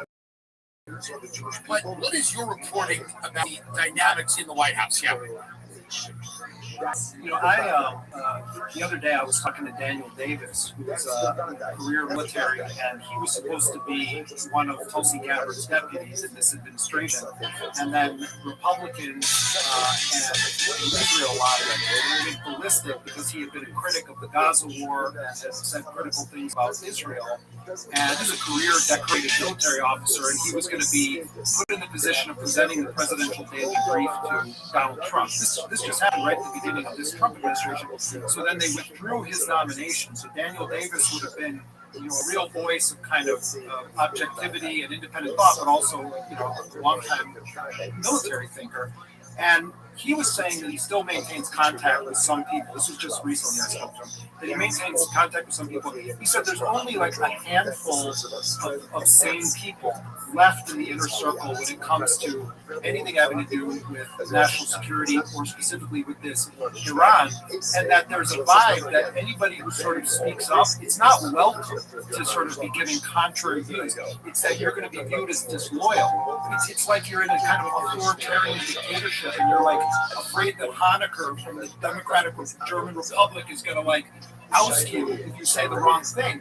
That's totally sort of counter to the idea that when it comes to sensitive issues like waging war, especially this kind of war based on nonsense, that you don't want critical voices. And Tulsi Gabbard is the embodiment of what happened to the isolationist wing of the MAGA movement when it came to power and Trump in this second administration. These guys are completely sidelined. As you said, it's like a joke. The other day, you had another guy who falls into that isolationist category, Eldridge Colby. Yeah, Bridge Colby. Secretary of Defense. What happened to him? Yeah, so Bridge. When we tried to get him on the show, he wouldn't come on the show. So I interviewed him years ago. He and I had a debate before he was in the Trump administration, but we also agreed on a bunch of things. Bridge Colby was against all this nonsense in the Middle East. He's a China hawk. Comes into the Pentagon. The other day, he's a China hawk, and that's where he and I were arguing about this. But he's known as a China hawk, but he's a very realistic sort of isolationist when it comes to these forever wars and Middle East policy. He sits in front of a congressional hearing the other day, and he is explicitly on record for years of being against the regime change war in Iran, and he gets asked about his previous comments, and he just fumbled around. He couldn't even answer it. You could play clip after clip of Tulsi Gabbard explaining very articulately what's wrong with these kinds of wars, and they put her in charge. She's the director of national intelligence. She has nothing to do with this stuff. And if she's allowed to speak publicly, oh boy, she needs to toe the party line.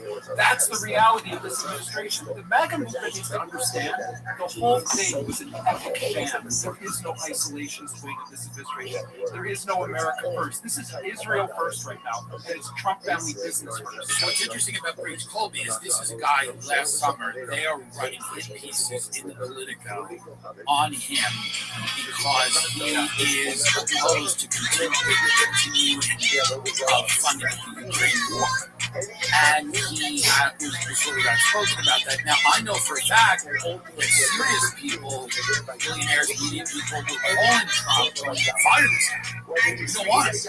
Like, genuine, you know, and I know that not for a fact, like, I wasn't in the room, but like, people saying, like, this guy was a thorn in the side of more of the neoconservative, ideologically driven people on that end of the spectrum. They were going, this guy's got to go, and now he's sitting there, and he's completely changed his opinion. Yeah, the only opposition that really came internally came from the military, and particularly General Dan Cain, Trump loves to call Raising Cain, who, because they had material concerns about the war, because if you're reading Dropsite or watching, like listening to anything that Iran was saying in the months leading up to the war, they were saying, if you come for us, we're going to turn this into a regional war, right? And we have learned the lesson of the previous conflicts that we need to hit much harder than we hit before. Like, they were saying it out loud in English for anybody who wanted to listen to it. And so Cain was internally sharing these assessments like this is what they're going to do. We got a $1 billion radar installation right here. It's radar. We can't put it underground. They can hit it. We got these Patriot missile batteries. They can hit those. Like, we have all of these bases that are within range of their ballistic missiles. They can hit those. We've spent decades building up this elaborate military infrastructure to basically control the Middle East and to control global commerce. And we're putting all that at risk over this war. When the Iranians are offering you basically everything you're asking for at the negotiating table. So the only opposition was coming from like people who were like, let me just tell you like what the reality of this situation is. But everyone else was like, no man, like they're going to surrender. You push them over, you'll be a historic figure. It's going to be incredible. And he went with the it's going to be beautiful. I mean, Israel's recently signaled that outside of Iran, they feel that Turkey is their biggest threat. Turkey is a NATO country. This is psychotic. I mean, at what point does the United States of America divest from this Israeli foreign policy of attacking any and all countries they feel might be a current or potential threat? I mean, this is straight up Bush doctrine, preemptive war, the biggest foreign policy failures of my lifetime that I witnessed growing up in the early 2000s. Israel seems to have that foreign policy position about Iran and now about Turkey.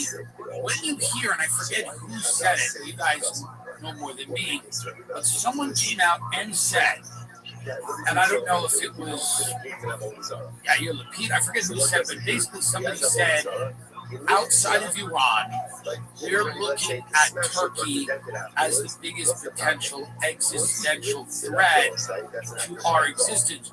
Why would they come out and say that at this point? Connor, do you know who said that? Can you look that up? Because that definitely was said recently. It might have been Benny Gantz. I'm trying to. My producer's looking at it. What exactly would they mean by that? Why telegraph that publicly in the middle of a war with Iran or soon before? I don't understand that. One thing when it cuts to this issue of Turkey, etc. One thing that I think we're witnessing here, I think we're on the verge of this being drilled into the heads of an entire generation of young people across the Middle East, that in fact it is a religious war. there's been great pains taken to sort of say this isn't about religion, but the message that's being sent, especially when the U.S. ambassador to Israel, Mike Huckabee, who might as well be the foreign minister of Israel, the way that he talks, is endorsing the idea of a greater Israel that goes from the Mediterranean all the way to the Tigris and Euphrates rivers and starts defending it on kind of some bizarre theological ground. But what we're witnessing right now is that you have all of these Gulf monarchies that are propped up and defended by the presence of American military sites in their countries, by their interwoven, interconnected relationship to the global economy, specifically to the American economy. There isn't any semblance of democracy in any of those countries, and their populations are bribed and bought off to sort of be quiet. And maybe it's effective, maybe the propaganda or what Iran is doing right now, maybe it's damaging, certain aspects of, or making people feel like, well, we should be aggressive with Iran. But at the end of the day, the bigger picture, the genocide in Gaza, the absolute obliteration of Gaza, the attempts to further annex the West Bank. Now they just issued forced evacuation orders, displacement orders in Lebanon, clearing out hundreds of thousands of people from the south suburbs of Beirut. The Israelis doing massive bombing there. They've set the entire region on fire. It will take a generation, but there's going to be blowback to it. And it's like the lesson of 9/11, the lesson of the so-called war on terror. It's like we step on the rake in the same place in the yard every few cycles. And I think that it may seem like Israel is quote-unquote winning right now, but a series of events are being kicked into motion that we don't know what's going to happen. But what is certain is that a lot of people, millions of people, are being told this actually is a religious war against you. And that's going to come back and bite the United States in a major way. Ryan, the opposition leader in Israel came out and said this is all of our war, this is our entire country's war. So I know that Netanyahu very rightly gets a ton of criticism, to say criticism, to put it mildly. How much of this, in your estimation, is just Netanyahu, like a great man of history theory, where it's like, without Netanyahu, how much of this is happening, and how much of this is just the preferred policy of the entire Israeli government, and without if Netanyahu died tomorrow, are we looking at a major course correction in Israel or not? I mean, when it was looking like there might be some sort of election for the prime minister again, most of the candidates closest to Netanyahu were to his right. So of the top four or so, he was like the most kind of left-wing candidate. And I think what you're seeing from the population there is the natural product of the relationship that the U.S. has set up with Israel, which is, at the beginning you had a left or a center left within Israel that would say, we should do coexistence with the Palestinians. We should do it. We should do two states. We're all here. We're all going to be here. Let's hammer this out. And then you had a right wing that was saying, why would we give anything away to these subhuman people? Let's just keep using the American military weapons and support that is flowing in to just continue to lock down control of more and more territory. It's free money, right? It's free real estate. Let's use it. And so they kept being able to win that argument because one side of the political calculation is arguing for some level of compromise in order to get a sustainable coexistence. The other is saying, how about we don't compromise and actually get more stuff? And only by taking away the American kind of military and financial support would you have forced the political conversation to be held on reasonable grounds. What is the religious element? When Jeremy says this is religious war and people are now going to internalize this in the Middle East as a religious war, Tucker got a lot of criticism recently for talking about Hamad and talking about the Third Temple and playing a video he said saying that the Third Temple could be rebuilt in our lifetime. And I know this is sort of end times mythology that Christians and Jews actually share to a certain degree. That's why there's so much Christian Zionism in America. I've always thought of this maybe it's just because I'm uneducated. I thought of it more of a secular financial motive of like trying to build a Miami in Gaza, trying to build an AI smart city on this mass grave and trying to have regional hegemony in the Middle East. Is there an element of this that is mystical, spiritual, whatever you want to call it, where you do have really influential clerics pushing certain ideas because they believe that there is some spiritual element to this fight?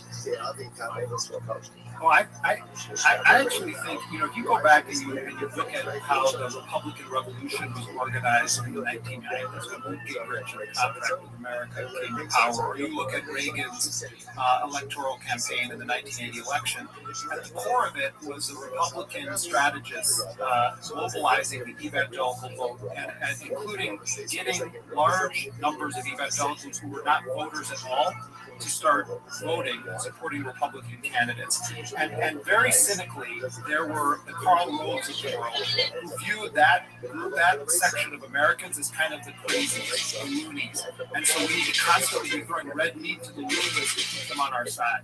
And I think that those dynamics still exist, and they certainly exist in this. Netanyahu's not a particularly religious guy at all. Right. But he'll talk about Amalek, right, and the need to wipe them out and slate the Torah and all of it. And he'll do it when it's convenient. But I think you're nailing it when you talk about the sort of big real estate project. And what I'm referring to is this: that when you have Kushner and you have Netanyahu, although Netanyahu is also political, it's Zionism, it's expansionism, it's all of those things. But this is big business. That's why you could have United Arab Emirates formalizing relations with Israel and posting pictures where they're celebrating together. And you have it's all business in a way. But what I'm saying is they're erecting their condominiums and their business projects on a mountain of corpses of Muslims who've been killed in all of these wars. And what I'm saying is you can't do that and expect that it's not going to circle back around to you. So a day may come where some of these Gulf monarchies, they're toppled or they're brought down. And part of the story is going to be what we're all witnessing right at this very moment, because the message has been sent that Israel, it was an Israeli supremacist war that was waged by the United States with the support tacitly and otherwise of these monarchies. And when these Gulf monarchies are toppled, you mean by progressive, secular pluralists, right? I mean, you're like, well, obviously it's good. But this is what I mean, right? You're going to get Syria, right? You're going to get somebody who's an ISIS, who's now going to take, so you're going to take a country potentially that's somewhat modernizing, a Qatar, Oman, Jordan, whatever, and some of these Gulf monarchies would be toppled, and you would get, they'd probably be toppled by religious fanatics. But let me answer that in a little bit of a nuanced way. Yeah, we have an example, a living example of this. When the Egyptian Revolution happened in 2011, the so-called Arab Spring uprisings were happening. The U.S.-backed dictatorship of Hosni Mubarak was toppled, and there was a popular revolt. And then Egypt, for the first time in decades, had free and fair elections. And the candidate who won those elections with the wide support, not just of religious Egyptians, but also secularists and young people, was Dr. Mohammed Morsi, who came out of the Muslim Brotherhood movement. And he won a democratic election, even though a lot of the people that voted for him were not members or supporters of the Muslim Brotherhood. But he won a sort of consensus of the population. And within like a year or so, the U.S. was backing a coup where General Abdel Fattah al-Sisi took power, and Egypt's gone back to the moment of we're not going to have any real democracy anymore. And I think that the question then becomes, Mohammed Morsi in Egypt was an interesting guy because he was modern, he was extremely well educated, he was a political realist, and I don't think it was given a chance to even see what does it look like to have a country that has democratic elections, has a distinctly religious sort of identity to it, but also respects the basic secularism that's never really been allowed to function in the modern era because the United States doesn't want that. The United States isn't actually interested in having democracy in any of these countries. Look, Trump was asked by Dana Bash from CNN this morning, what about if a religious figure takes power in Iran? Because Trump's saying, I have to be involved with the making of it. Iran needs to pass a national voter ID law real quick. Get Trump out of it. But Trump's saying, I have no problem with religious leaders. And he's basically saying it doesn't have to be a democracy. They don't care. They don't really care. They want malleable states that in one way or the other are going to do the bidding of the United States, and they couldn't really care less what they do to their own people unless it's convenient to the narrative. How generic I'm not generic. How, when we're looking at footage of Iranian protests, And I'm sure I live in California for part of the year, and I know a lot of people that are from Iran, and I know that a lot of them were genuinely excited when the Ayatollah fell because they had experienced oppression. And they have pointed out that women in Iran, to some degree, and again, I don't know, I'm not there. How genuine and widespread were those Iranian protests that we saw like small videos of? Were some of them engineered by outside forces, potentially Mossad? Were they kind of egged on and stoked by that? How much of the country does that represent? How powerful is that section of the country in terms of determining the future course of Iran? Are we talking 10% of people, 30% of people? And the country is 90 million people. How many of them are we talking about? Only young people? Are they only in Tehran? What do you think about those Iran protests and how organic they were? There were some huge protests. Like there were enormous numbers of people that were in the streets. It was started in a market where shop owners, started protesting about exchange rates, and the U.S. has been clear. Bessent himself, the Treasury Secretary, said publicly, we deliberately engineered a currency crisis in Iran in order to spark protests. Like that's almost a direct quote from our Treasury Secretary. What he did is manipulated, through sanctions and through some new sanctions policy, what people's savings were worth and what you could buy, with Iranian money. And all of a sudden, the merchants were just, who depend on, some stable monetary system in order to be able to buy imports and then sell them on the streets. They started protesting against this, which is precisely what the U.S. wanted. The U.S. also said that we shipped 50,000 of Elon Musk's little satellite devices into the country, and otherwise have been, fomenting uprising. But there's no question, talking to Iranians, there's a lot of anger. The country is the country. Even setting aside your opposition to the regime, if you have it, or to the Iranian government, the economic crisis over the last months and years makes daily life very difficult. Now, ironically, most of the opposition to the government would be, like you said, in Tehran, and that is the place that we are now, bombing into the 7th century. Right. Seems like indiscriminate bombs around this, one of the oldest and biggest cities in the world. So we're hitting, the people that would be most likely to be supportive of it. To have been out in the streets protesting. Right. Well, to add to that, Tim, because you're also asking about sort of the broader picture there. What ended up happening, we also spoke to people who witnessed this themselves, is that you had these huge popular protests, and there was almost no response from the state whatsoever. In fact, the supreme leader of Iran, who of course was assassinated at the opening stages of this war, had even publicly said that the protesters need to be listened to, and there were no significant reports of any violence until around January 8th. So they started in late December, they go to January 8th, and what we know for a fact happened was that small cells of people that were embedded within larger peaceful demonstrations started attacking police stations or attacking police officers. And in some cases, they started attacking mosques. And so one Iranian that I talked to who witnessed some of this said that it's like watching agitators at like a big anti-war demonstration in the U.S. where you've got like the people that want to break off and the revolution's going to happen now, and let's try to set a cop car on fire. So you start having people do this. What the Iranian government has said, and again, this is a nation-state's narrative, but what the Iranian government has said is that there were cells of people that they believe were being supported by Mossad, and in some cases provided with smuggled-in weapons that were coordinating attacks against the government, attacks against mosques, attacks against security personnel. And what it sounds like happened is that there were then these gun battles that start, and I think thousands of Iranians got gunned down. And I don't think we know the extent of the death toll. But what I think is clear is that the narrative that it was simply the Iranian government decided to open fire on peaceful protests is not true. The question is, how overwhelming was the force? How many Iranians did the government kill in the process of trying to put down what they characterized as terrorist rebellion? How excessive was it? How many corpses were there? We don't know that, and it needs to be investigated. But we have to be intellectually honest about this. The Iranian government has said that 3,100 people died. That includes everyone, including security forces. International human rights organizations are saying those numbers are much, much higher.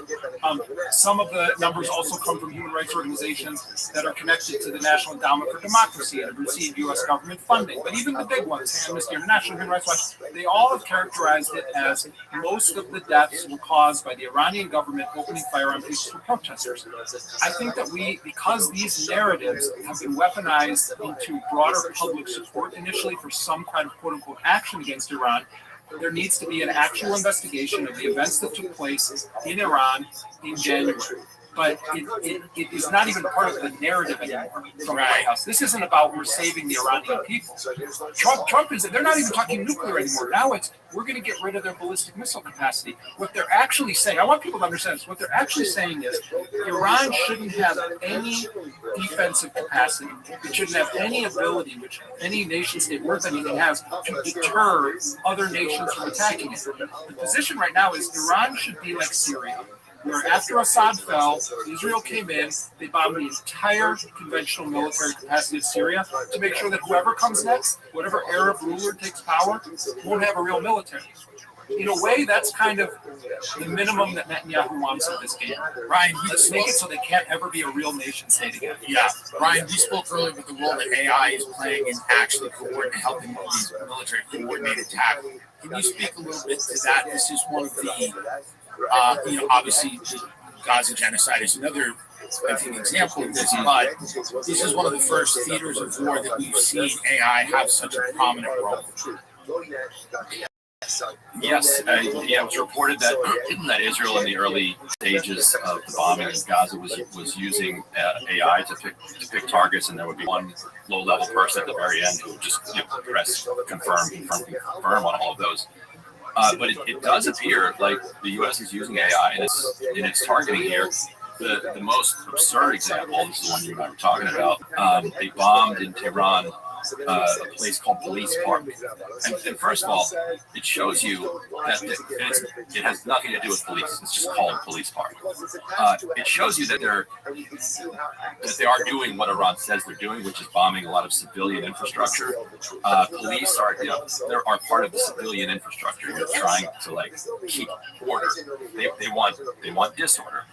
And so, in their list of that whoever produced, Claude or somebody else, of police targets, they added Police Park, and so we dropped a $10 or $20 million missile to blow up a park bench surrounded by a couple of trees. And there's a real open question of whether the 180 plus people killed in the school in Manab in southern Iran came about because it was an AI chosen target, because it had previously been part of an IRGC base, but since then it was broken off and there's a wall. If you went on Google Earth last month and looked, and people can look this up, it was labeled as a school, literally on Google Earth. Right. So if they did use AI, why is the AI not checking Google Earth before bombing the school? And if they didn't use AI, what are we doing? Right. How are we? Who's checking this? Jeremy, a lot of people are saying munitions are running out. A lot of people have been talking about that. A lot of people have been saying that because we've given the Ukraine a lot of weaponry. We've provided Israel with a lot of weapons. We have overextended ourselves. We've depleted our munition stockpiles, and that the idea that we could, with these missile interceptors, that we could defend Israel, the Gulf states, that we could, that we could continue to have the ability to attack Iran at the level that we need to.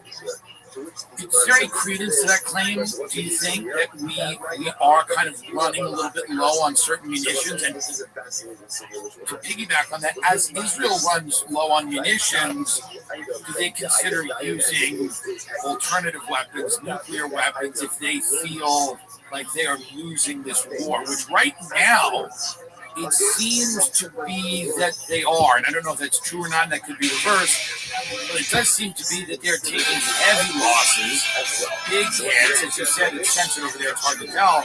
But do we have the munitions to keep fighting this war? Can we defend some of our allies and partners? And if not, what happens next? This is such an important question that you're asking, and it's what I'm also talking to military experts on, and I'm also interviewing Iranian officials, which is somewhat unusual in the context of American media. And here's what I would say: I think the next couple of days are going to be very telling. What the Iranians are claiming, and this is coming also from the IRGC, their most powerful military entity. They're claiming that the munitions they've used up until this moment that I'm speaking to you, Tim, have largely been missiles manufactured between 2010 and 2014, and that they haven't utilized some of their most modern, longer-range, powerful missile systems, and that they're going to begin deploying those systems. We're going to see if that's true. We're going to see how powerful they are, how effective they are, because I think the Iranians are reaching a trigger point where they're going to start doing that. I think we also are going to see the extent to which the THAAD battery systems, the defense systems that the U.S. put in place throughout these countries, the radar systems that the Iranians have attacked that coordinate the Patriot, THAAD, missile defense systems, the early warning detection systems seem to be failing in some countries. We have colleagues in different Gulf countries that are saying that sirens aren't going off now and things are just hitting. There's a lot of censorship happening. So I think the U.S. certainly has enough bombs. They've destroyed enough of Iran's air defenses to bring in aircraft flying at lower altitude, dropping different kinds of munitions. I don't think there's much question the U.S. and Israel can keep bombing. They're going to start putting planes at risk. They have not decimated the air defenses in the way that except that others are bragging. I mean, I think it's pretty clear the Iranians have been preparing for a long time for this. They have mobile units. It's a mountainous terrain. It's an enormous country. So I think that the rubber is going to hit the road on what narratives have been true and which haven't over the next couple of days. We could see a scenario where it becomes really clear, really fast, that a lot of those Gulf Arab countries are extremely vulnerable, and that the anti-missile technologies have been severely degraded to a point where the Iranians start striking in a much heavier capacity, and then you're going to have enormous pressure. Already on the oil issue, they're going nuts right now, because we're messing with the family businesses all through the Middle East. But on a tactical level, the Iranians have said from the beginning, it's going to look like we're getting waxed. It's going to look like we're being destroyed here. But you haven't seen our most powerful systems, and we know what we're doing. We are causing them to expend all of their energy in the opening week of this war, and then you're going to see how vulnerable they are. And they're talking about, we're going to see which narrative is true and which is false. So they're talking about hypersonic missiles specifically. What about hypersonic missiles? Yep. Can you talk about the difference between a regular and a hypersonic missile in terms of capabilities and damage that can be done? I mean, one thing, just first to say, there's been a lot of outrage being expressed by Israel over Iran using cluster munitions. First of all, it should be stated that neither Israel nor Iran are party to the convention banning cluster bombs, and the United States itself has used cluster munitions, including under Barack Obama. They used cluster bombs in Yemen and shredded 36 people in a strike that they said was aimed at Al Qaeda, but they shredded a bunch of villagers in Yemen with them. But why are the Iranians using cluster bombs? Personally, I'm completely against them. I've seen the effect of cluster bombs. I think it's a heinous weapon system. But the Iranians are using it as a way to try to trigger the Iron Dome and other air defense systems so that the larger missile itself is able to penetrate, or other missiles are able to penetrate. And they're ugly, ugly munitions. No one should ever defend the use of them. Iran, though, is using they're using guided munitions. They are quite precise. With the hypersonic missiles, it's much easier for them to penetrate through the existing U.S. and Israeli defense systems. It doesn't mean that they work perfectly. They're a much faster missile. In fact, the Yemenis at times have used them on Israel as well. In some cases, actually hitting targets. So what you're talking about is a much stronger blast. You're talking about a missile that has a much greater capacity to defeat the technology that the U.S. and Israel have deployed. And if some of the higher end technology has already been used up and they have to get replenishment in terms of combating the ballistic missiles, you could start to see much heavier damage take place inside of Israel. But again, I want to emphasize the Iranians have claimed this for a long time. And we're going to start to see if what they promised is true. We're going to start to see that very, very soon. Last night, very heavy bombing from the Iranians after the U.S. had claimed that they were sort of pausing or it was abating a bit. The Iranians responded by just utterly bombing throughout the region and hitting Israel very hard. Unbelievable. Well, Jeremy, we know you need to get out of here. Ryan, could you stay for another 5 minutes? Just a few more questions. I want to talk to you about this ship incident. Jeremy, thank you. You are the best. All right, Tim. Appreciate you. No, I appreciate you. Ryan, I want you to talk briefly about this incident that was very disturbing that I read about regarding an Iranian ship that got torpedoed by the U.S., because it does just talk about how there is, I think, a misunderstanding from certain people as to the brutality of war in the sense of how truly evil things that happen during a war are, and how this is going to be seared into the minds of people. And it's so important for people in the U.S. to stand up and go, yeah, this is not something that we co-sign. Can you just talk about that? Yeah, this is a dark one, and India is actually roiled by this right now because it implicates them. So the Indians, they love to project that they have hegemony in the kind of Indian Ocean, and they're the ones that are their Navy's going to keep the Indian Ocean safe. And so toward that end, they host this biennial kind of little festival of ships. Yeah. You know, I think 70 countries, including Iran and the United States, sent ships to these two separate but related events, and they did a live fire drill. And when did they do this? They did it from, I think, the February 17th to the 26th. Gotcha. So it wrapped up 48 hours before, maybe 36 hours before the war started. Right. They paraded on land. The U.S. pulled out of one of the two of these little festivals, but did participate in the other one with the Iranians. So, we're there, with them. As part of the kind of peace protocol for these events, you're only supposed to bring enough ammunition, to fire off, during your little events. You're not supposed to come all, kitted up in a way that could cause serious problems. Also, you're out there doing these complex, coordinated drills. You don't want something to go wrong, right? And so they try to keep it as safe as possible. And so then it starts to head back to Iran, and this is where we need more investigation. It appears that it was then held at a port for something like 11 hours near Sri Lanka, or a Sri Lankan port, which now people are suspicious was allowing kind of this nuclear sub to catch up to it.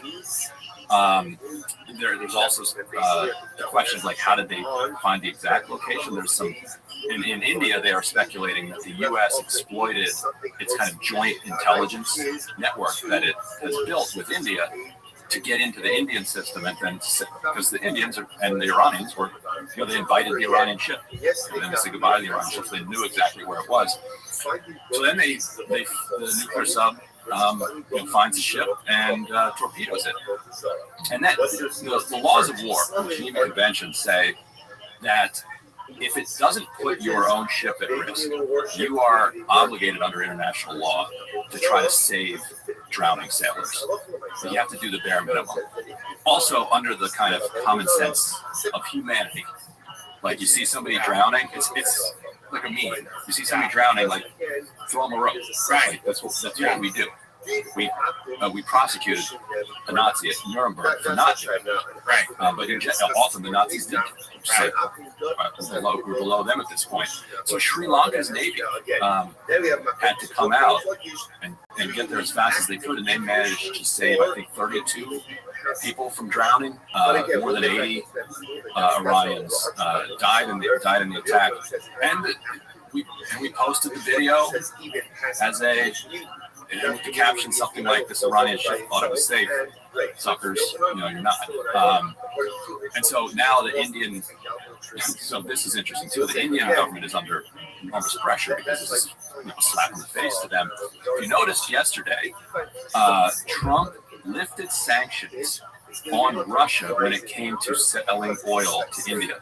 Remember a few months ago, the biggest thing that Trump was worked up about was that India was buying oil from Russia. And he's like, I'm going to do 25% sanctions for tariffs, I'm going to do 50% tariffs, stop buying oil from Russia. Now, it's all fine. India can buy oil from Russia, and we're lifting the sanctions on Russian oil. That to me feels like kind of blowback from this. Like, that Modi is like, I need something here. You're killing me at home. You got to get this something. How do you now we're going to get billions out of this? What do you think China and Russia, what is the lens through which they're viewing the current Iran conflict? There was this really interesting argument being made by a guy for Barry Weiss's news outlet, Avi Rettinger. He's like, he's like one of the smartest Israeli analysts out there. So they set their brightest light out there to make the best possible case they could that the war in Iran that the U.S. is waging is not actually for Israel, it's actually about China. And he lays out this case. There's oil that China gets from Iran. We can go read his case. Yeah. But it falls apart extremely quickly because, yes, it's true that Iran exports something like 80 to 90% of its oil to China. So you're like, oh, you see that number, you're like, wow, that really involves China a lot. That makes up something like 5 to 15% of Chinese imports. They have plenty of oil that they can get from elsewhere. And also think about it. If we replace this government, if we manage to do a regime change, and we put in a new government that Donald Trump says is wonderful, he finds his Delcy Rodriguez, why would that country not sell oil to China? Like that makes no sense. Of course, yeah, they'll sell it to everybody. Like Iran will still be a country, right? It will still produce oil. Yeah, it will still have what economy and the driving economy. Unless Habib is saying that what Trump really wants to do is blockade China from buying oil from anybody around the world. Like, and I'm sure China would have something to say about that. I think they might. What do you think about the chances of boots on the ground? Coming, not coming? I think the chances of special forces are getting pretty high. Reportedly, we sent Kurdish troops in already with special forces. And then as we reported, actually, immediately, it wasn't true. So that was fascinating. That was leaked by the Israelis, it seems, that the invasion, not the invasion was going to happen. You can get that wrong. And then it doesn't end up happening. They said thousands of Kurdish fighters have invaded Iran and are currently fighting inside Iran. That was the report from a bunch of outlets.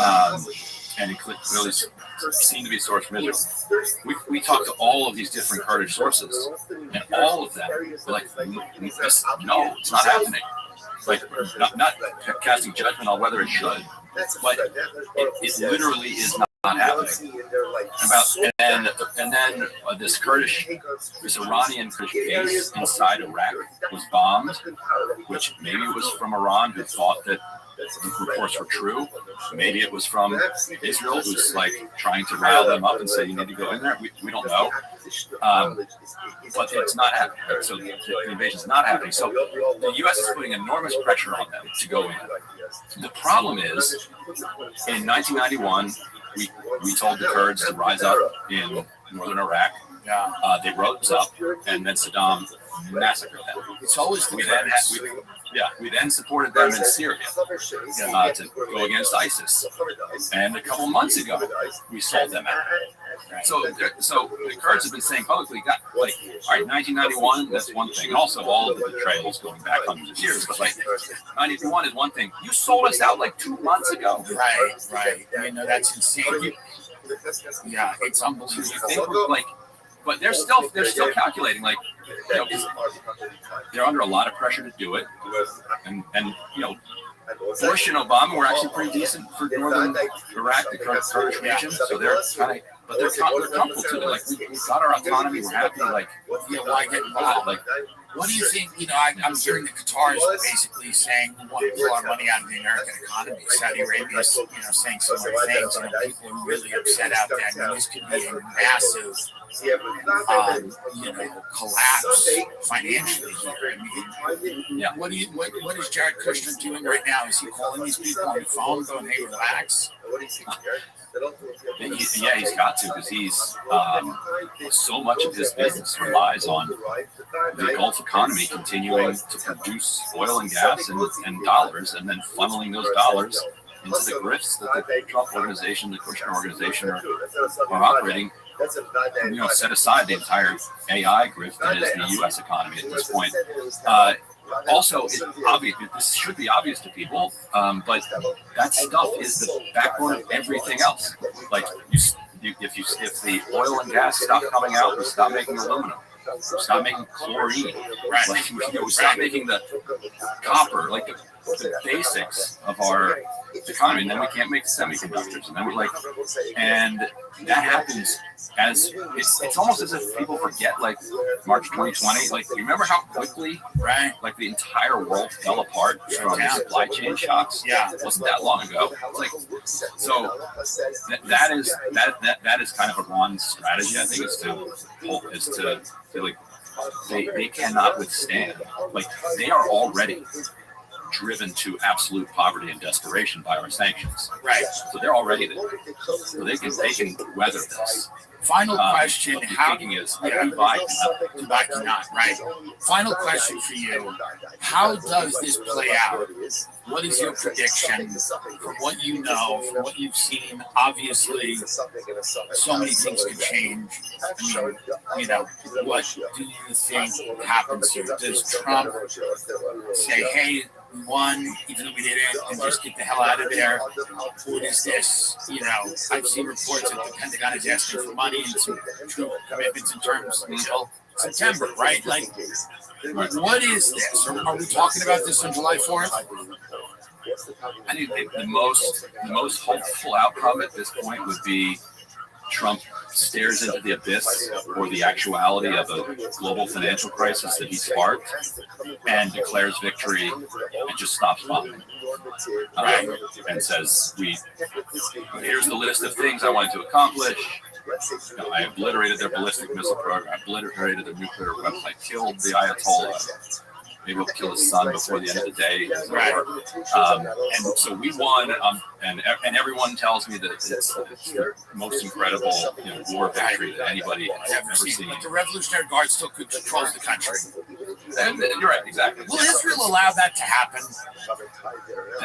That is an interesting question. Now, if Israel feels that they have been sufficiently militarily degraded, that they don't have many ballistic missiles left, Tehran looks like Gaza, that they can then continue to do routine operations like this. With Gaza, as they call it, mowing the lawn. Yeah. And in the 90s in Iraq, this was kind of what the West would do to Iraq. Put them under sanctions, impoverished it, and then every 6 months, bomb it, and then weaken it. So when 2003 came along, and just kind of pushed it over. Then, of course, it became a gigantic catastrophe through the occupation and everything else. But that was their vision. Like, Iraq was too strong in the 80s to take out. Take a decade of just pummeling it relentlessly. So maybe Israel's okay with pausing, and then 6 months later they go in and bomb them again, and then 6 months after that, and on and on. Well, Ryan Grimm, Dropsite News, thank you so much. We're very grateful that you and Jeremy came on, and everybody should go and read your stuff. You guys are great, and this, I think, helped a lot of people understand the mess that we're in, but I don't know how much hope it's given us, but that's never been the point of this show, my career, or anything I've been involved in. Ryan Grimm, Dropsite News, thank you very much. And you got it. If anybody knows Trump, just tell him it's a beautiful win. Just take the win. It's the win. We did it. We won. Very good. All right. Ryan, this will be out in a few hours. Thank you. You're the best. Thank you, sir. Appreciate it. That is what we want to create. We do not do that. Regarding the rebel, we do not bury remarks. So a variety of things is also just from like a mental health perspective. It is unhealthy. The Hazara is unhealthy for merits.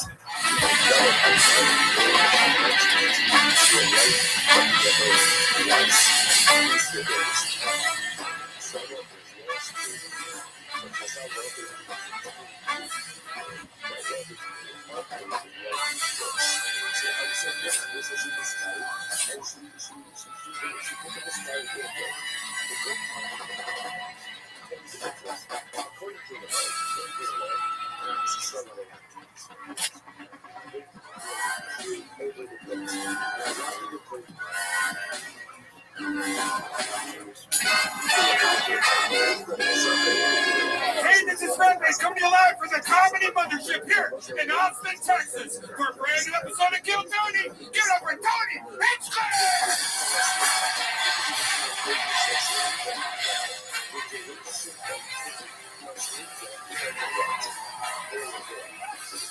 Who's ready for the best fucking night of their lives, huh?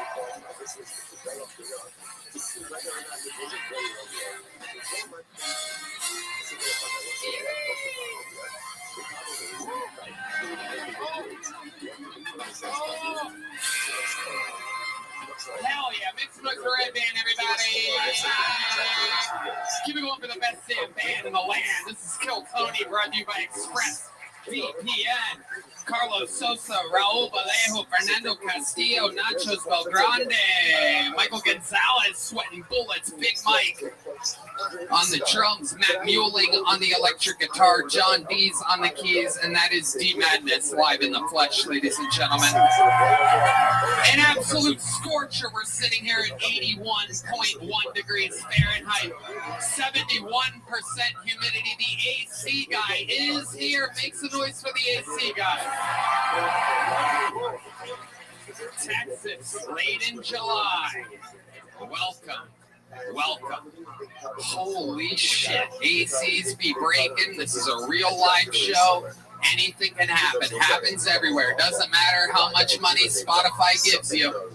ACs be breaking in Texas. A good old stress test here today. You see people fanning themselves. There's a Latina woman with an actual portable fan. I don't know how she snuck that in here.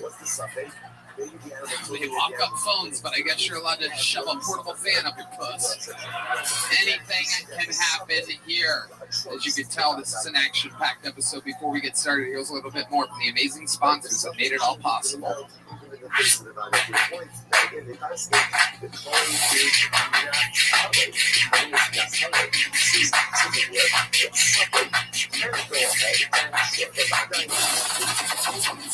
The Sunset Strip Comedy Club in Austin, Texas is now open.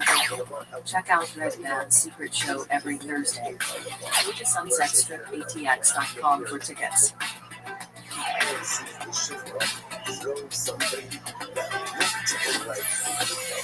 Who's ready to start tonight's fucking show, huh? Well. You know, every single week I book the show, and I can tell you with no ego, we're really doing it, Red Band. This is one of those very special nights. You guys hit the fucking comedy lottery. You did it. This is one of those big ones. Ladies and gentlemen, I present two of the greatest guests in the show's history. This is indeed Shane Gillis and Mexico.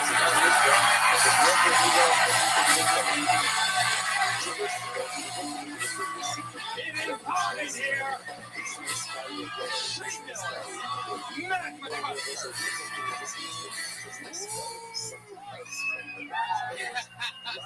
It's crazy how much hotter it is out here. It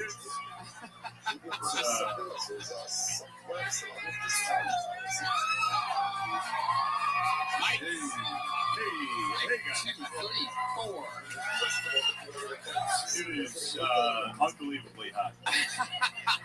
Like, fucking blows. It is incredible. I don't want to bring it up because I know that you're thinking about it. The crazy thing is that the AC works well in some places right now. The other room, which is an open mic filled with absolute bottom of the barrel peasants, they're chilling. 69 degrees in there. The green room, 71 degrees. Right behind that curtain. Very, very nice. It was nice right behind there, man. Right before we went home, it's like it's not that bad. I was like, wait, fucking This is where God has decided the heat will lay tonight. Matt, how you feeling down there? Pretty good. I'm thinking we can like alternate rating between guys and girls. We're gonna have to come up with some kind of plan. The AC guy is here. I'm gonna ask management if anyone's listening.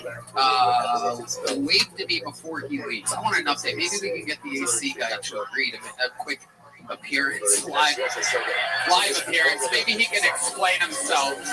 Whatever we do, do not let that guy fucking leave without giving me some kind of signal. I know he's just planning on another quick stop on a 6th Street fucking dungeon-esque bar, but he might end up in front of 5.5 million people real quick. Who gives a fuck? Right? Should we harass the AC guy? Anything can happen here. You guys have been guests numerous times on the show. 305 human souls signed up for tonight's show. Matt and Shay knows what the fuck is up. The bucket gets crazy. They get 60 seconds uninterrupted. And then, their time is up and they hear the sound of a kid. They have to wrap it up then, or else they bring out the angriest Hollywood pair, which interrupts them. I conduct an interview. It's going to be a lot of fun watching them physically sweat tonight. They are in for the shock of their lives. None of them know that the AC is broken here, so they're in a nice air-conditioned bar next door right now. They're going to be in the nice, and they're going to walk out. They're going to think it's them. So let's have some fun. Before we get to that first bucket pool, I have a golden ticket winner here ready to debut a new minute of stand-up comedy. We're going to watch them all together. One of the greatest golden ticket winners in the history of the show. Ladies and gentlemen, make some noise for your first comedian of the night. This is Martin Phillips, everybody.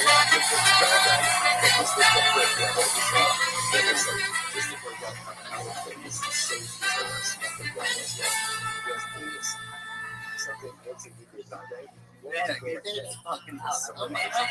Holy shit, oh my god. Growing up, I didn't have any Jewish friends, not on purpose, but I was never invited to a bar mitzvah. I think it's too late, I think people would take notice.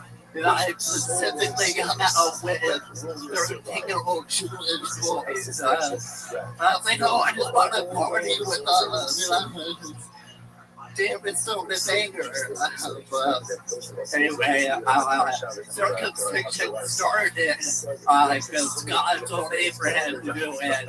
He also told him to kill his son, and he took it back as his head. So maybe he waited too long to say something, he came back, he was like, oh, by the way, oh, crap, you say that, looks great, he told everyone to do it, yeah, it's a thing now. Okay. Martin Phillips, a brand new minute. Acknowledging the heat up top. How does the heat affect your condition? I just sweat like a motherfucker. Anything else when it gets real hot? Can you straighten out your legs or anything? I think I just get heating jobs. I guess. Okay, so you're human other than I'm a heavy sweater, so I definitely got a trip here. Okay. Heavy sweater, you're dressed for the occasion. You're one of the only people wearing shorts tonight on the crew. Yeah. You texted like 15 minutes ago. Perfect. Nobody needed to know that, but I guess that's fine. I needed a last-second opener there, Martin, and gave you the opportunity of a lifetime, but I guess you've exposed my lack of preparation in front of the world. I didn't have time. Yeah, if he's going to tell us that song, you got to give like 4 hours. You got to call him on fucking Friday. Friday, we're going to need minutes by Monday. Me too, by the way. Oh, shit. Martin, you ever have a bad experience putting on your pants? No, I put it on, you know. Oh, fuck. Yeah, I know. Fuck you, asshole. Yeah. Right, it was a fun doctor. They made me like this. Like this. Guess I'm us, you know? It's That looks smooth as hell. That was nice. Yeah. Yeah, especially I gotta like lay down. Yeah, you fat fuck. He deserves that. My joke was better, but yeah. Martin, what else has been going on in your life? Wow. My glasses are fucking I bought a new car. Ooh, myself. Yeah. Wow. Not because I crashed the old one. Okay. I just needed a new car. Okay? What kind of car did you get? I guess a Prius, so it's a potential I guess I want to get the same car as you have, and then I can pull up. You're like, hey, Quincy. Hell yeah. And then I'd have to get a Prius. And it would make sense. Right, very good. Yes, Martin. That would be implied. Only 2 ungays so far in 2.5 minutes. Another episode of Kill Tony. Blended with the others. So that's the drinking game every time. Do you drink, Martin? Oh, sometimes. Ari Maddie tells us some crazy deals. That's not even true. Ari's been saying shit. I'm like, I go to bed. Ari's the one out till 6 a.m. I know one time I did get drunk. Already, you got hit. Yeah, I was drunk, yeah. And it doesn't make me look any more able. It makes it worse, I think, actually. Like, my hotel was like a block away. I had to Uber. Like, it was, I was not going to make it there, so... Yeah. Awesome. Well, Martin, you got the show started tonight. Thank you so much. The Golden Ticket winner, reigning, defending, Martin Phillips.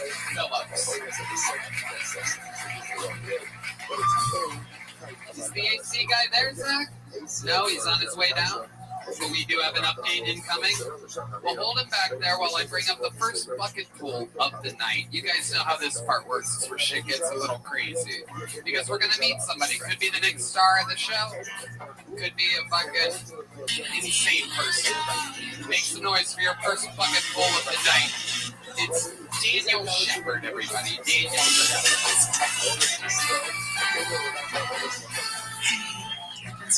So my birthday's coming up in a few days. I think I look great for 36. The problem with that is I'm turning 26. So that fucking sucks. I've been watching this show about guinea pigs. It's pretty funny, interesting. It's called The Sopranos on HBO. Perhaps y'all have heard of it. Another great show is Friends. But I think an even better show is Seinfeld. Because if Seinfeld is the show about nothing, that means Friends is the show about Jennifer Aniston's nipples. I forgot to equate how they were similar. I'm a little nervous. I just had some sushi recently.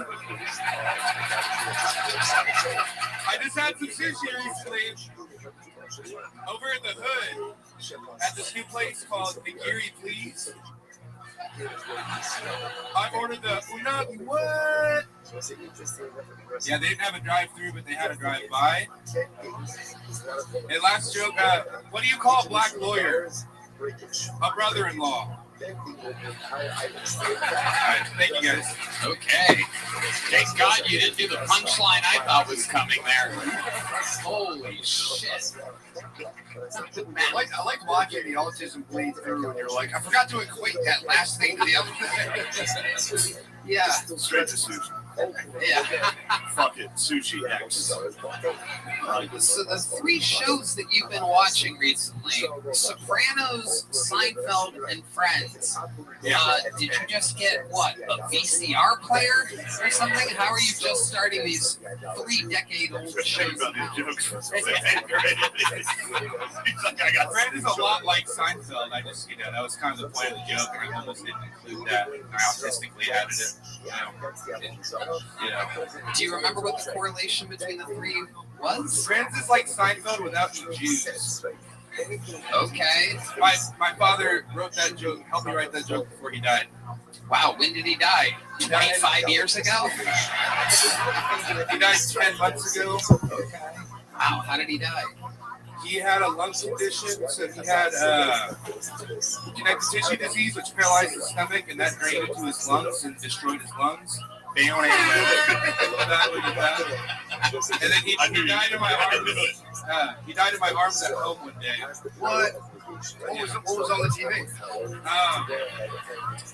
It was the Roku TV.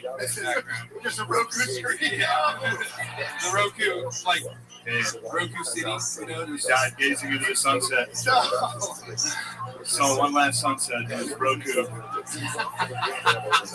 How long ago was this? It's like 10 months ago. Oh shit! Like it was my sister's birthday was the day before. What? October 1st.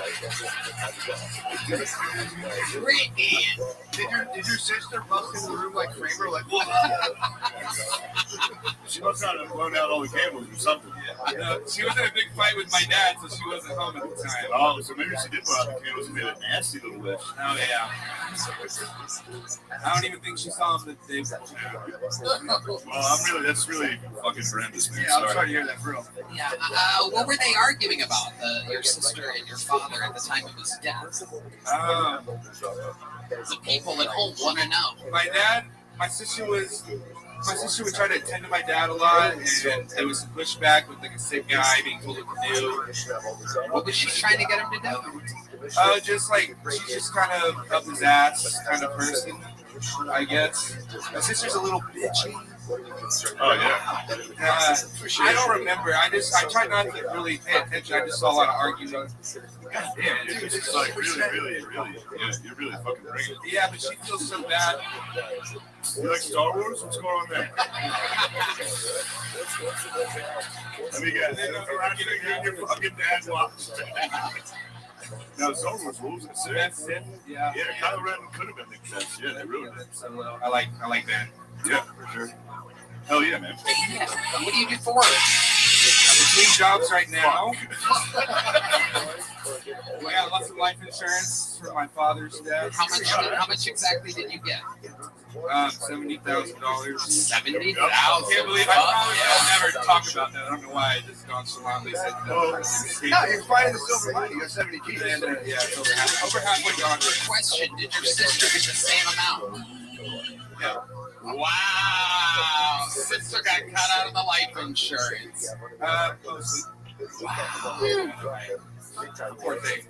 Wow. I feel bad for her. I mean, you just called her a bitch in front of 5 million people a minute ago, but now she's a poor thing that you feel bad about. Yeah.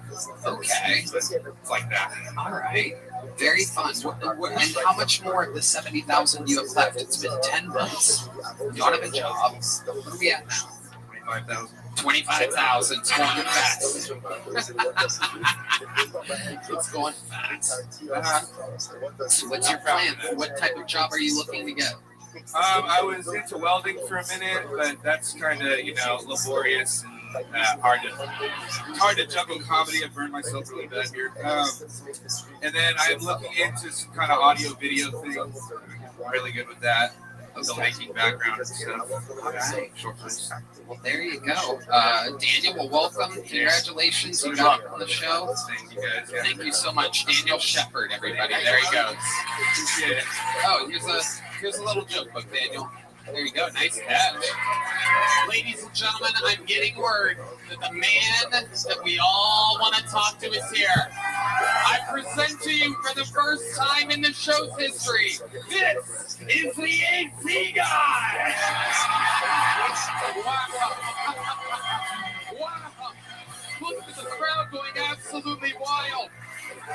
This is incredible. A monumental moment in the history of Kill Tony. 12 years and 3 months.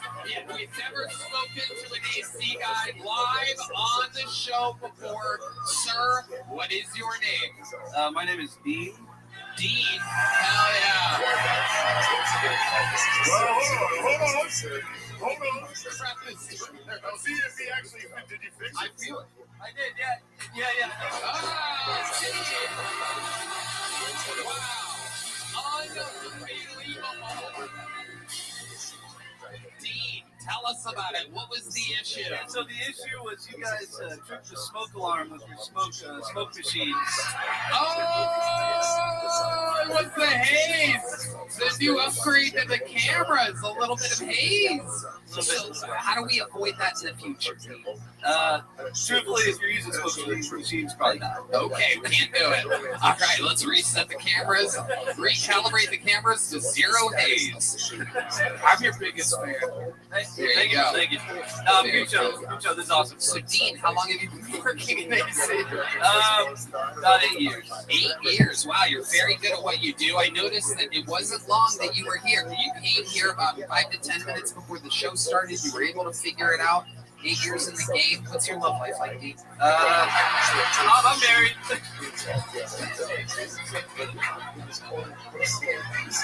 No, I'm married. Nice. Hell yeah. You must be a very lucky cold woman. It is pretty cold in my house. Yeah. Well, Dean, have you ever thought about trying stand-up comedy? Do you like comedy? I'm about to have a fucking heart attack. I love it. Well, we were all about to have heat stroke before you came around, so now we're even Stevens. Dean, thank you so much. Make some noise for Dean. Dean.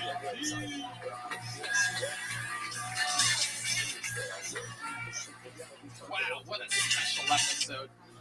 82.8 degrees, for those of you wondering. We're hoping that goes down at some point. Dean, why don't you stick around until this thing starts to lower? Yeah. You might want to delete that. Still be fine. Shout out to Airco Air Conditioning coming in and doing their job. I think that's a great plug for them. Airco, here in Austin, Texas. The trusted air conditioning associates of Kill Tony and the Comedy Mothership. Wow. There's a plug. It better work. God, I hope Dean doesn't get fired. No, he won't. A free ad for Airco HVAC. You can get Airco yourself just by going to airco.com, I'm guessing. I'm hoping here. Yeah, it's plumbing, heating, and AC. That's the website. Wow. There we go. Airco. Yeah, go to aircomechanical.com. Get your seat. All right. Just saved Dean's job, everybody. It's about a $30,000 ad read right there. It's open 24 hours. Call them 512-537-1234. Based out of Round Rock, Texas. 40 years in the business. Airco, air conditioning, electrical, and plumbing. 5-star. All right. Hello there. This podcast is sponsored by Talkspace. Talkspace is the #1 rated online therapy, bringing you professional support from licensed therapists and psychiatrists that you can access anytime, anywhere. It's easy to get started. You can easily sign up online and get paired with a licensed provider, typically within 48 hours. Talkspace makes getting help convenient. You can take your appointments from the comfort and privacy of your own home, and you can even talk it out between sessions by sending text messages to your therapist. Get therapy and medication all in one place, unlike any other telehealth companies. Psychiatry is available through Talkspace, so you can get the medication you need to supplement your talk therapy if needed. Talkspace makes getting the help you need easy, accessible, and affordable.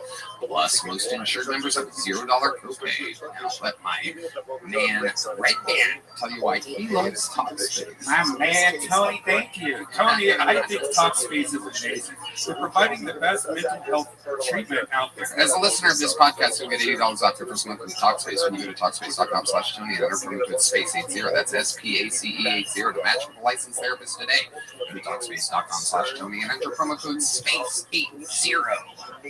Yee-hoo! This podcast is sponsored by Jacobas. Anywhere worth going is worth going in good boots. Find your perfect pair with Jacobas. Ever wondered if you can pull off boots with your personal style? You owe it to your feet to pull on a pair of Jacobas. Find comfort in the traditions of the West and confidence from making it your own. Jacobas now offers professional-grade work boots that will bring comfort and timeless style to the job site. Tony, I love my Jacobas. The most comfortable boots I've ever worn. They're the most comfortable boots you've ever worn. Wow. Yeah. I wear these, and you should too, Tony. Plus, with Jacobas Best in the West guarantee, you get free returns and exchanges for 30 days. Right now, get 10% off at Jacobas.com/KillTony. You sign up for email and text.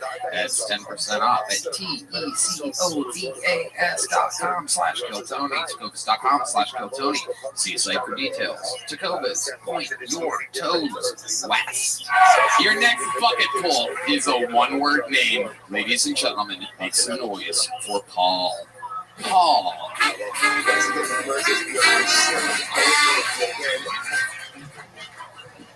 Islamic terrorism.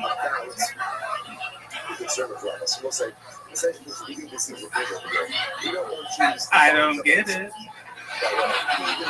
72 virgins? I don't even get out of bed for less than 100 virgins. Wow. Thought this would be easier. I was so nervous backstage. This is my first time. I was so nervous backstage. Even after I ripped the couple out. That's right. I'm an assassin. I usually don't bring this up, but my family and I hunt vampires. No, you're not Van Helsings. You're not knee-deep in vampires right now because of one family.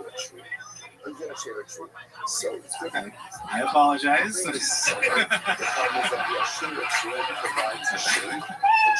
Hey, Tits, you want a small joke book? Hey, T-Bone. All right, Paul, everybody. Very good, Paul. So clearly a fan of the show, and you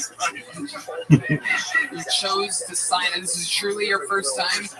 What made you want to do it like this? What made you want to pick tonight? Actually, I got injured last year, and I had to have surgery and was off work, and I wrote a screenplay. And I wrote a screenplay for William Montgomery. So okay, I thought it said it was good. Well, if this was a taste, we need more. Can I get the elevator pitch?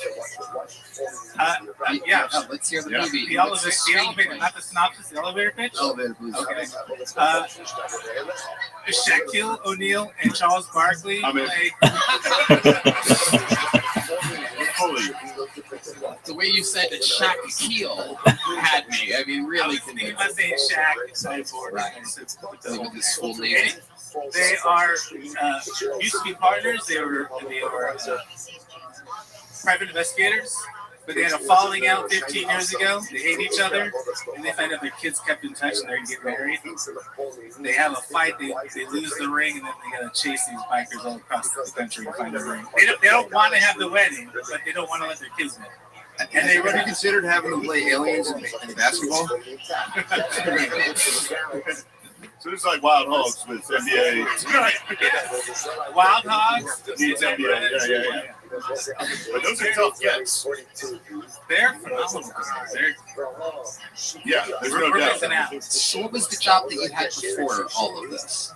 I'm a construction worker. And you got injured on a construction site? No, I was helping someone move. Total separate injury. Was it a back injury? No, I snapped my distal bicep tendon, so I had to get surgery. The fuck were you carrying? I was in the wrong position. It was a TV. I was A flat screen? Yeah, they're like these. It was a plasma. If you know anything about it, it's fucking plasma. I gotta brush up on Newtonian physics. I didn't know how much the plasma weighed. My bad. Oh my god, it's insane. So, let's just take 1 second here to talk about the minute of comedy that you prepared. Islamic terrorists, 72 virgins. I don't get out of bed for less than 100 virgins. What the fuck are you talking about? What do you mean by that? Yeah, what don't you get about it? It's a fucking classic.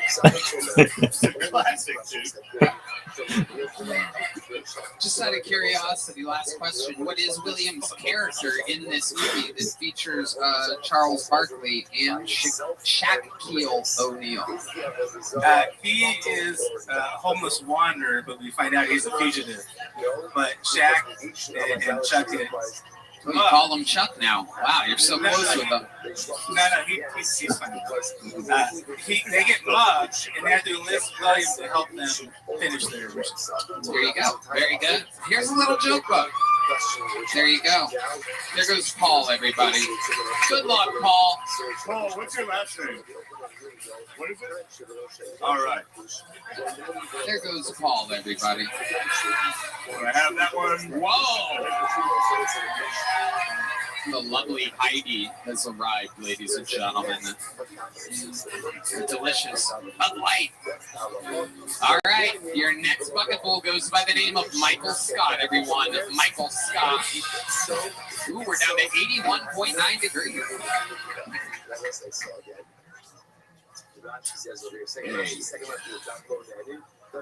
I know what I look like. I know what I sound like. I hear it too, guys. I got the vibe of. I just got cast as Donatello in Tyler Perry's new Ninja Turtles movie. Yeah, he's the tech guy. I get it. I'm a weird kid. I was a weird kid. I had a lot of animals. I had start off with 2 rabbits. I ended up with 14. That being said, I've seen rabbits fuck. Guys. It's pretty crazy. It's like one rabbit minding his own business. That was my white one. Then my black one would come hopping along, mounted, furiously fuck it for about 10 seconds, and then everyone takes off running. My question, guys, why does rabbit sex only last 10 seconds? Is it evolution? Or is rabbit pussy just as good as I think it is?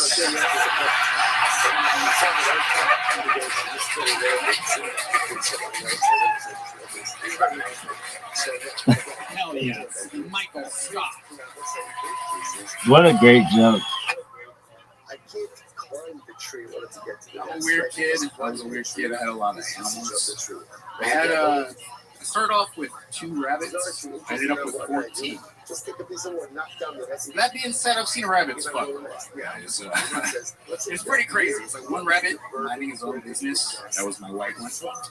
Then my black one would come hopping along, mounted, furiously fuck it for about 10 seconds, and then everyone takes off running. My question, guys, why does rabbit sex only last 10 seconds? Is it evolution? Or is rabbit pussy just as good as I think it is?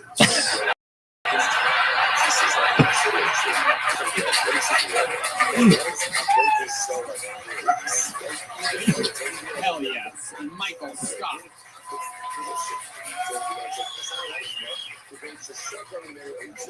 Wow, is this true? You have that many rabbits? No. Technically, I had guinea pigs, but rabbits fuck like crazy, so it's funnier. Wow, guinea pigs appears to be the magical word combination of the day. It's been used by 2 out of 3 bucket bowls in an unprecedented anomaly.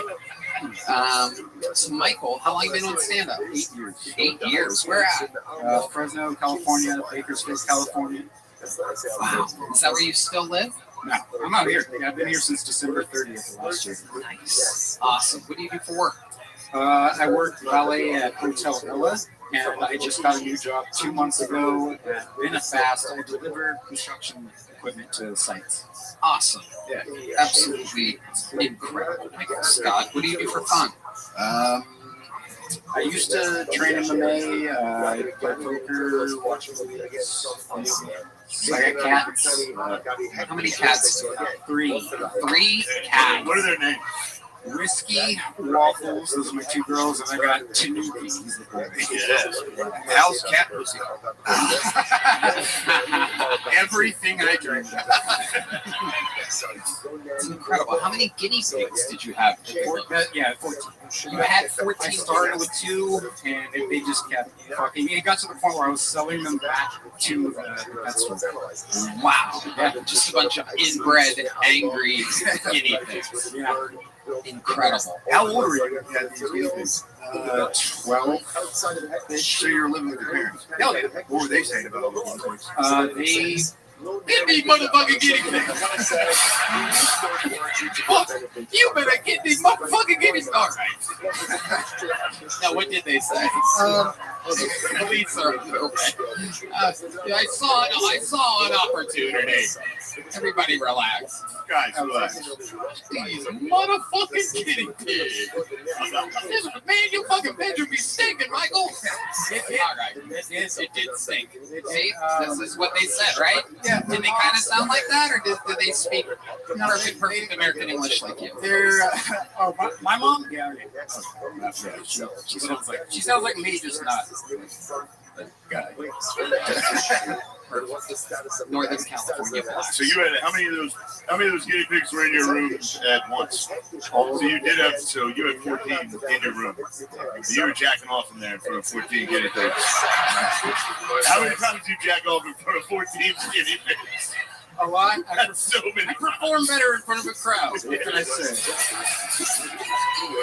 You can hear them. You had to be able to hear them while you were jacking off. It's like, whiskey, be quiet. Yeah. Michael Scott's trying to jack off around here. My mom accidentally killed 4 of them once, though. Ooh, how did she do that? She's not gonna like this. When I was, she's going to be much madder at my impression of her than I think you're right. I was at school one day, and I had them in 3 separate cages, and she took one of the cages because she said it was a hot day, so she wanted to give them some air. So she took the cage and put it outside in the hot sun. She killed them on purpose. I think I had 3 too many. One survived. You had a lot of guinea pigs. If you were my son, I would have put those guinea pigs in a bag. Just smack them. Stop, son, jack off. Fucking pervert. That's why I got them. Behold, my son, my children. Did you bury the dead? Yeah. Where you bury them? Backyard. Nice. What type of, you put up like a monument to them? Shoebox. You didn't put anything above them? They were like Pumas. You didn't put anything above ground to commemorate? No. You didn't even give a fuck about that. I didn't. I was a kid. I didn't know tombstones were right. Definitely. The one that survived didn't have any special powers. Or He was the first one. He was the star of the whole thing. His name was Hammy. Hammy. Yeah. Hampton J. Guinea. Wow. Wow. What did the J stand for? Jenkins? Jew. Oh, Jew. Okay. I love it, Michael. What's were the other hamsters Jewish in this mass genocide?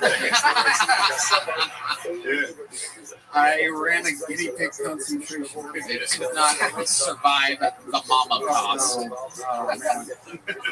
Wow. Mama cost. Did she ever explain herself why she really She said it was hot on the inside? And you know what? Honestly, if there were 14 guinea pigs in this room when I got here tonight, I would have sat 4 outside in a good show. Thank goodness for Dean from Airco Air Conditioning. Well, hold on. Let's see. It's so hotter than hell in here. We're going to have to bring Dean back. Kill him. Put him outside. Put him in the cage. Michael, I'd love to have you back on the Secret Show, man. Thank you. Here's the big joke about Michael. Michael, stop.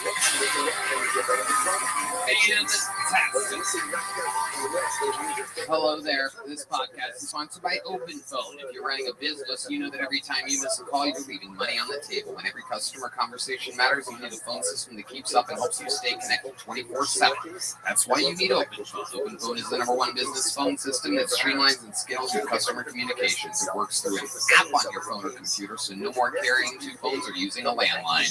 With OpenPhone, your team can share one number and collaborate on customer calls and texts, like a shared inbox. That way, any teammate can pick up right where the last person left off, keeping response times faster than ever. Antonio, love OpenPhone. It's the best business phone system, hands down. Say goodbye to voicemail. Your AI agent can set up in minutes to handle calls after hours, answer questions, and capture leads, so you never miss the customer. So whether you're a one-person operation drowning in calls and texts, or have a large team that needs better collaboration tools, OpenPhone is a no-brainer. I love a no-brainer. That's why I've been working with you for so long. OpenPhone is offering our listeners 20% off on your first 6 months at openphone.com/Kiltony. That's OPENPHONE.com/Kiltony. And if you have existing numbers with another service, OpenPhone will port them over at no extra charge. OpenPhone. No missed calls, no missed customers. We are moving along smoothly here. Bucket pool number 4. This is definitely a new name, and I'm excited about it. Make some noise for Yoshika Gonzalez. Yoshika Gonzalez. Oh, shit. Okay. One more time for Yoshika, everybody. Hi. A little bit about me or whatever. I'm having a sale on my OnlyFans. Yeah, so for 30 cents a day, you can help a short bitch pay her rent. No, I am a sex worker, and I figured it's actually better than dating, because I usually date white men, and that's a fucking pyramid scheme. So they just do weird shit, like lie, first of all, drink Mountain Dew, and prioritize themselves. I'm just too Latina for that, you know? No, you don't. Yeah, I'm too Latina for that, because I'm like sucking dick, you know, washing the dishes, and in return they make me keto fucking pancakes. Yoshika Gonzalez. Hell yes. So many questions. Let's begin. What a Mike Scott's guinea pig survive. Made it all the way down here. Excuse me? No, it's not about you. No, I have a serious question. When you do your sex work, you get picked up in front of the Home Depot?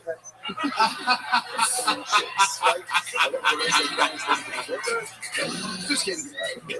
No, but when you do your sex work, you go to the Home Depot, don't you? Whoa, sounded like a bird. 0. Yeah, dude. You come in to clean, you best not miss. Yoshika Gonzalez. Hell yeah, you are definitely a specific type. Is this a condition? Is there a label for this? Racially challenged? No, you look like a tall midget. Oh. You look like a... I don't know. I'm a shorty. They used to be short back in the day in the 60s. You know, I don't know what's going on now. Okay. Okay. Yoshika, how long have you been attempting stand-up comedy? For a year now. It's my last resort into screenwriting. Oh, you got to team up with Paul.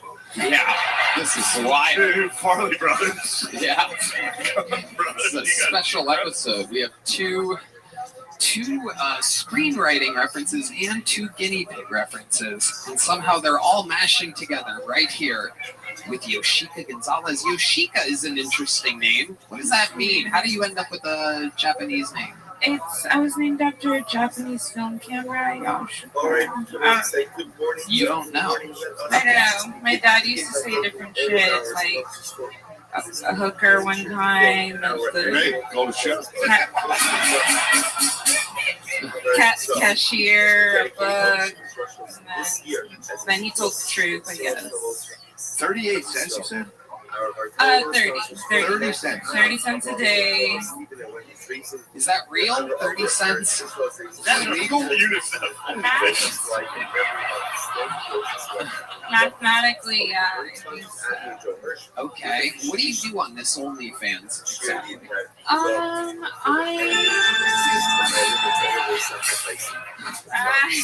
haunt people's laptops. I don't know. I twerk.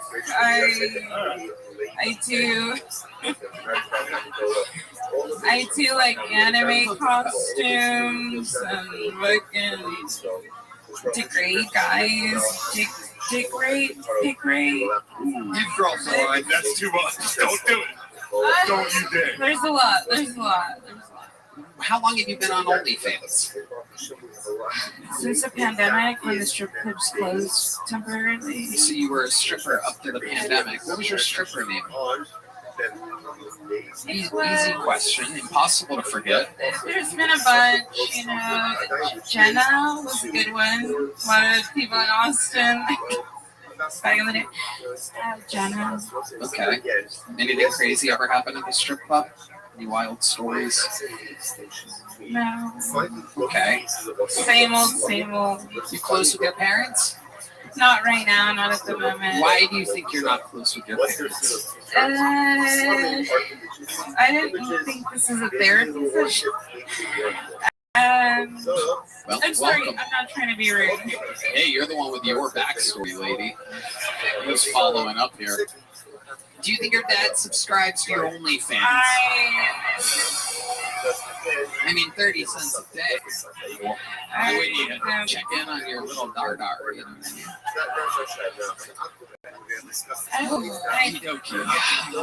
It's a real live show, everybody. I don't think so. No.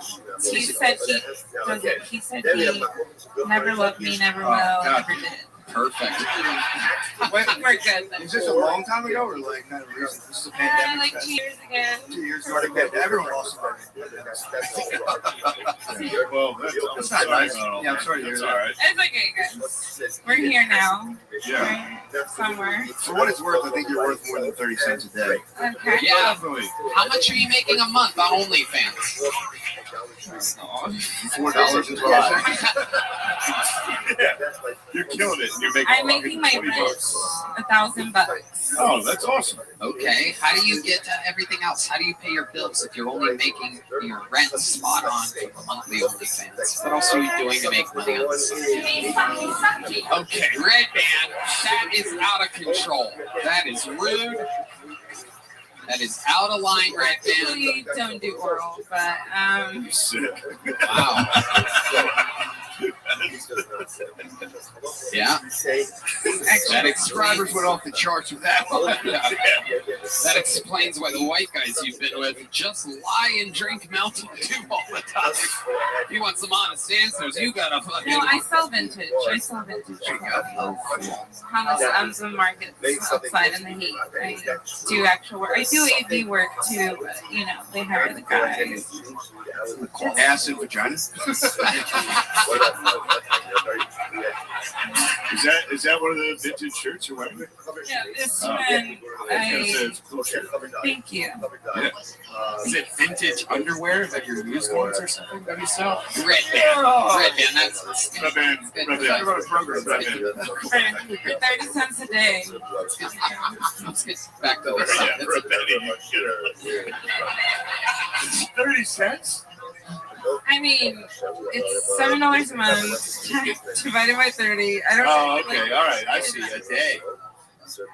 Yes. That's how they get you. That's how they get you. That is how they get you. Yeah. I subscribed under the table. So 30 cents, isn't there? Come on. That's a... I'd be losing money not doing it. I don't get that for 100 cents. What are we talking here?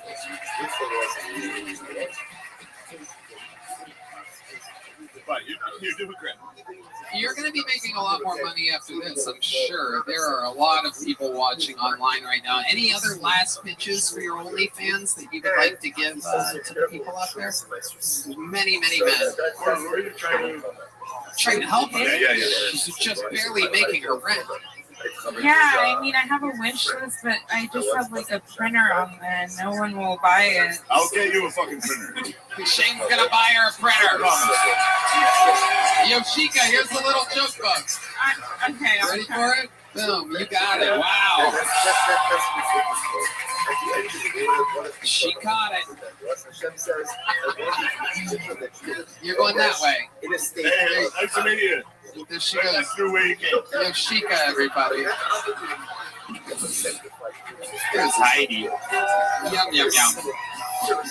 Time for another golden ticket winner, everybody. This young lady won hers maybe a little less than a year ago. She's fantastic. Works here. Works on Kiltony. Makes a noise. A brand new minute from Aya, everybody. It's Aya, everyone.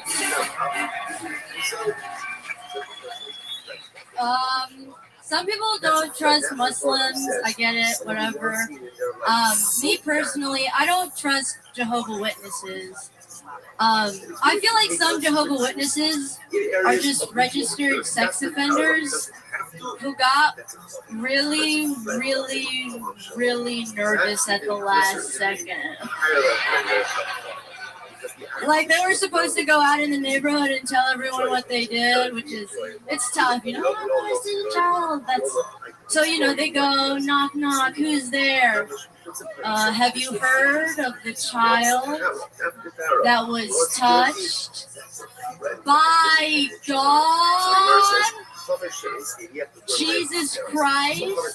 It's like, why is your parole officer here? Don't worry about that. I don't know. I feel like we treat registered sex offenders so interesting in this country. Like, we make them live so far from elementary schools. But distance only makes the heart grow fonder.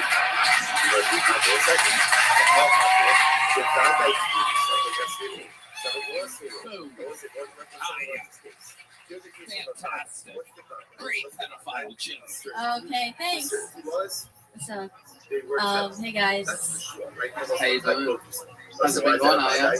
It's good. It's kind of warm in here. I put on a jacket, so when I take it off, I feel cool.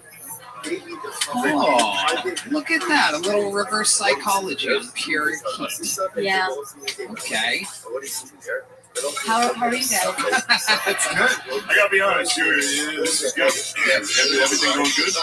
Yeah, everything's good. Yesterday, I talked my... Huh? No. So, yeah, every single person come up here. Yes. My dad died. My dad made some kind of things are bad. Yeah.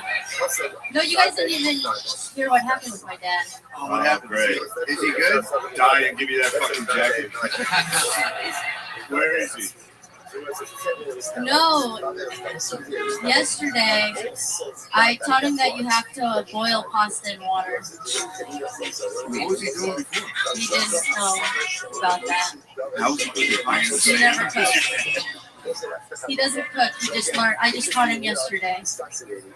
Wow, okay, so he's alive. Yeah, he's alive. Sounds like he's thriving. Sounds like he's still learning. Yeah. Yeah. It's something new every day. So that's good. Where's he at? Where are you from? I'm from Dallas, but my family's from Africa. What? Yeah, I'm Moroccan. Nice. Nice. Hell yeah. What was your dad doing with those noodles? Eating the noodles. Just raw, hard noodles? Well, no, I boiled them for him, and yesterday he came and he was like, oh, so that's how you do it. He said he's always seen people make pasta, but he never paid attention. You just been sitting on the floor and eating salad. Yeah. Incredible. That's good. Amazing, Aya. What else is going on? Anything else crazy? I had a weird dream the other day. I had a dream that there was this girl, and she was really young. She was like 17, 16, and she was like in a trap house. And I didn't know what to tell her to get out of the trap house. So I just told her, girls like you end up fat in their 20s, and she left. I got her out the trap house. Wow. Hey, good up for her. They're crazy. Yep. What the fuck are you talking about? What are you talking about?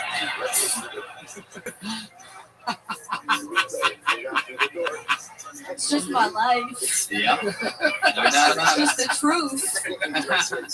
Well, great new minute, Aya. Favorite pedophile joke of the day, without a doubt, so far. One more time for Aya, everybody. Back to the bucket we go. 3 ladies in a row. Make some noise to your next comedian. It's Jenny Rodriguez, everyone. Jenny Rodriguez. I just watched this documentary on Netflix recently. It was about a woman who went to jail after she had sex with a man who the courts had deemed mentally incapacitated. This was a man who was intellectually disabled. And that just goes to show that there's hope for all of you guys here tonight. Able-bodied women are having sex with retards. I know I am. I love him. He's my best friend, my partner in crime, my PIC. You guys heard that, partner in crime, PIC. But I'm Mexican, so that would make me his SPIC. SPIC is Texas. Do you want me to spell that out for you guys? We actually just saw the Fantastic Four movie. I gave a hand job during it. I guess you could call it a Fantastic Five. Boop, boop, boop. That's been my time. I love it. Jenny Rodriguez. You're a great woman. Jenny Rodriguez. Welcome to the show, Jenny. Have you been on before? I have, a couple times. What did we find out the other times you were on about you? I hate to throw this out here, but I work in a tire shop. Whoa. Hell yeah. I'm engaged. That's pretty much it from the last 2 times. Yeah. What does your man do? He works at Jared Jewelers. He's a jeweler. We did pro wrestling. That was another thing that we did. Clown college. Right now, we just finished clown school, actually. Okay. So that's another. Good choice. Yeah. You learned this stuff at clown school?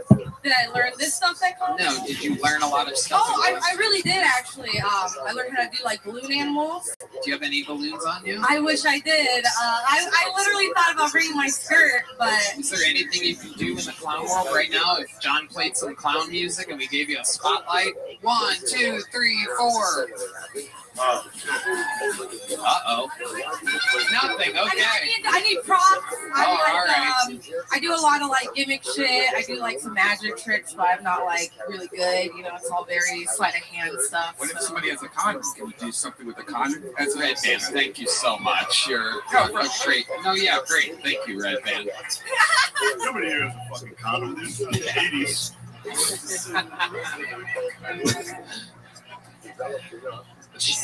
Rodriguez. So how's stand-up been going for you? Stand-up's been going pretty well.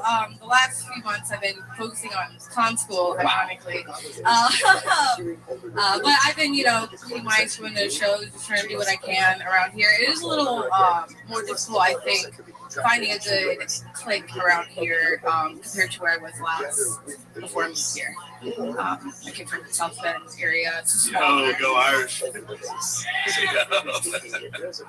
you a fan of the Notre Dame Fighting Irish? Definitely not, bro. Yeah.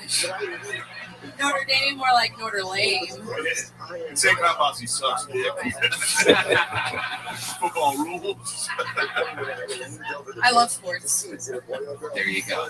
Well, Jenny, congratulations. You got picked for another minute. You've been on the show multiple times. There she goes, Jenny Rodriguez, everybody. We're going to keep flying through it.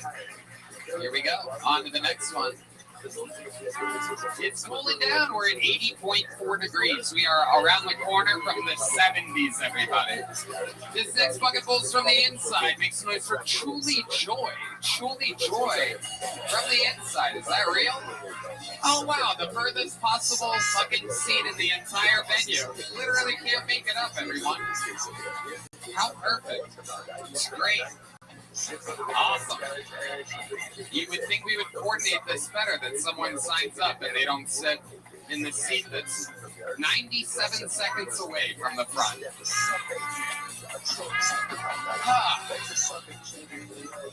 Tire Season 2 out now on Netflix, everybody. Madison Square Garden coming up this week. The 15th, we do stand-up. The 16th, we do Kill Tony. Where the fuck is this fucking inside bucket pool? Thanks so much for Truly Joy, everyone. So I have pretty bad luck on dating apps. Like I literally don't get any matches. And I got this buddy who's just bragging about all the matches he has. So one day I was like, let's see him. He's on Grindr. And he's got tons of matches. That's kind of like a weird flex.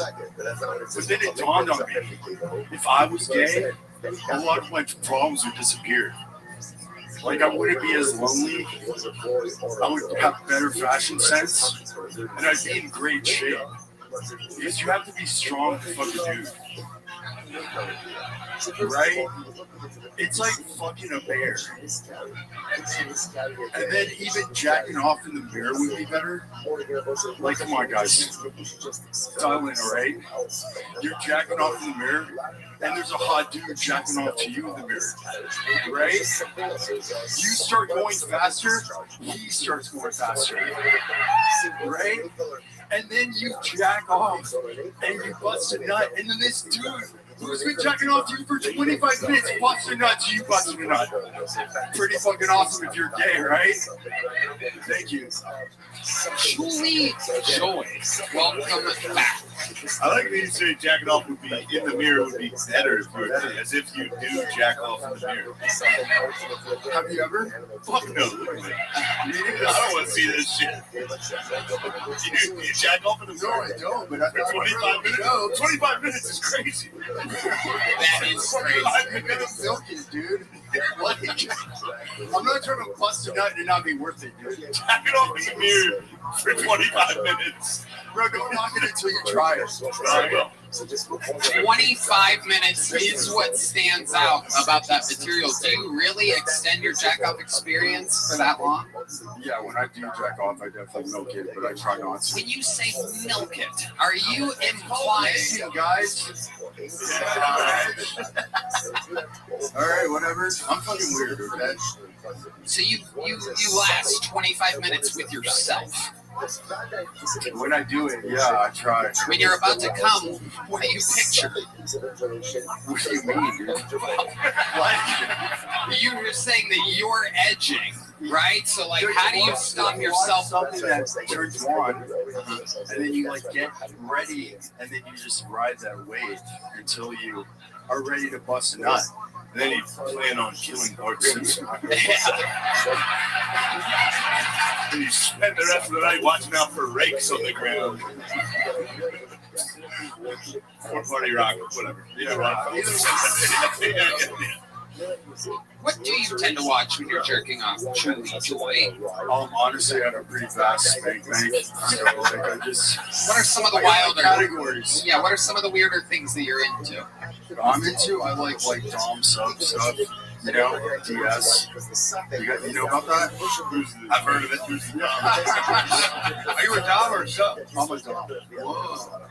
Dude, I'm already subbing out to you right now. This is crazy. Yeah, we're all sitting down and you Domino's. You can't dom us like this while we're sitting down. Bro, somebody give him a big notebook right now. Give it to his Dom daddy. Yeah. What's the craziest thing you've ever done Dom-wise in real life? Dom-wise. Picturing you in like a big mask with your hair hanging out and everybody being well, we know who that is. I was living in LA and and I was like going to these parties, and it was pretty crazy. They were like, we're gonna film this, and I was like, I don't want to be filmed, right? And they're like, put on a mask, and no one's gonna know who you are. I'm like, yeah, no one's gonna know the tall ass dude with fucking afro and blue eyes. But I just had them film behind me, but I just had like this girl, and they were like had all these toys. I like using my own parts, my hands and stuff. But yeah, they had like all these crazy toys, so we did that stuff. And I was just like, I find myself like an open-minded person, you know. You work with your hands. Yeah, we're working with. Yeah, exactly. Yeah, that was toys. Your hands, man. How are you doming though? Like, where was the dom? You got your cheeks. It's like sounding kind of tough. I'm not like, bro, you telling them what to do. You're in charge. You know, like there's some dudes that like want the girls to take control and shit. You know, like I want to be in control.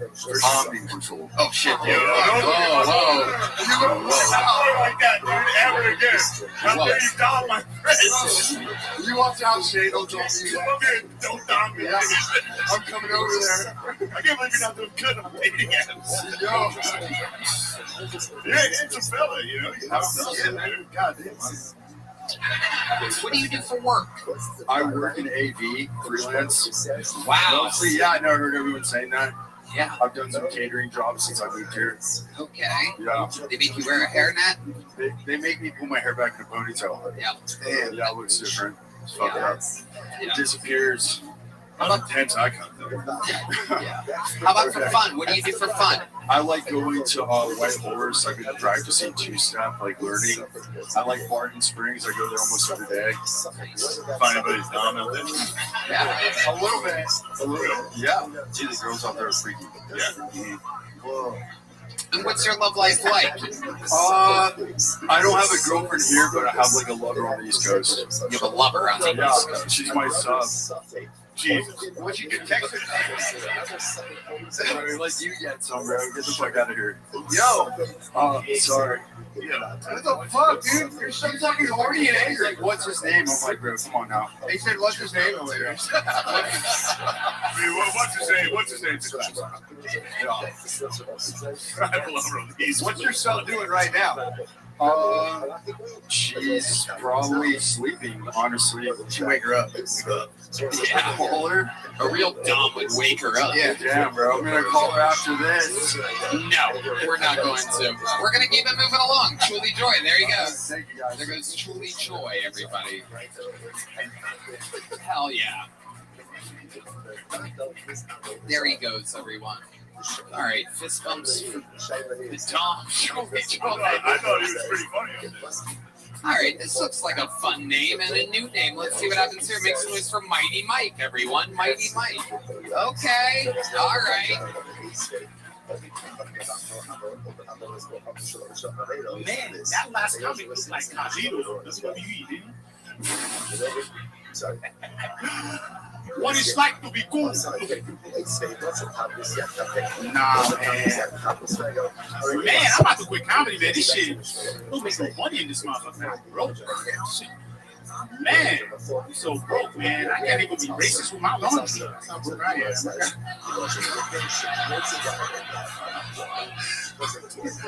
Like that's the last white racist activity. White and blacks, apart, buddy. Put the whites first. I'm black. I put the blacks first.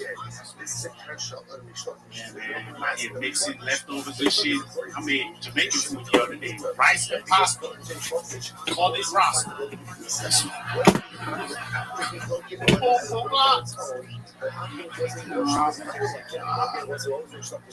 Man, okay, that's the meal right there. All right, that's a cat. That's pussy. Okay, all right, Mighty Mike. Slightly having a mental breakdown towards the end of his sentence. Mighty Mike, welcome back. You've been on this show before. Talk into the microphone there. We have mics here in America. Oh, woo! With the shots. So what were you saying? Go ahead, say no, I said Mike Ayo, baby. Yeah, I put Mighty Mike. That's my stage name, Mighty Mike. put that on there today. I was on here last time, right? No, I wasn't. Shame, man, respect, bro. I respect you, bro. Yeah. I thought I was. No, you wasn't. You wasn't. Oh, all right. Well, fuck. Maybe Sorry. Yeah. It was, maybe I am actually racist. I was like, oh, I remember everything. we know. Mike, relax. So tell us what's been going on, Mike. You said you're broke. What do you do for work? Oh, I just got a new job at FedEx. The last time I was at Amazon. Okay. You're just still delivering packages. Still delivering packages, yeah. The packages don't talk. Packages don't talk. What do you mean by that exactly? I used to be in the office. I used to work in the office.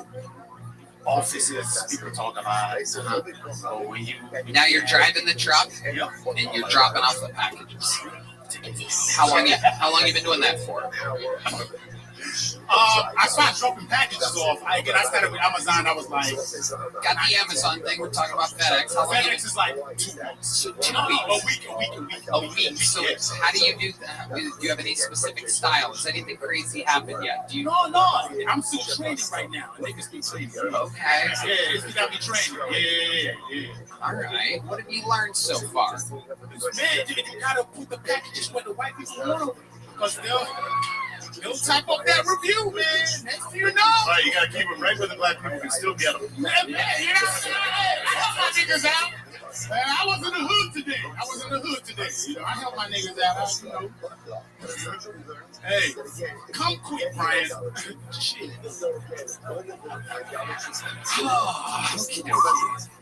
Mighty Mike, how about for fun? What are some hobbies of yours? What do you do for fun when you're not doing stand-up? Man, when I'm done doing stand-up, man, think about how black people treat me better. Think about what have you come up with exactly? We've been wondering the same thing. So go right ahead. I was chilling in my balcony the other day, man, blowing the trees. And I was like, man, the head nod thing that black people do, we need to get rid of that. Oh, it's nice. I mean, fuck, we got to speak words, man. Hi, hello. Well, if you like that, that's gonna be a problem. If I was walking by and the black guy was like, hi. yeah, like that. No, you gotta smile. What's up? Yeah, exactly. You know, the head thing's nice. I got head thing traumatized, man. Oh, yeah. You're from Nigeria. I was born and raised in Nigeria. So you came here and you're telling the black Americans they're not doing it right. Tell them to pull their pants up, I guess. I mean, yeah. What else is on this list? So what else is on your list of how they can do better?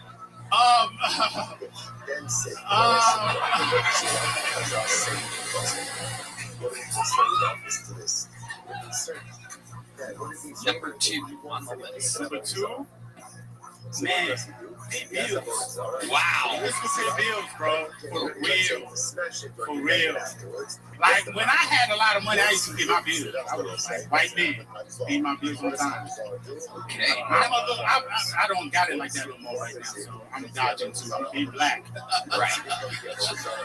You get the bill collectors. Sunrise dead. Who's that? They call me at 6 in the morning every time. I gotta tell you, this isn't a racial problem. Yeah. This is a me problem, huh? No. Well, yeah, whoever the individual is, yeah. Okay. We've all been there. Yeah, I've done some things. What do you owe money for? What are some of your debts? I know right now I owe charter communication. I owe about $300. What the fuck is that? What's that? Charter communication, Spectrum, my bad. Spectrum. Okay. Wait, you have cable? Where's that internet? No, internet, man. Come on, don't you know, man? Internet, man. Cable. Whoa, that's expensive. Okay. You have kids? No kids yet, man. Bro. How old are you? I just don't 35. So how do you think you've avoided having kids? Man, my pull-out game real good. I ain't gonna lie, bro. Explain to us. What's your method? Bro, I feel the pee. Like, when you're about to bust a nut, you get a pee feeling. That's the sign that got deep first. Like, hey, man, it ain't piss, it's the other one. Just take it out. And you must. And I listen to that voice. and I nut right on her. And that's how I'm able to dodge that shit. Wow. Man, I don't know how niggas miss that be feeling, man.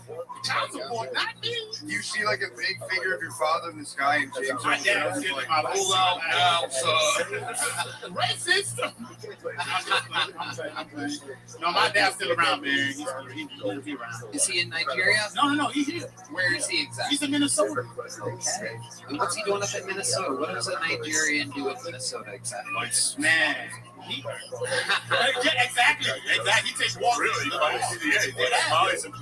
Yeah, for real. They be talking about that, man. They don't know my dad OG, man. He speaks Italian too, so he can talk to them. No way.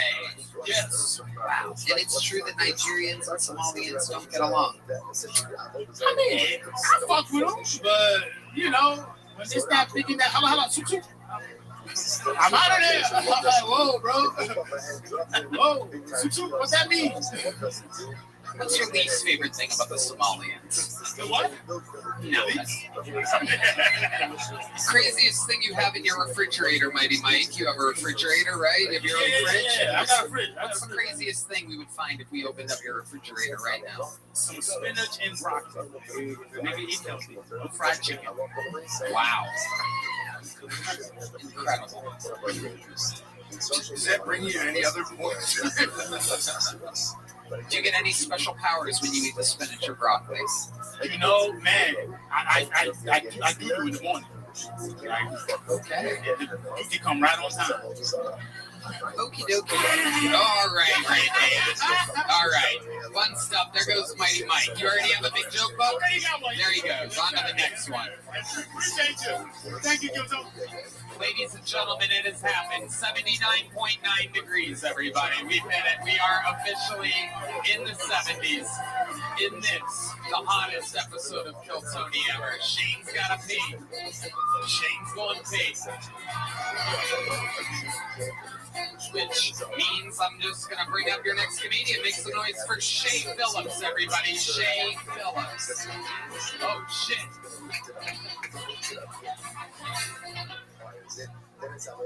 So I know what y'all thinking right now. What the fuck is this fake ass Kimbo Slice doing up here trying to make me laugh? Supposed to be in the case, beating the shit out of people. Recently I've been trying to get back into dating, and I've been kind of struggling. I realize I struggle because I take words a little too literally. Like, I don't like when women call me daddy. There's something deep inside me, something deep in my DNA that makes me want to leave. It's like every time she says, "Ooh, daddy," I'm like, you know what? We don't have milk. I'll be right back. She's like, "You're lactose intolerant." I'm like, "Shit, man. Look at that. I'll get some more." You don't smoke. Listen, bitch, you gonna be on draft day, all right? You're going to the NFL. A lot of people give me stupid ass questions sometimes. They ask me like, "Shane, what's your favorite workout?" Like shoulder press, chest press, bench press. I'm like, bitch, I'm deep press. You gotta work out some. Fuck yeah, Shay Phillips. Welcome to the show, Shay. This is your first time on? Yes, sir. Welcome. How long have you been on stand-up? About 3-4 years. 3-4 years. Where at? Houston, Texas. Okay, that was what I was gonna guess. Hell yeah. What do you do for work in Houston? Machines. Whoa. Okay, what kind of machinery are we talking about? My bicep. Wow. Seriously, what kind of machines do you work with? CNC. I was press buttons. Okay. Awesome. Sounds professional. It's fun. Hell yeah. And you don't have kids? No. I know. You have a girlfriend? You're just single. Running machines. What do you do for fun? I like lift weights. I can choke people like jiu-jitsu and shit. You do jiu-jitsu? Wow. Okay. I eat like food. Yeah. What do you like to eat? Barbecue. Barbecue what? Shit. Very good. You just won the game, everybody. They got out of me. Hell yeah. Shay, how often do you come to Austin, Texas to sign up for the show? First time. First time. Look at you. You got lucky. Incredible. Is that one of the dogs? That is. You remember Lemaire? Remember, you were fucking good, bro. You're at Lemaire. This is less scare. Hey, I'm just saying. This is the last thing. Lemaire counts HGH, TRT. Hell yeah. Okay, Shay. Craziest thing that's happened to you in the gym? Anything ever stand out to you? Any white women ever accuse you of staring at them or something like that? No, but I did have an old white lady try to kidnap me. Ooh, tell us all about it. Well, I'm at the gym and shit. And she goes, oh, well, I just need help getting out to my car, getting a bit blah, blah, blah. And I'm like, lady, I don't work here. Like, instead, she started dragging me outside and shit. She's like, I can't carry this by myself. Get inside the car, motherfucker. I'm like, hold up, bitch. You think she was trying to have sex with you? I think she only picked a bunch of heavy shit for her. I'm like, nah, dog. Yeah. You ever heard Joe bitch? Emancipation Proclamation. Absolutely. What did she want you to pick up for herself? Yeah, she's a fat bitch. We expected. Was she fat? Yeah. Yeah. Shucks. That's trying to get me. That could have been great. How old? Old enough? Yeah. Old enough that you'd be like, hey, old enough for a 401k? Yeah. Why'd you hesitate? I'm stupid. I want to keep doing comedy. You probably did the right thing. Yeah, I don't know. I could have a better life, man.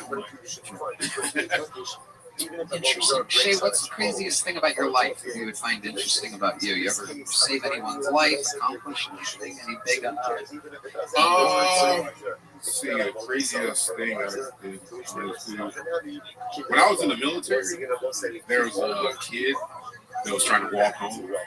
But it turns out that this island like, floods like crazy as shit. So if the kid's walking, like his face is like sticking his face out the water and stuff. So it makes that a carry. You see it drown. Where was this at? Marshall Island. Wow. And what branch of the military were you in? I was in the Navy. And what did you do exactly in the Navy? I was in construction forces. Okay. Wow. Look at you helping someone else not drown. Absolutely amazing. I had to pass the swim test, dog. Yep. Okay, Shay, 3 or 4 years in Houston, our first time on, very fun, and here is, we don't have any mediums, I guess you're getting a big one. There you go, Shay Phillips. Boom. Shay Phillips. Yeah, bro. Oh shit, I did that one quick, huh? Oops. Hey, look, it's the lovely Heidi. This episode is brought to you by ExpressVPN. You went close there. Yeah. How many people like it when comedians do good on this show? How many of you like it when comedians do bad on this show? Wow. Are you sure? They do. Almost everybody's doing bad. Yeah. They like it. This is hot. It is hot. Yeah. No doubt about it. For those of you watching on the internet, congratulations. This is the episode to be in the air conditioning. If it was cold, we'd be fucking killing it. Yeah. It would be a whole different episode. It's crazy. But, you know, it happens sometimes. Every once in a great while. Okay. Awesome. Ladies and gentlemen, make some noise for your next comedian. You guys having fun out there still?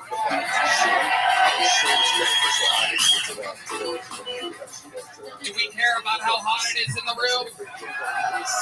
Make some noise for Nate Ortiz, everyone. Nate Ortiz. I've been on all of the map apps lately.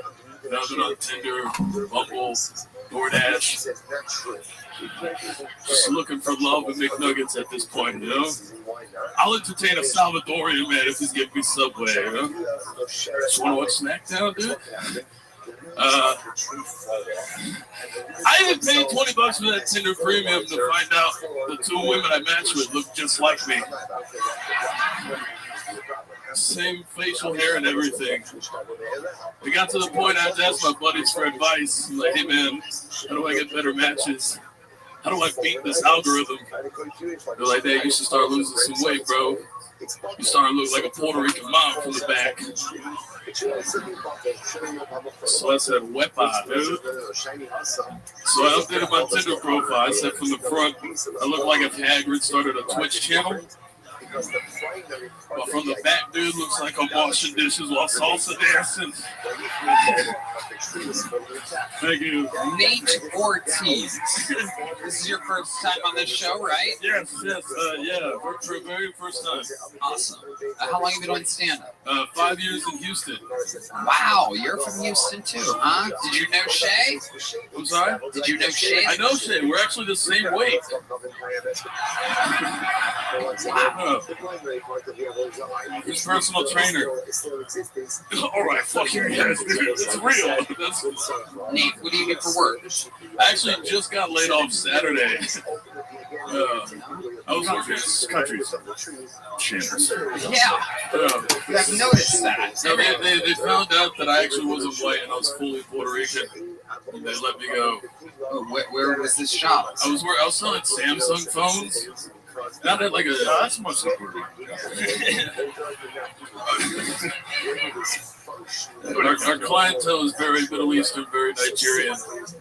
A lot of haggling. Haggling Nigeria. I don't even know how to spell the word, so I just gave him a good deal. Did you have the ass of a phone store manager? I'm surprised you let you go. I did work at T-Mobile. That's actually the most Hispanic thing about me. It's crazy. So why exactly did they let you go? Oh, I was very late 3 times. Why? Why were you late? I did coke till 7 a.m. Ah, there it is. That's why you're shaped like that. The mixture of bad food and cocaine. As you shaped like I say good decisions, but okay. What's the most fun that you've ever had on cocaine until 7 a.m.? My cocaine song is actually You Can Call Me Al by Paul Simon, and I like listening to it in Tidy Whities, but that's awesome. Yeah, you do cocaine by yourself? Oh, it's the best. I don't have to share with nobody. I've been there, brother. I just finished my job, Tony. I can't. You get home, you go, oh, I still have some left from the party.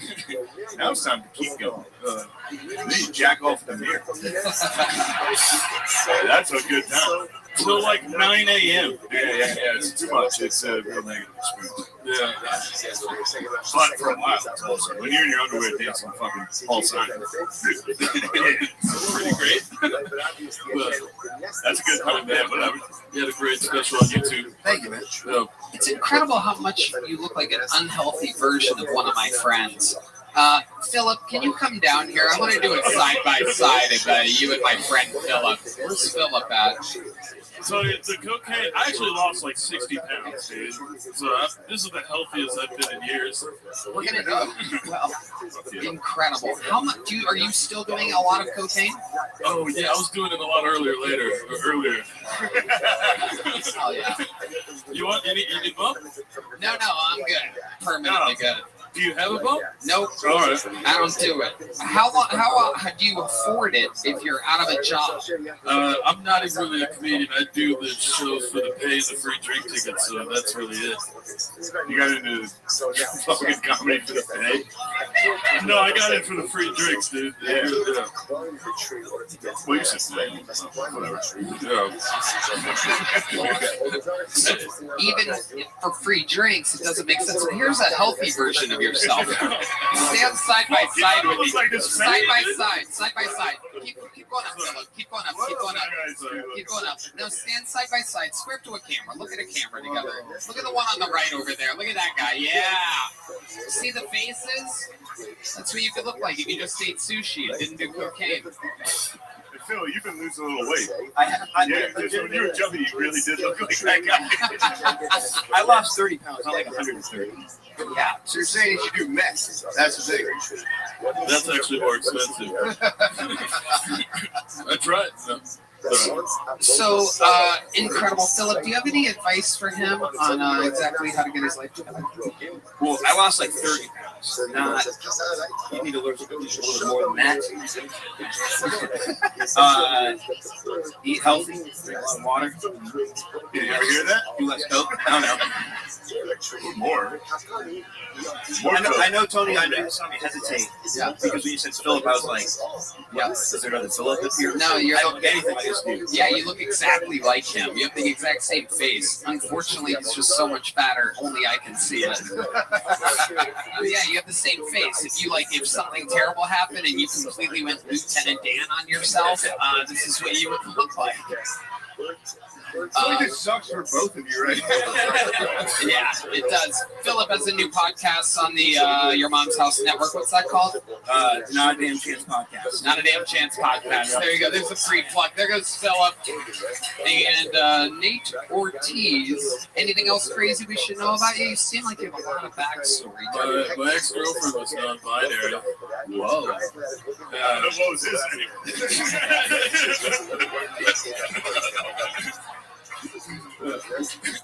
We were the same girl. Yeah. Was it always non-binary? Did that happen when you were dating? I didn't know until we were fucking. And then what did you find out? Yeah, you used the wrong pronoun while you were fucking. She kept calling me brother, like Hulk Hogan. Oh, damn. All right. It was like, wait, what? No. Dude, I had a lot of hard times with whatever, because I couldn't figure out words to say during an argument, so I just kept saying shit my dad said. So I was like, hey, calm down, slugger. Yeah. Yeah, you got that one, Jim. You can't call her a bitch. You gotta be like, hey.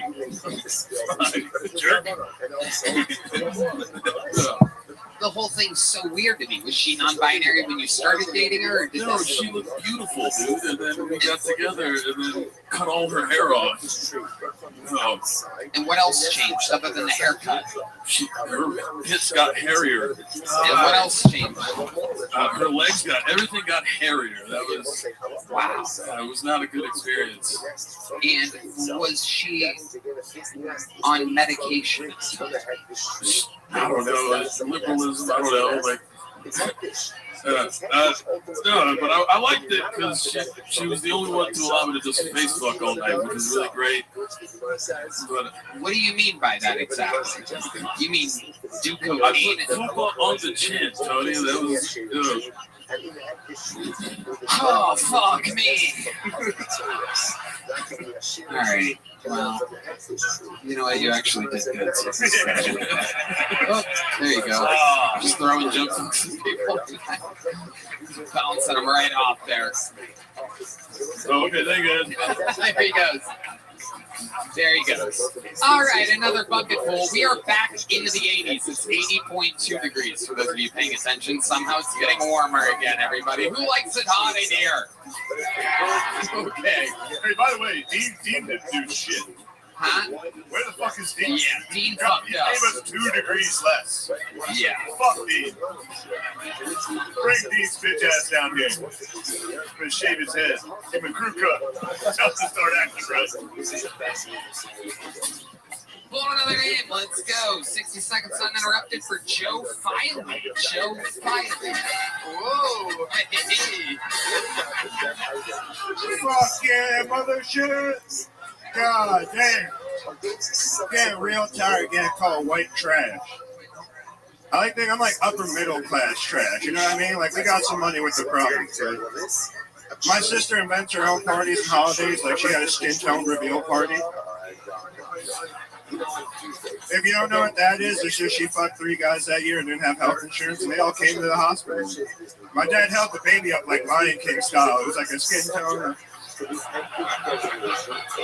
And it was crazy because, like, I don't know, it sounds horrible I have to say, but, like, how good is my sister's pussy? Because as a white guy, you know how good the pussy would have to be for me to go with a black guy and a Mexican guy to the hospital to find out if it's my kid. And then you still stay around and raise the black kid as the white guy? Like, it was crazy. Like, 2 days before, I was 12, and 2 days before, I knew that the baby was going to be black. Because like, we were in the hospital, and the black guy's like, yo, I need to go get some milk. And left the hospital. Like, they have it here. All right, that's my time. Thank y'all. Joe Wiley. Good job, Joe. Thank you, thank you. You've been on this show before, am I correct? Or have I just seen you hiding under my bed as a kid? I mean, the bed, the bridge, but yeah, this is my third time on here. Hell yeah, welcome back, Joe. This had to be your best set of them all. For sure, for sure. Yes, absolutely. You've been working hard. Oh yeah, working, just, I don't know, not partying as much. Hell yeah, absolutely. What kind of partying were you doing? Oh, yeah, there's a lot of Coke. Well, I mean, the bag said Coke on it, but it tasted funny. But there was a lot of Coke for a while there. A lot of shrooms, LSD, weed. It's 6th Street. Like, there's no rules here. I don't make the rules of 6th Street. Absolutely incredible. And how long has it been since you had the operation to remove the backside horse part of your body? Yes.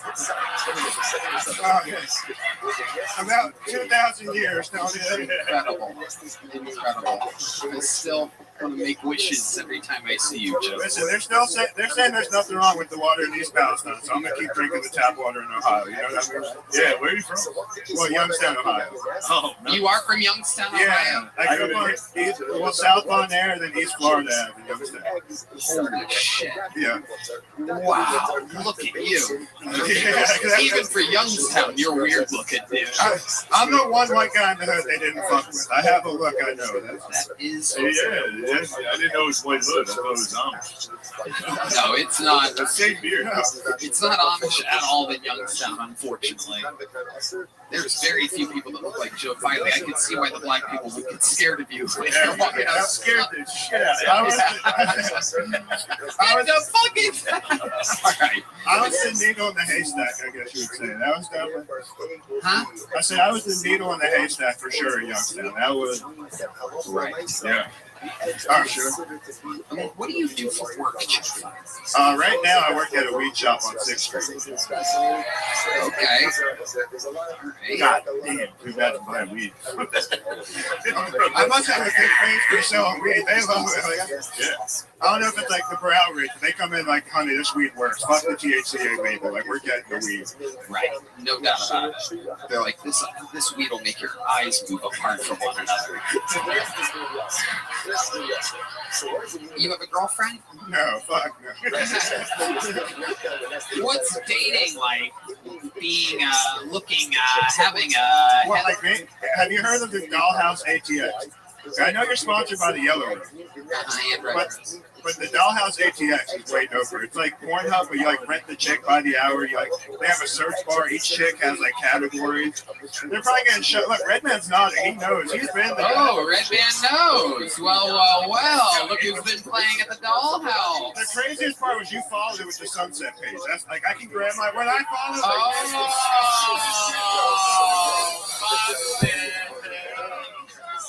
Order in the court. We hereby find the defendant completely guilty. Yo, isn't your wife here? You can see her at the Dollhouse today. No, actually, I heard about it. Okay, is it the place where you can like drink like a? Yeah, that's what he just said. Room. Oh yeah, it's like Liam Neeson style. They put sheets in the bigger rooms to divide them up. What's the craziest thing you've done at the Dollhouse ATX? Oh God. There was like this poor little Colombian chick, and there was like I wanted a Charlie Sheen, so like. Hold on, nice and slow. Poor little Colombian chick. She didn't happen to have a 30-cent OnlyFans. But I wanted a Charlie Sheen, so like I put some coke on my dick. I had her snort it and suck the rest. And like midway through the suck, she was like 200 more, and I just paid it to her because. It was. That's not even a lie. Like I could. I wish it wasn't. My parents are huge fans. Absolutely, they are going to see what you're up Those to. definitely siblings. So $200 and you basically got a blowjob at a strip club. Yeah, kind of halfway. This is a winning endorsement for Dollhouse ATX. I mean, I almost feel bad for the Red Rose and Yellow Rose because this is quite the ad read. Listen, they don't have no Heidi's at the Dollhouse, all right? If you're going to the Dollhouse or a Heidi, they don't... No doubt about it. They have running Heidi's. Oh, yeah. You can run, but you can't Heidi. The chicks there probably look like you. There's a couple. Yeah. There's a $50 menu for sure. There's like a 3 p.m. happy hour. My God.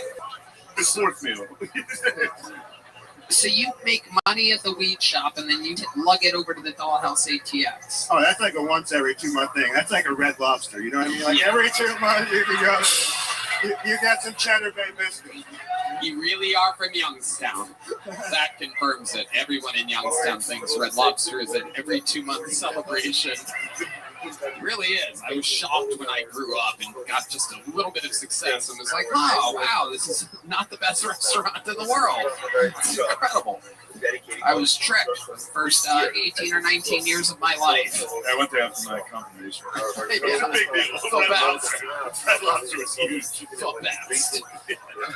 I mean, you could just count on it. Big shrimp cocktail. Oh, biscuits? Come on. No doubt about it. So you get calling you Dick, but the sex slave at the place.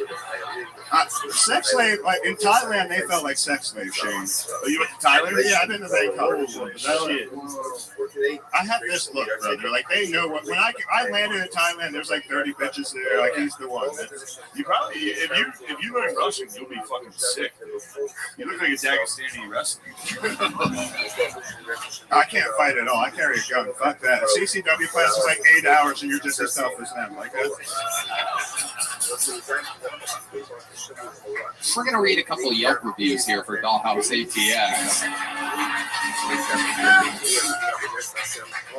Here we go. We went in here thinking it was a sex shop. We were half right. They have a very small collection of lingerie and sex toys, but they have several women there in lingerie. So I think they might be in the business of selling something, all capital letters, else. If you want sex toys, go next door. It has a much larger selection. Hey, who the fuck wrote that? Matt M. Piece of shit named Matt M. wrote that. I was on the search for a giant dildo, and there was a bunch of naked ladies on there sex with me. Yeah, exactly. It's a 4-star review from James. It starts with, this is how you know it's good. It starts with, okay, here's the deal. You go in, and there's a lobby. Costs $65 just to get into the main area. Is that true? It's like 55 on Sunday nights and Monday nights. Wow, look at that. On discount. Yeah, early bird special.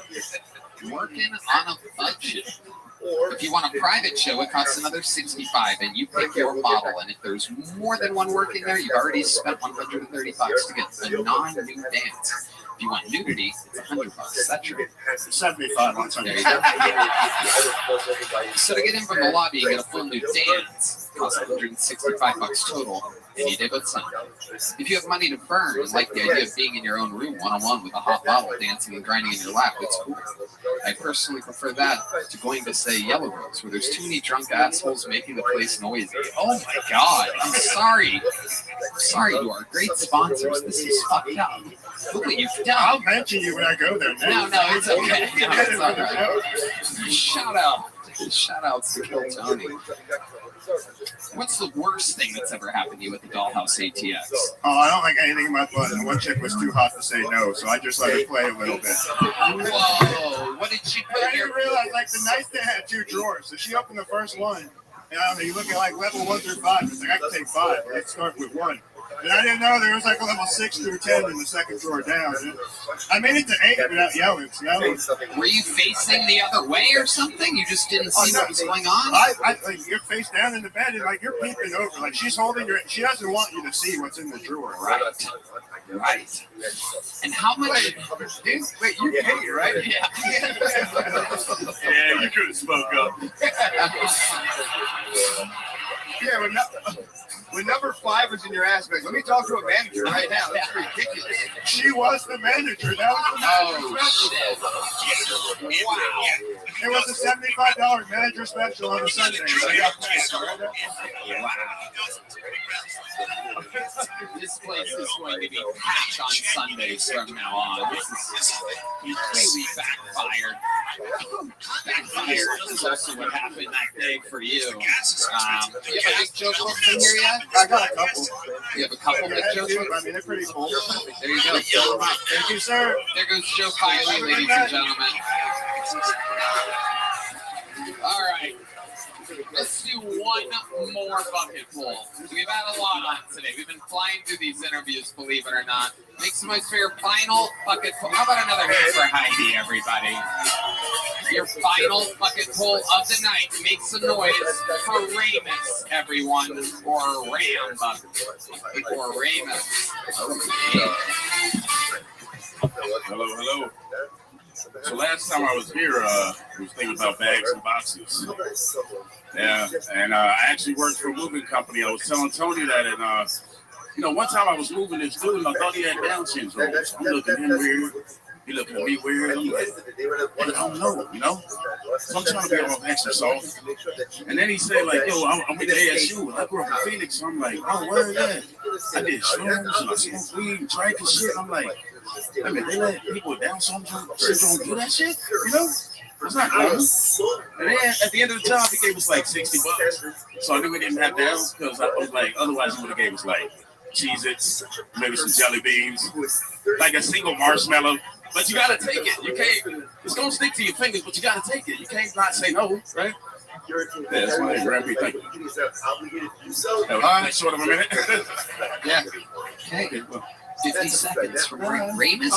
I'll take it. Rabbi, actually. Rabbi. Yeah, I think there was something. Yep. A little space. You left a space between those. That's the line down. That's. You might have got the wrong name. No, I didn't. It's your handwriting stuff. I'll take it. Cool. You see that? You confirm it's Ramus.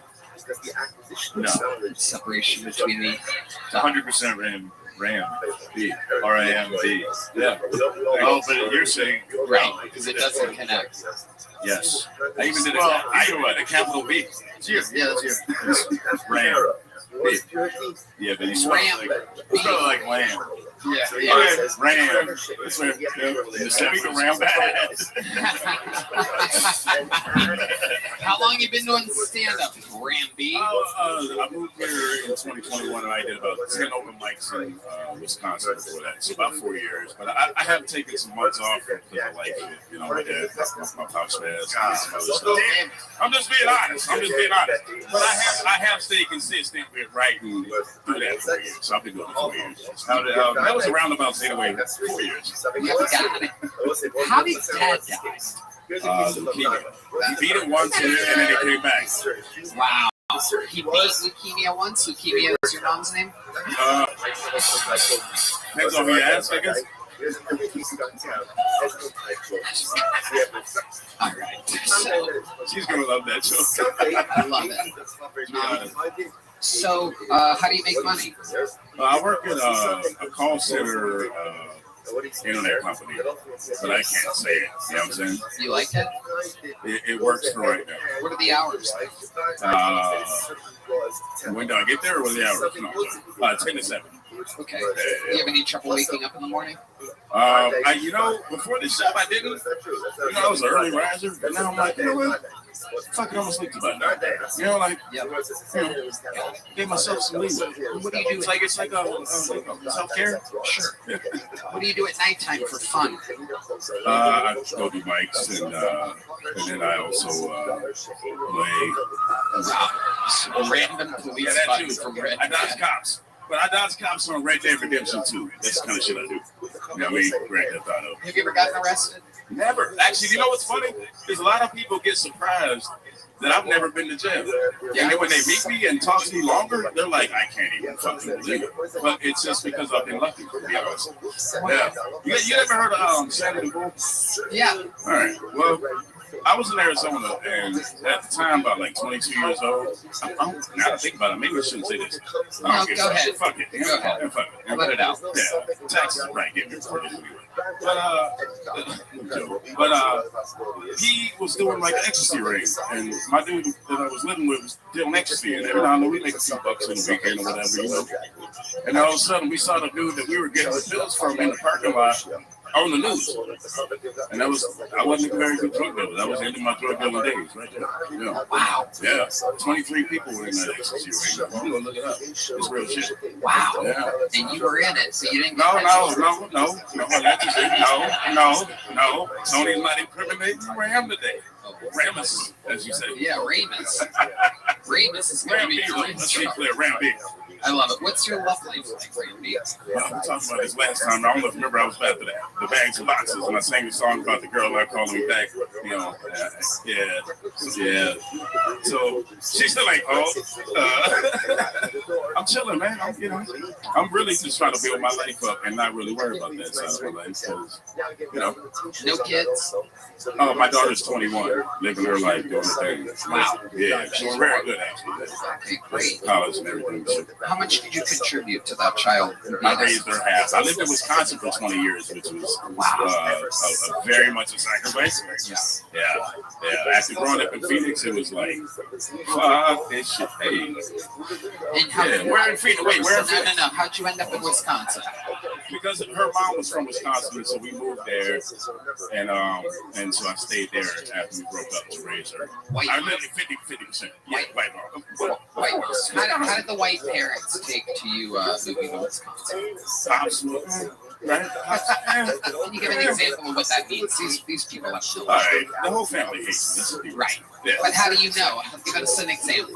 Oh man, that's rough, man. They might see this. They might. Yeah. So what's one good little story? You're not naming them out. Could be anything. You ever have somebody look at you like this? Like for way too long, right? Like that? Yeah. It was constantly that. You know what I mean? Yeah. Okay. Even at Thanksgiving, they're supposed to have a good. Hey, listen, hey. They never said anything disrespectful or anything, though? Nothing in particular? Yeah, Just a look? I almost fought some family members. Yeah. Wisconsin was an interesting time. I would say that. Yeah. Like I recently went back there and a bar owner looked at me across the bar for a while, like, this motherfucker. Like I'm serious, and he just kept looking at me. And I'm like, I'm looking at him. And I forgot that I tried to fight him about 10 years ago. Yeah. I mean, How could you forget about it? Well, you live a life. I'm 47, so if you live a life where you kind of fought some people, you forget. And it's 2 a.m. And he accused me of something I didn't do, so I was extra charged. And he's behind the bar yelling to me, and I'm like, hey, I'll fuck you up, type shit. I didn't. I'm proud of myself, and I'm very much mature. I wouldn't fight about these days. Incredible. You're 47 years old. Yeah, You've successfully raised a 21-year-old daughter. Yes. You've avoided getting arrested. Yeah. I'm a fucking miracle right now, right? Yeah. What's your secret? What's your I secret? was born at 6 months, 2 pounds, right? Wow. So I've been a miracle over and over again. All them stats. I'm like LeBron, right? You know what I'm saying?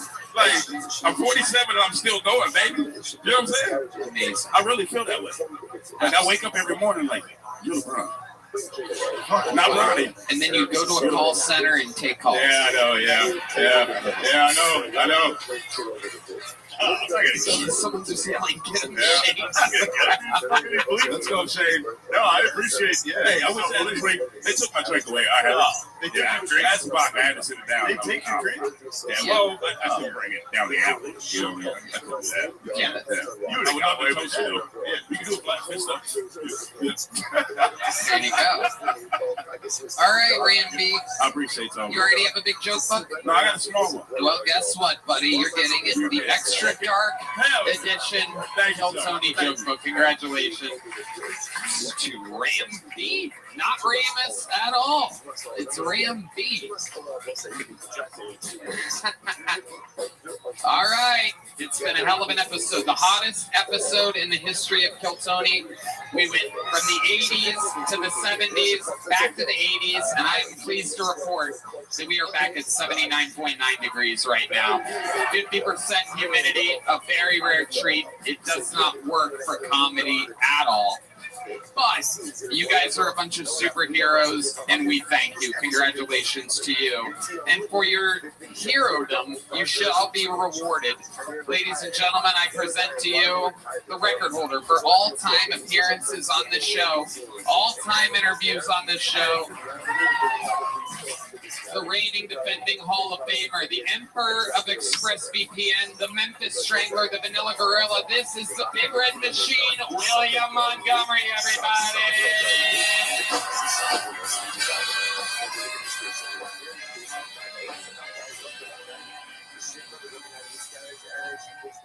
Austin, I'm so excited to announce to everybody I'm actually about to start auditioning for my first feature-length film. The guy is super nice. He actually sent the script to my father back in Memphis, which was weird as shit. It's like, how do you even get his fucking address? But I'm really excited. Ozzy Osbourne died, 30 years ago.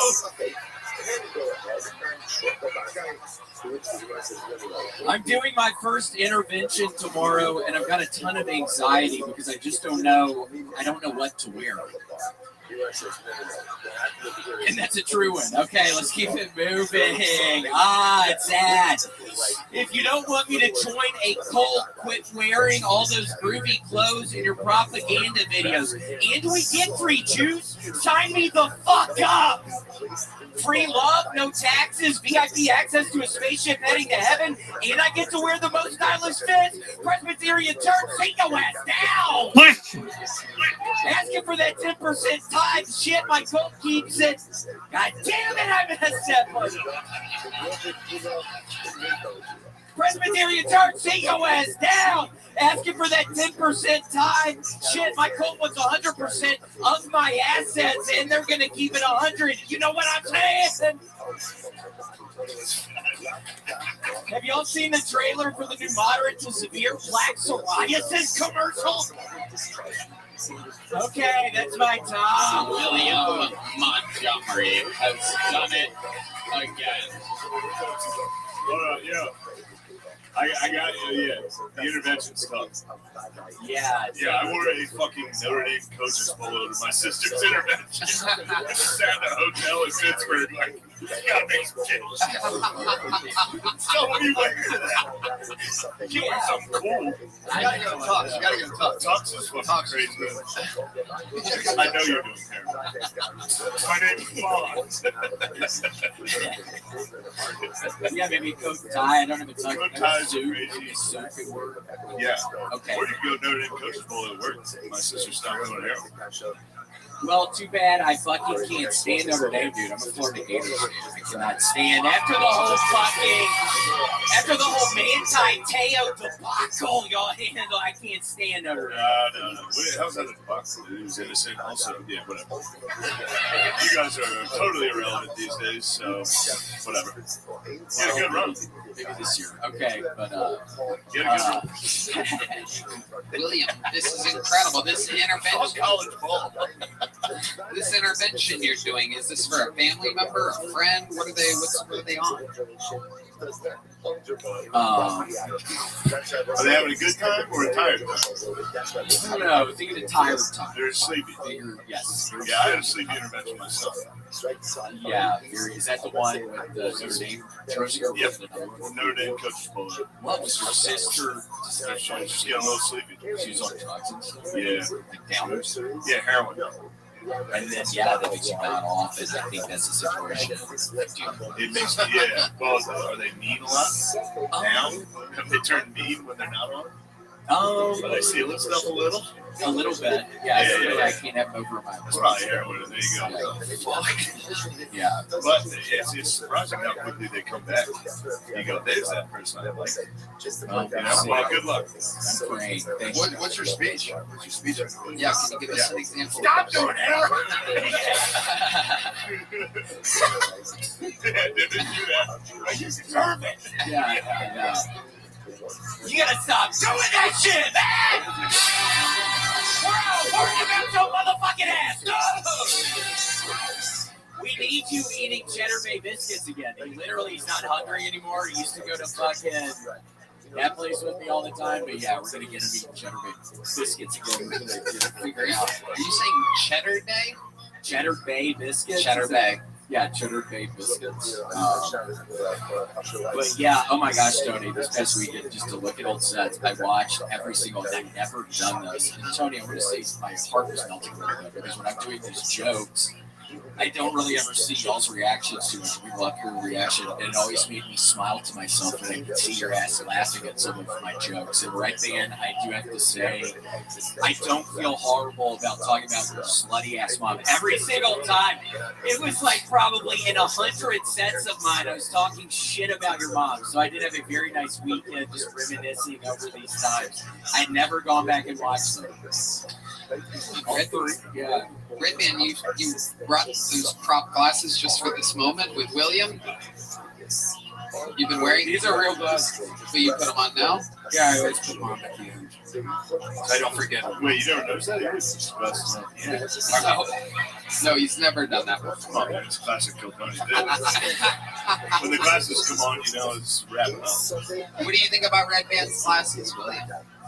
I think they make him look a lot smarter. And I had been worried that he's been looking kind of stupid recently. And I think, thank God with those glasses, they make you look a lot smarter. Redman, I'm kidding, you look like a weird homeless kind of person. You look scary with those glasses. I take them off. Are those even prescription glasses, Redman? Yes, they are. They are? How much do they cost? $350. That's embarrassing, dumbass. I was thinking you were going to say something like that.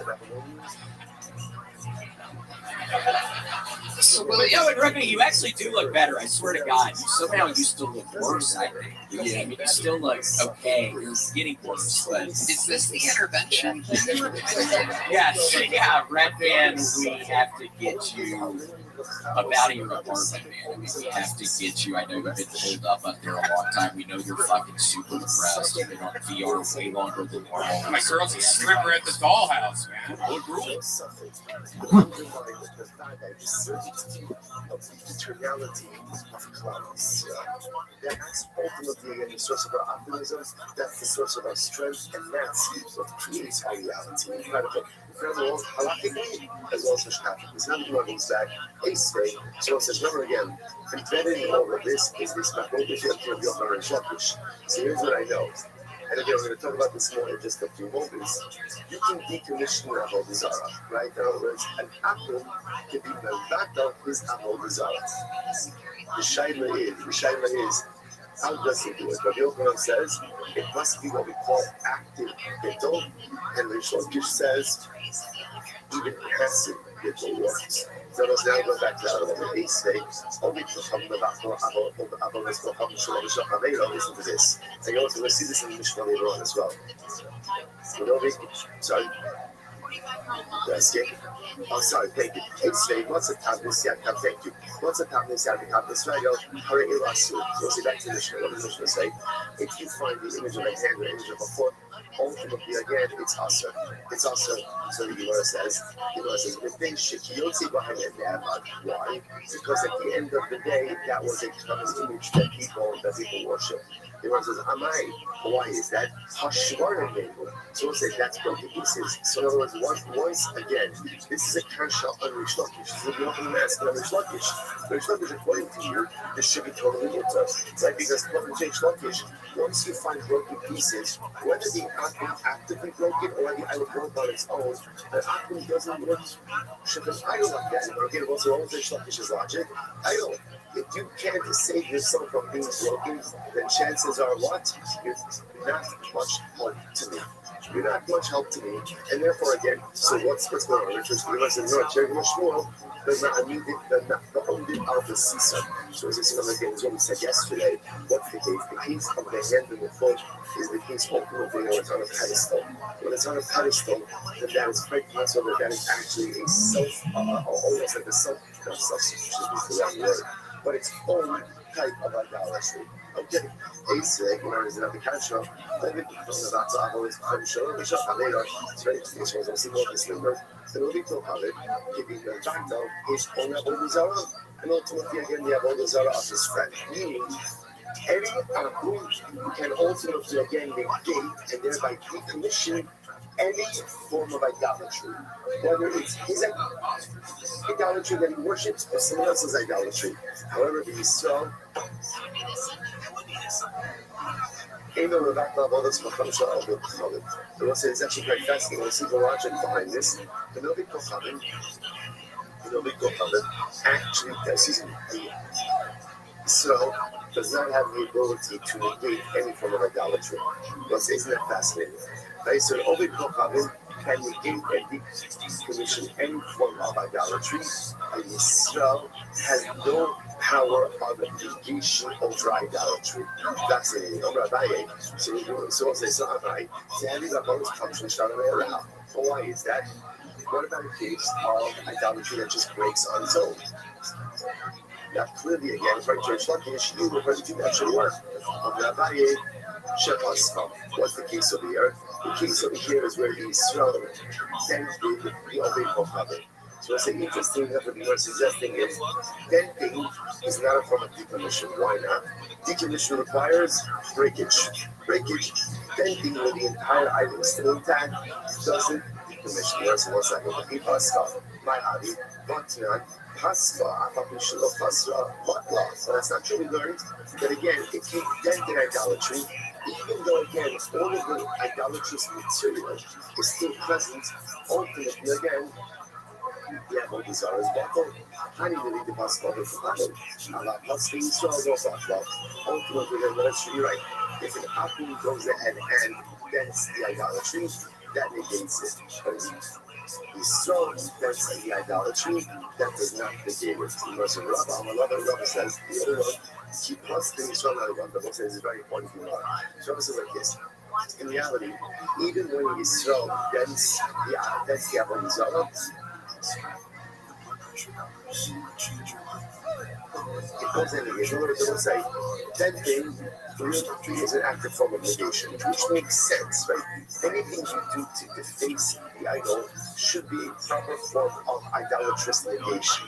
So really, even if he strong dents it, it's okay. So what's the issue? So why did Chazal say that it's not? Listen to this. Verse Ella, Selah.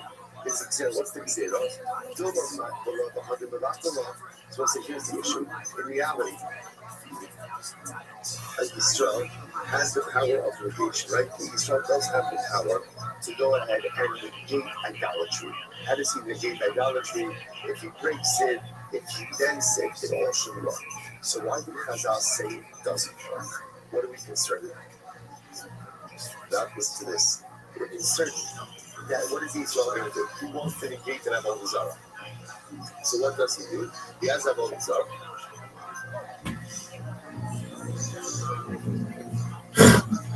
Let's say what's the problem?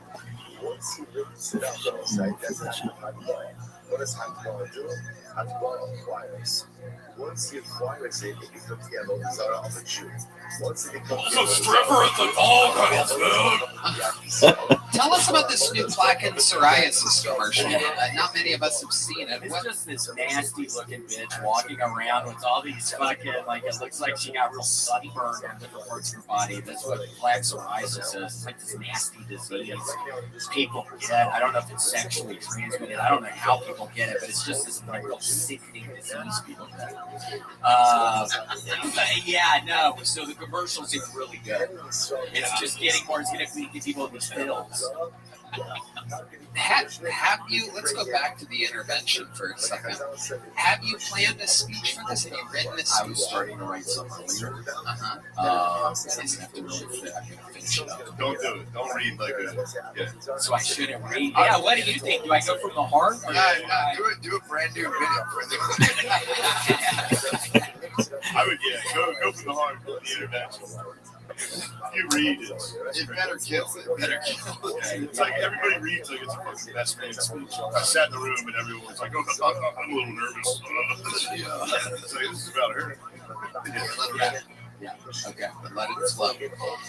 Oh, thank you to the fucking horrible person that belched right there. We're talking about a friend of mine that's quite literally dying. And I hear this monster word right there. That was you? Nice homosexual couple right here. But you burping on his dick. Wow. It's amazing how you do that. It makes the whole place light up all crazy. Tony, I am stinking tonight. This is weird. I swear I think they did the formulation of Old Spice deodorant differently. I've been starting to stink at night. It's never happened before. I've never stunk like this. This is a new thing. Have you changed your diet at all? I just Metamucil out the frame. I'm up to 4 cups of it a day, and I did shit twice today, which is great because I did go a span of time of 3 days this past week without shit. Wow. And I'm doing so much row. I'm at 720 miles on the row machine since January, so I just feel like my body's actually really using all the bananas and the stuff I'm eating is going straight to my muscles, is what my dad says. Right. So that's why I'm not doing it. It's all the peanut butter crackers, fucking bananas and shit go straight to my muscles. So. What else goes straight to your muscles? Give us some examples of things that go straight to your muscles. You know I'm drinking a fucking protein shake with Scoop. But no, weirdly enough, a lot of jelly beans. I think a lot of these sports people are saying, go down on the sugar. No, jelly beans are good. The popcorn, the buttered popcorn, jelly beans, I'm all up in those right now, Tony. And I'm going to bring some to the intervention. I feel like everybody loves get them hooked on something. Yeah. Yeah. You think that's good? Try this. Yeah. Try these jelly beans. But I got to tell you, a lot of heroin people, they're going to go straight to candy as soon as they get done. He's going right to those jelly beans. Yeah. If it's heroin. Is it heroin? Is that the main drug of the person getting the intervention? Yeah, other than heroin and other stuff. Oh yeah, it's time for an intervention. Wow. Hurry that up. Yeah. I've never heard you use the word cornucopia before, William. Are there any other new words in your vocabulary this week that you're excited about? Just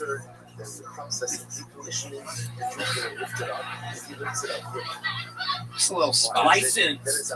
Whoa. All right. Wait. Didn't even activate the light. You got sad horns on that one. Sometimes when you're not passionate about it, you get barely a drum, sad horns, barely anything. Assessor. You should do polysubstance drug user.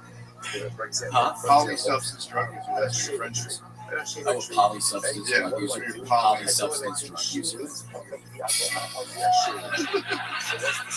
The worst. This is a hard one, Tony. I'm so sorry. I mean, I'm really screwing up on this one. I can't. You can say anything. Honestly, the ones that you don't really know that aren't that exciting are kind of funnier than the crazy ones. A new word this week from William Montgomery. And here we go. Could be anything in the world. Yes. I gotta tell you, it's impossible. I'm trying to think of one word. I can't think of one word. Wyoming. Words are tough. Yeah. Domino! Wow! Look at that. What's the one thing that you're hoping at the end of this intervention tomorrow? What's the one thing that you're hoping that the person that you're giving the intervention to will not say? I ain't ever gonna stop using drugs! That's William Montgomery. This has been the hottest episode of Kill Tony in history. We were able to get it down to 79.2 degrees. Guys, the Triangle Brian J email is in. How loud can you guys get for our guests tonight? Shane Gillis and Matt McCusker, everybody. You did it. Brought to you by ExpressVPN. Tire Season 2. Matt and Shane's Secret Pod on Spotify. Everywhere else. Anything else you guys want to plug or anything? Matt? I'll be in Atlantic City August 16th. Hell yeah. To the Ocean Casino Resort. Please come. The Kill Tony, yeah. Thank you, Matt McCusker and Shane Gillis. The band will be at Blue Note in New York City the Monday after Madison Square Garden, 818-818. You got it. This episode brought to you by ExpressVPN. One more time for the best damn band in the land and our guests, Shane Gillis and Matt McCusker. Red Man. Check out the Secret Show every Thursday, Sunset Strip, ATS.com. Love you guys. We love you guys. Thank you so much. Good night, everybody.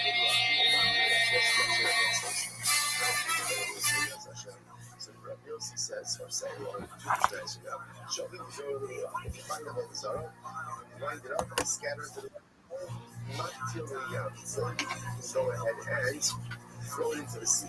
And I said, we're going to take this truck and let it find that whole Zohar made of metal. So what do? Wind it up, scatter it, right? Scatter it. And then go throw it into the sea. Gemara says, I'm going to go. You can't do it. Because you scatter it, become fertilizer. So it's what it says, you say, go read that your company was in that area of the buses. Plus, it says, really, you can't retain any part of a Zara for your own use. You must have done it. It was once again a real good aspect of Shamai. The Habi Kabbalah was become Shnishtaran Level, but once again, why? Even if a Zara breaks on its own, ultimately again it's decommissioned. So this case, fertilizer.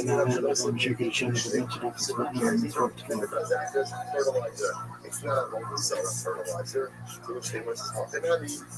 Keep it Rabbi. Once again, I must say, we keep all roads keep leading back to Rabbi. Ultimately, again, it was concerned that the Jews commissioning to help first acquire it. Shema Yisrael Adonai Eloheinu Adonai Friction code totally So dragon is one of those images that was always considered to be idolatrous. So watch this. You go ahead and you find the image of a dragon, but the head is cut off. That is cut off. So therefore, something holy something Israel so if I'm not sure, did a Jew decapitate the dragon, right? Or did it's more to so on the other hand, not that Esau also, but if Esau was the one who cut off the head, it's also says I'm not. I don't understand why should this be any different. I don't just something to this. So why should it be any different than a case ultimately again of a whole design that broke on its own. Once again, we are concerned ultimately again about the concern of right. So we'll say, essentially, we need this as a legal here. We don't want Jews to follow the Holy Zohar, even with the commissioning of the Holy Zohar. We just want Jews to stay away from idolatry. Different Chazal will not to the point that even if the commissioning of the Jew doesn't work, out of concern that he may pick it up, acquire it, and create the problems going forward. They say that you'll see on that absolutely Russell's people say, Shamim, they shall be on those shadows by it. So it's an interesting case over here. So this halacha is the following case. We're going to see this also on these other Mishnahs that we'll see later on. Halacha is a general side that about what is the halacha concerning planting vegetables underneath an ashera tree. Who's an ashera tree? So during the summer, the problem is that the ashera tree provides shade, and shade is beneficial, obviously, to the vegetables, to the produce. So therefore, you can't plant in the summertime, however. What's up, sluts? I just coffee and cabal. Come on, coffee. Let's get this shit done. I feel like I'm just fucking dead. Alright, what day is it? Which is the 20th of Adar, Monday. 20th of Adar, 1976, Monday, March 9th. Ready to roll. Do the thing. Just have focus on this. No one knows for sure. Elevate, as fertilizer for its growing vegetation. So I'm not about to watch falling needs to be a problem after all. Different Elohim, Chaim, but this is the Missouri. Let's see if we can get this one down. No one knows for sure. Elevate, different Elohim, Chaim, but this is the Missouri. No one knows for sure. Elevate, different Elohim, Chaim, but this is the majority. No one really knows for sure. Elevate, different Elohim, Chaim, but this is the majority. No one really knows for sure. Elevate, different Elohim, Chaim, but this is the majority. No one really knows for sure. Elevate, different Elohim, Chaim, but this is the really fun. No one really knows for sure. Elevate, elevate, right, Elohim, Chaim, but this is the majority. Really, yeah, really. How many days has this bitch have been doing? Surprisingly, 73. Really? Oh, for sure.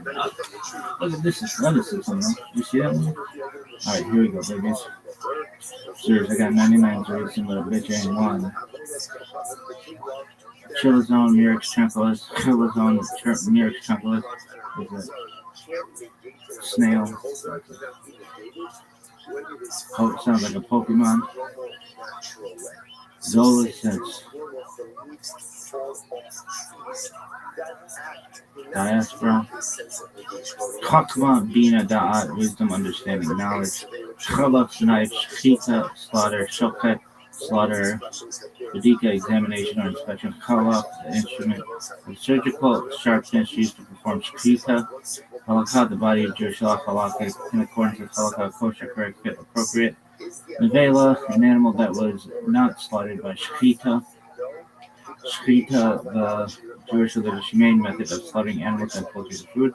Shoket, the person who performs Shechita, qualified with a thorough knowledge of Jewish law, animal anatomy, and pathology, and licensed by both religious and civil authorities. Torah, the source of Jewish teaching and law, also referred to as the Law of Moses. Treifa, literally torn, generally used to denote non-kosher food. Da'ar, Ba'alei, Chaim, the Jewish teaching that cruelty to animals diminishes man's own ethical and moral standing, and that is contrary to Jewish law to cause animals pain and distress. A shochet must be learned in the laws of kosher slaughter and adept at sharpening and polishing their knives. Known as Stellen Achalef in Yiddish, she or he also trains under an experienced shochet to learn how to hold the animal firmly to slaughter it quickly and smoothly. Often but not always, the shochet is also trained as a bodek checker who examines the inner organs of the animal to ensure that it was healthy at the time of death. In the modern factory setup, these tasks are often divided.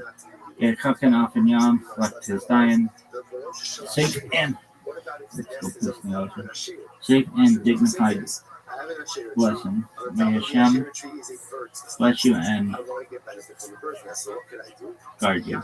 May Hashem shine his face upon you and be gracious to you. May Hashem lift his face to you and grant you peace. It's a Berkat Kohan. Akan ani medaber every bekar every nikra'i avshe bofol anakan amurim medaber Yiddish o ulai armi shekam otam ani yakol medaber hamida mezriyamet aval ani mo adif angli lakin bo unedaber angli zay nishma tov laka. Dude,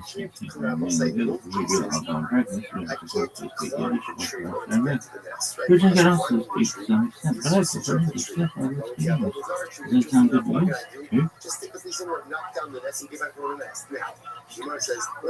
Do you like doing Chava Nagila? It's okay. Really? I mean, sometimes I don't, but I haven't been doing it that long. I kind of want the end to hurry up a little bit sometimes, but I also like it. So, what else, baby? Alright, what are we doing? But you can get benefit from the nest. But that nest is made from broken pieces of the ocean. Look at this food. What do you see from here? That once a broken cell breaks, right? Hava, Nagila Hava, Nagila Hava, Nagila Veinismecha, Hava, Nagila Hava. Nagila Hava, Nagila Veinismecha, Hava Neranena, Hava Neranena, Hava Neranena Veinismecha, Hava Neranena, Hava Neranena, Hava Neranena Veinismecha, Uru. Achim, Urakim, Balasameyak, Urakim, Balapsameyak, Urakim, Balapsameyak, Urakim, Balapsameyak, Urakim, Urakim, Balapsameyak. Hey, Hava, Nagila Hava, Nagila Hava, Nagila Bein Ismacha. Hava, Nagila Hava, Nagila Hava, Nagila Bein Ismacha. Hava, Neranena, Hava, Neranena, Hava, Neranena, Bein Ismacha. Hava, Neranena, Hava, Neranena, Hava, Neranena, Bein Ismacha. Urakim, Urakim, Balatsameach, Urakim, Balatsameach, Urakim, Balatsameach, Urakim, Balatsameach, Urakim.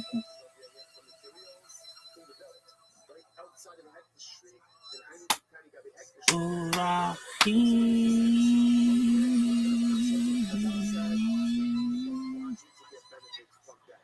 Balatsameach.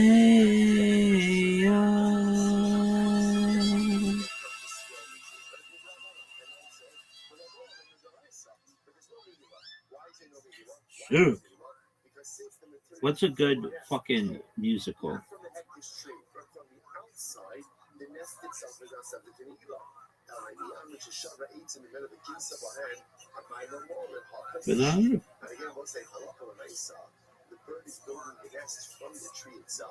What is this bullshit?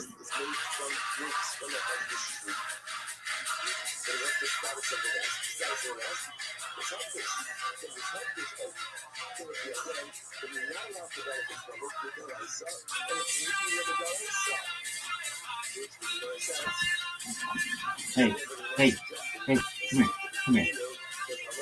Shut the fuck up. No one needs 60 minutes of that bullshit. One day at a time, baby.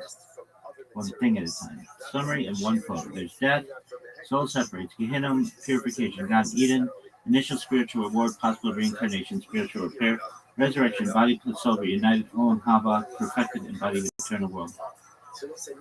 5 levels of the soul.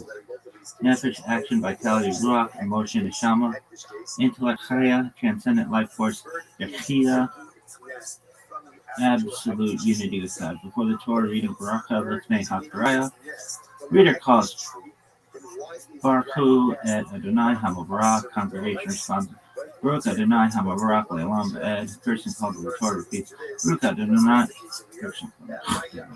Baruch Adonai Hamabarak Le'olam Ed, lesson before the reading, Baruch Atah Adonai Eloheinu Melech Haolam, Asher Vachar Banu Mikol Ha'am, in Benatan Lanu et Torato, Baruch Atah Adonai Noten HaTorah.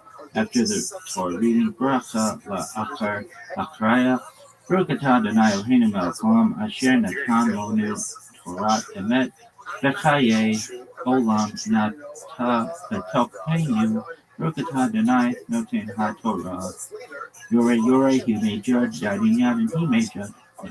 Yore, he may teach, yadin yadin, he may judge, yatir becharat. He may perform the firstborn. I'm in a good fucking mood. Why? Who the fuck knows, babies? Alright, we got the fucking Torah. Bereshit, Shemot, Vayikra, Midbar, Devarim, Genesis, Exodus, understood Rabbi. Nevi'im, prophets, Yehoshua, Shoftim, Shmuel, Malkim, Joshua, Judges, Samuel, Kings, letter prophets, Yeshayahu, Yirmiyahu, Yechezkel, Asar, Hosea, Yoel, Amos, Obadiah, Yonah, Micah, Nahum, Habakkuk, Zephaniah, Haggai, Zechariah, Malachi, Isaiah, Jeremiah, Ezekiel, Hosea, Joel, Amos, Obadiah, Jonah, Micah, Nahum, Habakkuk, Zephaniah, Haggai, Zechariah, Malachi, Ketuvim, writings, Tehillim, Mishlei, Eo, Psalms, Proverbs, Job, the 5 Megillah, 5 scrolls, Shir Hashirim, Ruth, Micah, Kohelet, Esther, Daniel, Ezra, Nehemiah, Devrei High, Ruth, Lamentation, Song of Songs, Ruth, Lamentation, Ecclesiastes, Esther, Daniel, Ezra, Nehemiah, Chronicles. Rashad Khan is a matchmaker. who suggests prospective marriage mates and coaches them through the dating process. The term is linked to the word shidduch, which means match. The technical meaning of the word of Aramaic provenance is actually to settle down. So if the newly matched couple settles their differences before beginning their new life together, shadchan can be either male or female, although a female matchmaker is more properly called a shadchanta in Yiddish and shadchan in Hebrew. The plural form is shadchanim. In Yiddish, to suggest a shidduch is to read, speak a shidduch. Shadchanis refers to both the act of matchmaking, so you can say that a shadchan is in the business of shadchanas, as well as the money traditionally given to the shadchan for his or her services, which would more accurately be referred to as shadchanis guilt, shadchanis money. Rabbi is a teacher, and Musma is a sovereign judicial authority. In classical smicha allowed them to judge capital cases, authority to impose kanaso, authority to establish the calendar, membership in a Sanhedrin, jurisdiction rooted in Eretz Israel. Modern rabbis cannot execute, impose biblical fines, declare new months by testimony, recreate national sovereignty law. Torah is multi-layered. Peshat, simple meaning, remez, hint, darash, homiletic, sod, secret. Mishaberak means he who blesses. May he who blesses. Vort, which refers to the basin or bowl used in Nedilat Yadayim ritual, often paired with a cup. Kli Rishon, the original pot or container placed directly on a heat source, food or liquid in this vessel is considered hot enough to continue cooking. Added ingredients, for instance, spices or salt, on Shabbat, which is prohibited. Kli Shani, a vessel in which hot food or liquid has been poured from a Kli Rishon is significantly cooler and the risk of cooking is reduced. Kli Shlishi, the vessel into which hot food or liquid has been transferred from a Kli Shani is even cooler and cooking is generally not a concern. Holy shit. Really? It's very interesting. Chicks that are so young that they are reliant on their mother have the status of eggs. Right? So it makes sense. Because the chicks that rely on their mother are dependent on the nest. The nest is reliant on the tree, and therefore a lot of them so it turns out that over here with the nest on top of the Asher tree, the anchor tree, you obviously can't scale the tree regardless. Right? By the way, what can you do? You can knock down the nest. But why are you knocking down the nest? So maybe you can't get benefit from the nest because there's a concern that the nest itself is made from the Asher tree or from the extra tree. What can you get benefit from? Independent chicks. Independent chicks, right? I love when I said that is going to be mutter, right? It's getting better, right? So I get benefit from the independent young birds, right? Or also, but what you can't get benefits from is the eggs or from the reliant young, because those are considered to be dependent on the tree itself. But let's stop over for today. But again, let me just say the halakha l'maisa. So no, actually, we'll say. Yeah, we'll do tomorrow. Tomorrow we'll pick up and we'll finish off with the halakha l'maisa reference lakish. Like what are we doing that machlokes? What do we pass in life? And then in Yom Hashem we'll continue Yom Hashem. Adventures in Avodah Zarah. Shvei. Everyone. All right, everyone's another great day.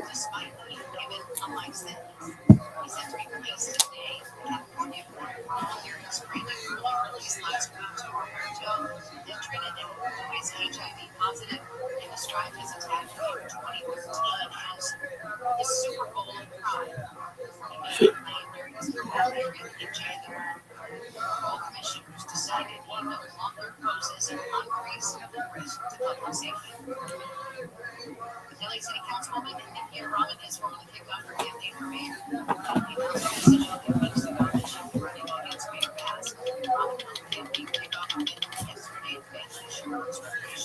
All right, so let's say good morning.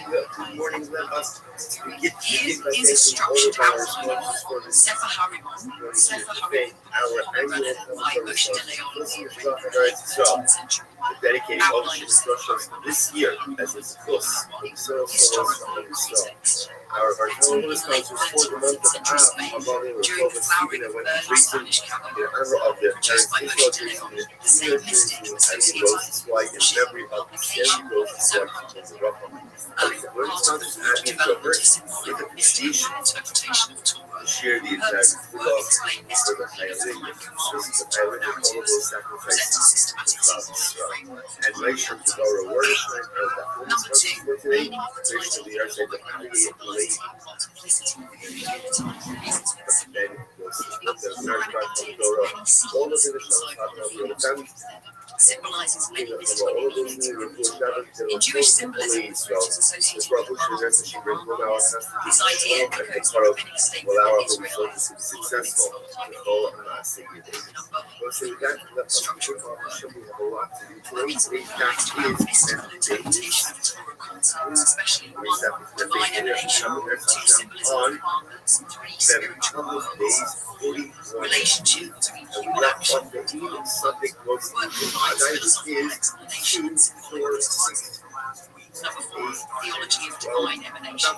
Like many early Kabbalistic texts, the book describes divine reality as structure. The tens of food represent divine attributes or channels of emanation.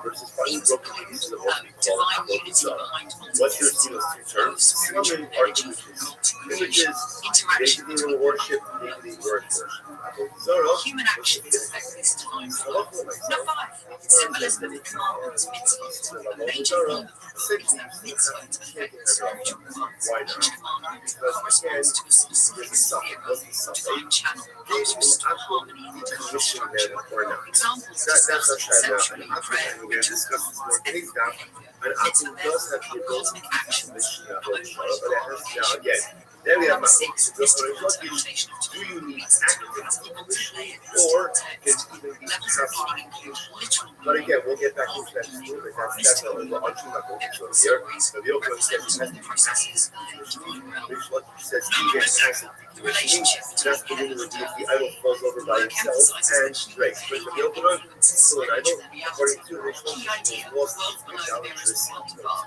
Human acts can prepare divine harmony, strengthen divine attributes, restore balance in creation. This concept later developed into the Kabbalistic idea of tikkun. Cosmology and spiritual worlds. The book uses two layers including divine realm, angelic realm, human world. These worlds interact using both spiritual energy and symbol. Number 9, ethical and spiritual goals. The mystical teachings are not purely theoretical. The book encourages greater spiritual awareness, intentional observance of commandments, alignment with divine will. Mystical knowledge leads to spiritual transformation. Number 10, influence. Although not as famous as the Zohar, the work contributed to development of Spanish Kabbalah, symbolic interpretation of mitzvot, later Kabbalistic systems. It reflects the intellectual environment that produced the Zohar. Summary. Sefer HaRimon teaches that Torah contains reality flows through the sephirotic structure. Human actions can affect cosmic harmony. If you want, I can also outline the next text in the historical chain of Kabbalah after Sefer HaRimon, which leads into very unusual mystical works from the 14th and 15th centuries. How about you? All right, now what? I translated Clubber a few days ago as so the truth is it's not really a fair. I'm kind, so it's a pleasurable can raise the dead. The Rabbi says after we strip.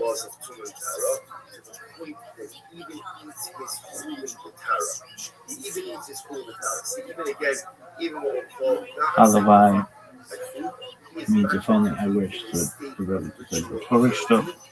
Yeshikah, Jewish head. Yenta to talk to bitch to come to the fetish of mine. Tathas means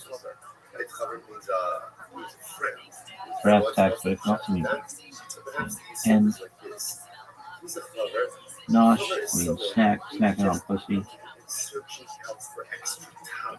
Basher, that's a soulmate. Bashirta is a female soulmate. Bashirta is a male soulmate. Mishmash is a mixture. Mishmash, I was taken aback. Bupkis means beans, it means nothing. Good Yontif means good day. Means like good holiday, happy holiday. L'chaim means life. Harv means neutral. Black kosher means smooth, fit. Mensch means good dude. Mensha should be a thing. That's female, good person. Ishet Chayil is a woman of valor. Zedakis for good woman, maybe Gittel as well. Skoyach is a shortened form of Yasher Koach, which is a shortened form of Yasher Kokaka, which means may your strength be directed forward. Shtetl is a town. Streimel is a hat.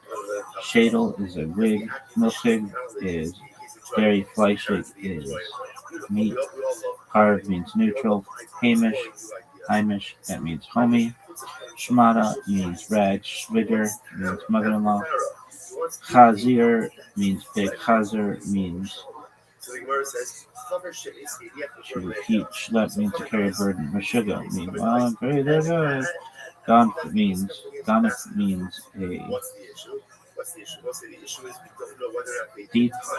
Yarmulka may be Aramaic for Yare Mulka. In all of the king. Trafe means torn. Yortzeit means death anniversary. Klutz means wooden block. You can also be clumsy. Needlelock, like noodle. That's multiple. Schwitz means sweat. Schnorr means beggar. Schmutz means grime. Schmooze means gam. Mamzer means bastard. Benching. Blessed. Shabkhan means matchmaker. Shidduch means match. Vetch means bitch and mom baby. Shiva means 7. Maven means expert.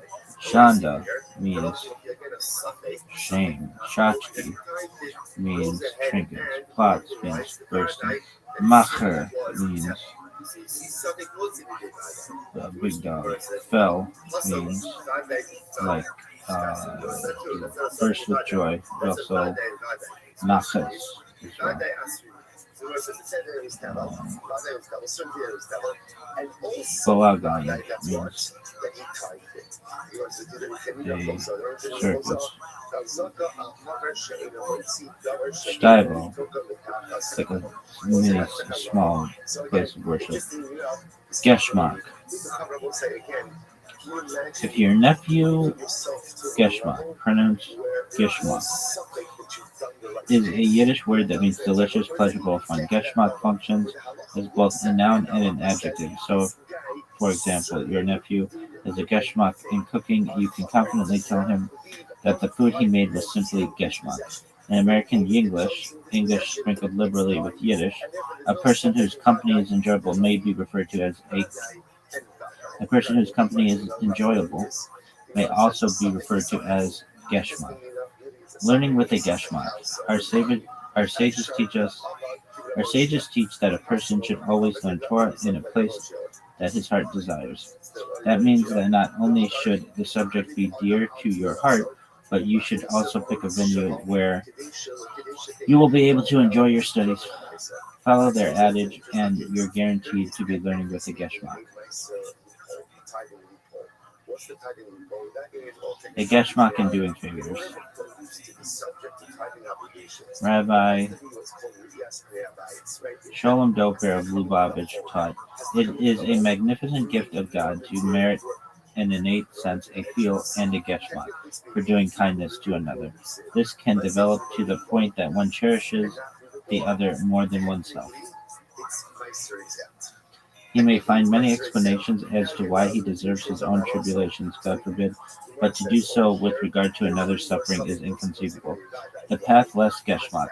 My father once took his young son to dip in the river as per the custom of the pious to immerse in the cleansing waters of a mikvah before praying each morning. It was a bitterly cold day, and the river was almost frozen over. The duo quickly undressed and slipped into the water. Oi, Tata, cried the son, it's freezing.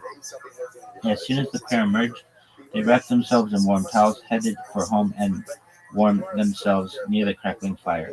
Ah, sighed the son with pleasure. This is Geshmak. Signed the son? Wouldn't it be sighed the son? Ah, sighed the son. Is that a fucking signed the son? No, sighed the son. Ah, sighed the son. Is that an error? My dear son, said the father, let this dip in the cold river be you. In life, you will face many choices, and it will not always be clear to you what is right and what is wrong. One path may appear more geschmack than the other. How will you know which is correct? You must always look a few steps ahead, he continued with wisdom gleaned with age. If the oi is followed by an ah, first difficult, then geschmack, then you first difficult, but then geschmack, know that you are on the correct path. But if it is first an ah, then an oi, starting out geschmack and then going downhill, from there, know that you must change direction. It's geschmack to be a Jew. There is an oft-told anecdote of a rabbi who observed how some Jewish families managed to maintain their fealty to Judaism in the 20th century America. There is an oft-told anecdote of a rabbi who observed how some Jewish families managed to maintain their fealty to Judaism in early 20th century America, while others fell to the wayside. Many Torah scholars who were devoted to Judaism with every fiber of their being, never compromised even an iota, found that their children didn't follow in their footsteps.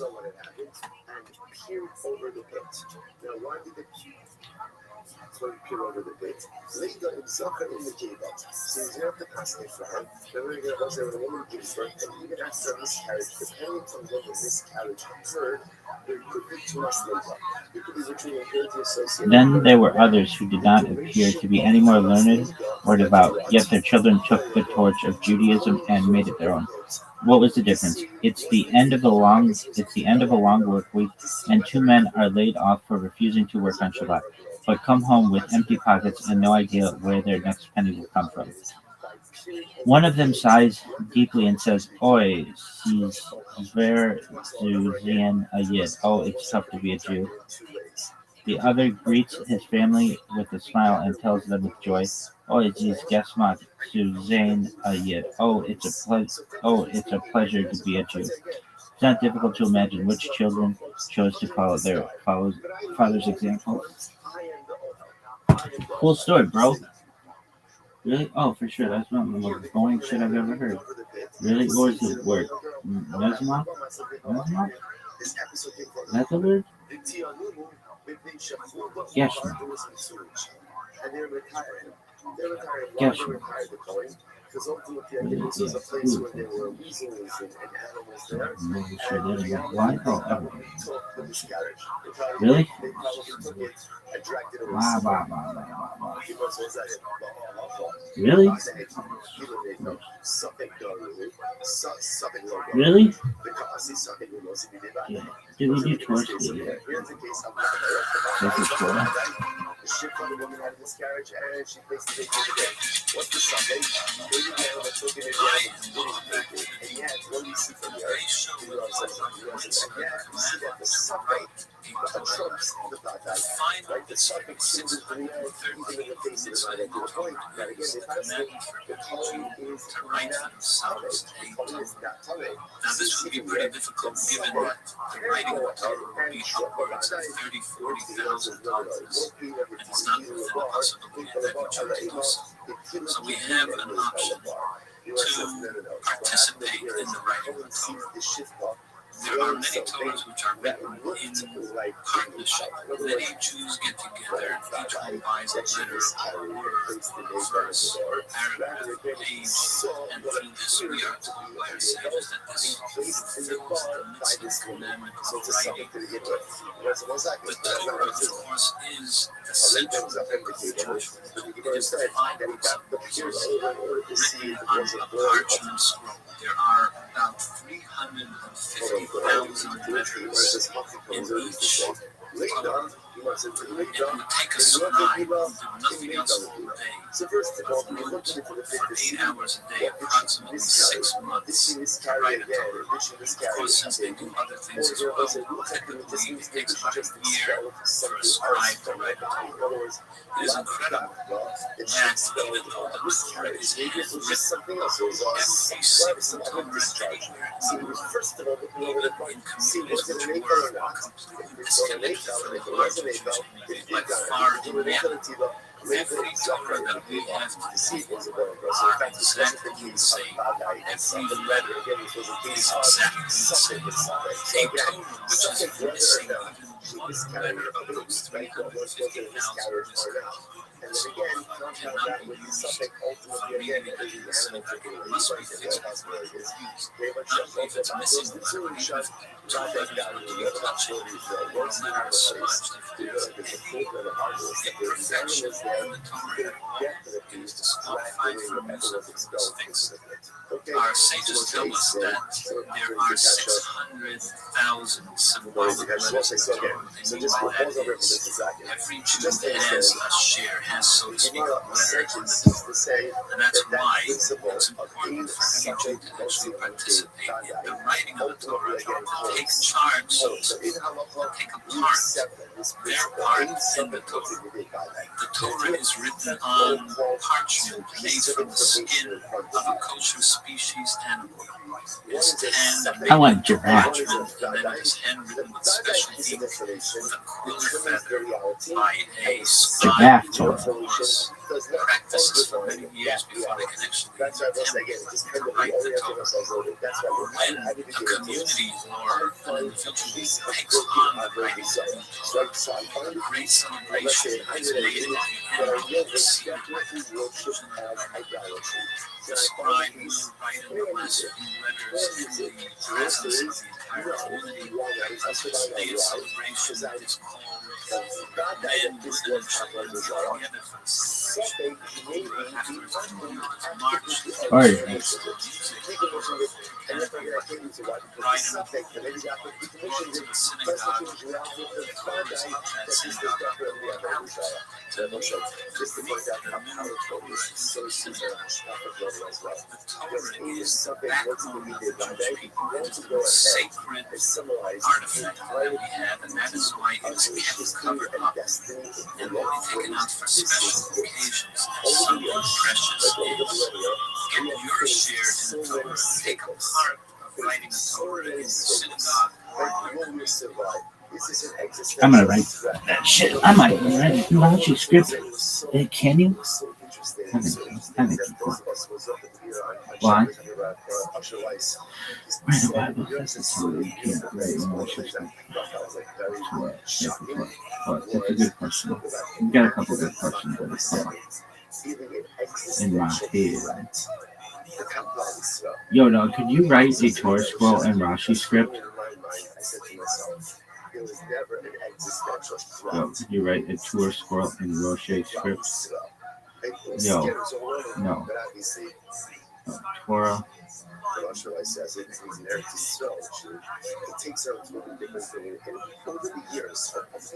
Could you? I think it's permissible.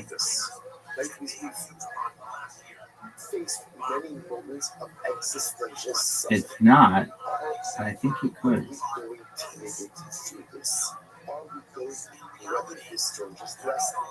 A century ago, they put us in ovens and in gas chambers. There was a suffering. No, but I don't think there's anything against it. What holds us over is this principle. A suffix Is it Isser? Is it not allowed though? Like, let's say you wanted to. I know traditionally it's not written in Rashi script, But could you if you really wanted to? You could physically write it, but it would not be valid Torah scroll for ritual use. A kosher Sefer Torah must be written in Kitab Ashuri, Assyrian square script. The requirement is discussed in classical halakhic sources such as the Talmud and codified on the Shulchan Aruch. The scroll must also be written by a Sofer Stam, ritual scribe, with specific rules about letter spacing, parchment, and names. What Rashi script actually is. Rashi script is not the script used by Rashi himself. It was a later printing typeface that became standard for medieval commentators. Imagine writing the whole fucking thing. I did Rashi script. No, yeah, that bitch isn't kosher to use. If someone wrote the Torah in Rashi script, three possibilities. For learning or art aloud, it is simply Hebrew manuscript. For a printed book, find many books mixed palms. For a Torah scroll used in synagogue reading, invalid, passable. You could not use it in Torah reading, aliyot, or synagogue services. Why the royalties? The idea is preservation and uniformity. Jewish law fixed the sacred script for every Torah scroll used in public reading. Okay, well, you can do it for art, baby. Used in public reading is written the same way across communities. Fun historical note. Older Jewish scripts existed before the square script. For example, the Torah was once written in Paleo-Hebrew script. That's an interesting one, which you can still see on some ancient coins and manuscripts. If you want, you can show you something super interesting. Yeah, I want to know that. Yes. And are you allowed to write it in Paleo-Hebrew script?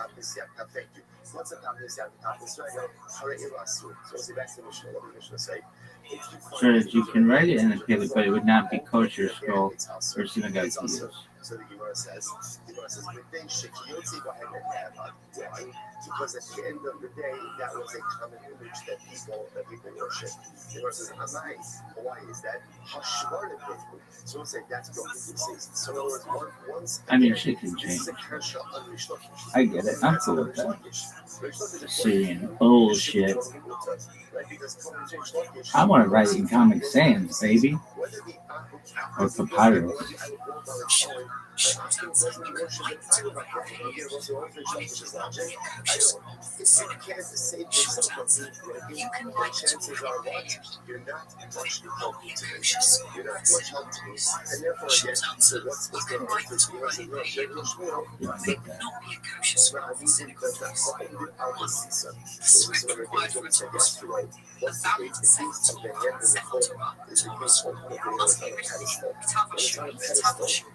Assyrian square script. That is quite possible that is actually so codified but it's in the script type of another script is considered possible. This Paleo-Hebrew is Paleo-Hebrew script is the ancient Hebrew alphabet used in the first 10 years. Appears in ancient inscriptions and resembles ancient letters. Historically, many scholars believe the early biblical texts originally written in this script, Jewish people Kitab Ashuri, during or after the Babylonian exile. 3. What happens if you write it to Paleo-Hebrew? 3 cases. 1. Study manuscript aloud is simply a copy of the Torah for learning. 2. Historical multistream introduction, also allowed museums and scholars sometimes do this. 3. Synagogues are also for public reading, not allowed to be valid. Interesting exception. The Samaritans still use the descendants of Paleo-Hebrew. The Samaritan script, however, rabbinic Judaism does not consider those scripts valid for Jewish Jews. Summary: can you write Torah text valid in synagogue script? Ashuri Hebrew, yes. Rashi script is no. Permitted to write, but not permitted to use as a kosher tool. If you want, I can also show you something very cool most people never noticed. A few letters. Is it a mitzvah for a woman to write a scroll? And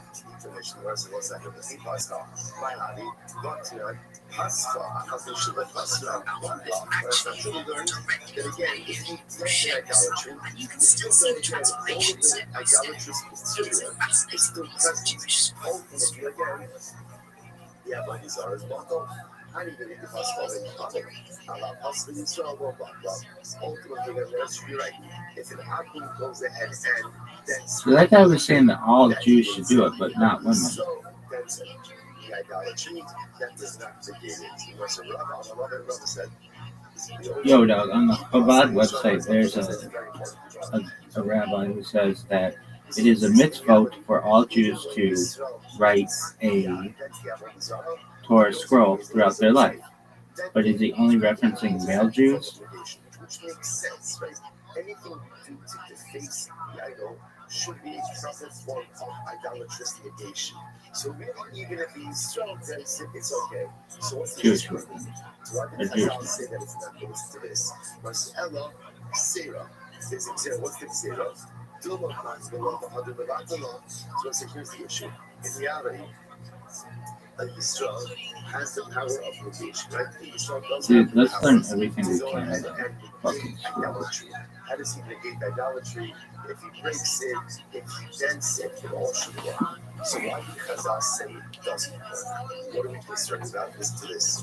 We're concerned that what is the Yisrael going to do? He wants to negate the Avodah Zarah. So what does he do? He has Avodah Zarah. He lifts it up. Like getting ready, let's say, to smash it or to deck it afterwards. What's the problem? Once he lifts it up, let's say, that's an act of Hakbah. What does Hakbah do? Hakbah requires. Once he requires it, it becomes the Avodah Zarah of the Jew. Once it becomes the Avodah Zarah of the Jew, the Avodah Zarah of B'yad Yisrael. The Avodah Zarah of B'yad Yisrael, Eina B'Keva Yirot. So we'll say this is absolutely wild. It's absolutely wild. I will say we are going to see exactly why this is a headlock from now on dates. But again, right now we're just going with the principle. The principle is any Avodah Zarah that is owned by a Jew cannot be negated. So what does happen here? Can we solve technically decommission Avodah Zarah? Yeah. How can you decommission it? You can break it. The Chazal says it decommission. Orthodox Hanukkah, the actual idea must be done by all points of their style, which was described traditionally that in the process of decommissioning, the Yisrael's going to pick it up. Back to here, I was saying, Avodah is considered to be accurate. I get into all of this in a couple of days. Avodah says to be accurate. She lifts it up, he acquires it.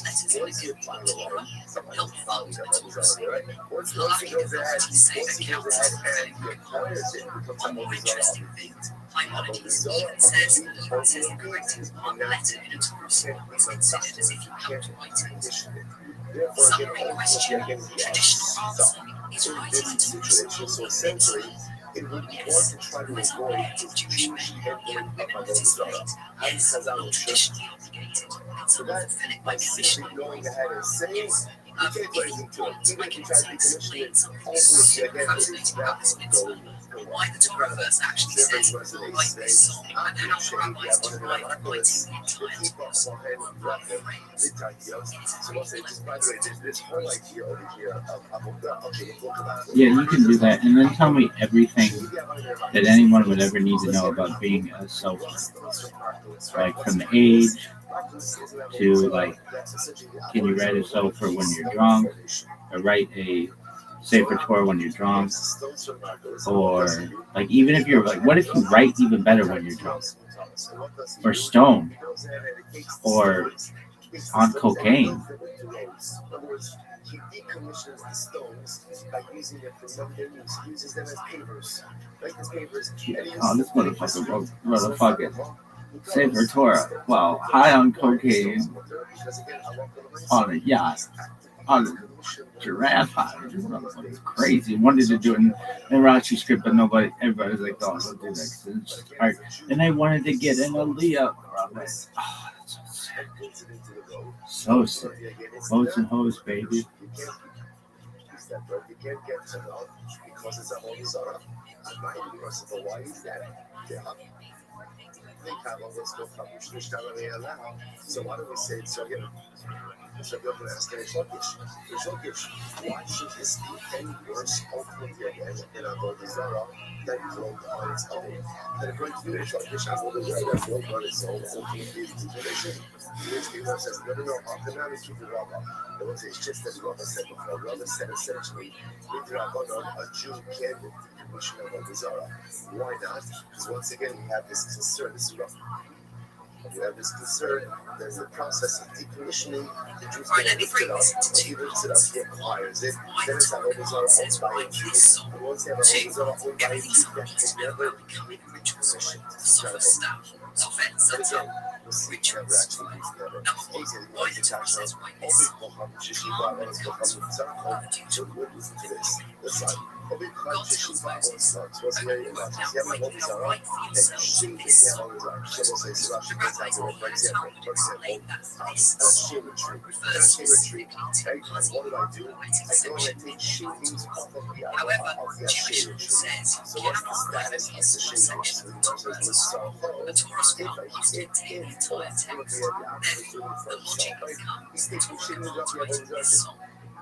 Because he wants to, I don't know, think about time, whatever it is, but Sahel, ultimately, again, he for himself that he, the sheep will get out to curry.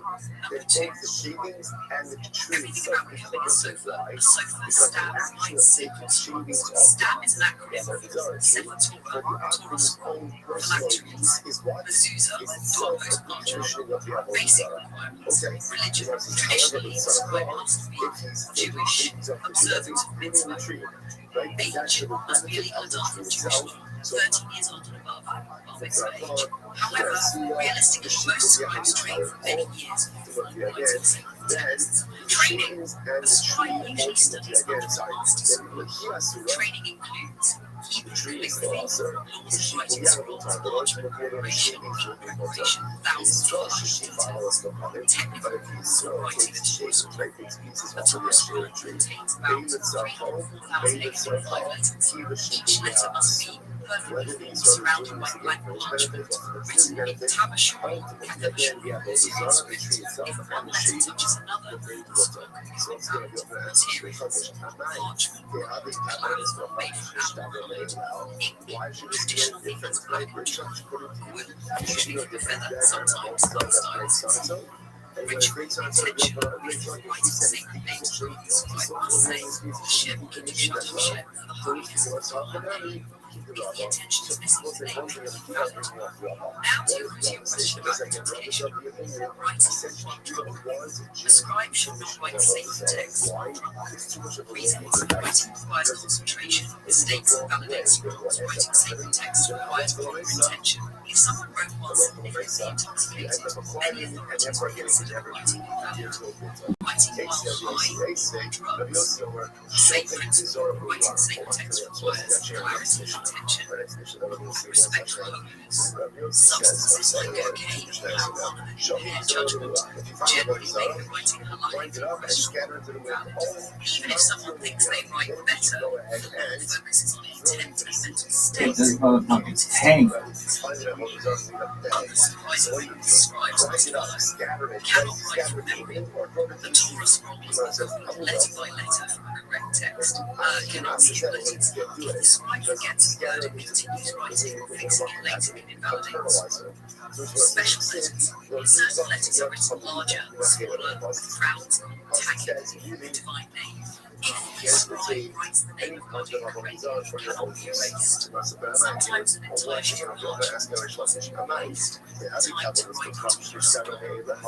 was typical time, 1 to 1 years full time. Cost of a Torah scroll. A kosher scroll often costs 30,000 to 24,000 plus bills and labor and skill. If a Jew writes even one letter in a Torah scroll during a dedication ceremony, many authorities say they participate in the concern of writing Torah. Summary: a ritual scribe must be Jewish, be halachically adopted, be trained, write with proper intention, be sober,